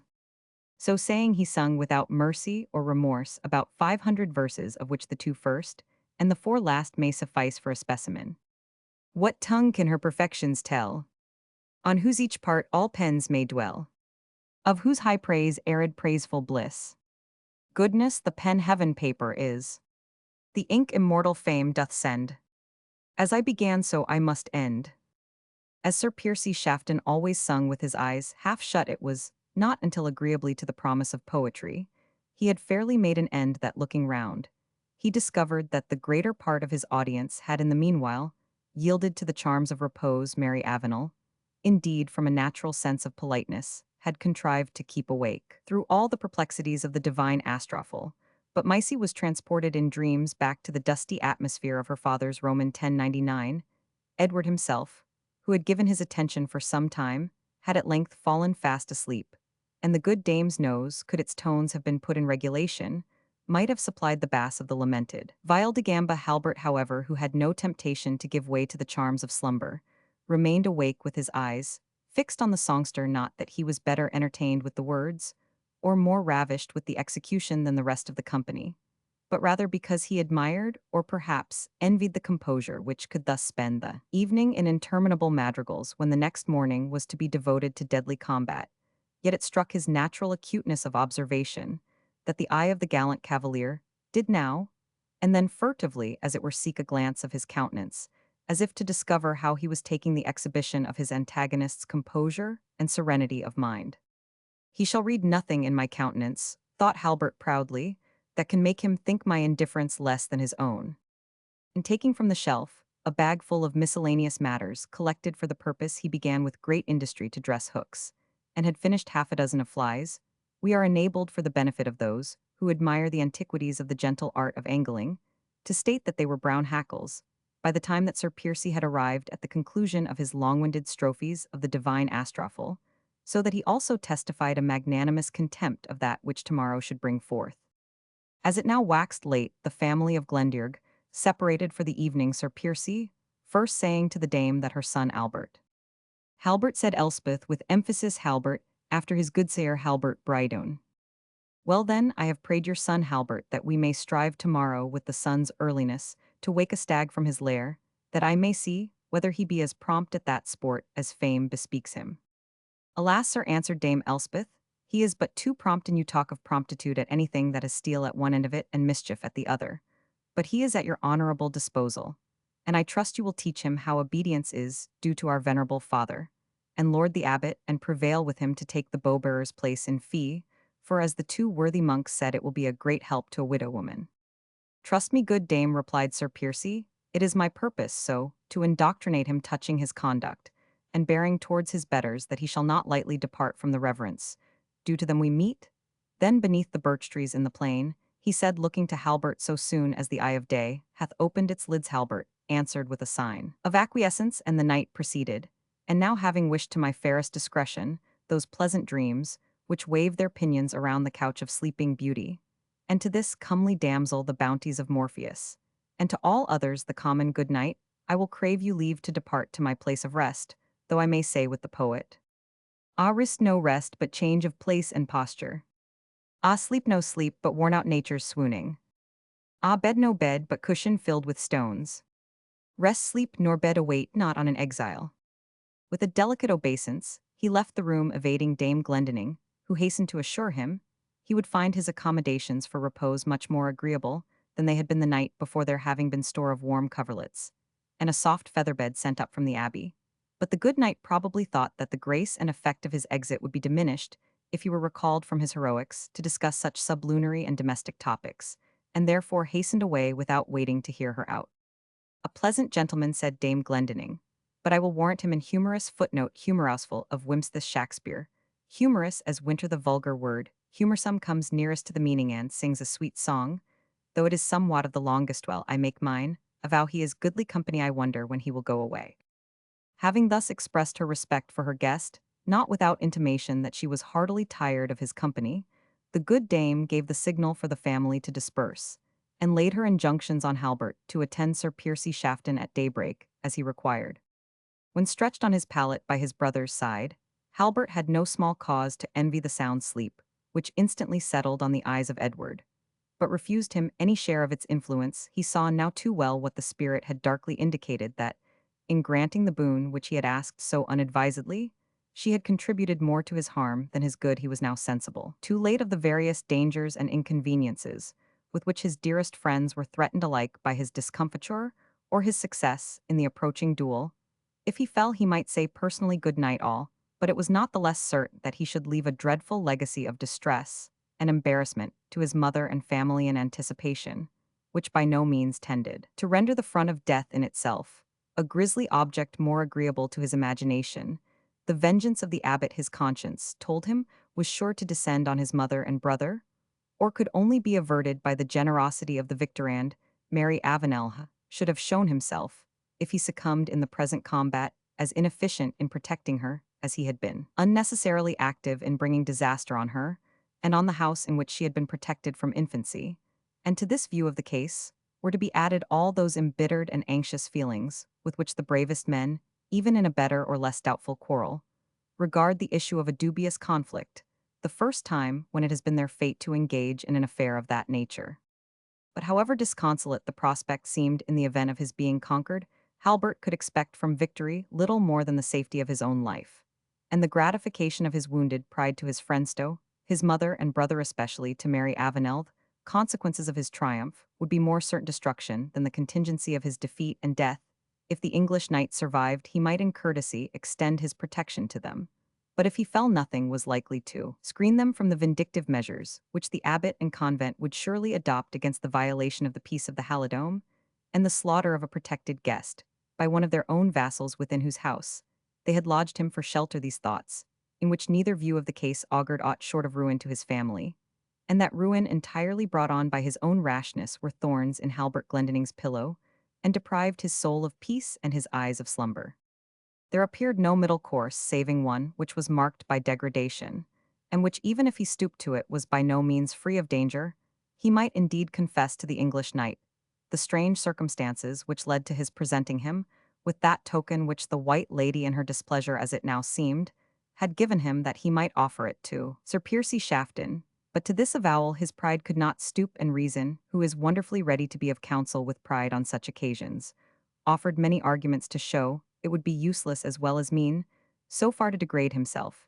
If I tell a tale so wonderful, thought he, shall I not either be stigmatized as a liar or punished as a wizard were Sir Piercy Shafton generous, noble, and benevolent as the champions of whom we hear in romance, I might indeed gain his ear, and without demeaning myself escape from the situation in which I am placed. But as he is, or at least seems to be self-conceited, arrogant, vain, and presumptuous, I should but humble myself in vain, and I will not humble myself, he said, starting out of bed, grasping his broadsword and brandishing it in the light of the moon, which streamed through the deep niche that served them as a window, when to his extreme surprise and terror, an airy form stood in the moonlight, but intercepted not the reflection on the floor dimly, as it was expressed. The sound of the voice soon made him sensible. He saw the White Lady. At no time had her presence seemed so terrific to him, for when he had invoked her, it was with the expectation of the apparition and the determination to abide the issue. But now she had come uncalled, and her presence impressed him with a sense of approaching misfortune, and with the hideous apprehension that he had associated himself with a demon over whose motions he had no control, and of whose powers and quality he had no certain knowledge.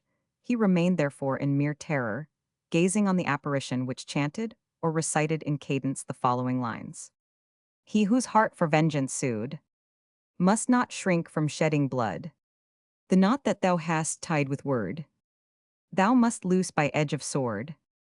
Avaunt thee, false spirit, said Halbert Glendinning, I have bought thy advice too dearly already. Begone in the name of God. The spirit laughed, and the cold, unnatural sound of her laughter had something in it more fearful than the usually melancholy tones of her voice. She then replied, You have summoned me once, you have summoned me twice. And without ear, a summons I come to you thrice. Unasked for unsued, for you came to my glen. Unsued and unasked, I am with you again.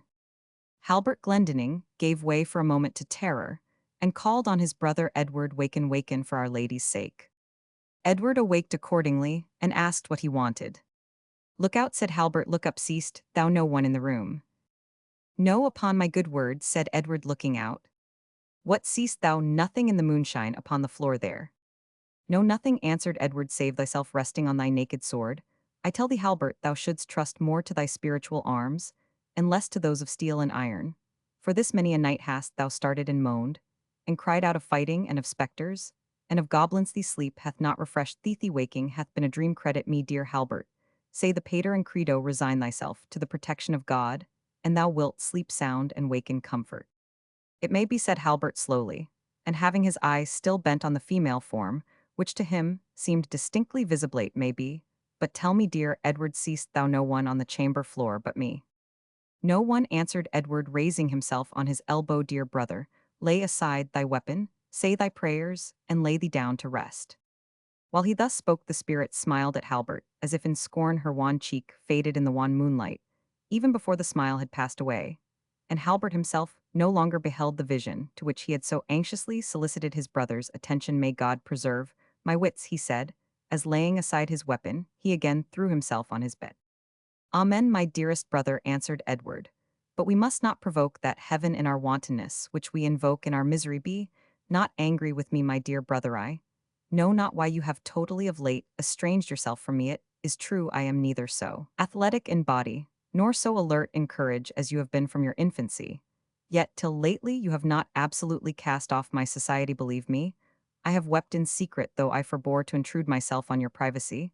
The time has been when you held me not so cheap, and when, if I could not follow the game so closely, or mark it so truly, as you I could fill up our intervals of pastime, with pleasant tales of the olden times which I had read or heard, and which excited even your attention as we sate and ate our provision by some pleasant spring. But now I have, though I know not why, lost thy regard and affection. Nay, toss not thy arms about thee thus, wildly said the younger brother from thy strange dreams.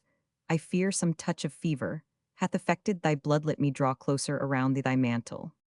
Forbear, said Halbert, your care is needless, your complaints are without reason, your fears on my account are in vain. Nay, but hear me, brother, said Edward, your speech in sleep, and now even your waking dreams are of beings which belong not to this world, or to our race. Our good father Eustace says that howbeit we may not do well to receive all idle tales of goblins and spectres, yet there is warrant from Holy Scripture to believe that the fiends haunt waste and solitary places, and that those who frequent such wildernesses alone are the prey or the sport of these wandering demons. And therefore I pray thee, brother, let me go with you when you go next up the glen, where, as you well know, there be places of evil reputation. Thou carest not for my escort, but Halbert, such dangers are more safely encountered by the wise in judgment than by the bold in bosom. And though I have small cause to boast of my own wisdom, yet I have that which ariseth from the written knowledge of elder times. There was a moment during this discourse when Halbert had wellnigh come to the resolution of disburdening his own breast by entrusting Edward with all that weighed upon it. But when his brother reminded him that this was the morning of a high holiday, and that setting aside all other business or pleasure he ought to go to the monastery, and shrive himself before Father Eustace, who would that day occupy the confessional, pride stepped in and confirmed his wavering resolution. I will not avow he thought a tale so extraordinary that I may be considered as an impostor, or something worse. I will not fly from this Englishman, whose arm and sword may be no better than my own. My fathers have faced his betters where he as much distinguished in battle as he is by his quaint discourse. Pride, which has been said to save man and woman too from falling, has yet a stronger influence on the mind, when it embraces the cause of passion and seldom fails to render it victorious over conscience and reason. Halbert, once determined, though not to the better course, at length slept soundly, and was only awakened by the dawn of day. Chapter the 21st. Indifferent, but indifferential he doth it not. Like one who is his craft's Mr. near the less. I have seen a clown confer a bloody coxcomb on one who was a master of defense. Bold play. With the first grey peep of dawn, Halbert Glendinning arose and hastened to dress himself, girded on his weapon, and took a crossbow in his hand. As if his usual sport had been his sole object, he groped his way down the dark and winding staircase, and undid with as little noise as possible the fastenings of the inner door and of the exterior iron grate. At length he stood free in the courtyard, and looking up to the tower saw a signal made with a handkerchief from the window. Nothing doubting that it was his antagonist, he paused, expecting him, but it was Mary Avenel, who glided like a spirit from under the low and rugged portal. Halbert was much surprised, and felt he knew not why, like one caught in the act of a meditated trespass. The presence of Mary Avenel had till that moment never given him pain. She spoke too in a tone where sorrow seemed to mingle with reproach, while she asked him with emphasis what he was about to do. He showed his crossbow, and was about to express the pretext he had meditated when Mary interrupted him. Not so, Halbert, that evasion were unworthy of one whose word has hitherto been truth.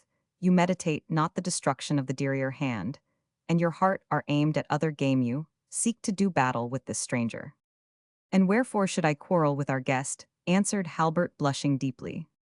There are indeed many reasons why you should not, replied the maiden, nor is there one of avail, wherefore you should it nevertheless. Such a quarrel you are now searching after. Why should you suppose so, Mary, said Halbert, endeavoring to hide his conscious purpose. Is my mother's guest, is protected by the abbot, and the community who are our masters is of high degree also, and wherefore should you think that I can or dare resent a hasty word which he has perchance thrown out against me more from the wantonness of his wit than the purpose of his heart? Alas, answered the maiden, the very asking that question puts your resolution beyond a doubt. Since your childhood you were ever daring, seeking danger, rather than avoiding it, delighting in whatever had the air of adventure and of courage. And it is not from fear that you will now blench from your purpose so. Let it then be from pity Halbert to your aged mother, whom your death or victory will alike deprive of the comfort and stay of her age. She has my brother Edward, said Halbert, turning suddenly from her. She has indeed, said Mary Avenel, the calm, the noble-minded, the considerate Edward, who has thy courage, Halbert, without thy fiery rashness, the generous spirit, with more of reason to guide it. He would not have heard his mother, would not have heard his adopted sister beseech him in vain, not to ruin himself, and tear up their future hopes of happiness and protection. Halbert's heart swelled as he replied to this reproach. Well, what avails it, speaking you have him, that is better than Muiser, more considerate, braver, for aught I know you, are provided with a protector, and need care no more for me. Again he turned to depart, but Mary Avenel laid her hand on his arm so gently that he scarce felt her hold, yet felt that it was impossible for him to strike it off there. He stood 1 foot advanced to leave the courtyard, but so little determined on departure that he resembled a traveler arrested by the spell of a magician, and unable either to quit the attitude of motion or to proceed on his course. Mary Avenel availed herself of his state of suspense. Hear me, she said, hear me, Halbert. I am an orphan, and even heaven hears, the orphan I have been the companion of your infancy. And if you will not hear me for an instant, from whom may Mary Avenel claim so poor a boon? I hear you, said Halbert Glendinning, but be brief, dear Mary, you mistake the nature of my business. It is but a morning of summer sport which we propose. Say not thus, said the maiden, interrupting him, say not thus to me. Others thou mayst deceive, but me thou canst not. There has been that in me from the earliest youth which fraud flies from, and which imposture cannot deceive. For what fate has given me such a power I know not, but bred an ignorant maiden in this sequestered valley, mine eyes can too often see what man would most willingly hide. I can judge of the dark purpose, though it is hid under the smiling brow, and a glance of the eye says more to me than oaths and protestations do to others. Then said Halbert, if thou canst so read the human heart, say, dear Mary, what dost thou see in mine? Tell me that, say, that what thou seest, what thou readest in this bosom does not offend thee, say, but that, and thou shalt be the guide of my actions, and mold me now and henceforward to honor or to dishonor at thy own free will. Mary Avenel became first red, and then deadly pale as Halbert Glendinning spoke, but when turning round at the close of his address, he took her hand, she gently withdrew it, and replied, I cannot read the heart, Halbert, and I would not of my will know aught of yours, save what beseems us both. I only can judge of signs, words, and actions of little outward import more truly than those around me, as my eyes, thou knowest, have seen objects not presented to those of others. Let them gaze then on one, whom they shall never see more, said Halbert, once more turning from her, and rushing out of the courtyard without again looking back. Mary Avenel gave a faint scream and clasped both her hands firmly on her forehead and eyes. She had been a minute in this attitude, when she was thus greeted by a voice from behind, generously done, my most clement discretion, to hide those brilliant eyes from the far inferior beams which even now begin to gild the eastern horizon. Certes peril, there were that Phoebus outshone in splendor, might in very shamefacedness turn back his ear, and rather leave the world in darkness, than incur the disgrace of such an encounter. Credit me, lovely discretion. But as Sir Piercy Shafton, the reader will readily set down these flowers of eloquence to the proper owner, attempted to take Mary Avenel's hand in order to proceed in his speech, she shook him abruptly off, and regarding him with an eye which evinced terror and agitation, rushed past him into the tower. The knight stood looking after her with a countenance in which contempt was strongly mingled with mortification. By my knighthood, he ejaculated, I have thrown away upon this rude, rustic fiddle a speech which the proudest beauty at the court of Felicia, so let me call the Elysium from which I am banished, might have termed the very matins of Cupid. Hard and inexorable was the fate that sent thee thither, Piercy Shafton, to waste thy wit upon country wenches, and thy valor upon hobnailed clowns. But that insult, that affront that it been offered to me by the lowest plebeian, he must have died for it by my hand, in respect the enormity of the offense, doth countervail the inequality of him, by whom it is given. I trust I shall find this clownish roisterer not less willing to deal in blows than in taunts. While he held this conversation with himself, Sir Piercy Shafton was hastening to the little tuft of birch trees, which had been assigned as the place of meeting. He greeted his antagonist with a courtly salutation, followed by this commentary. I pray you to observe that I doff my hat to you, though so much my inferior in rank, without derogation. On my part, inasmuch as my having so far honored you, in receiving and admitting your defiance doth, in the judgment of the best martialists in some sort, and for the time raise you to a level with mean honor which you may, and ought to account cheaply purchased, even with the loss of your life, if such should chance to be the issue of this duello. For which condescension, said Halbert, I have to thank the token which I presented to you. The knight changed color, and grinded his teeth with rage. Draw your weapon, said he to Glendinning. Dem. Original. Not in this spot, answered the youth, we should be liable to interruption. Follow me, and I will bring you to a place where we shall encounter no such risk. He proceeded to walk up the glen, resolving that their place of combat should be in the entrance of the Coronatian, both because the spot, lying under the reputation of being haunted, was very little frequented, and also because he regarded it as a place which to him might be termed fated, and which he therefore resolved should witness his death or victory. They walked up the glen for some time in silence like honorable enemies, who did not wish to contend with words, and who had nothing friendly to exchange with each other. Silence, however, was always an irksome state with Sir Piercy, and moreover his anger was usually a hasty and short-lived passion, as therefore he went forth in his own idea in all love and honor towards his antagonist. He saw not any cause for submitting longer to the painful restraint of positive silence. He began by complimenting Halbert on the alert activity with which he surmounted the obstacles and impediments of the way. Trust me, said he, worthy rustic, we have not a lighter or a firmer step in our court-like revels, and if duly set forth by a silk hose, and trained unto that stately exercise your leg, would make an indifferent good show in a pavin or a galliard. And I doubt nothing, he added, that you have availed yourself of some opportunity to improve yourself in the art of fence, which is more akin than dancing to our present purpose. I know nothing more of fencing, said Halbert, than hath been taught me by an old shepherd of ours called Martin, and at whiles a lesson from Christie of the Clinthilfer. The rest I must trust to good sword, strong arm, and sound heart. Mary, and I am glad of it, young Audacity. I will call you my Audacity, and you will call me your condescension, while we are on these terms of unnatural equality. I am glad of your ignorance with all my heart, for we martialists proportion the punishments which we inflict upon our opposites to the length and hazard of the efforts wherewith they oppose themselves to us, and I see not why you, being but a tyro, may not be held sufficiently punished for your outrecuitance and orgulous presumption, by the loss of an ear, an eye, or even a finger, accompanied by some flesh wound of depth and severity, suited to your error. Whereas, had you been able to stand more effectually on your defense, I see not how less than your life could have atoned sufficiently for your presumption. Now by God and Our Lady, said Halbert, unable any longer to restrain himself, thou art thyself over presumptuous, who speakest thus daringly of the issue of a combat, which is not yet even begun. Are you a god that you already dispose of my life and limbs? Or are you a judge in the justiciar, telling at your ease, and without risk, how the head and quarters of a condemned criminal are to be disposed of?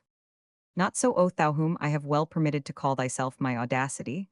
I, thy condescension, am neither a god to judge the issue of the combat, before it is fought, nor a judge to dispose at my ease, and in safety of the limbs and head of a condemned criminal, but I am an indifferent good master of fence, being the first pupil of the first master of the first school of fence that our royal England affords, the said master being no other than the truly noble and unutterably skilful Vincentio Savila, from whom I learned the firm step, quick eye, and nimble handoff, which qualities thou, O my most rustical Audacity, art full like to reap the fruit so soon as we shall find a piece of ground fitting for such experiments.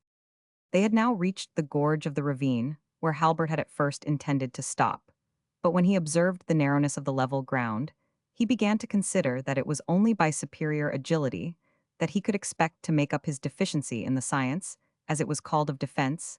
He found no spot which afforded sufficient room to traverse for this purpose until he gained the well-known fountain, by whose margin, and in front of the huge rock from which it sprung, was an amphitheater of level turf of small space. Indeed, compared with the great height of the cliffs, with which it was surrounded on every point save that from which the rivulet issued forth, yet large enough for their present purpose. When they had reached this spot of ground fitted well by its gloom and sequestered situation to be a scene of mortal strife, both were surprised to observe that a grave was dug close by the foot of the rock with great neatness and regularity, the green turf being laid down upon the one side, and the earth thrown out in a heap upon the other. A mattock and shovel lay by the verge of the grave. Sir Piercy Shafton bent his eye with unusual seriousness upon Halbert Glendinning, as he asked him sternly, does this bode treason, young man, and have you purpose to set upon me here as in an emboscada or place of vantage? Not on my part, by heaven, answered the youth, I told no one of our purpose, nor would I for the throne of Scotland take odds against a single arm. I believe thou wouldst not mind audacity, said the knight, resuming the affected manner, which was become a second nature to him. Nevertheless, this fosse is curiously well shaped, and might be the masterpiece of nature's last bedmaker. I would say the sexton, wherefore, let us be thankful to chance, or some unknown friend, who hath thus provided for one of us the decencies of sepulture. And let us proceed to determine which shall have the advantage of enjoying this place of undisturbed slumber. So saying, he stripped off his doublet and cloak, which he folded up with great care, and deposited upon a large stone, while Halbert Glendinning, not without some emotion, followed his example. Their vicinity to the favourite haunt of the White Lady led him to form conjectures concerning the incident of the grave. It must have been her work, he thought the spirit foresaw, and has provided for the fatal event of the combat. I must return from this place, a homicide, or I must remain here forever. The bridge seemed now broken down behind him, and the chance of coming off honorably, without killing, or being killed, the hope of which issue has cheered the sinking heart of many a duellist, seemed now altogether to be removed. Yet the very desperation of his situation gave him on an instant's reflection both firmness and courage, and presented to him one sole alternative conquest, namely or death. As we are here, said Sir Piercy Shafton, unaccompanied by any patrons or seconds, it were well you should pass your hands over my sides, as I shall over yours. Not that I suspect you to use any quaint device of privy armor, but in order to comply with the ancient and laudable custom practiced on all such occasions. While complying with his antagonists, Humor Halbert Glendinning went through this ceremony, Sir Piercy Shafton did not fail to solicit his attention to the quality and fineness of his wrought and embroidered shirton. This very shirt, said he, O mine audacity, I say, in this very garment, in which I am now to combat a Scottish rustic like thyself, it was my envied lot to lead the winning party at that wondrous match at Ballon, made betwixt the divine Astrophel, our matchless Sidney, and the right honourable, my very good Lord of Oxford. All the beauties of Felicia, by which name I distinguish our beloved England, stood in the gallery, waving their kerchiefs at each turn of the game, and cheering the winners by their plaudits, after which noble sport, we were refreshed by a suitable banquet, whereat it pleased the noble Urania, being the unmatched Countess of Pembroke, to accommodate me with her fan, for the cooling my somewhat too much inflamed visage, to requite which courtesy, I said, casting my features into a smiling, yet melancholy fashion. O divinest Urania, receive again that too fatal gift which not like the zephyr cooleth, but like the hot breath of the sirocco heateth, yet more that which is already inflamed. Whereupon, looking upon me somewhat scornfully, yet not so, but what the experienced courtier might perceive a certain cast of approbative affection. Here the knight was interrupted by Halbert, who had waited with courteous patience for some little time, till he found that far from drawing to a close, Sir Piercy seemed rather inclined to wax prolix in his reminiscences. Sir Knight, said the youth, if this matter be not very much to the purpose, we will, if you object not, proceed to that which we have in hand. You should have Abaddon in England. Had you desired to waste time in words, for here we spend it in blows. I crave your pardon, most rusticated audacity, answered Sir Piercy. Truly, I become oblivious of everything beside when the recollections of the divine court of Felicia press upon my wakened memory, even as a saint is dazzled when he bethinks him of the beatific vision, a felicitas Feliciana, delicate nurse of the fair chosen, abode of the wise, the birthplace and cradle of nobility, the temple of courtesy, the fane of sprightly chivalry, a heavenly court, or rather courtly heaven, cheered with dances, lulled asleep with harmony, wakened with sprightly sports and tourneys, decored with silks and tissues, glittering with diamonds and jewels, standing on end with double-piled velvets, satins, and satinettas. The token, Sir Knight, the token, exclaimed Halbert Glendinning, who, impatient of Sir Piercy's interminable oratory, reminded him of the ground of their quarrel, as the best way to compel him to the purpose of their meeting. And he judged right, for Sir Piercy Shafton no sooner heard him speak than he exclaimed, Thy deathware has struck, betake thee to thy sword via. Both swords were unsheathed, and the combatants commenced their engagement. Halbert became immediately aware that, as he had expected, he was far inferior to his adversary. In the use of his weapon, Sir Piercy Shafton had taken no more than his own share of real merit, when he termed himself an absolutely good fencer, and Glendinning soon found that he should have great difficulty in escaping with life and honor from such a master of the sword. The English knight was master of all the mystery of the staccata, imbricata, puntorverso, incartata, and so forth, which the Italian masters of defense had lately introduced into general practice.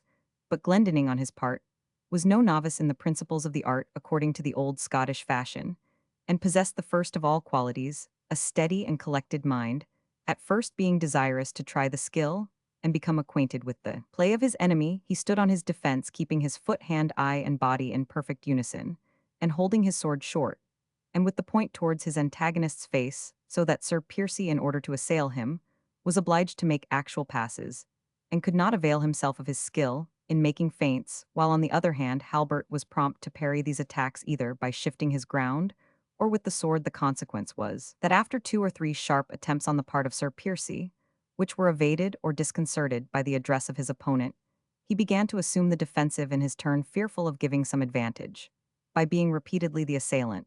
But Halbert was too cautious to press on a swordsman, whose dexterity had already more than once placed him within a hair's breadth of death, which he had only escaped by uncommon watchfulness and agility. When each had made a feint or two, there was a pause in the conflict, both as if by one assent dropping their swords' point, and looking on each other for a moment, without speaking. At length Halbert Glendinning, who felt perhaps more uneasy on account of his family than he had done before he had displayed his own courage, and proved the strength of his antagonist, could not help saying, "Is the subject of our quarrel, Sir Knight, so mortal, that one of our 2 bodies must needs fill up that grave, or may we, with honor having proved ourselves against each other, sheathe our swords, and depart friends?" "Valiant and most rustical audacity," said the Southron knight to no man on earth, "could you have put a question on the code of honor, who was more capable of rendering you a reason? Let us pause for the space of one venue, until I give you my opinion on this dependence. Footnote: dependence, phrase among the brethren of the sword for an existing quarrel. For certain it is that brave men should not run upon their fate like brute and furious wild beasts, but should slay each other deliberately, decently. And with reason, therefore, if we coolly examine the state of our dependence, we may the better apprehend whether the sisters 3 have doomed one of us to expiate the same with his blood dust. Thou understand me. I have heard Father Eustace, said Halbert, after a moment's recollection, speak of the 3 furies with their thread and their shears. Enough, enough, interrupted Sir Piercy Shafton, crimsoning with a new fit of rage, the thread of thy life is spun. And with these words he attacked with the utmost ferocity the Scottish youth, who had but just time to throw himself into a posture of defense.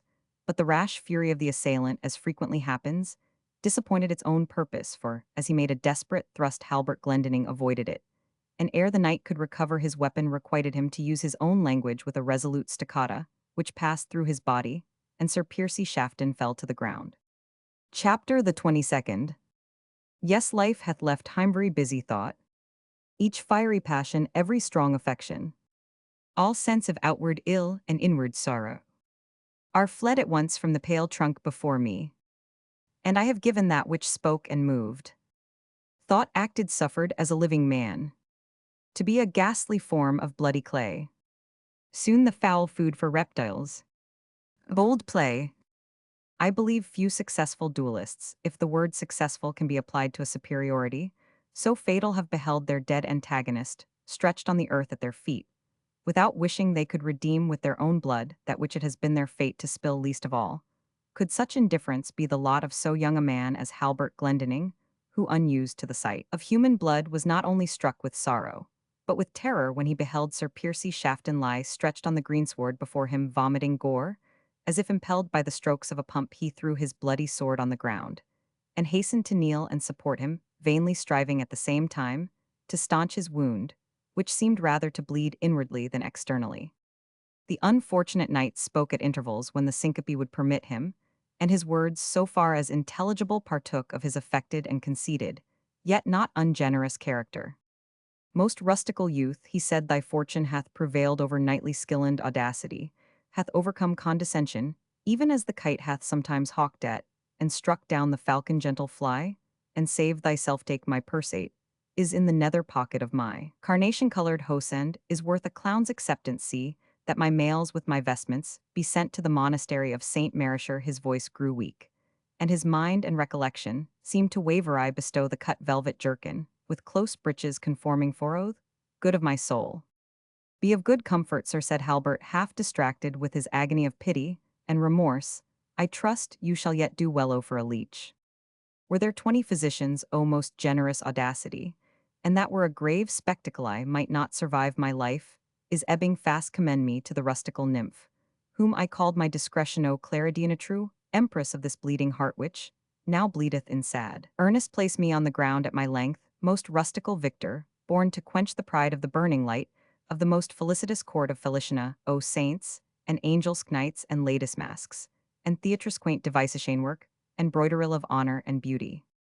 While muttering these last words, which slid from him as it were unawares, while doubtless he was calling to mind the glories of the English court, the gallant Sir Piercy Shafton stretched out his limbs, groaned, deeply shut his eyes, and became motionless. The victor tore his hair for very sorrow, as he looked on the pale countenance of his victim. Life, he thought, had not utterly fled, but without better aid than his own, he saw not how it could be preserved. Why, he exclaimed in vain penitence, why did I provoke him to an issue so fatal? Would to God I had submitted to the worst insult man could receive from man, rather than be the bloody instrument of this bloody deed. And doubly cursed be this evil boding spot, which haunted as I knew it to be by a witch or a devil I yet chose for the place of combat in any other place. Say, this there had been help to be gotten by speed of foot, or by uplifting of voice, but here there is no one to be found by search, no one to hear my shouts, save the evil spirit who has counseled this mischief. It is not her hour. I will essay the spell howsoever. And if she can give me aid, she shall do it or know of what a madman is capable even against those of another world. He spurned his bloody shoe from his foot, and repeated the spell with which the reader is well acquainted. But there was neither voice apparition, nor signal of answer. The youth, in the impatience of his despair, and with the rash hardihood, which formed the basis of his character, shouted aloud, which sorceress fiend art thou, deaf to my cries of help, and so ready to appear and answer those of vengeance? Arise, and speak to me, or I will choke up thy fountain tear down thy hollow bush, and leave thy haunt as waste and bare, as thy fatal assistance has made me waste of comfort and bare of counsel. This furious and raving invocation was suddenly interrupted by a distant sound, resembling a hollow from the gorge of the ravine. Now, may Saint Mary be praised, said the youth, hastily fastening his sandal. I hear the voice of some living man, who may give me counsel and help in this fearful extremity.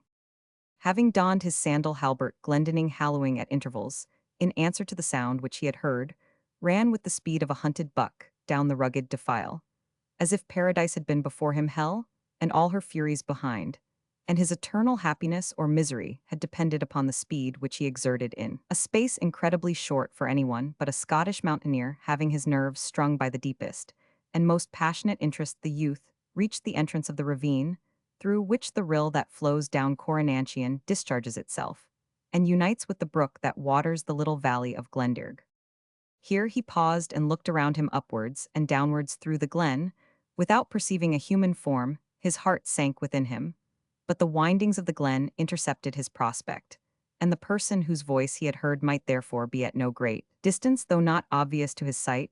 The branches of an oak tree, which shot straight out from the face of a tall cliff, proffered to his bold spirit steady head, and active limbs the means of ascending it as a place of outlook, although the enterprise was what most men would have shrunk from. But by one bound from the earth, the active youth caught hold of the lower branch, and swung himself up into the tree, and in a minute more gained the top of the cliff, from which he could easily descry a human figure descending the valley. It was not that of a shepherd or of a hunter, and scarcely any others used to traverse this deserted solitude, especially coming from the north, since the reader may remember that the brook took its rise from an extensive and dangerous morass, which lay in that direction.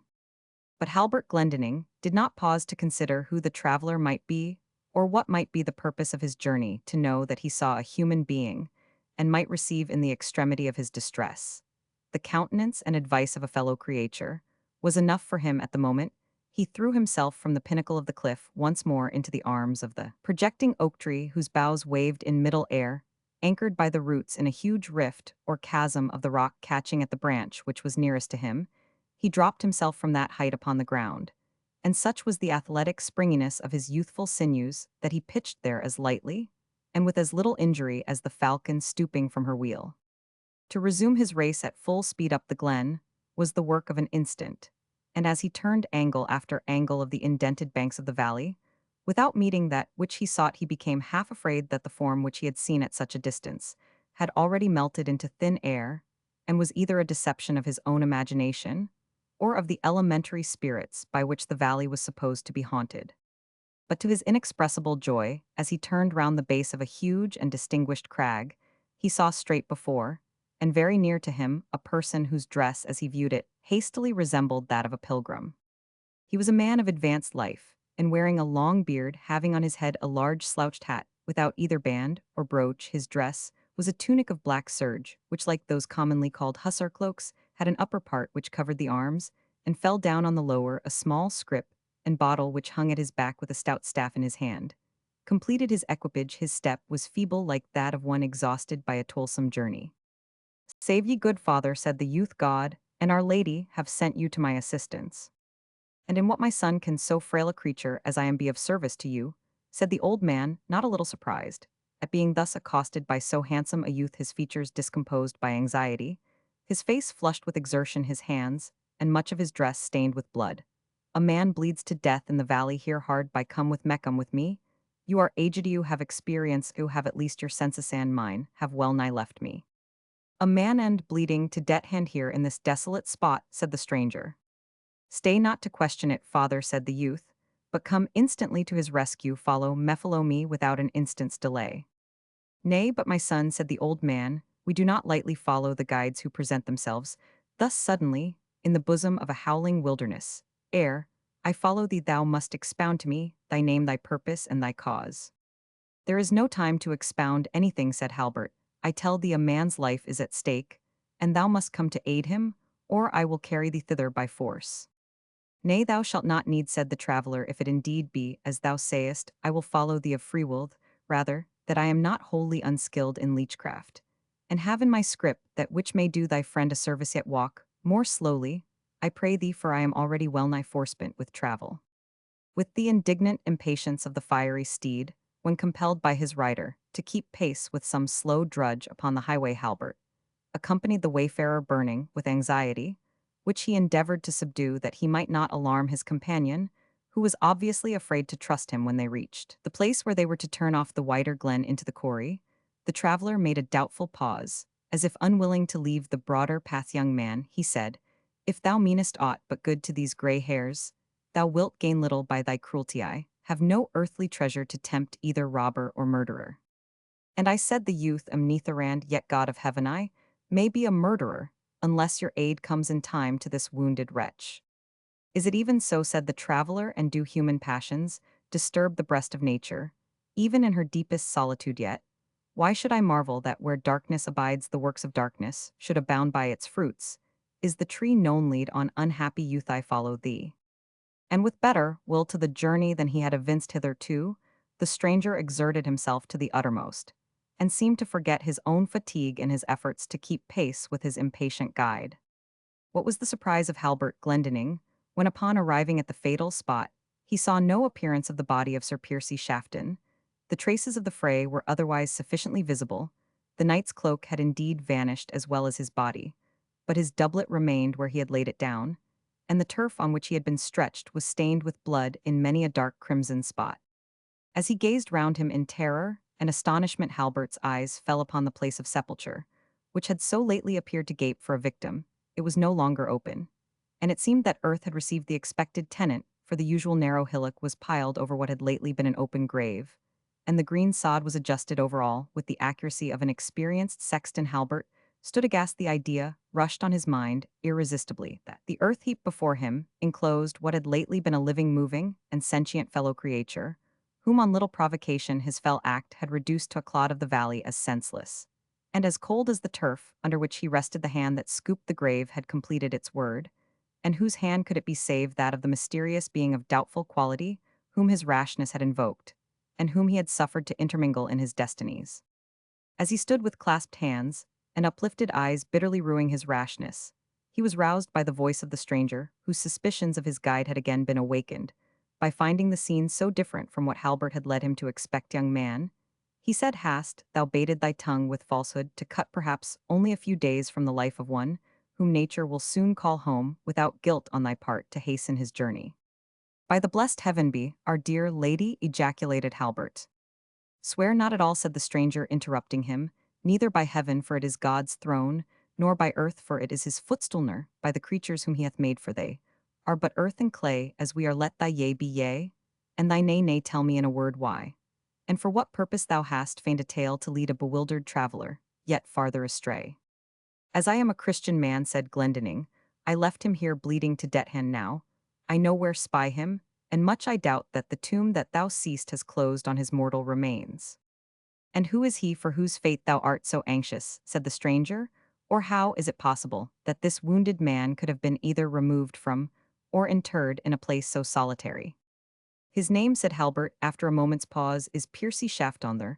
On that very spot I left him bleeding, and what power has conveyed him hence, I know no more than thou dost.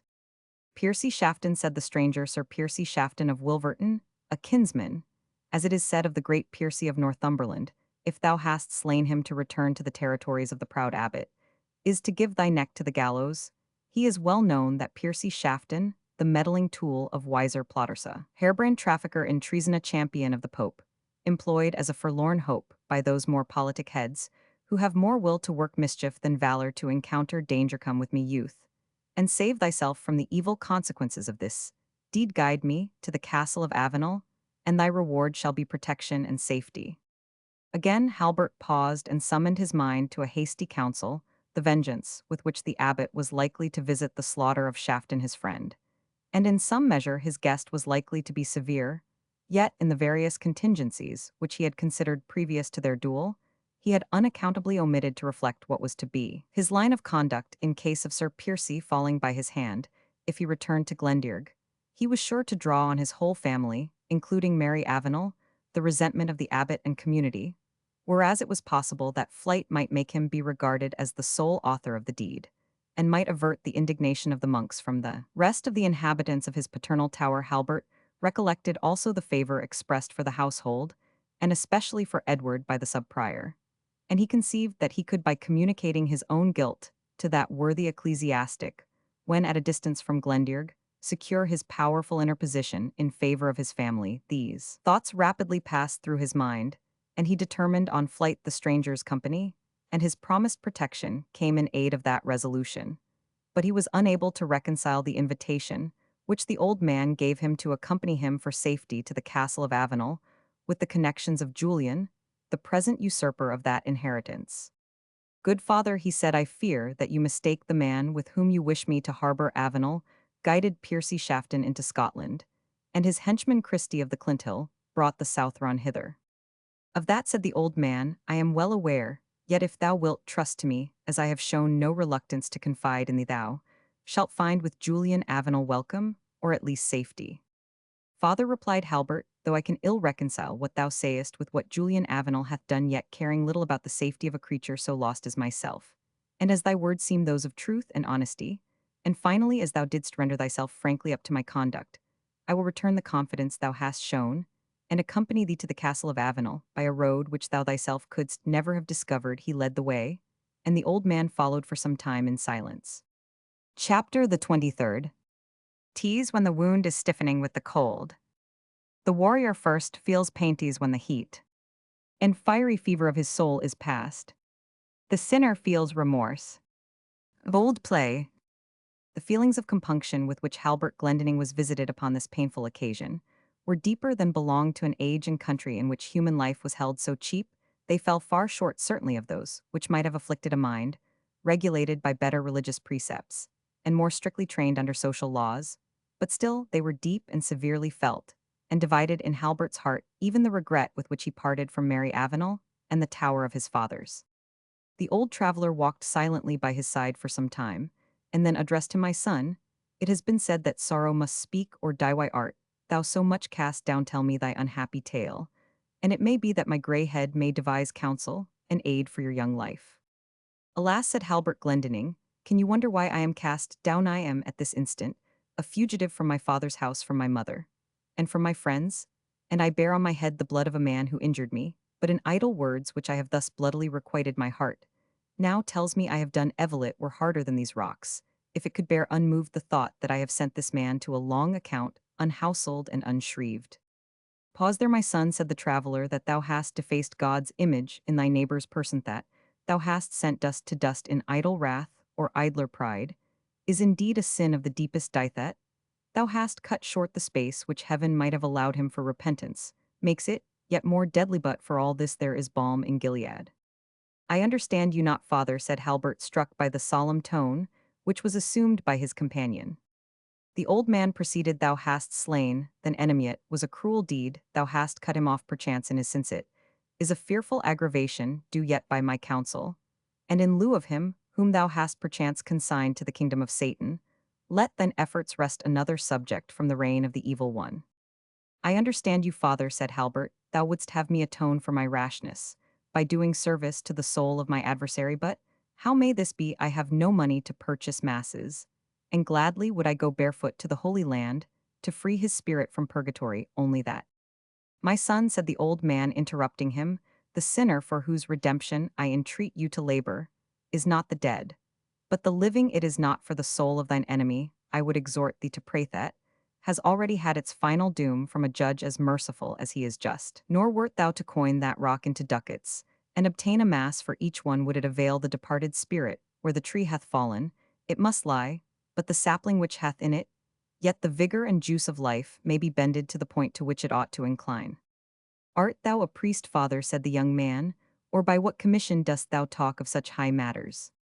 By that of my almighty master, said the traveller, under whose banner I am an enlisted soldier. Halbert's acquaintance with religious matters was no deeper than could be derived from the Archbishop of St. Andrew's Catechism, and the pamphlet called the Twopenny Faith, both which were industriously circulated and recommended by the monks of St. Mary's.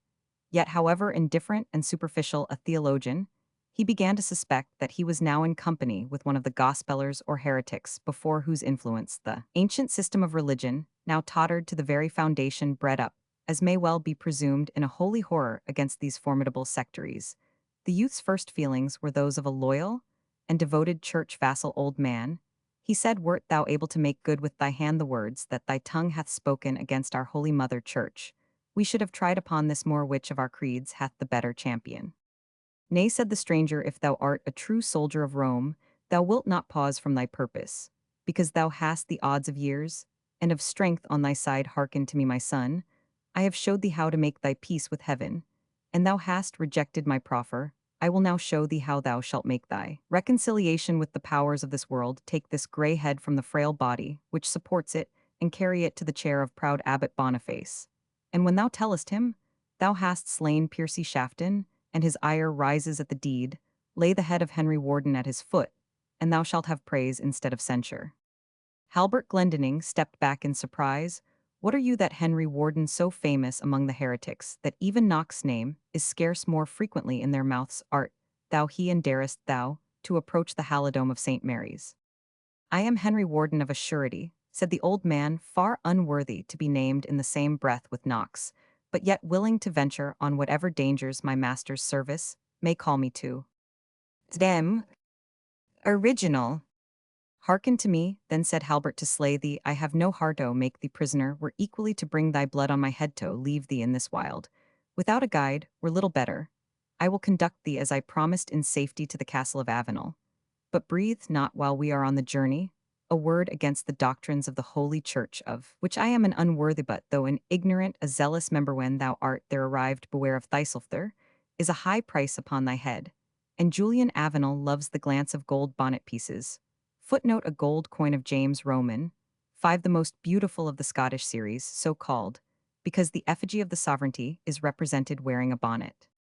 Yet thou sayest not, answered the Protestant preacher, for such he was, that, for lucre, he would sell the blood of his guest. Not if thou comest an invited stranger relying on his faith, said the youth. Evil as Julian may be, he dare not break the rights of hospitality, for loose as we on these marches may be in all other ties, these are respected amongst us even to idolatry, and his nearest relations would think it incumbent on them to spill his blood themselves to efface the disgrace such treason would bring upon their name and lineage. But if thou goest self-invited, and without assurance of safety, I promise thee thy risk is great. I am in God's hand, answered the preacher. It is on his errand that I traverse these wilds amidst dangers of every kind. While I am useful for my master's service, they shall not prevail against me. And when, like the barren fig tree, I can no longer produce fruit, what imports it when, or by whom the axe is laid to the root? Your courage and devotion, said Glendinning, are worthy of a better cause. That, said Warden, cannot be mine is the very best. They continued their journey in silence, Halbert Glendinning, tracing with the utmost accuracy the mazes of the dangerous and intricate morasses and hills, which divided the Halidome from the barony of Avenel. From time to time, he was obliged to stop in order to assist his companion to cross the black intervals of quaking bog, called in the Scottish dialect hags, by which the firmer parts of the morass were intersected. Courage, old man, said Halbert, as he saw his companion almost exhausted with fatigue, we shall soon be upon hard ground, and yet soft as this moss is. I have seen the merry falconers go through it, as light as deer when the quarry was upon the flight. True, my son, answered Warden, for so I will still call you, though you term me no longer father. And even so doth headlong youth pursue its pleasures without regard to the mire, and the peril of the paths through which they are hurried. I have already told thee, answered Halbert Glendinning sternly, that I will hear nothing from thee that savours of doctrine. Nay, but my son, answered Warden, thy spiritual father himself, would surely not dispute the truth of what I have now spoken for your edification.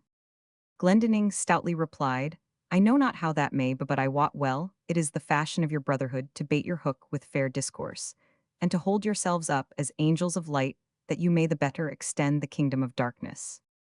May God, replied the preacher, pardon those who have thus reported of his servants.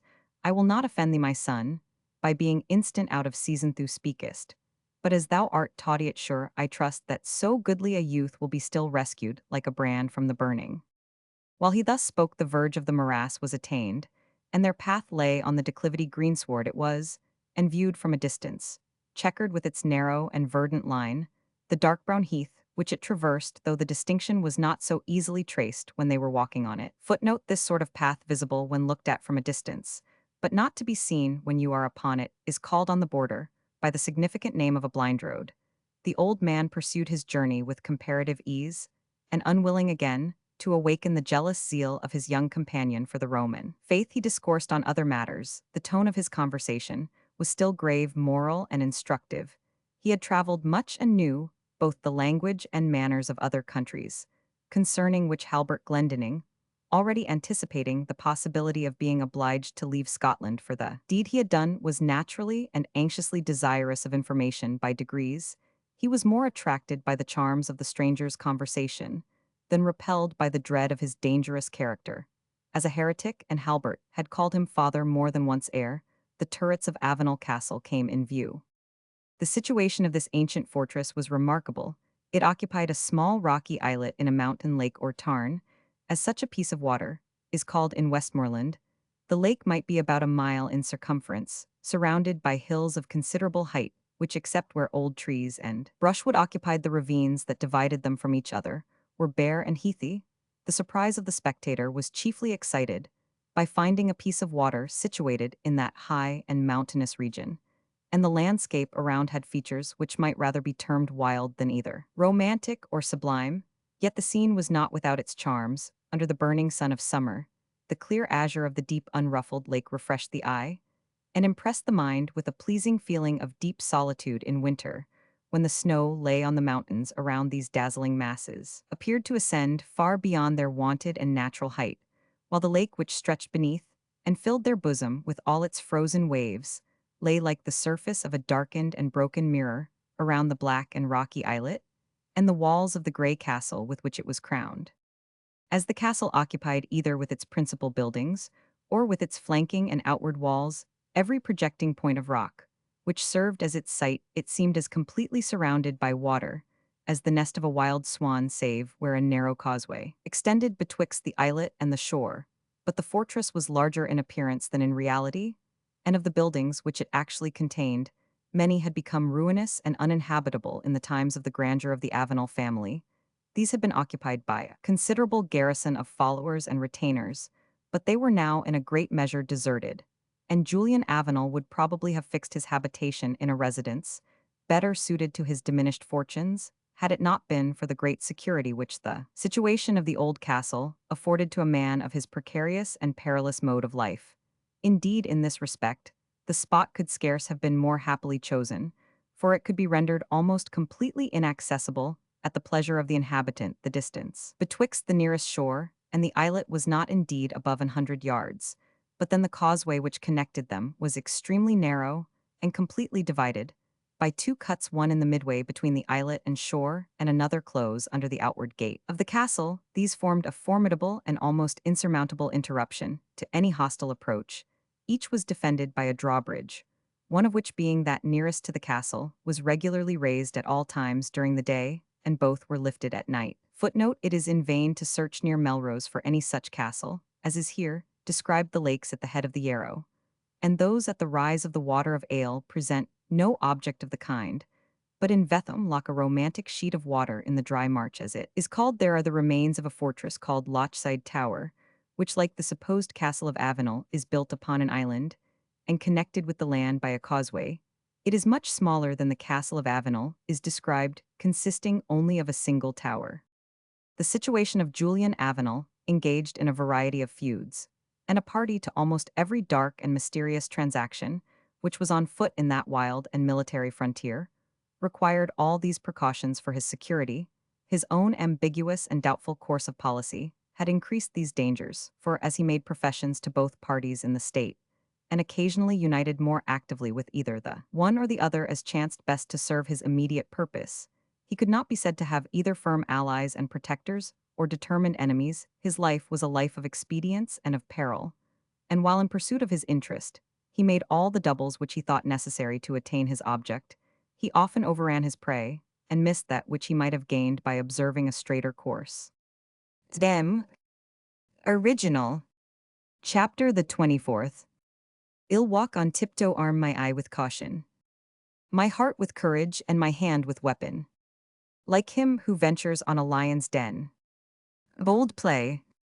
When issuing from the gorge of a pass which terminated upon the lake, the travelers came in sight of the ancient castle of Avenel. The old man looked with earnest attention upon the scene before him. The castle was, as we have said, in many places ruinous, as was evident even at this distance by the broken, rugged, and irregular outline of the walls, and of the towers. In others it seemed more entire, and a pillar of dark smoke, which ascended from the chimneys of the donjon, and spread its long dusky pennon through the clear ether, indicated that it was inhabited, but no cornfields or enclosed pasture grounds on the side of the lake showed that provident attention to comfort and subsistence, which usually appeared near the houses of the greater, and even of the lesser barons. There were no cottages with their patches of infield, and their crofts and gardens surrounded by rows of massive sycamores, no church with its simple tower in the valley, no herds of sheep among the hills, no cattle on the lower ground, nothing which intimated the occasional prosecution of the arts of peace and of industry. It was plain that the inhabitants, whether few or numerous, must be considered as the garrison of the castle, living within its defended precincts, and subsisting by means which were other than peaceful. Probably it was with this conviction that the old man, gazing on the castle, muttered to himself, Lapis offensionis, et Petra scandali, and then turning to Halbert Glendinning, he added, we may say of yonder fort, as King James did of another fastness in this province, that he who built it was a thief in his heart. Footnote: it was of Lockwood, the hereditary fortress of the Johnstons of Onundale, a strong castle, situated in the center of a quaking bog, that James Roman 6 made this remark. But it was not so, answered Glendinning. Yonder castle was built by the old lords of Avenel, men as much beloved in peace as they were respected in war. They were the bulwark of the frontiers against foreigners, and the protectors of the natives from domestic oppression. The present usurper of their inheritance no more resembles them than the night-prowling owl resembles a falcon, because she builds on the same rock. This Julian Avenel then holds no high place in the love and regard of his neighbors, said Warden. So little, answered Halbert, that besides the jackmen and riders with whom he has associated himself, and of whom he has many at his disposal, I know a few who voluntarily associate with him. He has been more than once outlawed both by England and Scotland, his lands declared forfeited, and his head set at a price. But in these unquiet times, a man so daring as Julian Avenel has ever found some friends willing to protect him against the penalties of the law on condition of his secret services. You describe a dangerous man, replied Warden. You may have experience of that, replied the youth, if you deal not the more warily. Though it may be that he also has forsaken the community of the church, and gone astray in the path of heresy. What your blindness terms the path of heresy, answered the reformer, is indeed the straight and narrow way, wherein he who walks turns not aside whether for worldly wealth, or for worldly passions, would to God this man were moved by no other and no worse spirit than that which prompts my poor endeavors to extend the kingdom of heaven. This Baron of Avenel is personally unknown to me, is not of our congregation, or of our council, yet I bear to him charges touching my safety from those whom he must fear if he does not respect them. And upon that assurance, I will venture upon his hold. I am now sufficiently refreshed by these few minutes of repose. Take, then, this advice for your safety, said Halbert, and believe that it is founded upon the usage of this country, and its inhabitants. If you can better shift for yourself, go not to the castle of Avenel. If you do risk going thither, obtain from him, if possible, his safe conduct, and beware that he swears it by the black rood. And, lastly, observe whether he eats with you at the board, or pledges you in the cup, for if he gives you not these signs of welcome, his thoughts are evil towards you. Alas, said the preacher, I have no better earthly refuge for the present than these frowning towers. But I go thither trusting to aid which is not of this earth. But thou, good youth, needest thou trust thyself in this dangerous den? I answered, Halbert am in no danger. I am well known to Christie of the Clinthill, the henchman of this Julian Avenel. And what is a yet better protection, I have nothing either to provoke malice or to tempt plunder. The tramp of a steed which clattered along the shingly banks of the loch was now heard behind them, and when they looked back, a rider was visible, his steel cap, and the point of his long lance glancing in the setting sun as he rode rapidly towards them. Halbert Glendinning soon recognized Christie of the Clinthill, and made his companion aware that the henchman of Julian Avenel was approaching. Ha, youngling, said Christie to Halbert as he came up to them, thou hast made good my word at last, and come to take service with my noble master. Hast thou not? Thou shalt find a good friend, and a true, and ere Saint Barnaby come round again, thou shalt know every pass betwixt Milburn Plain and Netherby, as if thou hadst been born with a jack on thy back, and a lance in thy hand. What old Carl hast thou with thee? He is not of the brotherhood of Saint Maris, at least.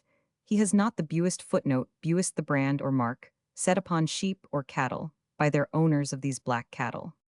He is a wayfaring man, said Halbert, who has concerns with Julian of Avenel. For myself, I intend to go to Edinburgh to see the court and the queen, and when I return hither, we will talk of your proffer. Meantime, as thou hast often invited me to the castle, I crave hospitality there tonight for myself and my companion.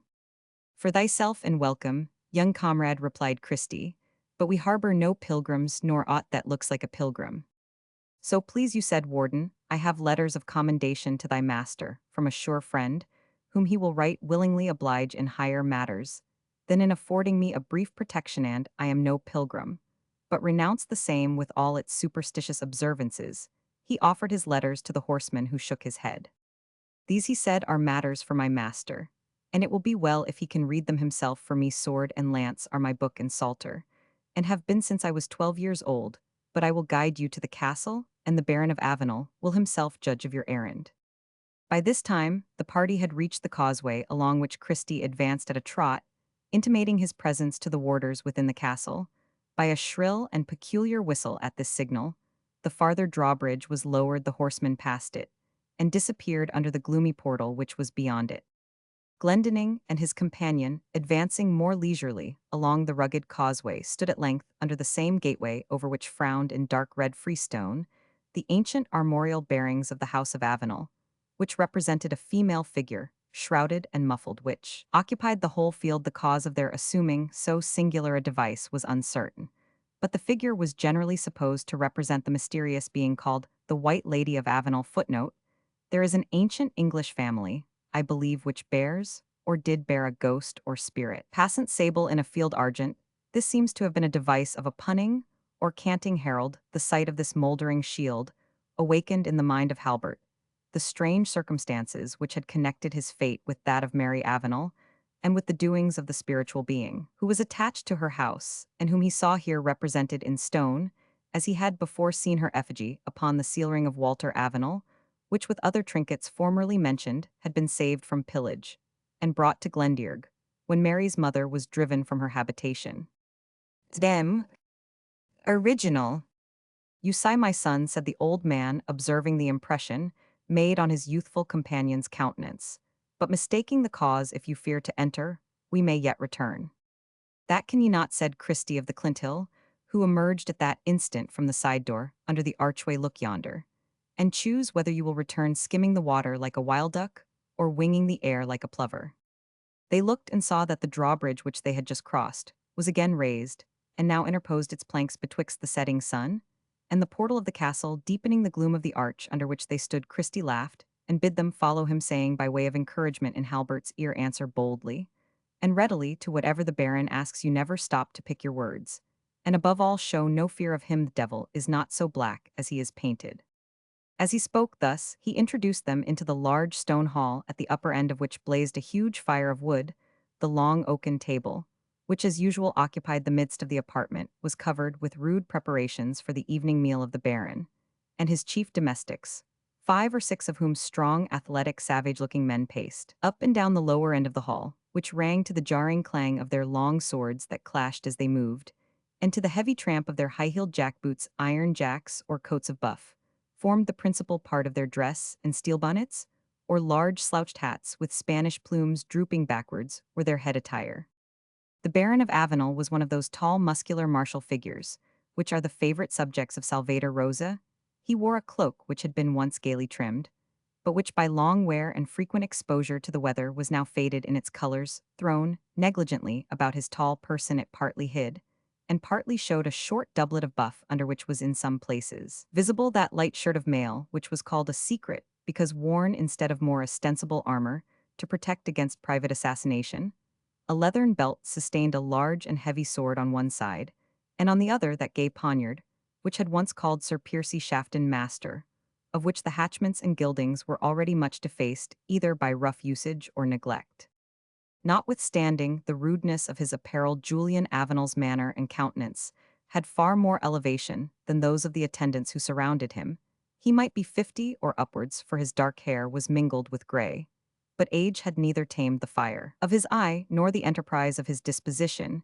His countenance had been handsome, for beauty was an attribute of the family, but the lines were roughened by fatigue and exposure to the weather and rendered coarse by the habitual indulgence of violent passions.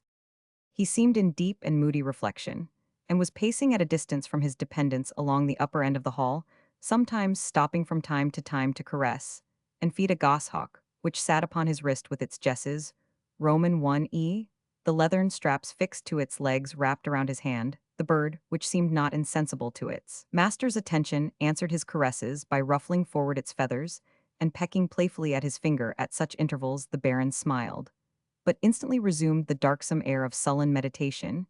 He did not even deign to look upon an object which few could have passed and repassed so often without bestowing on it a transient glance. Dem. Original.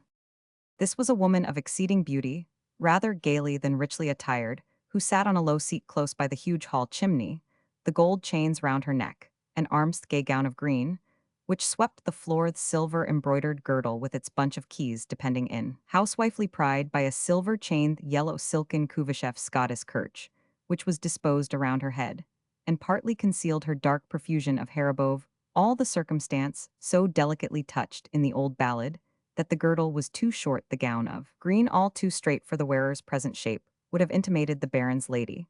But then the lowly seathed expression of deep melancholy, which was changed into a timid smile, whenever she saw the least chance of catching the eye of Julian Avenel, the subdued look of grief and the starting tear for which that constrained smile was again exchanged, when she saw herself entirely disregarded. These were not the attributes of a wife, or they were those of a dejected and afflicted female, who had yielded her love on less than legitimate terms. Julian Avenel, as we have said, continued to pace the hall, without paying any of that mute attention which is rendered to almost every female either by affection or courtesy. He seemed totally unconscious of her presence, or of that of his attendants, and was only roused from his own dark reflections by the notice he paid to the falcon, to which, however, the lady seemed to attend, as if studying to find either an opportunity of speaking to the Baron, or of finding something enigmatical in the expressions which he used to the bird. All this the strangers had time enough to remark, for no sooner had they entered the apartment than their usher Christie of the Clinthill, after exchanging a significant glance with the menials or troopers at the lower end of the apartment, signed to Halbert Glendinning and to his companion to stand still near the door, while he himself, advancing nearer the table, placed himself in such a situation as to catch the Baron's observation, when he should be disposed to look around, but without presuming to intrude himself on his master's notice. Indeed, the look of this man, naturally bold, hardy, and audacious, seemed totally changed when he was in presence of his master, and resembled the dejected and cowering manner of a quarrelsome dog when rebuked by his owner, or when he finds himself obliged to deprecate the violence of a superior adversary of his own species. In spite of the novelty of his own situation, and every painful feeling connected with it, Halbert felt his curiosity interested in the female who sate by the chimney unnoticed, and unregarded. He marked with what keen and trembling solicitude she watched the broken words of Julian, and how her glance stole towards him ready to be averted upon the slightest chance of his perceiving himself to be watched.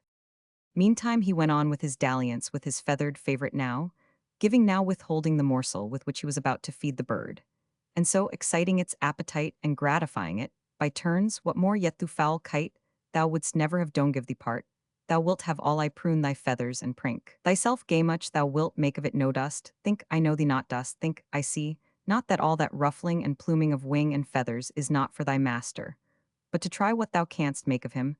Thou greedy gled will thorough take it then, and rejoice thyself little boon goes far with thee, and with all thy sex, and so it should. He ceased to look on the bird, and again traversed the apartment, then taking another small piece of raw meat from the trencher, on which it was placed ready cut for his use, he began once again to tempt and tease the bird by offering and withdrawing it, until he awakened its wild and bold disposition. What struggling, fluttering, aiming at me, with beak and single footnote, in the kindly language of hawking, as Lady Juliana Berners terms it, hawk's talons are called there. Singles so la wouldst mount, wouldst fly, the jesses are round thy clutches, fool, thou canst neither stir nor soar. But by my will beware thou come to reclaim, wench, else I will wring thy head off one of these days. Well, have it then, and well fare thou with it. So ho, Jenkin. One of the attendants stepped forward. Take the foul gled hence to the muir, stay, leave her, but look well to her casting, and to her bathing. We will see her fly tomorrow. How now Christie so soon returned. Christie advanced to his master, and gave an account of himself, and his journey in the way, in which a police officer holds communication with his magistrate, that is as much by signs as by words. Noble sir, said that worthy satellite the laird of, he named no place, but pointed with his finger in a southwestern direction, may not ride with you the day he purposed, because the Lord Warden has threatened that he will. Here another blank, intelligibly enough made up by the speaker, touching his own neck with his left forefinger, and leaning his head a little to one side. Cowardly caitiff, said Julian, by heaven the whole world turns, sheer not it is not worth a brave man's living in. He may ride a day and night, and never see a feather wave or hear a horse pranceth. Spirit of our fathers is dead amongst us. Very brutes are degenerate. Cattle we bring at our life's risk are mere carry-on. Our hawks are riflers, footnote so called, when they only caught their prey by the feathers. Our hounds are turnspits, and trindletails. Our men are women, and our women are. He looked at the female for the first time, and stopped short in the midst of what he was about to say, though there was something so contemptuous in the glance that the blank might have been thus filled up. Our women are such as she is. He said it not, however, and as if desirous of attracting his attention at all risks, and in whatever manner, she rose and came forward to him, but with a timorousness, ill disguised by affected gaiety. Our women, Julian, what would you say of the women? Nothing, answered Julian Avenel, at least nothing, but that they are kind-hearted wenches like thyself. Kate, the female, colored deeply, and returned to her seat. What strangers hast thou brought with thee, Christie, that stand yonder like two stone statues? Said the Baron. The taller, answered Christie, is, so please you, a young fellow called Halbert, Glendinning, the eldest son of the old widow at Glendearg. What brings him here? Said the Baron. Hath he any message from Mary Avenel? Not as I think, said Christie. The youth is roving the country, was always a wild slip, for I have known him since he was the height of my sword. What qualities hath he? Said the Baron. All manner of qualities, answered his follower. Can strike a buck track, a deer fly, a hawk halloo to a hound, shoots in the long and crossbow to a hare's breadth, wields a lance or sword like myself, nearlebacks a horse manfully, and fairly I wot not what more a man need to do to make him a gallant companion. And who, said the Baron, is the old miser, footnote miser, used in the sense in which it often occurs in Spenser, and which is indeed its literal importretched old man who stands beside him. Some cast of a priest, as I fancy, says, he is charged with letters to you. Bid them come forward, said the Baron, and no sooner had they approached him more nearly than struck by the fine form and strength displayed by Halbert Glendinning, He addressed him thus: I am told, young swanky, that you are roaming the world to seek your fortune. If you will serve Julian Avenel, you may find it without going farther. So please you, answered Glendinning, something has chanced to me that makes it better I should leave this land, and I am bound for Edinburgh. What thou hast stricken some of the king's deer, I warranter, lightened the meadows of St. Mary's of some of their bevisor, thou hast taken a moonlight leap over the border. No, sir, said Halbert, my case is entirely different. Then I warrant thee, said the baron, thou hast stabbed some brother churl, in a fray about a wench thou art, a likely lad to wrangle in such a cause. Ineffably disgusted at his tone and manner, Halbert Glendinning remained silent, while the thought darted across his mind. What would Julian Avenel have said had he known the quarrel of which he spoke so lightly had arisen on account of his own brother's daughter?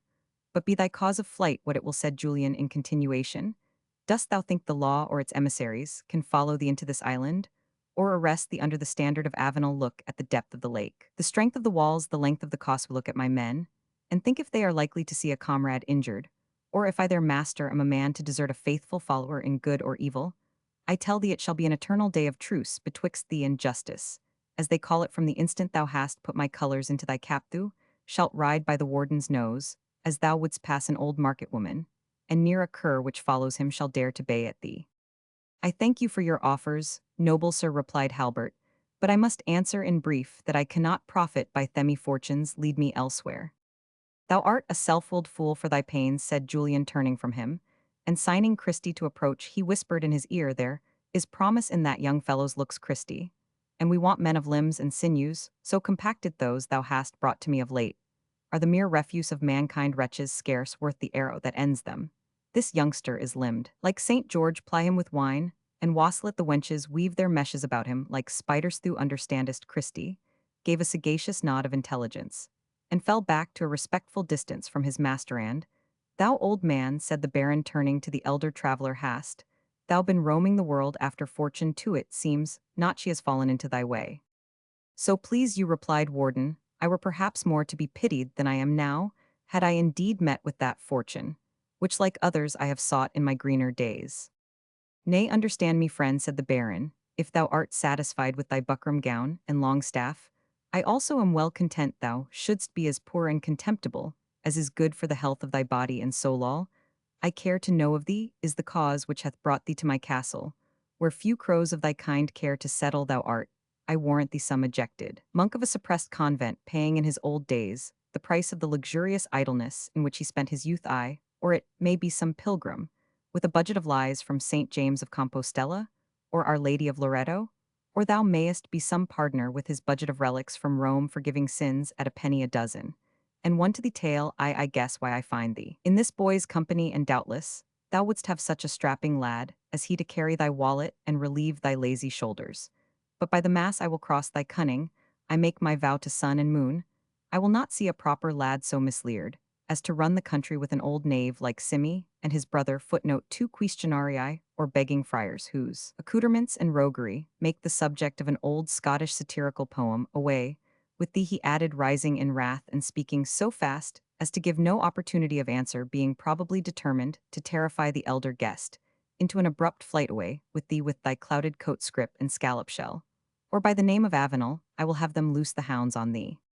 Warden waited with the greatest patience, until Julian Avenel, astonished that the threats and violence of his language made no impression on him, paused in a sort of wonder, and said in a less imperious tone, Why the fiend dost thou not answer me? When you have done speaking, said Warden in the same composed manner, it will be full time to reply. Say on man in the devil's name, but take heed, beg not, here were it, but for the rinds of cheese, the refuse of the rats, or a morsel that my dogs would turn from, neither a grain of meal, nor the 19th part of a grey groat, will I give to any feigned limmer of thy coat. It may be, answered Warden, that you would have less quarrel with my coat, if you knew what it covers. I am neither a friar nor mendicant, and would be right glad to hear thy testimony against these foul deceivers of God's church and usurpers of his rights over the Christian flock, were it given in Christian charity. And who or what art thou then, said Avenel, that thou comest to this border land and art neither monk, nor soldier, nor broken man? I am an humble teacher of the holy word, answered Warden. This letter from a most noble person will speak why I am here at this present time. He delivered the letter to the baron, who regarded the seal with some surprise, and then looked on the letter itself, which seemed to excite still more. He then fixed his eyes on the stranger, and said in a menacing tone, "I think thou darest not betray me or deceive me." "I am not the man to attempt either," was the concise reply. Julian Avenel carried the letter to the window where he perused, or at least attempted to peruse it, more than once, often looking from the paper, and gazing on the stranger who had delivered it, as if he meant to read the purport of the missive.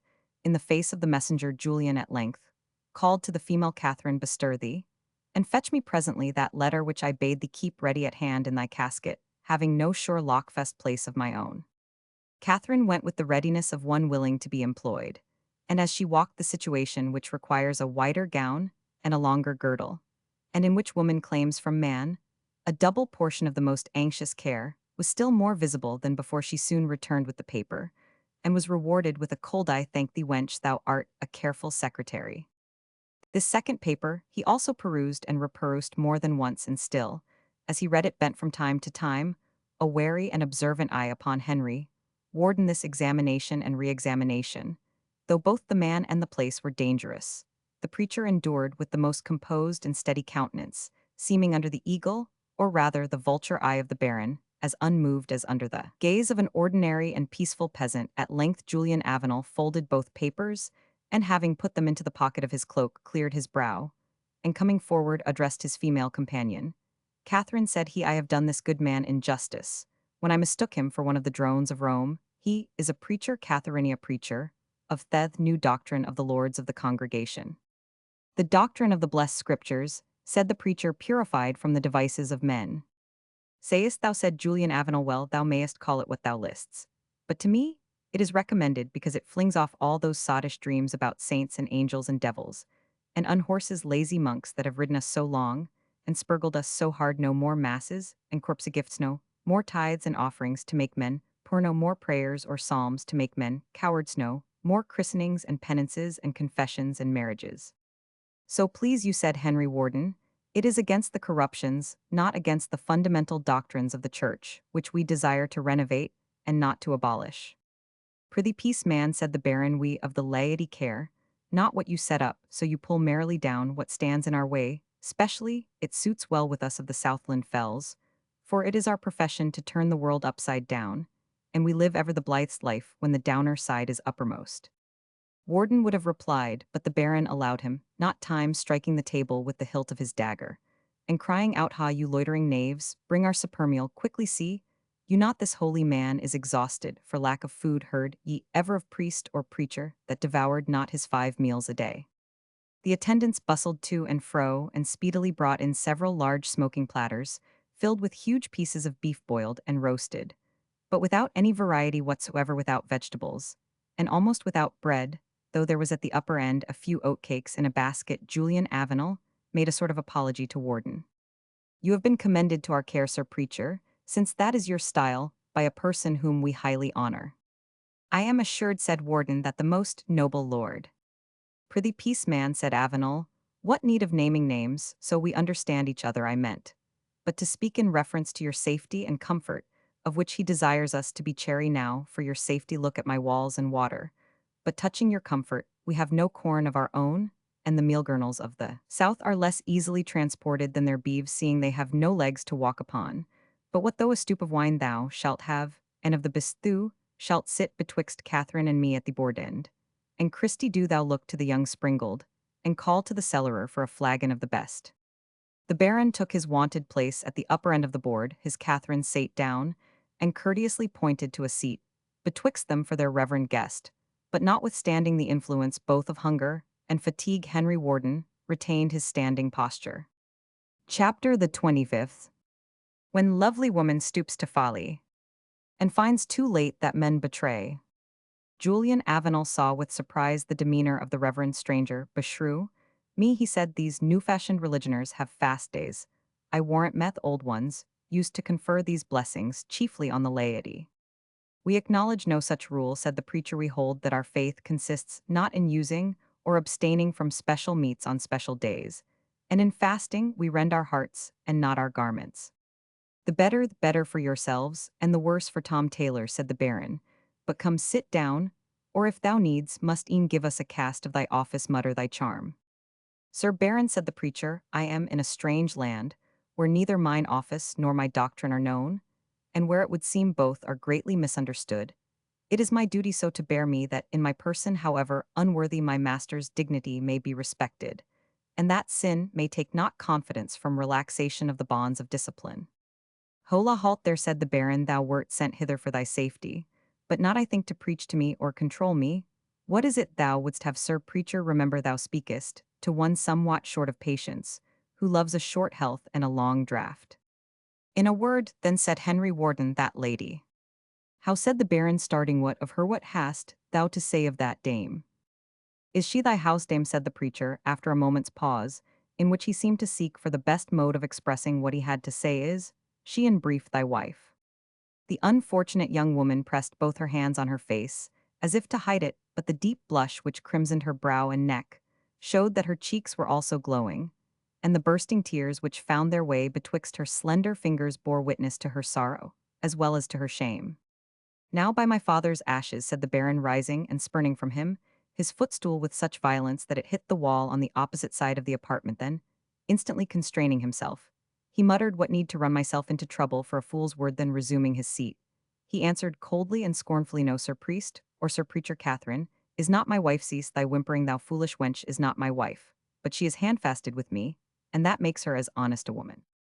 Handfasted, repeated Warden. Knowest thou not that right holy man? Said Avenel in the same tone of derision.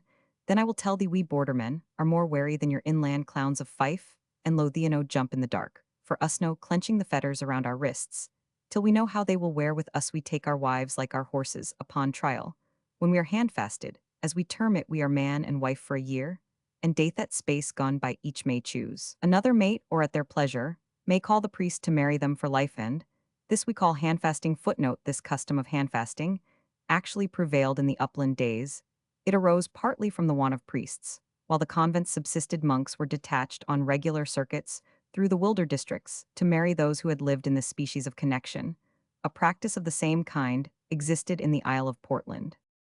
Then said the preacher, I tell thee, noble Baron, in brotherly love to thy soul, it is a custom licentious, gross, and corrupted, and if persisted in dangerous, yea damnable, it binds thee to the frailer being while she is the object of desire, rate, relieves thee when she is most the subject of pity, it gives all to brutal sense, and nothing to generous and gentle affection.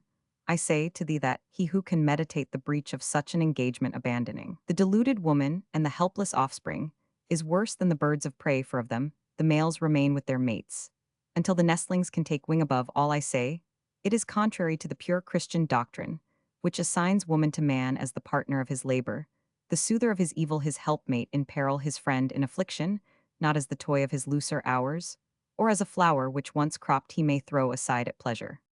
Now by the saints, a most virtuous homily, said the Baron, quaintly conceived and curiously pronounced. And to a well-chosen congregation hark, ye Sir Gospeller trow, ye to have a fool in hand, know.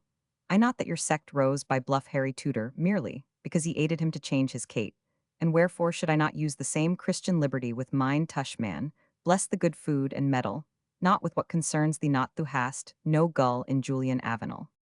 He hath gulled and cheated himself, said the preacher. Should he even incline to do that poor sharer of his domestic cares the imperfect justice that remains to him? Can he now raise her to the rank of a pure and uncontaminated matron? Can he deprive his child of the misery of owing birth to a mother who has erred? He can indeed give them both the rank, the state of married wife and of lawful son, but in public opinion their names will be smirched and sullied with a stain which his tardy efforts cannot entirely efface, yet render it to them, Baron of Avenel, render to them this late and imperfect justice. Bid me bind you together for ever and celebrate the day of your bridal, not with feasting or wassail, but with sorrow for past sin, and the resolution to commence a better life. Happy, then, will have the chance been that has drawn me to this castle, though I come driven by calamity, and unknowing where my course is bound, like a leaf traveling on the north wind.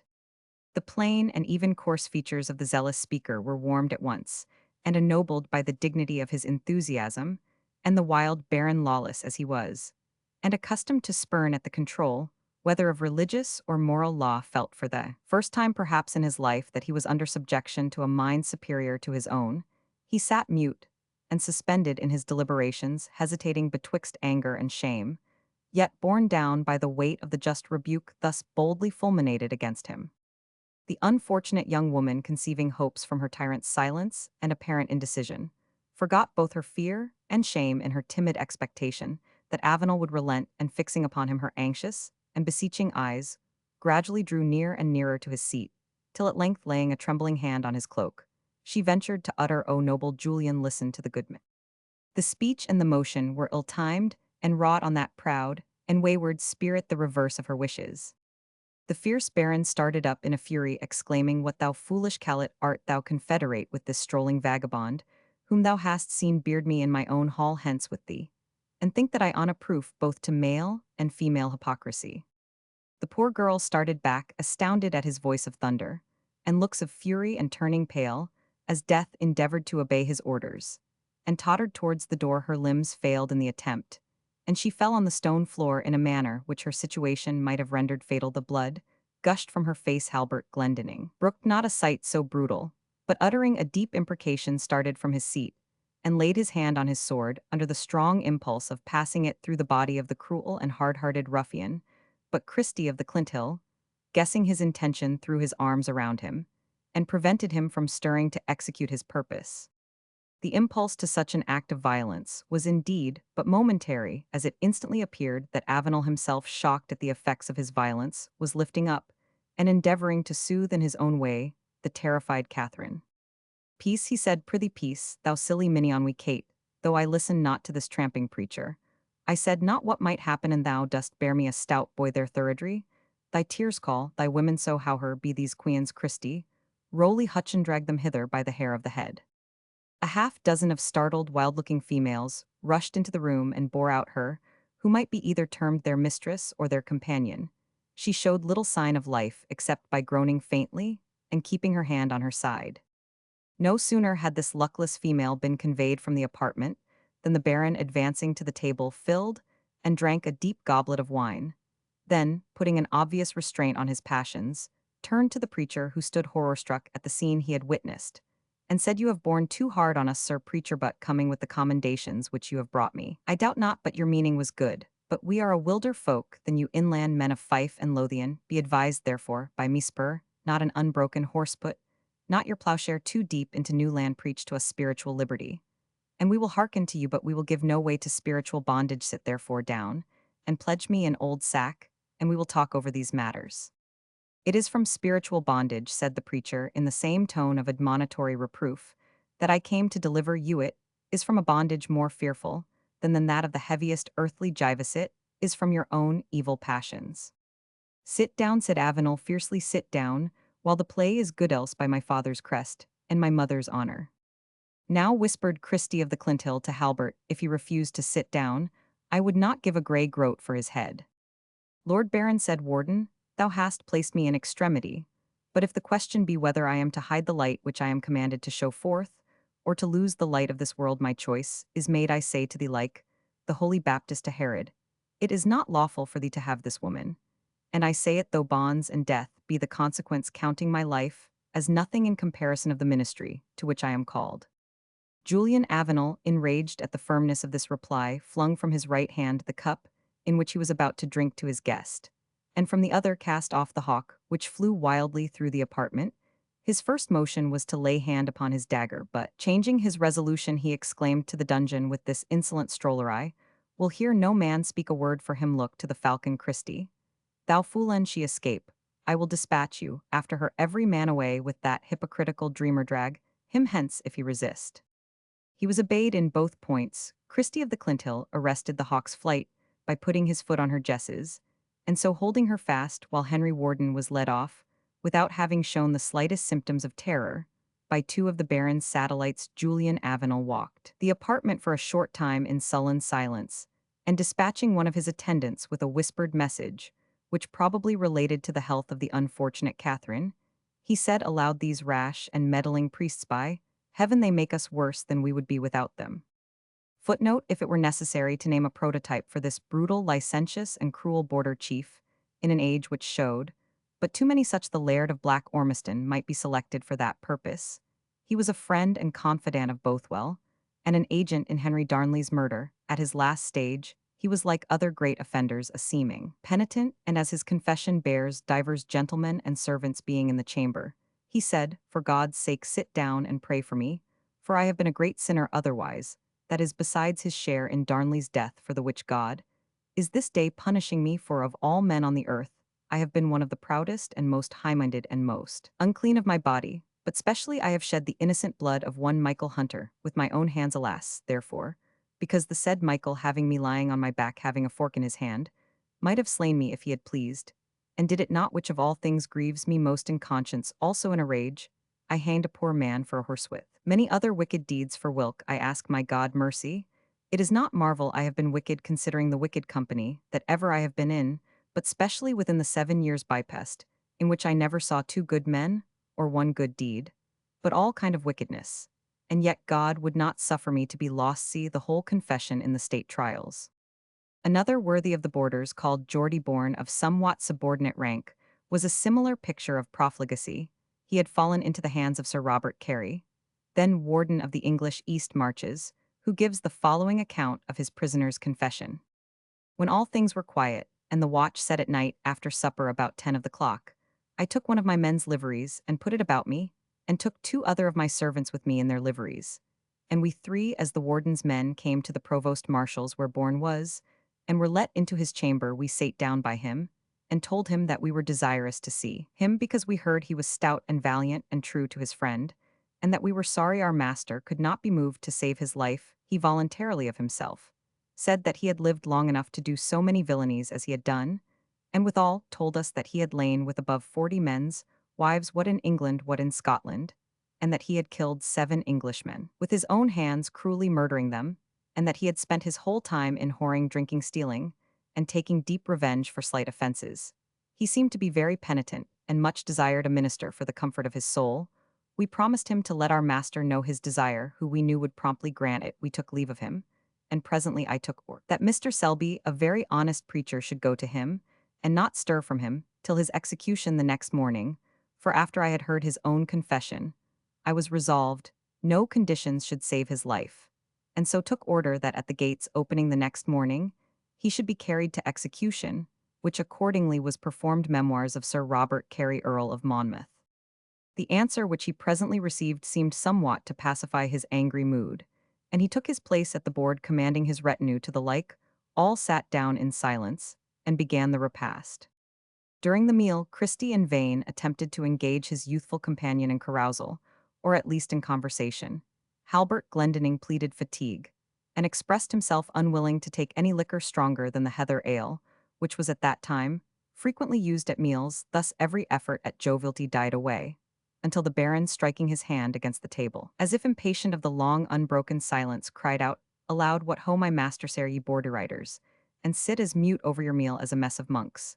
And friar, some one sing, if no one list to speak, much eaten without either mirth or music is ill of digestion. Louis, he added, speaking to one of the youngest of his followers, thou art ready enough to sing when no one bids thee. The young man looked first at his master, then up to the arched roof of the hall, then drank off the horn of ale or wine which stood beside him, and with a rough yet not unmelodious voice, sung the following ditty to the ancient air of Blue Bonnets over the border. Roman 1 March march Ettrick and Teviot Dale. Why the deal dinna ye march forward in order? March march Eskdale and Liddesdale. All the blue bonnets are bound for the border. Many a banner spread flutters above your head. Many a crest that is famous in story. Mount and make ready then, sons of the mountain glen. Fight for the Queen and the old Scottish glory. Roman 2 come from the hills where the hirsels are grazing. Come from the glen of the Buck and the Roe. Come to the crag where the beacon is blazing. Come with the buckler, the lance, and the bow. Trumpets are sounding. War steeds are bounding. Stand to your arms then, and march in good order. England shall many a day tell of the bloody fray, when the blue bonnets came over the border. The song, rude as it was, had in it that warlike character which at any other time would have roused Halbert's spirit, but at present the charm of minstrelsy had no effect upon him. He made it his request to Christie to suffer him to retire to rest, a request with which that worthy person, seeing no chance of making a favorable impression on his intended proselyte in his present humor, was at length pleased to comply. But no sergeant kite who ever practiced the profession of recruiting was more attentive that his object should not escape him than was Christie of the Clintill. He indeed conducted Halbert Glendinning to a small apartment overlooking the lake, which was accommodated with a truckle bed. But before quitting him, Christie took special care to give a look to the bars which crossed the outside of the window, and when he left the apartment he failed not to give the key a double turn, circumstances which convinced young Glendinning that there was no intention of suffering him to depart from the castle of Avenel at his own time and pleasure. He judged it, however, most prudent to let these alarming symptoms pass without observation. No sooner did he find himself in undisturbed solitude than he ran rapidly over the events of the day in his recollection, and to his surprise found that his own precarious fate and even the death of Piercy Shafton made less impression on him than the singularly bold and determined conduct of his companion Henry Warden Providence, which suits its instruments to the end they are to achieve, had awakened in the cause of Reformation in Scotland a body of preachers of more energy than refinement, bold in spirit, and strong in faith, contemners of whatever stood betwixt them and their principal object, and seeking the advancement of the great cause in which they labored by the roughest road, provided it were the shortest. The soft breeze may wave the willow, but it requires the voice of the tempest to agitate the boughs of the oak, and accordingly to milder hearers. And in a less rude age their manners would have been ill-adapted, but they were singularly successful in their mission to the rude people to whom it was addressed. Owing to these reasons, Halbert Glendinning, who had resisted and repelled the arguments of the preacher, was forcibly struck by the firmness of his demeanor. In the dispute with Julian Avenel it might be discourteous, and most certainly it was incautious to choose such a place, and such an audience for upbraiding with his transgressions, a baron whom both manners and situation placed in full possession of independent power.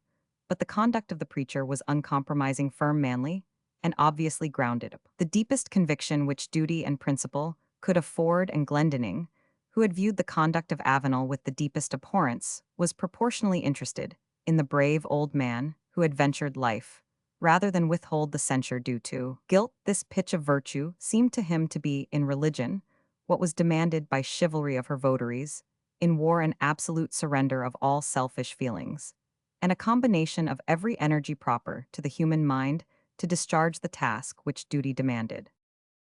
Albert was at the period when youth was most open to generous emotions, and knows best how to appreciate them in others, and he felt, although he hardly knew why, that whether Catholic or heretic, the safety of this man deeply interested him. Curiosity mingled with the feeling, and led him to wonder what the nature of those doctrines could be which stole their votary so completely from himself, and devoted him to chains or to death as their sworn champion. He had indeed been told of saints and martyrs of former days who had braved for their religious faith the extremity of death and torture, but their spirit of enthusiastic devotion had long slept in the ease and indolent habits of their successors, and their adventures, like those of knights-errant, were rather read for amusement than for edification. A new impulse had been necessary to rekindle the energies of religious zeal, and that impulse was now operating in favor of a purer religion, with one of whose steadiest votaries the youth had now met for the first time. The sense that he himself was a prisoner under the power of this savage chieftain by no means diminished Halbert's interest in the fate of his fellow sufferer, while he determined at the same time so far to emulate his fortitude that neither threats nor suffering should compel him to enter into the service of such a master. The possibility of escape next occurred to him, and though with little hope of effecting it in that way, Glendinning proceeded to examine more particularly the window of the apartment. The apartment was situated in the first story of the castle and was not so far from the rock on which it was founded, but that an active and bold man might with little assistance descend to a shelf of rock, which was immediately below the window, and from thence either leap or drop himself down into the lake which lay before his eye, clear and blue in the placid light of a full summer's moon. Were I once placed on that ledge, thought Glendinning, Julian Avenel and Christie had seen the last of me. The size of the window favored such an attempt, but the stanchions or iron bars seemed to form an insurmountable obstacle.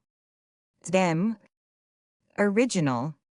While Halbert Glendinning gazed from the window with that eagerness of hope which was prompted by the energy of his character, and his determination not to yield to circumstances, his ear caught some sounds from below, and listening with more attention, he could distinguish the voice of the preacher engaged in his solitary devotions, to open a correspondence with him became immediately his object, and failing to do so by less marked sounds, he at length ventured to speak, and was answered from beneath. Is it, thou my son? The voice of the prisoner now sounded more distinctly than when it was first heard, for Warden had approached the small aperture, which serving his prison for a window opened just betwixt the wall and the rock, and admitted a scanty portion of light through a wall of immense thickness. This superate being placed exactly under Halbert's window, the contiguity permitted the prisoners to converse in a low tone, when Halbert declared his intention to escape, and the possibility he saw of achieving his purpose. But for the iron stanchions of the window prove thy strength, my son, in the name of God, said the preacher. Halbert obeyed him more in despair than hope, but to his great astonishment, and somewhat to his terror, the bar parted asunder near the bottom, and the longer part being easily bent outwards, and not secured with lead in the upper socket, dropped out into Halbert's hand. He immediately whispered, but as energetically as a whisper could be expressed by heaven, the bar has given way in my hand. Thank heaven, my son, instead of swearing by it, answered Warden from his dungeon. With little effort Halbert Glendinning forced himself through the opening thus wonderfully effected, and using his leathern sword belt as a rope to assist him, let himself safely drop on the shelf of rock upon which the preacher's window opened, but through this no passage could be effected, being scarce larger than a loophole for musketry, and apparently constructed for that purpose. Are there no means by which I can assist your escape, my father? Said Halbert. There are none, my son, answered the preacher, but if thou wilt ensure my safety, that may be in thy power. I will labor earnestly for it, said the youth. Take, then, a letter which I will presently write, for I have the means of light and writing materials in my scrip. Hasten towards Edinburgh, and on the way thou wilt meet a body of horse marching southwards. Give this to their leader, and acquaint him of the state in which thou hast left me. It may hap that thy doing so will advantage thyself. In a minute or two, the light of a taper gleamed through the shot-hole, and very shortly after the preacher, with the assistance of his staff, pushed a billet to Glendinning through the window. God bless thee, my son, said the old man, and complete the marvelous work which he has begun. Amen, answered Halbert with solemnity, and proceeded on his enterprise.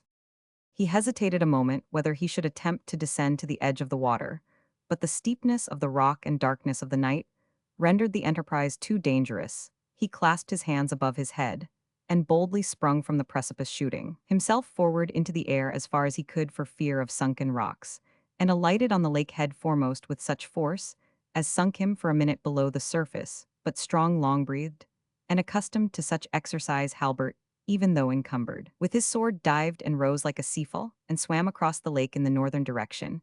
When he landed and looked back on the castle, he could observe that the alarm had been given for lights glance from window to window, and he heard the drawbridge lowered and the tread of horses' feet upon the causeway, but little alarmed for the consequence of a pursuit during the darkness.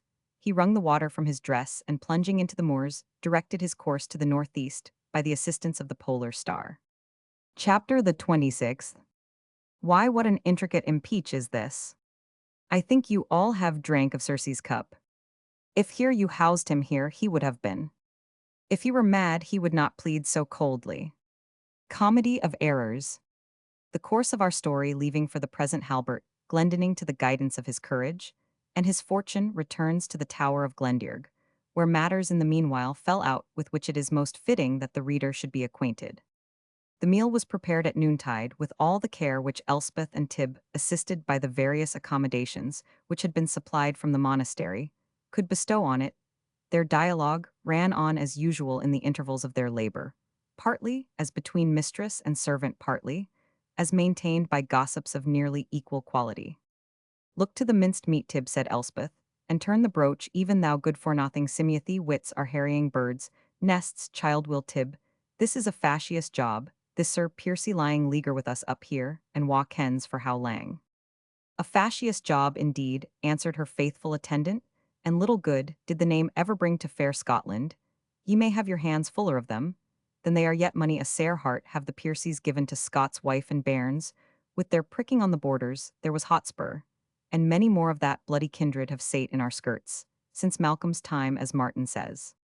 Martin should keep a well-scrapit tongue in his head, said Elspeth, and not slander the kin of any body that quarters at Glendearg. Forby, that Sir Piercy Shafton is much respected with the holy fathers of the community. and they will make up to us any fashery that we may have with him, either by good word or good deed isse. Warrant them, he is a considerate lord the Lord Abbot. And weel he likes a saft seat to his hinder end, said Tib. I have seen a belted baron sit on a bare bench, and find nae fault, but in ye are pleased, mistress, I am pleased. Now in good time here comes Misty of the Roman 1099, and where hae ye been lass for as gain rang, without you said Elspeth. I just gied a blink up the burn, said Misty, for the young lady has been down on her bed, and is no just that weel so I gied a gliff up the burn. To see the young lads come hame frae, the sport I will warrant you, said Elspeth. I, Tib, that's the way the young folk guide us to believe us to do the work and out to the play themselves. Near a bit of that, mistress, said the maid of the mill, stripping her round pretty arms, and looking actively and good-humouredly round for some duty that she could discharge. But just I thought ye might like to ken, if they were coming back, just to get the dinner forward. And saw ye aught of them? Then demanded Elspeth. Not the least tokening, said Misty, though I got to the head of a no, and though the English knight's beautiful white feather could have been seen over all the bushes in the shaw. The knight's white feather, said Dame Glendinning, ye are a silly hempemy Halbert's high head will be seen farther than his feather, let it be as white as it like I trow. Misty made no answer, but began to knead dough for wastel cake, with all dispatch, observing that Sir Piercy had partaken of that dainty, and commended it upon the preceding day, and presently, in order to place on the fire the girdle or iron plate on which these cates were to be baked, she displaced a stewpan in which one of Tib's delicacies were. Submitted to the action of the kitchen fire, Tib muttered betwixt her teeth, and it is the broth for my sick bairn that maun make room for the dainty Southron's wastelbread. It was a blithe time in White Wallace's day, or good King Robert's, when the pockbuttings gat neathing here but hard strakes and bloody crowns, but we will see how it will end. Elspeth did not think it proper to notice these discontented expressions of Tibby, but they sunk into her mind, for she was apt to consider her as a sort of authority in matters of war and policy, with which her former experience as bowerwoman at Avenel Castle made her better acquainted than were the peaceful inhabitants of Halidome. She only spoke, however, to express her surprise that the hunters did not return. And they come not back, the sooner, said Tib, they will fare the war, for the meat will be roasted to a cinderand. There is poor Simmy that can turn the spit. Nay, Langer, the bairn is melting like an icicle in warm watergang owa bairn. And take a mouthful of the collar air, and I will turn the broach till he come back. Rin up to the bartizan at the Towerhead Callant, said Dame Glendinning, the air will be cholerer there than ony gate else, and bring us word, if our Halbert and the gentlemen are coming down the glen. The boy lingered long enough to allow his substitute Tib-Tacket heartily to tire of her own generosity, and of his cricket stool by the side of a huge fire. He at length returned with the news that he had seen nobody. The matter was not so remarkable. As far as Halbert Glendinning was concerned, for patient alike of want and of fatigue, it was no uncommon circumstance for him to remain in the wilds till curfew time, but nobody had given Sir Piercy Shafton credit for being so keen a sportsman, and the idea of an Englishman preferring the chase to his dinner was altogether inconsistent with their preconceptions of the national character. Amidst wondering and conjecturing, the usual dinner hour passed long away, and the inmates of the tower, taking a hasty meal themselves, adjourned their more solemn preparations until the hunters' return at night, since it seemed now certain that their sport had either carried them to a greater distance or engaged them for a longer time than had been expected. About 4 hours after noon arrived not the expected sportsman, but an unlooked-for visitant, the subprior from the monastery. The scene of the preceding day had dwelt on the mind of Father Eustace, who was of that keen and penetrating cast of mind which loves not to leave unascertained whatever of mysterious is subjected to its inquiry. His kindness was interested in the family of Glendearg, which he had now known for a long time, and besides the community was interested in the preservation of the peace betwixt Sir Piercy Shafton and his youthful host, since whatever might draw public attention on the former could not fail to be prejudicial to the monastery, which was already threatened by the hand of power. He found the family assembled all but Mary Avenel, and was informed that Halbert Glendinning had accompanied the stranger on a day's sport. So far was well, they had not returned. But when did youth and sport conceive themselves bound by set hours, and the circumstance excited no alarm in his mind. While he was conversing with Edward Glendinning, touching his progress in the studies he had pointed out to him, they were startled by a shriek from Mary Avenel's apartment, which drew the whole family thither in headlong haste. They found her in a swoon in the arms of old Martin, who was bitterly accusing himself of having killed her. so indeed it seemed for her pale features. And closed eyes argued, rather a dead corpse than a living person. The whole family were instantly in tumult, snatching her from Martin's arms, with the eagerness of affectionate terror. Edward bore her to the casement that she might receive the influence of the open air. The sub-prior, who, like many of his profession, had some knowledge of medicine, hastened to prescribe the readiest remedies which occurred to him and the terrified females contended with, and impeded each other in their rival efforts to be useful. It has been ane of her weary gayest, said Dame Glendinning. It's just a trembling on her spirits, as her blessed mother used to have said Tib. It's some ill news has come o'er her, said the miller's maiden, while burnt feathers, cold water, and all the usual means of restoring suspended animation, were employed alternately and with little effect.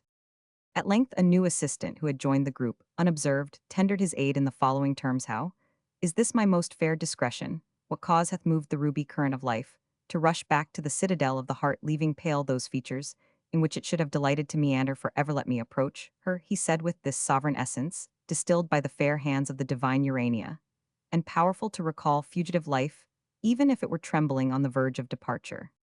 Thus speaking, Sir Piercy Shafton knelt down, and most gracefully presented to the nostrils of Mary Avenel a silver pouncet box exquisitely chased, containing a sponge, dipped in the essence which he recommended so highly. Yes, gentle reader, it was Sir Piercy Shafton himself, who thus unexpectedly proffered his good offices, his cheeks indeed very pale, and some part of his dress stained with blood, but not otherwise appearing different from what he was on the preceding evening.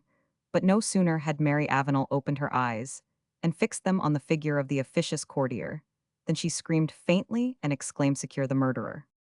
Those present stood aghast with astonishment, and none more so than the euphuist, who found himself so suddenly and so strangely accused by the patient whom he was endeavoring to succor, and who repelled his attempts to yield her assistance with all the energy of abhorrence. Take him away, she exclaimed, take away the murderer.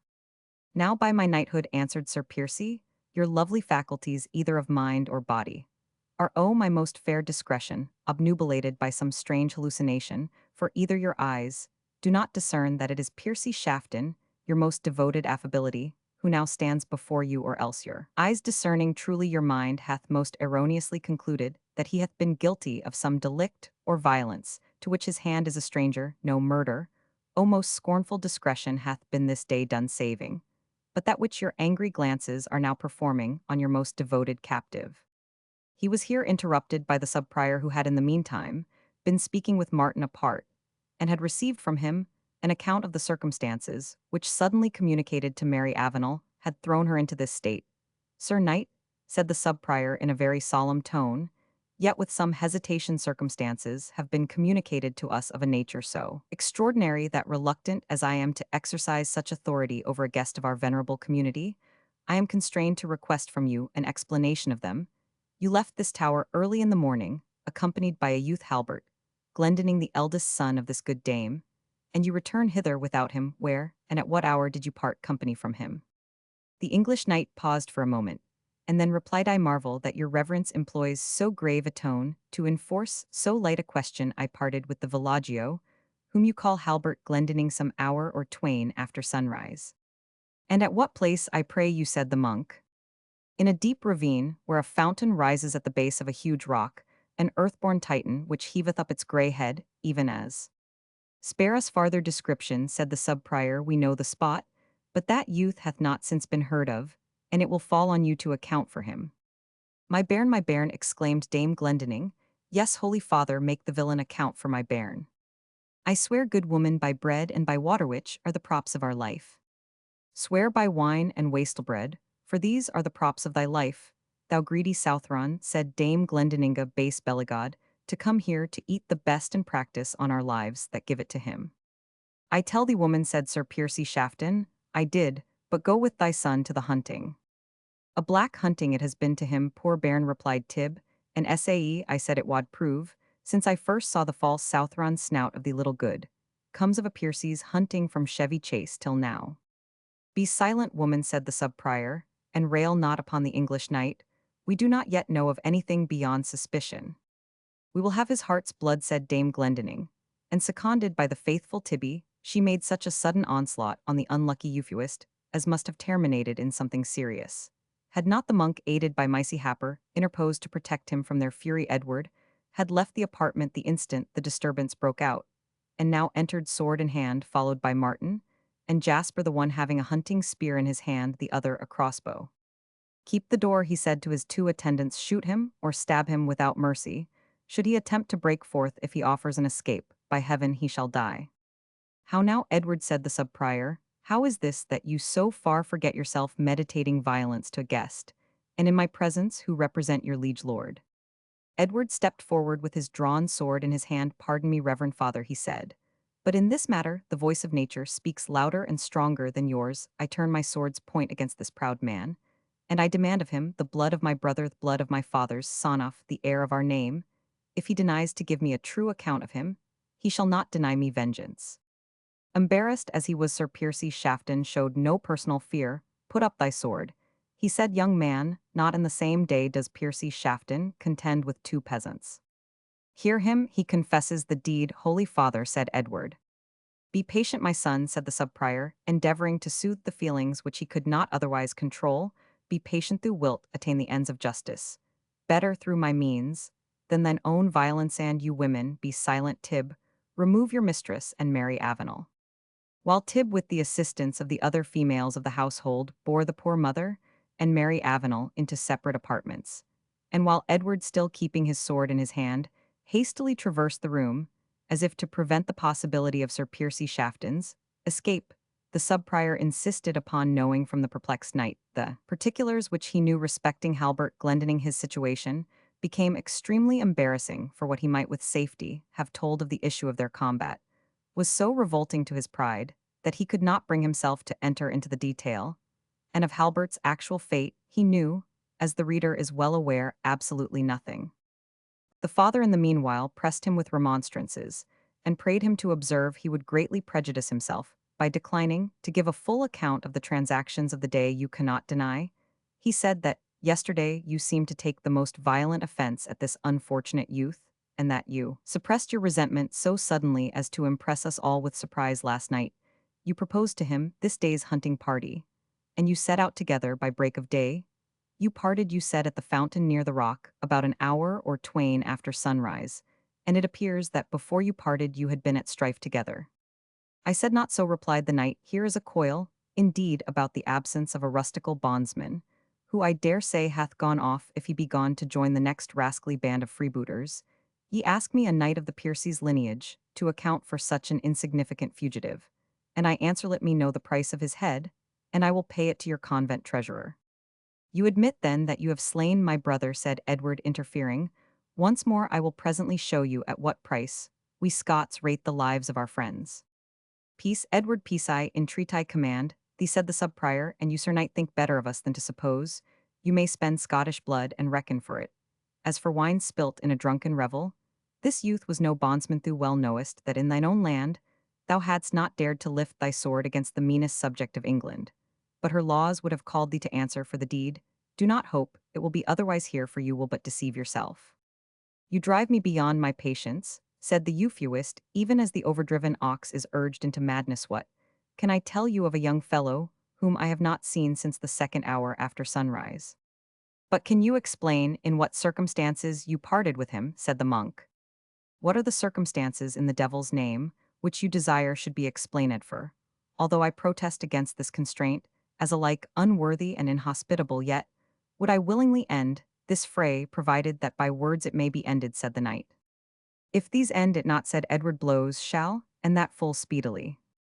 Peace, impatient boy, said the sub-prior, and do you, Sir Piercy Shafton, acquaint me why the ground is bloody by the verge of the fountain in Coronantian, where, as you say yourself, you parted from Halbert Glendinning? Resolute not to avow his defeat, if possibly he could avoid it, the knight answered in a haughty tone that he supposed it was no unusual thing to find the turf bloody where hunters had slain a deer.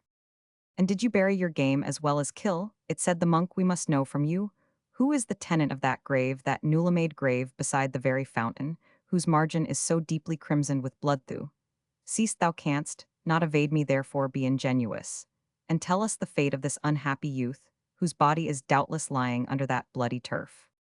If it be said, Sir Piercy, they must have buried him alive, for I swear to thee, reverend father, that this rustic juvenile parted from me in perfect health. Let the grave be searched, and if his body be found, then deal with me as ye list. It is not my sphere to determine thy fate, Sir Knight, but that of the Lord Abbot and the right reverend chapter it is, but my duty to collect such information as may best possess their wisdom, with the matters which have chanced. Might I presume so far, Reverend Father, said the knight, I should wish to know the author and evidence of all these suspicions, so unfoundedly urged against me. It is soon told, said the sub-prior, nor do I wish to disguise it, if it can avail you in your defense.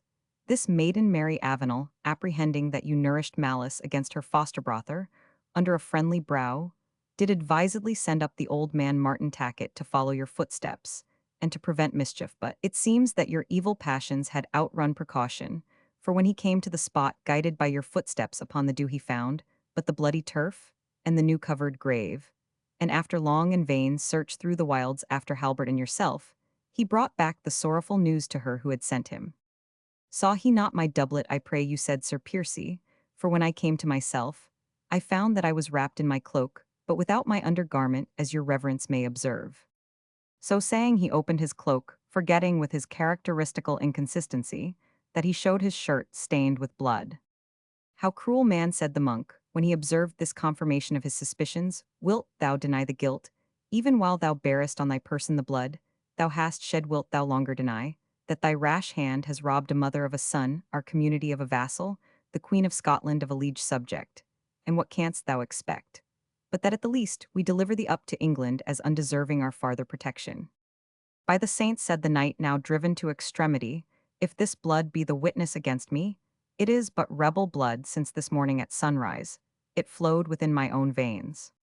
How were that possible, Sir Piercy Shafton, said the monk, since I see no wound from whence it can have flowed? That, said the knight, is the most mysterious part of the transaction, see here.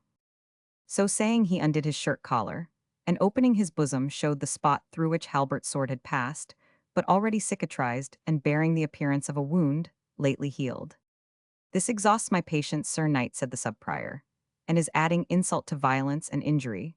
Do you hold me for a child, or an idiot, that you pretend to make me believe that the fresh blood with which your shirt is stained flowed from a wound, which has been healed for weeks or months? Unhappy mocker, thinkest thou, thus to blind us? Too well do we know that it is the blood of your victim, wrestling with you in the desperate and mortal struggle, which has thus dyed your apparel. The knight, after a moment's recollection, said in reply, I will be open with you, my father bid these men stand out of earshot, and I will tell you all I know of this mysterious business, and muse, not good father, though it may pass thy wit to expound it, for I avouch to you it is too dark for mine own. The monk commanded Edward and the two men to withdraw, assuring the former that his conference with the prisoner should be brief, and giving him permission to keep watch at the door of the apartment, without which allowance he might perhaps have had some difficulty in procuring his absence. Edward had no sooner left the chamber than he dispatched messengers to one or two families of the Halidome, with whose sons his brother, and he sometimes associated, to tell them that Halbert Glendinning had been murdered by an Englishman, and to require them to repair to the Tower of Glendearg. Without delay, the duty of revenge in such cases was held so sacred that he had no reason to doubt they would instantly come with such assistance as would ensure the detention of the prisoner. He then locked the doors of the tower, both inner and outer, and also the gate of the courtyard. Having taken these precautions, he made a hasty visit to the females of the family, exhausting himself in efforts to console them, and in protestations that he would have vengeance for his murdered brother. Chapter the 27th. Now by Our Lady Sheriff T's hard reckoning, that I with every odds of birth and barony should be detained here for the casual death of a wild forester whose utmost having is but the brazen buckle of the belt in which he sticks his head-knife. Bold play. While Edward was making preparations for securing and punishing the supposed murder of his brother, with an intense thirst for vengeance, which had not hitherto shown itself as part of his character, Sir Piercy Shafton made such communications as it pleased him to the sub-prior, who listened with great attention, though the knight's narrative was none of the clearest, especially as his self-conceit led him to conceal or abridge the details which were necessary to render it intelligible. You are to know, he said, Reverend Father, that this rustical juvenile, having chosen to offer me in the presence of your venerable superior yourself and other excellent and worthy persons, besides the damsel Mary Avenel, whom I term my discretion in all honor and kindness. A gross insult, rendered yet more intolerable by the time and place my just resentment, did so gain the mastery over my discretion that I resolved to allow him the privileges of an equal, and to indulge him with the combat. But Sir Knight, said the sub-prior, you still leave two matters, very obscure. First, why the token he presented to you gave you so much offense as I with others witnessed. And then again, how the youth, whom you then met for the first, or at least the second time, knew so much of your history, as enabled him so greatly to move you. The knight colored very deeply. For your first query, he said, most reverend father, we will, if you please, pretermit it as nothing essential to the matter in hand. And for the second, I protest to you that I know as little of his means of knowledge as you do, and that I am well nigh persuaded he deals with sathanas of which more anon. Well, sir, in the evening, I failed not to veil my purpose with a pleasant brow, as is the custom amongst us martialists, who never display the bloody colors of defiance in our countenance, until our hand is armed to fight under them. I amused the fair discretion with some canzonets and other toys which could not but be ravishing to her inexperienced ears. I arose in the morning, and met my antagonist, who, to say truth, for an inexperienced villagio, comported himself as stoutly as I could have desired. So, coming to the encounter, reverend sir, I did try his mettle, with some half a dozen of downright passes, with any one of which I could have been through his body, only that I was loth to take so fatal an advantage, but rather mixing mercy with my just indignation, studied to inflict upon him some flesh wound of no very fatal quality. But, sir, in the midst of my clemency, he being instigated, I think by the devil, did follow up his first offense with some insult of the same nature, whereupon, being eager to punish him, I made an estramazone, and my foot slipping at the same time, not from any fault of fence on my part, or any advantage of skill on his, but the devil having, as I said, taken up the matter in hand, and the grass being slipperier, I recovered my position. I encountered his sword, which he had advanced with my undefended person, so that as I think I was in some sort run through the body, my juvenile being beyond measure appalled at his own unexpected and unmerited success in this strange encounter, takes the flight and leaves me there, and I fall into a dead swoon for the lack of the blood I had lost so foolishly, and, when I awake, as from a sound sleep, I find myself lying in it like you, wrapped up in my cloak. At the foot of one of the birch trees which stand together in a clump near to this place, I feel my limbs and experience little pain, but much weakness. I put my hand to the wound. It was whole and skinned over, as you now see it. I rise and come hither, and in these words you have my whole day's story. I can only reply to so strange a tale, answered the monk, that it is scarce possible that Sir Piercy Shafton can expect me to credit it here. Is a quarrel the cause of which you conceal a wound received in the morning, of which there is no recent appearance at sunset, a grave filled up in which no body is deposited, vanquished found alive, and well victor departed? No man knows whether these things, Sir Knight, hang not so well together that I should receive them as gospel.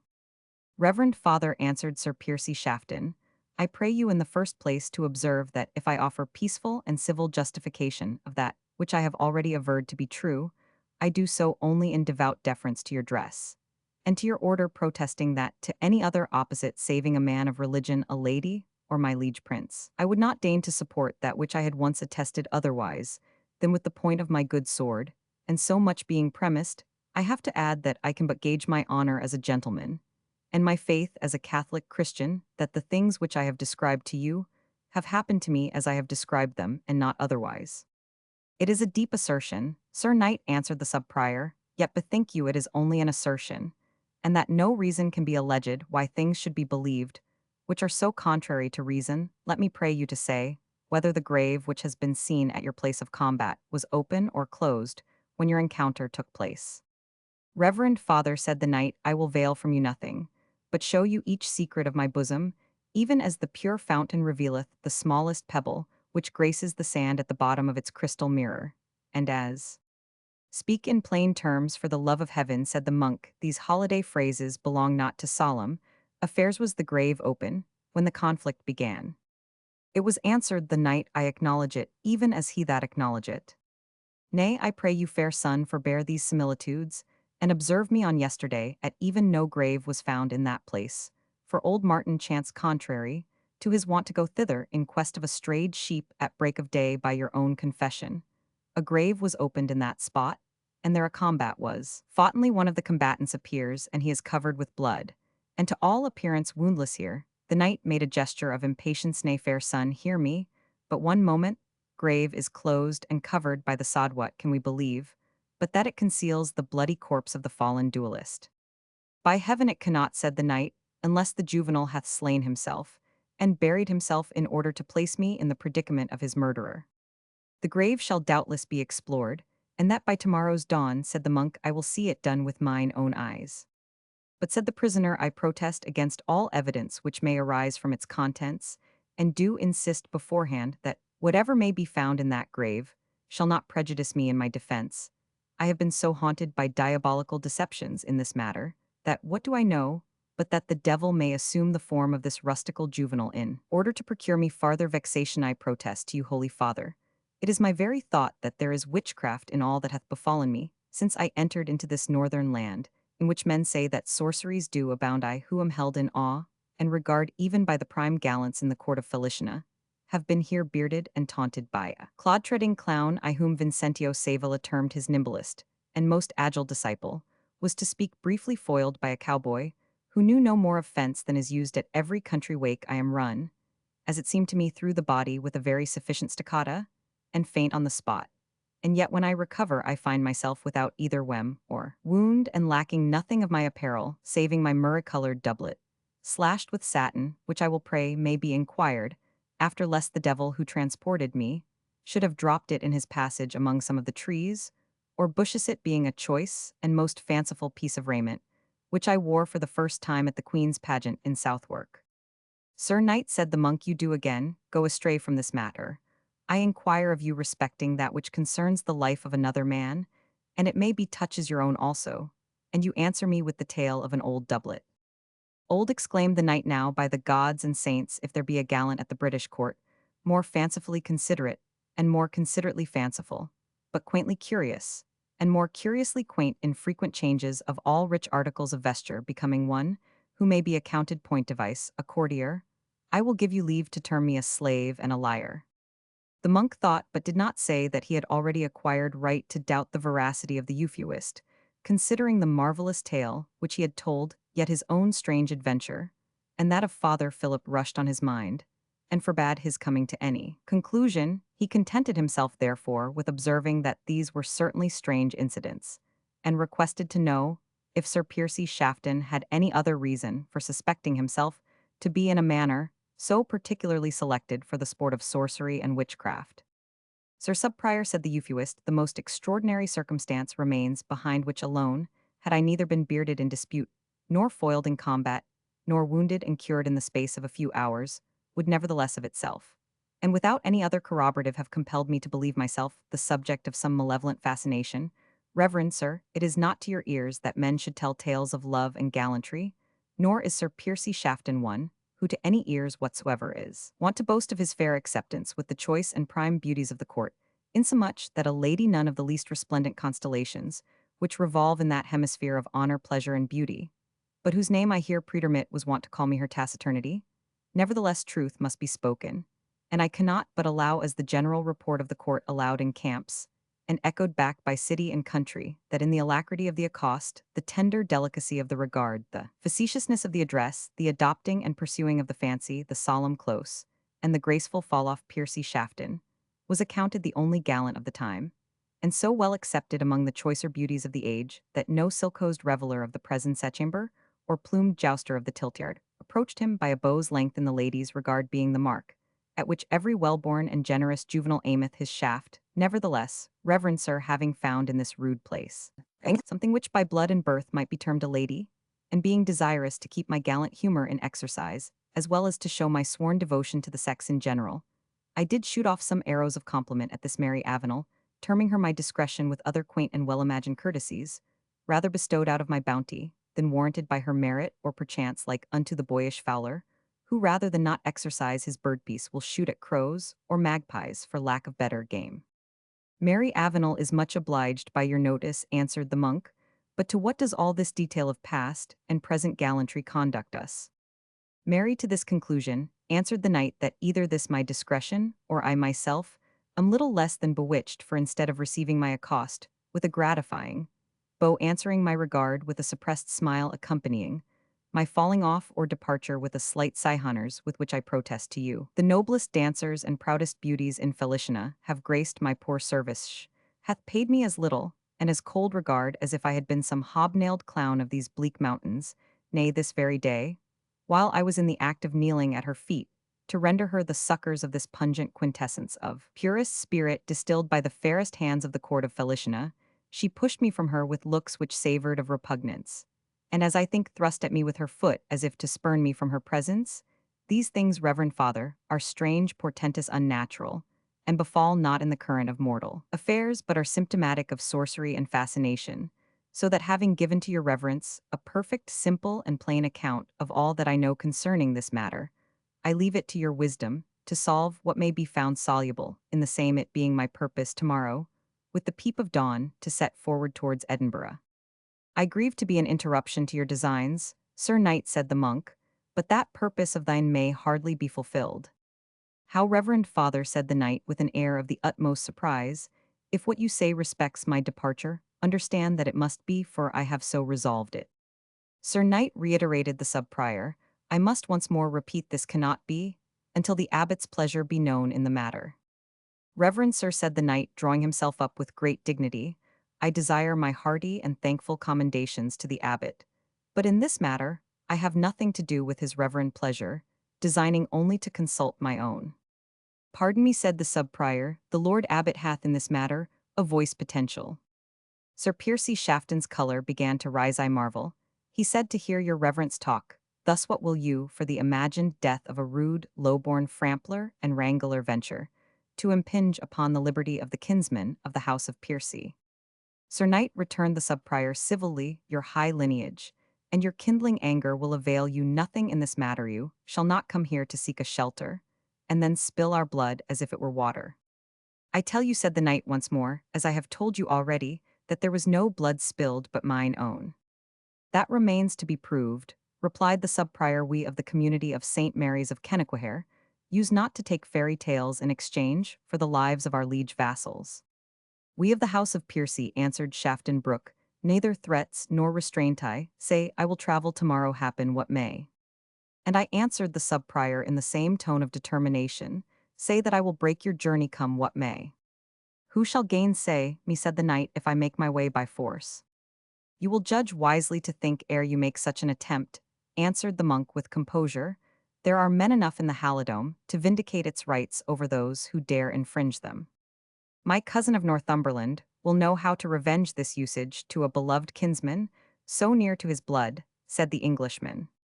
The Lord Abbot will know how to protect the rights of his territory, both with the temporal and spiritual sword, said the monk. Besides, consider, were we to send you to your kinsman at Alnwick or Warkworth tomorrow, he dare do nothing, but transmit you in fetters to the Queen of England. Bethink, Sir Knight, that you stand on slippery ground, and will act most wisely in reconciling yourself to be a prisoner in this place.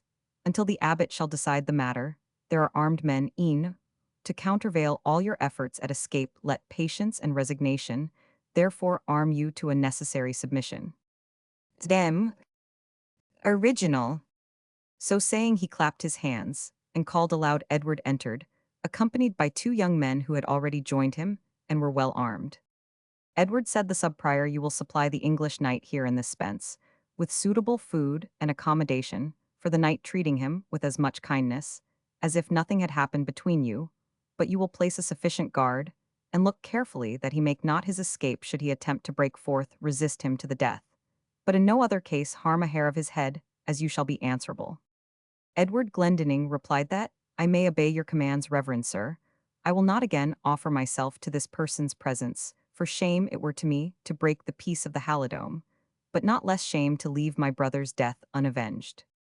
As he spoke, his lips grew livid, the blood forsook his cheek, and he was about to leave the apartment when the sub-prior recalled him, and said in a solemn tone, Edward, I have known you from infancy. I have done what lay within my reach to be of use to you. I say nothing of what you owe to me, as the representative of your spiritual superior. I say nothing of the duty from the vassal to the sub-prior, but Father Eustace expects from the pupil whom he has nurtured, expects from Edward Glendinning, that he will not by any deed of sudden violence however justified in his own mind, by the provocation break through the respect due to public justice, or that which he has an especial right to claim from him?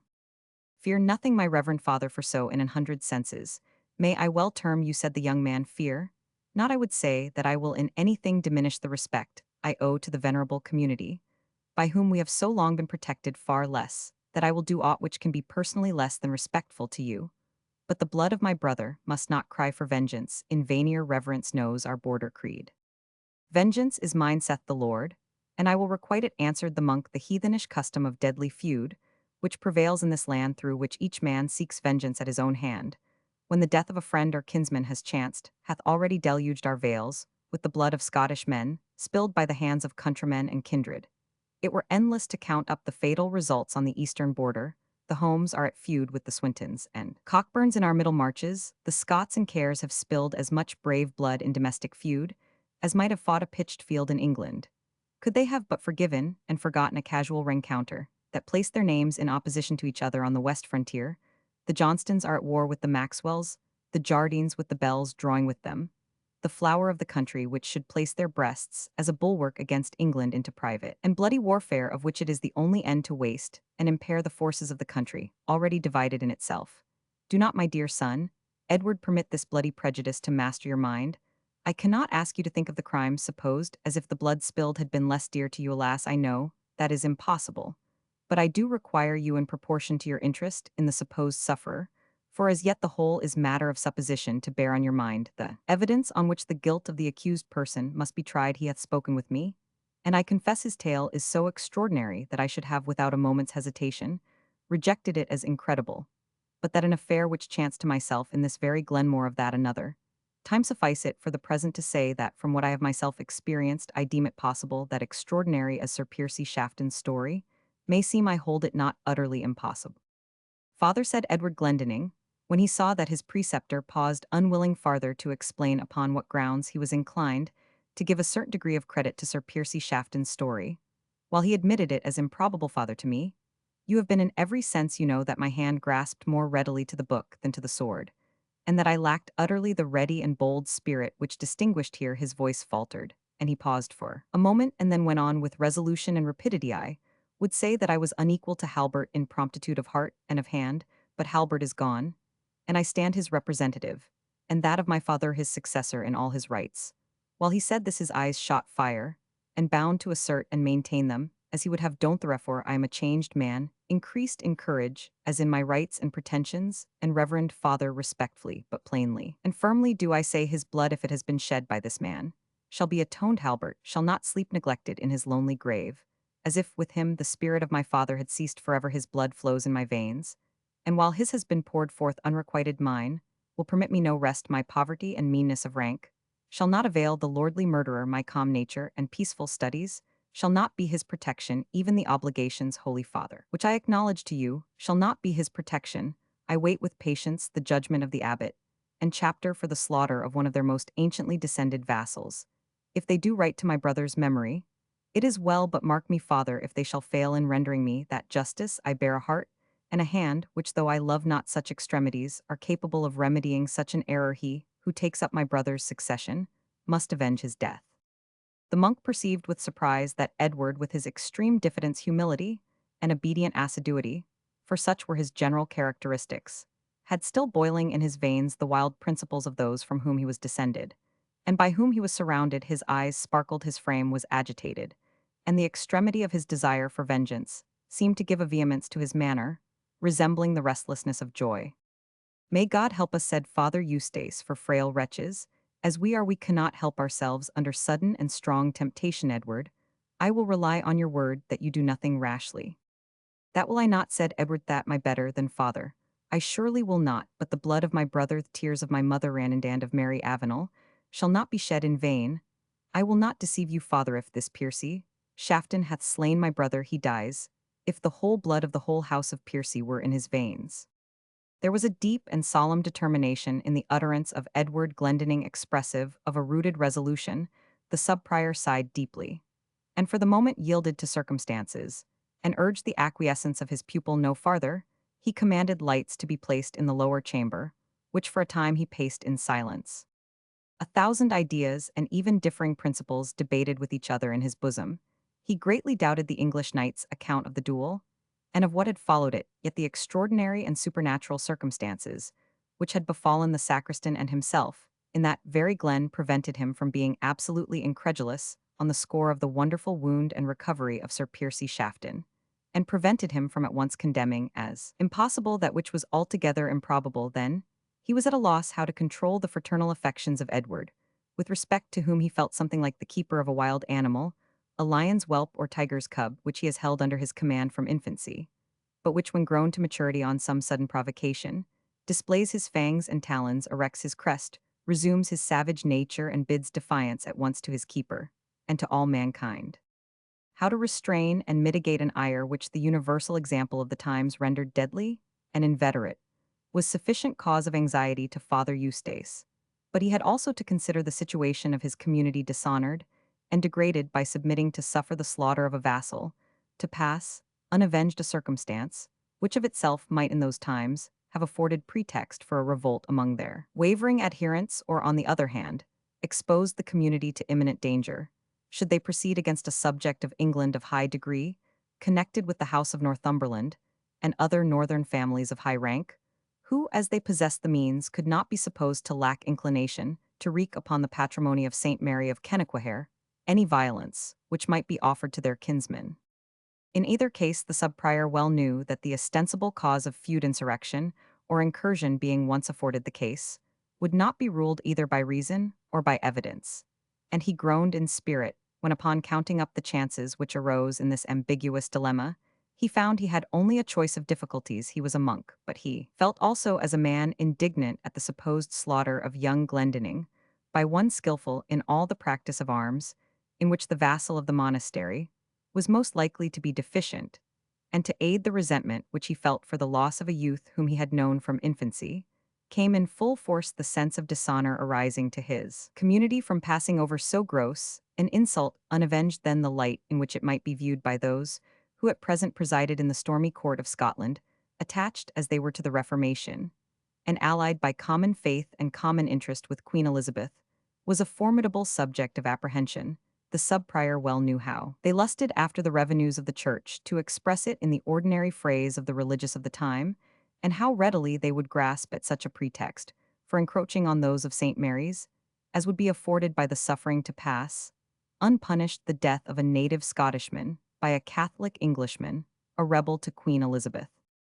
On the other hand, to deliver up to England, or which was nearly the same thing, the Scottish administration and English knight, leagued with the Piercy by kindred and political intrigue, a faithful follower of the Catholic Church, who had fled to the Halidome for protection, was in the estimation of the subprior an act most unworthy in itself, and meriting the malediction of heaven, besides being moreover fraught with great temporal risk, if the government of Scotland was now almost entirely in the hands of the Protestant party. The Queen was still a Catholic, and there was no knowing when, amid the sudden changes which agitated that tumultuous country, she might find herself at the head of her own affairs, and able to protect those of her own faith. Then, if the court of England and its queen were zealously Protestant, the northern counties, whose friendship or enmity were of most consequence in the first instance to the community of St. Mary's, contained many Catholics, the heads of whom were able, and must be supposed willing, to avenge any injury suffered by Sir Piercy Shafton. On either side, the subprior, thinking according to his sense of duty, most anxiously for the safety and welfare of his monastery, saw the greatest risk of damage, blame, inroad, and confiscation. The only course on which he could determine was to stand by the helm like a resolute pilot, watch every contingence, do his best to weather each reef and shoal, and commit the rest to heaven and his patroness. As he left the apartment, the knight called after him, beseeching he would order his trunkmills to be sent into his apartment, understanding he was to be guarded there for the night, as he wished to make some alteration in his apparel. Footnote: Sir Piercy Shafton's extreme love of dress was an attribute of the coxcombs of this period. The display made by their forefathers was in the numbers of their retinue. But as the actual influence of the nobility began to be restrained both in France and England by the increasing power of the crown, the indulgence of vanity in personal display became more inordinate. There are many allusions to this change of custom in Shakespeare and other dramatic writers, where the reader may find mention made of Bonds entered into. For gay apparel against the triumph day. Johnson informs us that, for the first entrance of a gallant tweer good, you turned 400 or 500 acres of your best land into 2 or 3 trunks of apparel every man out of his humor.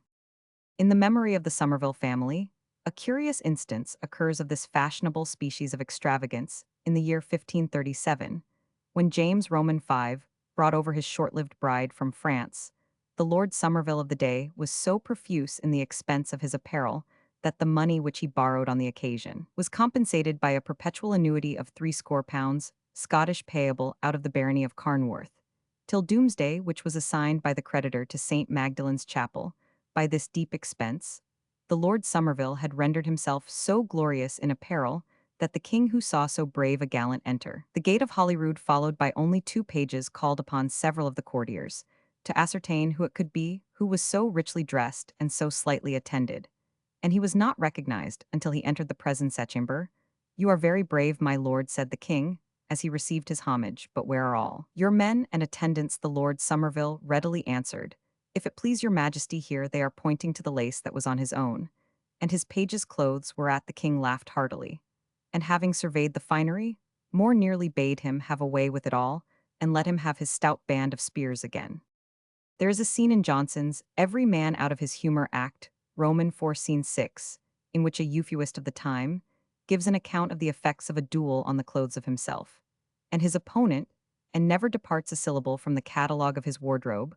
We shall insert it in evidence that the foppery of our ancestors was not inferior to that of our own time.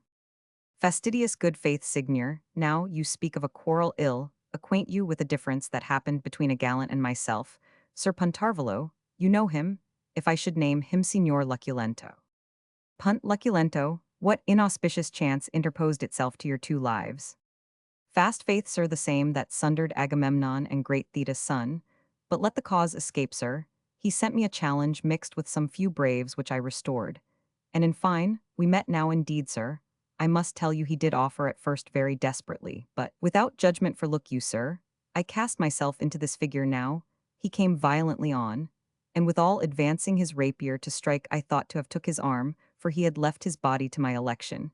And I was sure he could not recover his guard, sir. I missed my purpose, and his arm rashed his doublet sleeves, ran him close by the left cheek, and through his hair he again, light me here I had on a gold cable hatband, then new come up about a Murray French hat, I had cuts my hatband, and yet it was massy goldsmith's work cuts my brim, which by good fortune being thick embroidered with gold twist and spangles, disappointed the force of the blow. Nevertheless, it grazed on my shoulder, takes me away 6 pearls of an Italian cutwork band, I wore, cost me £3 in the exchange, but 3 days before.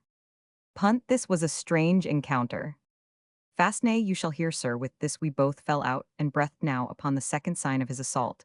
I betook me to my former manner of defense. He on the other side abandoned his body to the same danger as before, and follows me still with blows. But I, being loath to take the deadly advantage that lay before me of his left side, made a kind of stramazoun, ran him up to the hilt, through the doublet, through the shirt, and yet missed the skin. He, making a reverse blow, falls upon my embossed girdle I had thrown off the hangers a little before a strikes.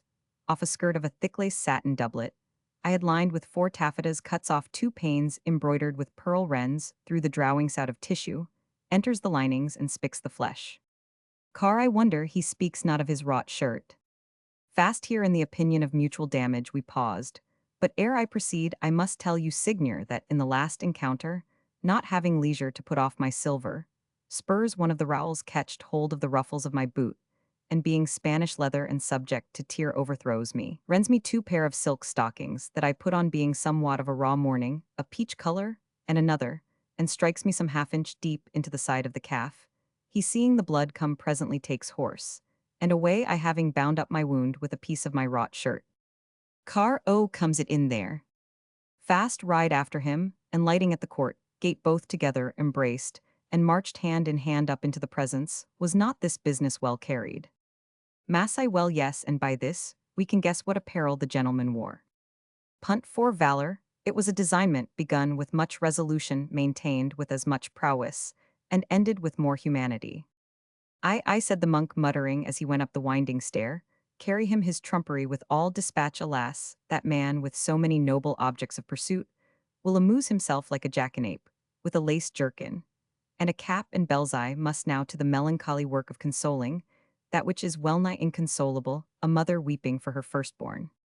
Advancing after a gentle knock into the apartment of the women, he found that Mary Avenel had retired to bed extremely indisposed, and that Dame Glendinning and Tib were indulging their sorrows by the side of a decaying fire, and by the light of a small iron lamp or cruise, as it was termed. Poor Elspeth's apron was thrown over her head, and bitterly did she sob and weep for her beautiful, her braveth, very image of her dear Simon, Glendinning, the stay of her widowhood, and the support of her old age. Them original. The faithful Tib echoed her complaints, and more violently clamorous, made deep promises of revenge on Sir Piercy Shafton, if there were a man left in the south, who could draw a whinger or a woman that could thraw a rape. The presence of the sub-prior imposed silence on these clamors. He sate down by the unfortunate mother, and essayed by such topics as his religion, and reason suggested to interrupt the current of Dame Glendinning's feelings, but the attempt was in vain.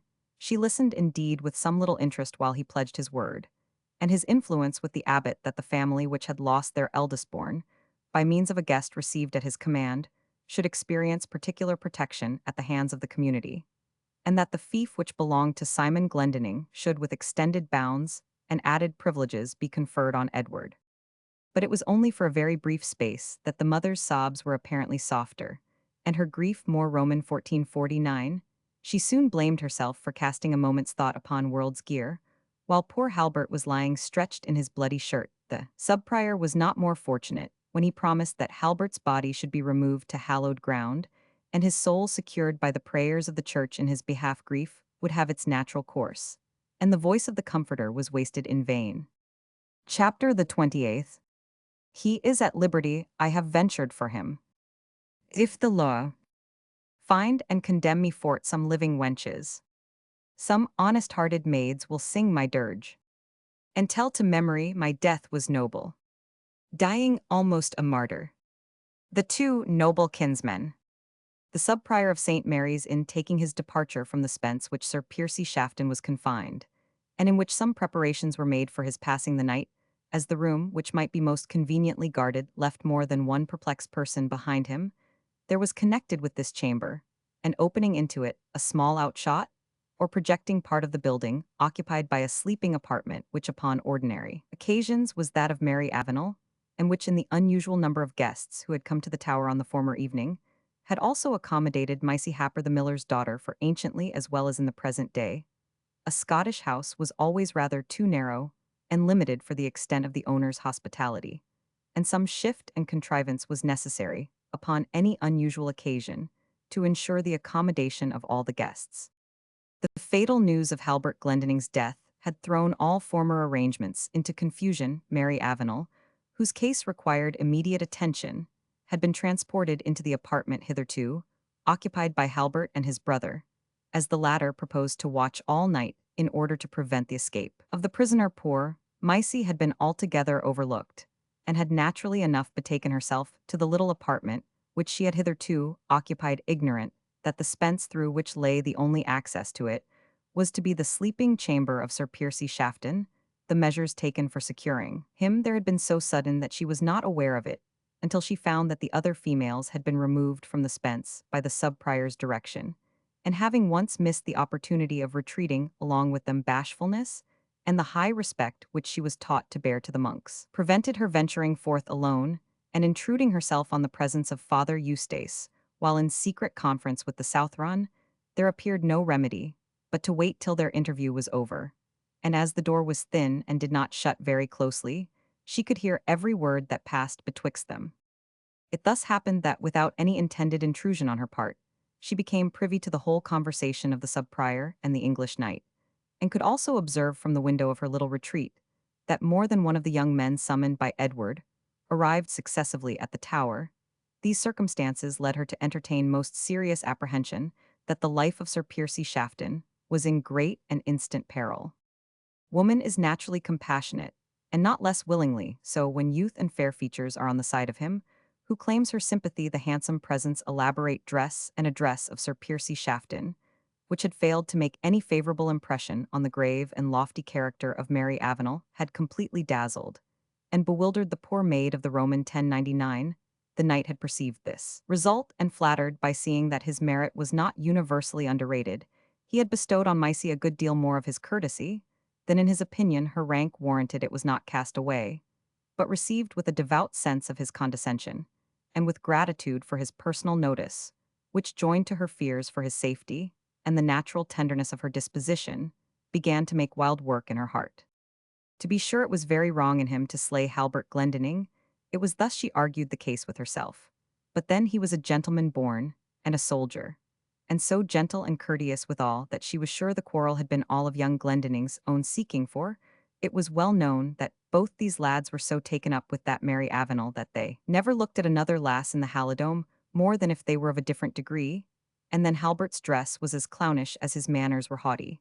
And this poor young gentleman, who was habited like any prince banished from his own land, was first drawn into a quarrel by a rude brangler, and then persecuted and like to be put to death by his kin and allies. Them original. Maisie wept bitterly at the thought, and then her heart rising against such cruelty and oppression to a defenseless stranger, who dressed with so much skill and spoke with so much grace, she began to consider whether she could not render him some assistance in this extremity. Her mind was now entirely altered from its original purpose. At first her only anxiety had been to find the means of escaping from the interior apartment without being noticed by anyone, but now she began to think that heaven had placed her there for the safety and protection of the persecuted stranger. She was of a simple and affectionate, but at the same time an alert and enterprising character, possessing more than female strength of body and more than female courage, though with feelings as capable of being bewildered with gallantry of dress and language as a fine gentleman of any generation would have desired to exercise his talents upon. I will save him. She thought that is the first thing to be resolved, and then I wonder what he will say to the poor miller's maiden that has done for him what all the dainty dames in London or Holyrood would have been afraid to venture up. Prudence began to pull her sleeve as she indulged speculations so hazardous, and hinted to her that the warmer Sir Piercy Shafton's gratitude might prove it was the more likely to be fraught with danger to his benefactress. Alas, poor Prudence, thou mayest say with our moral teacher, I preach for ever, but I preach in vain. The miller's maiden, while you pour your warning into her unwilling bosom, has glanced her eye on the small mirror by which she has placed her little lamp, and it returns to her a countenance, and eyes pretty and sparkling at all times, but ennobled at present with the energy of expression proper to those who have dared to form and stand, prepared to execute deeds of generous audacity. Will these eyes join to the benefit I am about to confer upon Sir Piercy Shafton? Do nothing towards removing the distance of rank between us? Such was the question which female vanity asked of Fancy, and though even Fancy dared not answer in a ready affirmative, a middle conclusion was adopted. Let me first succor the gallant youth, and trust to fortune for the rest. Banishing therefore from her mind everything that was personal to herself, the rash but generous girl turned her whole thoughts to the means of executing this enterprise. The difficulties which interposed were of no ordinary nature. The vengeance of the men of that country, in cases of deadly feud, that is, in cases of a quarrel, excited by the slaughter of any of their relations, was one of their most marked characteristics. And Edward, however gentle in other respects, was so fond of his brother that there could be no doubt that he would be as signal in his revenge as the customs of the country authorized. There were to be passed the inner door of the apartment, the two gates of the tower itself, and the gate of the courtyard ere the prisoner was at liberty. And then a guide and means of flight were to be provided, otherwise ultimate escape was impossible. But where the will of woman is strongly bent on the accomplishment of such a purpose, her wit is seldom baffled by difficulties, however embarrassing.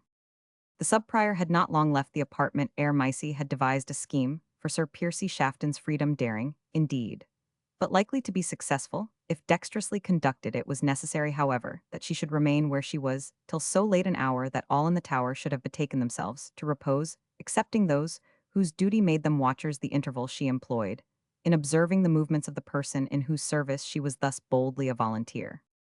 She could hear Sir Piercy Shafton pace the floor to and fro in reflection, doubtless on his own untoward fate and precarious situation, By and by she heard him making a rustling among his trunks, which, agreeable to the order of the sub-prior, had been placed in the apartment to which he was confined, and which he was probably amusing more melancholy thoughts, by examining and arranging. Then she could hear him resume his walk through the room, and as if his spirits had been somewhat relieved and elevated by the survey of his wardrobe, she could distinguish that at one turn he half recited a sonnet, at another half whistled a galliard, and at the third hummed a saraband. At length she could understand that he extended himself on the temporary couch which had been allotted to him, after muttering his prayers hastily, and in a short time she concluded he must be fast asleep. She employed the moment which intervened in considering her enterprise, under every different aspect, and dangerous, as it was the steady review which she took of the various perils accompanying her purpose, furnished her with plausible devices for obviating them. Love and generous compassion, which give singly such powerful impulse to the female heart, were in this case united, and championed her to the last extremity of hazard. It was an hour past midnight, all in the tower slept sound, but those who had undertaken to guard the English prisoner, or if sorrow and suffering drove sleep from the bed of Dame Glendinning and her foster daughter, they were too much wrapped in their own griefs to attend to external sounds. The means of striking light were at hand in the small apartment, and thus the miller's maiden was enabled to light and trim a small lamp. With a trembling step and throbbing heart, she undid the door, which separated her from the apartment in which the Southron knight was confined, and almost flinched from her fixed purpose. When she found herself in the same room with the sleeping prisoner, she scarcely trusted herself to look upon him, as he lay wrapped in his cloak and fast asleep upon the pallet bed, but turned her eyes away while she gently pulled his mantle with no more force than was just equal to awaken him. He moved not until she had twitched his cloak a second and a third time, and then at length looking up, was about to make an exclamation in the suddenness of his surprise. Misey's bashfulness was conquered by her fear. She placed her fingers on her lips in token that he must observe the most strict silence, and then pointed to the door to intimate that it was watched. Sir Piercy Shafton now collected himself, and sat upright on his couch. He gazed with surprise on the graceful figure of the young woman who stood before him. Her well-formed person, her flowing hair, and the outline of her features showed dimly, and yet to advantage by the partial and feeble light which she held in her hand. The romantic imagination of the gallant would soon have coined some compliment proper for the occasion, but Micey left him not time. "I come," she said, "to save your life, which is else in great peril. If you answer me, speak as low as you can, for they have sentineled your door with armed men." "Comeliest of miller's daughters," answered Sir Piercy, who by this time was sitting upright on his couch, "dread nothing for my safety. Credit me, that as in very truth I have not spilled the red puddle, which these villagios call the blood of their most uncivil relation, so I am under no apprehension whatever for the issue of this restraint, seeing that it cannot but be harmless to me, nathless to the O most Moland in our beauty. I return the thanks which thy courtesy may justly claim." "Dem original." "Nay, but Sir Knight," answered the maiden in a whisper, as low as it was tremulous, "I deserve no thanks, unless you will act by my counsel. Edward Glendinning hath sent for Dan of the Howleythurst and young Ady of Aikenshaw, and they are come with 3 men more, and with bow and jack and spear, and I heard them say to each other, and to Edward as they alighted in the court, that they would have amends for the death of their kinsman, if the monk's cowl should smoke for it, and the vassals are so wilful now, that the abbot himself dare not control them for fear they turn heretics and refuse to pay their few duties." "In faith," said Sir Piercy Shafton, "it may be a shrewd temptation, and perchance the monks may rid themselves of trouble and cumber by handing me over the march to Sir John Foster or Lord Hunson, the English wardens, and so make peace with their vassals and with England at once. Fairest Molinara, I will for once walk by thy rede, and if thou dost contrive to extricate me from this vile kennel, I will so celebrate thy wit and beauty, that the baker's nymph of Raphael di Urbino shall seem but a gypsy in comparison of my Molinara." "I pray you then be silent," said the miller's daughter, "for if your speech betrays that you are awake, my scheme fails utterly, and it is Heaven's mercy and Our Lady's that we are not already overheard and discovered." "I am silent," replied the Southron, "even as the starless night, but yet if this contrivance of thine should endanger thy safety, fair, and no less kind than fair damsel, it were utterly unworthy of me to accept it at thy hand." "Do not think of me," said Micey hastily. "I am safe. I will take thought for myself. If I once saw you out of this dangerous dwelling, if you would provide yourself with any part of your apparel or goods, lose no time." The knight did however lose some time ere he could settle in his own mind what to take, and what to abandon of his wardrobe, each article of which seemed endeared to him by recollection of the feasts and revels at which it had been exhibited for some little while.